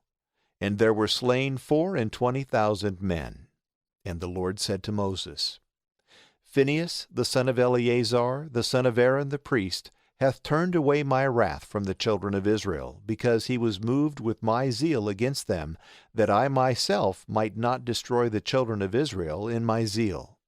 Therefore say to him, Behold, I give him the peace of my covenant. And the covenant of the priesthood forever shall be both to him and his seed, because he hath been zealous for his God, and hath made atonement for the wickedness of the children of Israel. And the name of the Israelite that was slain with the woman of Midian was Zimri the son of Saleu, a prince of the kindred and tribe of Simeon. And the Midianite woman that was slain with him was called Cosbi the daughter of Zur, a most noble prince among the Midianites. And the Lord spoke to Moses, saying, Let the Midianites find you their enemies, and slay you them, because they also have acted like enemies against you, and have guilefully deceived you by the idol Peor and Cosbi their sister, a daughter of a prince of Midian, who was slain in the day of the plague for the sacrilege of Peor. Numbers chapter 26. After the blood of the guilty was shed, the Lord said to Moses and to Eleazar, the son of Aaron the priest, Number the whole sum of the children of Israel from 20 years old and upward, by their houses and kindreds, all that are able to go forth to war. Moses therefore and Eleazar the priest, being in the plains of Moab upon the Jordan over against Jericho, spoke to them that were from 20 years old and upward, as the Lord had commanded. And this is the number of them. Reuben, the firstborn of Israel. His sons were Hanok, of whom is the family of the Hanokites, and Pallu, of whom is the family of the Palluites, and Hezron, of whom is the family of the Hezronites, and Carmi, of whom is the family of the Carmites. These are the families of the stock of Reuben, whose number was found to be 43,730. The son of Pallu was Eliab. His sons were Namuel, and Dathan, and Abiram. These are Dathan and Abiram, the princes of the people that rose against Moses and Aaron in the sedition of Korah, when they rebelled against the Lord. And the earth, opening her mouth, swallowed up Korah, many others dying, when the fire burned 250 men. And there was a great miracle wrought, that when Korah perished, his sons did not perish. The sons of Simeon by their kindreds. Namuel, of him is the family of the Namuelites. Jamin, of him is the family of the Jaminites. Jachin, of him is the family of the Jachinites. Zerah, of him is the family of the Zerites. Saul, of him is the family of the Saulites. These are the families of the stock of Simeon, of which the whole number was 22,200. The sons of Gad by their kindreds. Zephon, of him is the family of the Zephonites. Haggai, of him is the family of the Haggites. Shuni, of him is the family of the Shunites. Ozni, of him is the family of the Oznites. Eri, of him is the family of the Erites. Arod, of him is the family of the Arodites. Areli, of him is the family of the Arelites. These are the families of Gad, of which the whole number was 40,500. The sons of Judah, and Onan, who both died in the land of Canaan. And the sons of Judah by their kindreds were Shelah, of whom is the family of the Shelahites. Perez, of whom is the family of the Perizzites. Zerah, of whom is the family of the Zerites. Moreover, the sons of Perez were Hezron, of whom is the family of the Hezronites, and Hamel, of whom is the family of the Hamelites. These are the families of Judah, of which the whole number was 76,500. The sons of Issachar by their kindreds. Tola, of whom is the family of the Tolaites. Pua, of whom is the family of the Puaites. Jashub, of whom is the family of the Jashubites. Shimran, of whom is the family of the Shimronites. These are the kindreds of Issachar, whose number was 64,300. The sons of Zebulun by their kindreds. Sered, of whom is the family of the Seredites. Elon, of whom is the family of the Elonites. Jaleel, of whom is the family of the Jaleelites. These are the kindreds of Zabulon, whose number was 60,500. The sons of Joseph by their kindred. Manasseh and Ephraim. Of Manasseh was born Machir, of whom is the family of the Machirites. Machir begat Gilead, of whom is the family of the Gileadites. Gilead had sons, Geezer, of whom is the family of the Geezerites, and Helek, of whom is the family of the Helekites, and Azriel, of whom is the family of the Azrielites, and Shichem, of whom is the family of the Shichemites, and Shemida, of whom is the family of the Shemidaites, and Hepher, of whom is the family of the Hepherites. And Hepher was the father of Zelophehad, who had no sons but only daughters, whose names are these: Mahlah, and Noah, and Hoglah, and Milcah, and Tirzah. These are the families of Manasseh, and the number of them 52,700. And the sons of Ephraim by their kindreds were these: Shuthelah, of whom is the family of the Shuthelites; Becher, of whom is the family of the Becherites; Tahan, of whom is the family of the Tahanites.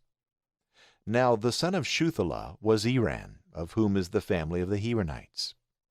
These are the kindreds of the sons of Ephraim, whose number was 32,500. These are the sons of Joseph by their families.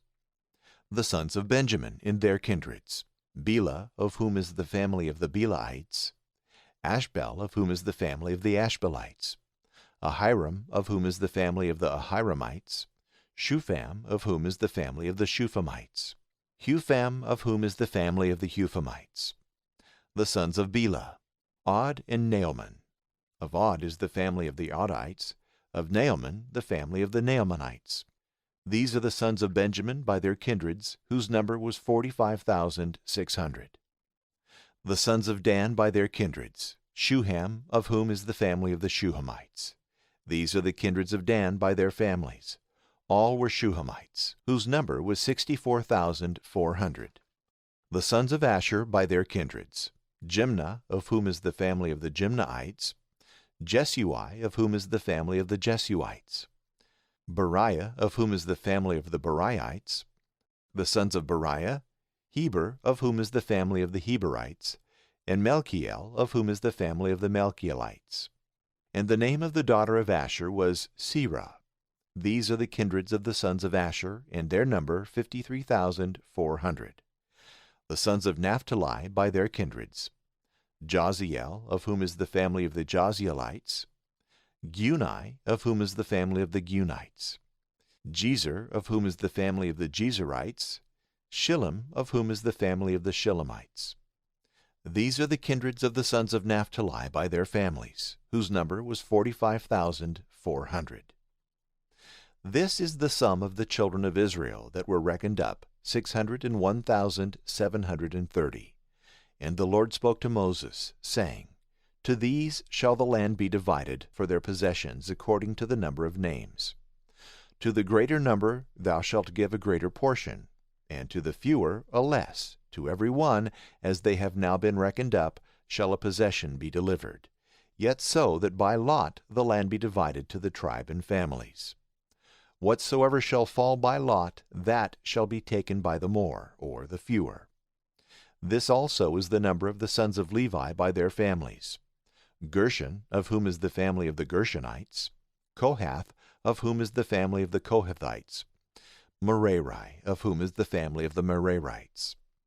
These are the families of Levi: the family of Libni, the family of Hebroni, the family of Malai, the family of Mushai, the family of Korah. Now Kohath begat Amram, who had to wife Jochebed, the daughter of Levi, who was born to him in Egypt. She bore to her husband Amram sons, Aaron and Moses, and Mary their sister. Of Aaron were born Nadab and Abihu, and Eleazar and Ithamar, of whom Nadab and Abihu died when they offered the strange fire before the Lord. And all that were numbered were 23,000 males from 1 month old and upward, for they were not reckoned up among the children of Israel, neither was a possession given to them with the rest. This is the number of the children of Israel that were enrolled by Moses and Eleazar the priest in the plains of Moab upon the Jordan over against Jericho, among whom there was not one of them that were numbered before by Moses and Aaron in the desert of Sinai. For the Lord had foretold that they should die in the wilderness. And none remained of them but Caleb the son of Jephunneh and Joshua the son of Nun. Numbers chapter 27. Then came the daughters of Zelophehad, the son of Hepher, the son of Gilead, the son of Machir, the son of Manasseh, who was the son of Joseph, and their names are Mahlah, and Noah, and Hoglah, and Milcah, and Tirzah. And they stood before Moses and Eleazar the priest, and all the princes of the people at the door of the tabernacle of the covenant, and said, Our father died in the desert, and was not in the sedition that was raised against the Lord under Korah, but he died in his own sin, and he had no male children. Why is his name taken away out of his family, because he had no son? Give us a possession among the kinsmen of our father. And Moses referred their cause to the judgment of the Lord. And the Lord said to him, The daughters of Zelophehad demand a just thing. Give them a possession among their father's kindred, and let them succeed him in his inheritance. And to the children of Israel thou shalt speak these things. When a man dieth without a son, his inheritance shall pass to his daughter. If he have no daughter, his brethren shall succeed him. And if he have no brethren, you shall give the inheritance to his father's brethren. But if he have no uncles by the father, the inheritance shall be given to them that are the next akin. And this shall be to the children of Israel sacred by a perpetual law, as the Lord hath commanded Moses. The Lord also said to Moses, Go up into this mountain Abarim, and view from thence the land which I will give to the children of Israel. And when thou shalt have seen it, thou also shalt go to thy people, as thy brother Aaron is gone, because you offended me in the desert of Zin, in the contradiction of the multitude. Neither would you sanctify me before them at the waters. These are the waters of contradiction in Kadesh of the desert of Zin. And Moses answered him, May the Lord, the God of the spirits of all flesh, provide a man that may be over this multitude, and may go out and in before them, and may lead them out, or bring them in, lest the people of the Lord be as sheep without a shepherd. And the Lord said to him, Take Joshua the son of Nun, a man in whom is the Spirit, and put thy hand upon him, and he shall stand before Eleazar the priest and all the multitude. And thou shalt give him precepts in the sight of all, and part of thy glory, that all the congregation of the children of Israel may hear him. If anything be to be done, Eleazar the priest shall consult the Lord for him. He and all the children of Israel with him, and the rest of the multitude, shall go out and go in at his word. Moses did as the Lord had commanded. And when he had taken Joshua, he set him before Eleazar the priest and all the assembly of the people. And laying his hands on his head, he repeated all things that the Lord had commanded. Numbers chapter 28. The Lord also said to Moses, Command the children of Israel, and thou shalt say to them, Offer ye my oblation and my bread, and burnt sacrifice of most sweet odor in their due seasons.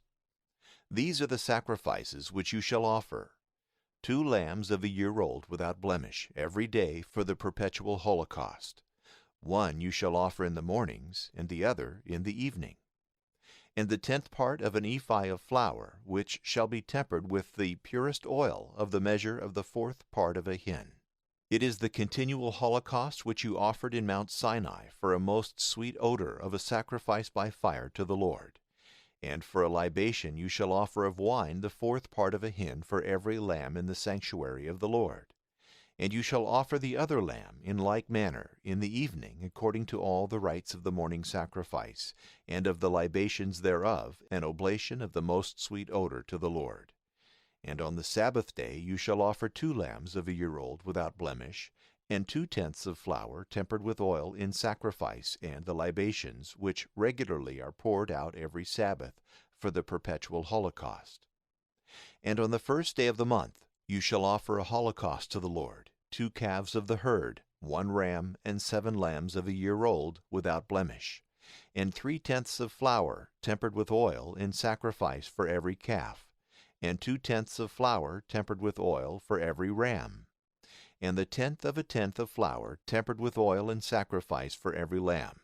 It is a holocaust of most sweet odor, and an offering by fire to the Lord. And these shall be the libations of wine that are to be poured out for every victim: 1/2 a hin for every calf, 1/3 for a ram, and 1/4 for a lamb. This shall be the holocaust for every month, as they succeed one another in the course of the year.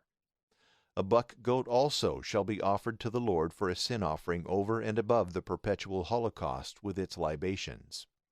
And in the 1st month, on the 4th day of the month, shall be the phase of the Lord, and on the 15th day the solemn feast. 7 days shall they eat unleavened bread. And in the 1st day of them that shall be venerable and holy, you shall not do any servile work therein. And you shall offer a burnt sacrifice, a holocaust to the Lord: 2 calves of the herd, 1 ram, 7 lambs of a year old without blemish. And for the sacrifice of every one, 3/10 of flour, which shall be tempered with oil, to every calf, and 2/10 to every ram, and the 10th of a tenth to every lamb, that is to say, to all the 7 lambs, and 1 buck goat for sin, to make atonement for you, besides the morning holocaust, which you shall always offer. So shall you do every day of the 7 days for the food of the fire, and for a most sweet odor to the Lord, which shall rise from the holocaust and from the libations of each. The 7th day also shall be most solemn and holy unto you. You shall do no servile work therein. The day also of first fruits, when after the weeks are accomplished, you shall offer new fruits to the Lord, shall be venerable and holy. You shall do no servile work therein. And you shall offer a holocaust for a most sweet odor to the Lord, 2 calves of the herd, 1 ram, and 7 lambs of a year old, without blemish. And in the sacrifices of them 3/10 of flour tempered with oil to every calf, 2 to every ram, the 10th of a tenth to every lamb, which in all are 7 lambs, a buck goat also, which is slain for expiation, besides the perpetual holocaust and the libations thereof. You shall offer them all without blemish, with their libations. Numbers chapter 29. The first day also of the 7th month shall be venerable and holy unto you. You shall do no servile work therein, because it is the day of the sounding and of trumpets. And you shall offer a holocaust for a most sweet odor to the Lord, 1 calf of the herd, 1 ram, and 7 lambs of a year old without blemish. And for their sacrifices 3/10 of flour tempered with oil to every calf, 2/10 to a ram, 1/10 to a lamb, which in all are 7 lambs, and a buck goat for sin, which is offered for the expiation of the people, besides the holocaust of the first day of the month, with the sacrifices thereof, and the perpetual holocaust with the accustomed libations. With the same ceremonies you shall offer a burnt sacrifice for a most sweet odor to the Lord. The 10th day also of this 7th month shall be holy and venerable unto you, and you shall afflict your souls. You shall do no servile work therein. And you shall offer a holocaust to the Lord for a most sweet odor, 1 calf of the herd, 1 ram, and 7 lambs of a year old without blemish. And for their sacrifices 3/10 of flour tempered with oil to every calf, 2/10 to a ram, the 10th of a tenth to every lamb, which are in all 7 lambs, and a buck goat for sin, besides the things that are wont to be offered for sin, for expiation, and for the perpetual holocaust with their sacrifice and libations. And on the 15th day of the 7th month, which shall be unto you holy and venerable, you shall do no servile work, but shall celebrate a solemnity to the Lord 7 days. And you shall offer a holocaust for a most sweet odor to the Lord, 13 calves of the herd, 2 rams, and 14 lambs of a year old without blemish. And for their libations 3/10 of flour tempered with oil to every calf, being in all 13 calves, and 2/10 to each ram, being 2 rams, and the 10th of a tenth to every lamb, being in all 14 lambs, and a buck goat for sin, besides the perpetual holocaust, and the sacrifice and the libation thereof. On the 2nd day you shall offer 12 calves of the herd, 2 rams, and 14 lambs of a year old, without blemish, and the sacrifices and the libations for every one. For the calves and for the rams and for the lambs you shall duly celebrate, and a buck goat for sin offering, besides the perpetual holocaust, and the sacrifice and the libation thereof.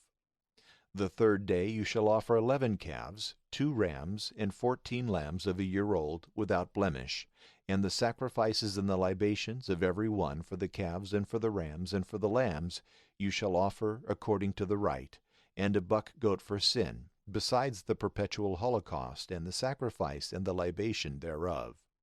The 4th day you shall offer 10 calves, 2 rams, and 14 lambs of a year old, without blemish, and the sacrifices and the libations of every one for the calves and for the rams and for the lambs you shall celebrate in right manner, and a buck goat for sin, besides the perpetual holocaust and the sacrifice and the libation thereof. The 5th day you shall offer 9 calves, 2 rams, and 14 lambs of a year old without blemish, And the sacrifices and the libations of every one for the calves and for the rams and for the lambs you shall celebrate according to the rite. And a buck goat for sin, besides the perpetual holocaust, and the sacrifice and the libation thereof. The 6th day you shall offer 8 calves, 2 rams, and 14 lambs of a year old, without blemish, and the sacrifices and the libations of every one for the calves and for the rams and for the lambs you shall celebrate according to the rite, and a buck goat for sin, besides the perpetual holocaust, and the sacrifice and the libation thereof. The 7th day you shall offer 7 calves, and 2 rams, and 14 lambs of a year old, without blemish, and the sacrifices and the libations of every one for the calves and for the rams and for the lambs you shall celebrate according to the rite, and a buck goat for sin, besides the perpetual holocaust, and the sacrifice and the libation thereof. On the 8th day, which is most solemn, you shall do no servile work, but you shall offer a holocaust for a most sweet odor to the Lord, 1 calf, 1 ram, and 7 lambs of a year old, without blemish. And the sacrifices and the libations of every one for the calves and for the rams and for the lambs you shall celebrate according to the rite, and a buck goat for sin, besides the perpetual holocaust, and the sacrifice and the libation thereof. These things shall you offer to the Lord in your solemnities, besides your vows and voluntary oblations for holocaust, for sacrifice, for libation, and for victims of peace offerings. Numbers chapter 30. And Moses told the children of Israel all that the Lord had commanded him. And he said to the princes of the tribes of the children of Israel, This is the word that the Lord hath commanded. If any man make a vow to the Lord, or bind himself by an oath, he shall not make his word void, but shall fulfill all that he promised. If a woman vow anything, and bind herself by an oath, being in her father's house, and but yet a girl in age, if her father knew the vow that she hath promised, and the oath wherewith she hath bound her soul, and held his peace, she shall be bound by the vow. Whatsoever she promised and swore, she shall fulfill indeed. But if her father, immediately, as soon as he heard it, gainsaid it, both her vows and her oaths shall be void, neither shall she be bound to what she promised, because her father hath gainsaid it.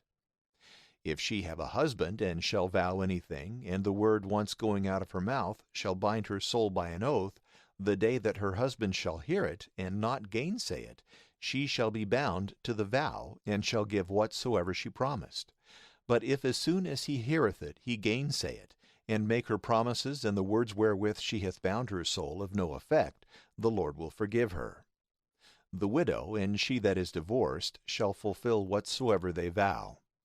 If the wife in the house of her husband hath bound herself by vow and by oath, if her husband hear and hold his peace, and doth not disallow the promise, she shall accomplish whatsoever she had promised. But if forthwith he gainsay it, she shall not be bound by the promise, because her husband gainsaid it, and the Lord will be merciful to her.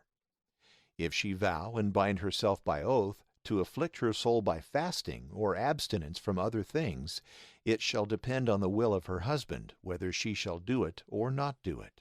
But if the husband hearing it hold his peace, and defer the declaring his mind till another day, whatsoever she had vowed and promised she shall fulfill, because immediately as he heard it he held his peace. But if he gainsay it after that he knew it, he shall bear her iniquity.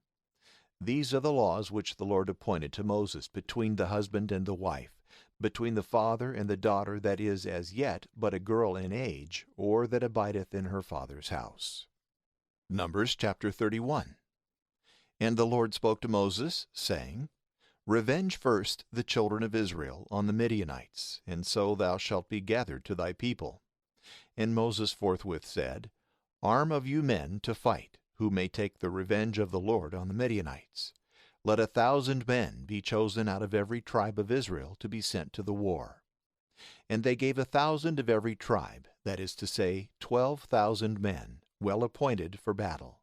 And Moses sent them with Phinehas, the son of Eleazar the priest, and he delivered to him the holy vessels and the trumpets to sound. And when they had fought against the Midianites and had overcome them, they slew all the men, and their kings, Evi, and Recham, and Zur, and Hur, and Reba, 5 princes of the nation. Balaam also, the son of Beor, they killed with the sword. And they took all their women and their children captives, and all their cattle, and all their goods, and all their possessions they plundered, and all their cities and their villages and castles they burned. And they carried away the booty, and all that they had taken, both of men and of beasts. And they brought them to Moses and Eleazar the priest, and to all the multitude of the children of Israel. But the rest of the things for use they carried to the camp on the plains of Moab, beside the Jordan, over against Jericho. And Moses and Eleazar the priest and all the princes of the synagogue went forth to meet them without the camp. And Moses, being angry with the chief officers of the army, the tribunes and the centurions that were come from the battle, said, Why have you saved the women? Are not these they that deceived the children of Israel by the counsel of Balaam, and made you transgress against the Lord by the sin of Peor, for which also the people was punished? Therefore kill all that are of the male sex, even of the children, and put to death the women that have carnally known men. But the girls and all the women that are virgins save for yourselves, and stay without the camp 7 days. He that hath killed a man, or touched one that is killed, shall be purified the 3rd day and the 7th day. And of all the spoil, every garment or vessel, or anything made for use, of the skins or hair of goats, or of wood, shall be purified. Eleazar also, the priest, spoke to the men of the army that had fought in this manner. This is the ordinance of the law which the Lord hath commanded Moses, gold and silver and brass and iron and lead and tin, and all that may pass through the fire shall be purified by fire. But whatsoever cannot abide the fire shall be sanctified with the water of expiation. And you shall wash your garments the 7th day, and being purified, you shall afterwards enter into the camp. And the Lord said to Moses, Take the sum of the things that were taken both of man and beast, thou and Eleazar the priest, and the princes of the multitude, and thou shalt divide the spoil equally between them that fought and went out to the war, and between the rest of the multitude. And thou shalt separate a portion to the Lord from them that fought and were in the battle, 1 soul of 500, as well of persons as of oxen and asses and sheep. And thou shalt give it to Eleazar the priest, because they are the firstfruits of the Lord. Out of the moiety also of the children of Israel thou shalt take the 50th head of persons, and of oxen, and asses, and sheep, and of all beasts, and thou shalt give them to the Levites that watch in the charge of the tabernacle of the Lord. And Moses and Eleazar did as the Lord had commanded, and the spoil, which the army had taken, was 675,000 sheep, 72,000 oxen, 61,000 asses, and 32,000 persons of the female sex that had not known men. And 1/2 was given to them that had been in the battle, to wit, 337,500 sheep, out of which for the portion of the Lord were reckoned 675 sheep, and out of the 36,000 oxen, 72 oxen, and of the 30,500 asses, 61 asses. Out of the 16,000 persons there fell to the portion of the Lord 32 souls. And Moses delivered the number of the firstfruits of the Lord to Eleazar the priest, as had been commanded him, out of the half of the children of Israel which he had separated for them that had been in the battle.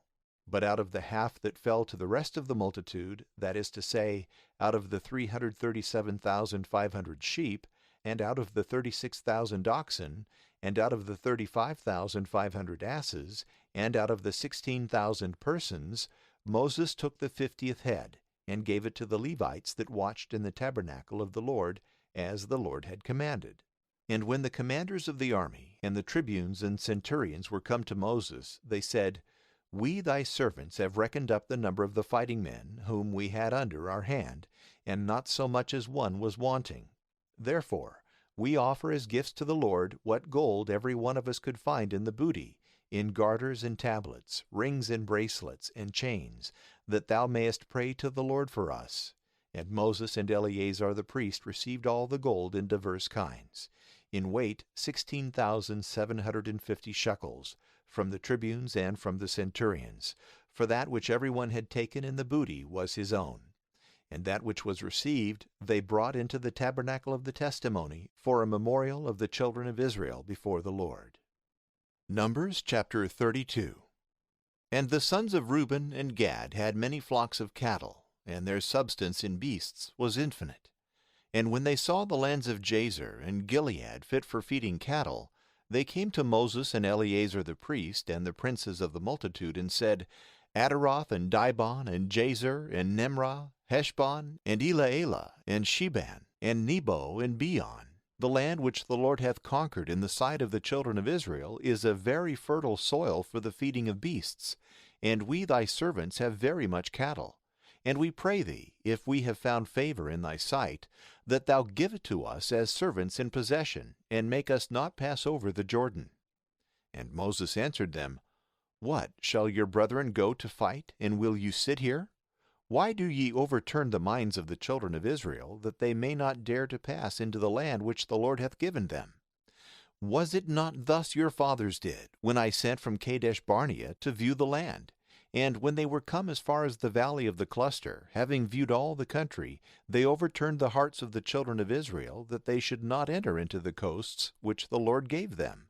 And he swore in his anger, saying, If these men that came up out of Egypt, from 20 years old and upward, shall see the land which I promised with an oath to Abraham, Isaac, and Jacob, because they would not follow me, except Caleb the son of Jephunneh the Kenizzite, and Joshua the son of Nun, these have fulfilled my will. And the Lord, being angry against Israel, led them about through the desert 40 years, until the whole generation that had done evil in his sight was consumed. And behold, said he, you are risen up instead of your fathers, the increase and offspring of sinful man, to augment the fury of the Lord against Israel. For if you will not follow him, he will leave the people in the wilderness, and you shall be the cause of the destruction of all. But they, coming near, said, We will make sheepfolds and stalls for our cattle, and strong cities for our children, and we ourselves will go armed and ready for battle before the children of Israel, until we bring them unto their places. Our little ones and all we have shall be in walled cities, for fear of the ambushes of the inhabitants. We will not return into our houses until the children of Israel possess their inheritance. Neither will we seek anything beyond the Jordan, because we have already our possession on the east side thereof. And Moses said to them, If you do what you promise, go on well appointed for war before the Lord. And let every fighting man pass over the Jordan, until the Lord overthrow his enemies, and all the land be brought under him. Then shall you be blameless before the Lord and before Israel, and you shall obtain the countries that you desire before the Lord. But if you do not what you say, no man can doubt but you sin against God. And know ye that your sin shall overtake you. Build therefore cities for your children, and folds and stalls for your sheep and beasts, and accomplish what you have promised. And the children of Gad and Reuben said to Moses, We are thy servants, we will do what my Lord commandeth. We will leave our children, and our wives, and sheep, and cattle in the cities of Gilead. And we, thy servants, all well appointed, will march on to the war, as thou, my Lord, speakest.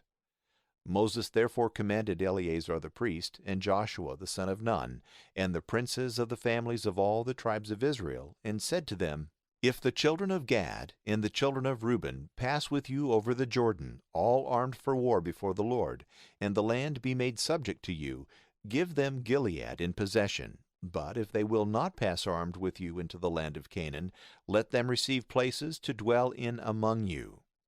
And the children of Gad and the children of Reuben answered, As the Lord hath spoken to his servants, so will we do. We will go armed before the Lord into the land of Canaan, and we confess that we have already received our possession beyond the Jordan. Moses therefore gave to the children of Gad and of Reuben, and to the half-tribe of Manasseh, the son of Joseph, the kingdom of Sihon, king of the Amorites, and the kingdom of Og, king of Bashan, and their land and the cities thereof round about. And the sons of Gad built Dibon, and Ataroth, and Aroer, and Atrath, and Shophan, and Jazer, and Jagbehah, and Beth-nimrah, and Beth-haran, fenced cities and folds for their cattle. But the children of Reuben built Heshbon, and Elealeh, and Kirjathaim, and Nebo, and Baal-meon, their names being changed, and Shebma, giving names to the cities which they had built.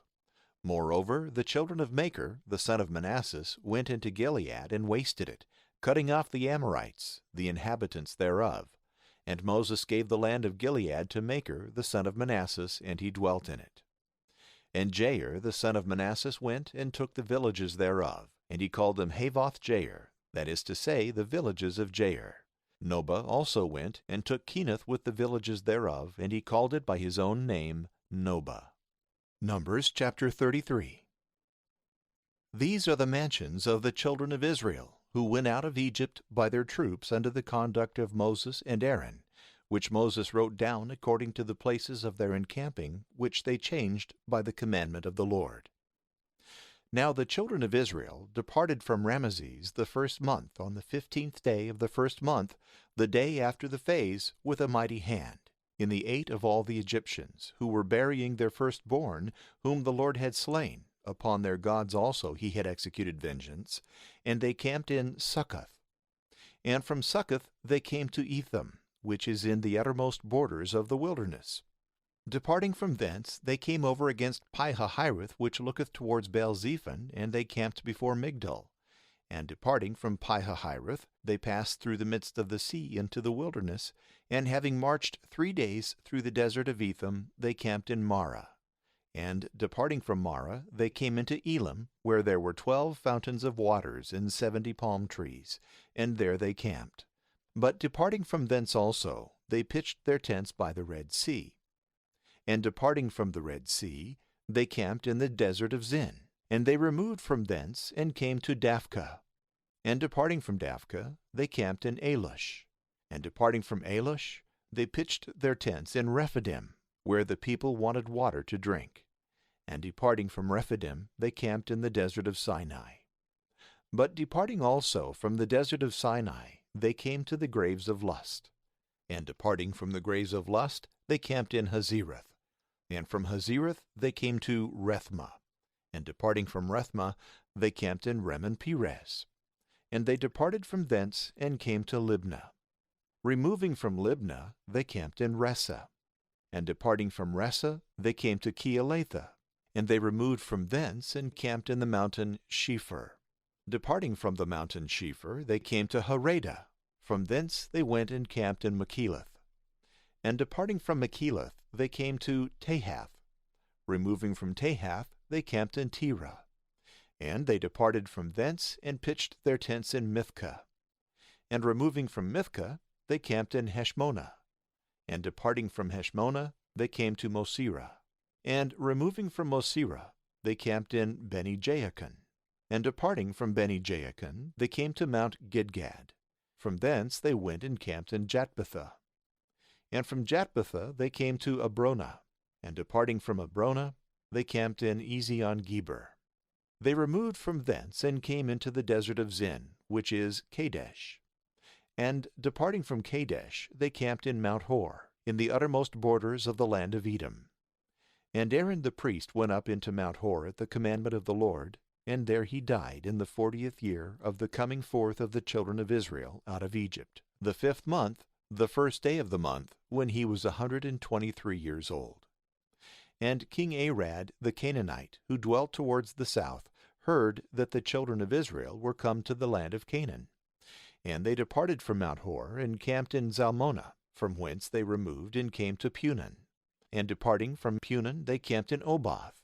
And from Oboth they came to Ijah-Abarim, which is in the borders of the Moabites. And departing from Ijah-Abarim, they pitched their tents in Dibon-Gad. From thence they went and camped in Almon-Diblathaim. And departing from Almon-Diblathaim, they came to the mountains of Abarim, over against Nebo. And departing from the mountains of Abarim, they passed to the plains of Moab, by the Jordan, over against Jericho. And there they camped from Bethshimoth even to Abel-Shittim, in the plains of the Moabites, where the Lord said to Moses, Command the children of Israel, and say to them, When you shall have passed over the Jordan, entering into the land of Canaan, destroy all the inhabitants of that land, beat down their pillars, and break in pieces their statutes, and waste all their high places, cleansing the land, and dwelling in it. For I have given it to you for a possession, and you shall divide it among you by lot. To the more you shall give a larger part, and to the fewer a lesser. To every one as the lot shall fall, so shall the inheritance be given. The possession shall be divided by the tribes and the families. But if you will not kill the inhabitants of the land, they that remain shall be unto you as nails in your eyes, and spears in your sides, and they shall be your adversaries in the land of your habitation. and whatsoever I had thought to do to them, I will do to you. Numbers chapter 34. And the Lord spoke to Moses, saying, Command the children of Israel, and then shalt say to them, When you are entered into the land of Canaan, and it shall be fallen into your possession by lot, it shall be bounded by these limits. The south side shall begin from the wilderness of Zin, which is by Edom, and shall have the most salt sea for its furthest limits eastward, which limits shall go round on the south side by the ascent of the Scorpion, and so into Zin, and reach toward the south as far as Kadesh Barnea, from whence the frontiers shall go out to the town called Adar, and shall reach as far as Asmon. And the limits shall fetch a compass from Asmon to the torrent of Egypt, and shall end in the shore of the great sea. And the west side shall begin from the great sea, and the same shall be the end thereof. But toward the north side the borders shall begin from the great sea, reaching to the most high mountain, from which they shall come to Hamath, as far as the borders of Zedad. And the limits shall go as far as Ziphron and the village of Enon. These shall be the borders on the north side. From thence they shall mark out the bounds towards the east side from the village of Enon and into Shepham. And from Shepham the bounds shall go down to Riblah, over against the mountain of Daphnis. From thence they shall come eastward to the sea of Kinnereth, and shall reach as far as the Jordan, and at the last shall be closed in by the most salt sea. This shall be your land with its borders round about. And Moses commanded the children of Israel, saying, This shall be the land which you shall possess by lot, and which the Lord hath commanded to be given to the 9 tribes and to the half-tribe. For the tribe of the children of Reuben by their families, and the tribe of the children of Gad according to the number of their kindreds, and the half-tribe of Manasseh, that is, 2 tribes and a half, have received their portion beyond the Jordan over against Jericho at the east side. And the Lord said to Moses, These are the names of the men that shall divide the land unto you: Eleazar the priest, and Joshua the son of Nun, and 1 prince of every tribe, whose names are these: of the tribe of Judah, Caleb the son of Jephunneh; of the tribe of Simeon, Samuel the son of Ammiad; of the tribe of Benjamin, Elidad the son of Kislon; of the tribe of the children of Dan, Bacchi the son of Joglai; of the children of Joseph, of the tribe of Manasseh, Haniel the son of Ephod; of the tribe of Ephraim, Kemuel the son of Shifton; of the tribe of Zabulon, Elizaphan the son of Parnak; of the tribe of Issachar, Paltiel the prince, the son of Ozan; of the tribe of Asher, Ahiad the son of Shalomai; of the tribe of Naphtali, Pedahel the son of Ammiad. These are they whom the Lord hath commanded to divide the land of Canaan to the children of Israel. Numbers chapter 35. And the Lord spoke these things also to Moses in the plains of Moab by the Jordan over against Jericho. Command the children of Israel that they give to the Levites out of their possessions cities to dwell in, and their suburbs round about, that they may abide in the towns, and the suburbs may be for their cattle and beasts, which suburbs shall reach from the walls of the cities outward 1,000 paces on every side. Toward the east shall be 2,000 cubits, and toward the south in like manner shall be 2,000 cubits. Toward the sea also, which looketh to the west, shall be the same extent. And the north side shall be bounded with the like limits, and the cities shall be in the midst, and the suburbs without. And among the cities which you shall give to the Levites 6 shall be separated for refuge to fugitives, that he who hath shed blood may flee to them. And besides these there shall be other 42 cities, that is, in all 48 with their suburbs. And of these cities which shall be given out of the possessions of the children of Israel, from them that have more, more shall be taken, and from them that have less, fewer. Each shall give towns to the Levites according to the extent of their inheritance. The Lord said to Moses, Speak to the children of Israel, and thou shalt say to them, When you shall have passed over the Jordan into the land of Canaan, determine what cities shall be for the refuge of fugitives who have shed blood against their will. And when the fugitive shall be in them, the kinsman of him that is slain may not have power to kill him until he stand before the multitude, and his cause be judged. And of those cities that are separated for the refuge of fugitives, 3 shall be beyond the Jordan, and 3 in the land of Canaan. as well for the children of Israel as for strangers and sojourners, that he may flee to them who hath shed blood against his will. If any man strike with iron, and he die that was struck, he shall be guilty of murder, and he himself shall die. If he throw a stone, and he that is struck die, he shall be punished in the same manner. If he that is struck with wood die, he shall be revenged by the blood of him that struck him. The kinsman of him that was slain shall kill the murderer. As soon as he apprehendeth him, he shall kill him. If through hatred any one push a man, or fling anything at him with ill design, or being his enemy, strike him with his hand, and he die, the striker shall be guilty of murder. The kinsman of him that was slain, as soon as he findeth him, shall kill him. But if by chance medley, and without hatred and enmity, he do any of these things, and this be proved in the hearing of the people, and the cause be debated between him that struck and the next of kin, the innocent shall be delivered from the hand of the revenger, and shall be brought back by sentence into the city to which he had fled, and he shall abide there until the death of the high priest that is anointed with holy oil. If the murderer be found without the limits of the cities that are appointed for the banished, and be struck by him that is the avenger of blood, he shall not be guilty that killed him. For the fugitive ought to have stayed in the city until the death of the high priest. And after he is dead, then shall the manslayer return to his own country. These things shall be perpetual, and for an ordinance in all your dwellings. The murderer shall be punished by witnesses. None shall be condemned upon the evidence of one man. You shall not take money of him that is guilty of blood, but he shall die forthwith. The banished and fugitives before the death of the high priest may by no means return into their own cities. Defile not the land of your habitation, which is stained with the blood of the innocent. Neither can it otherwise be expiated, but by his blood that hath shed the blood of another. And thus shall your possession be cleansed, myself abiding with you. For I am the Lord that dwell among the children of Israel. Numbers chapter 36. And the princes of the families of Gilead, the son of Machir, the son of Manasseh, of the stock of the children of Joseph, came and spoke to Moses before the princes of Israel, and said, The Lord hath commanded thee, my lord, that thou shouldst divide the land by lot to the children of Israel, and that thou shouldst give to the daughters of Zelophehad our brother the possession due to their father. Now if men of another tribe take them to wives, their possession will follow them, and being transferred to another tribe will be a diminishing of our inheritance. And so it shall come to pass that when the Jubilee, that is, the 50th year of remission, is come, the distribution made by the lots shall be confounded, and the possession of the one shall pass to the others.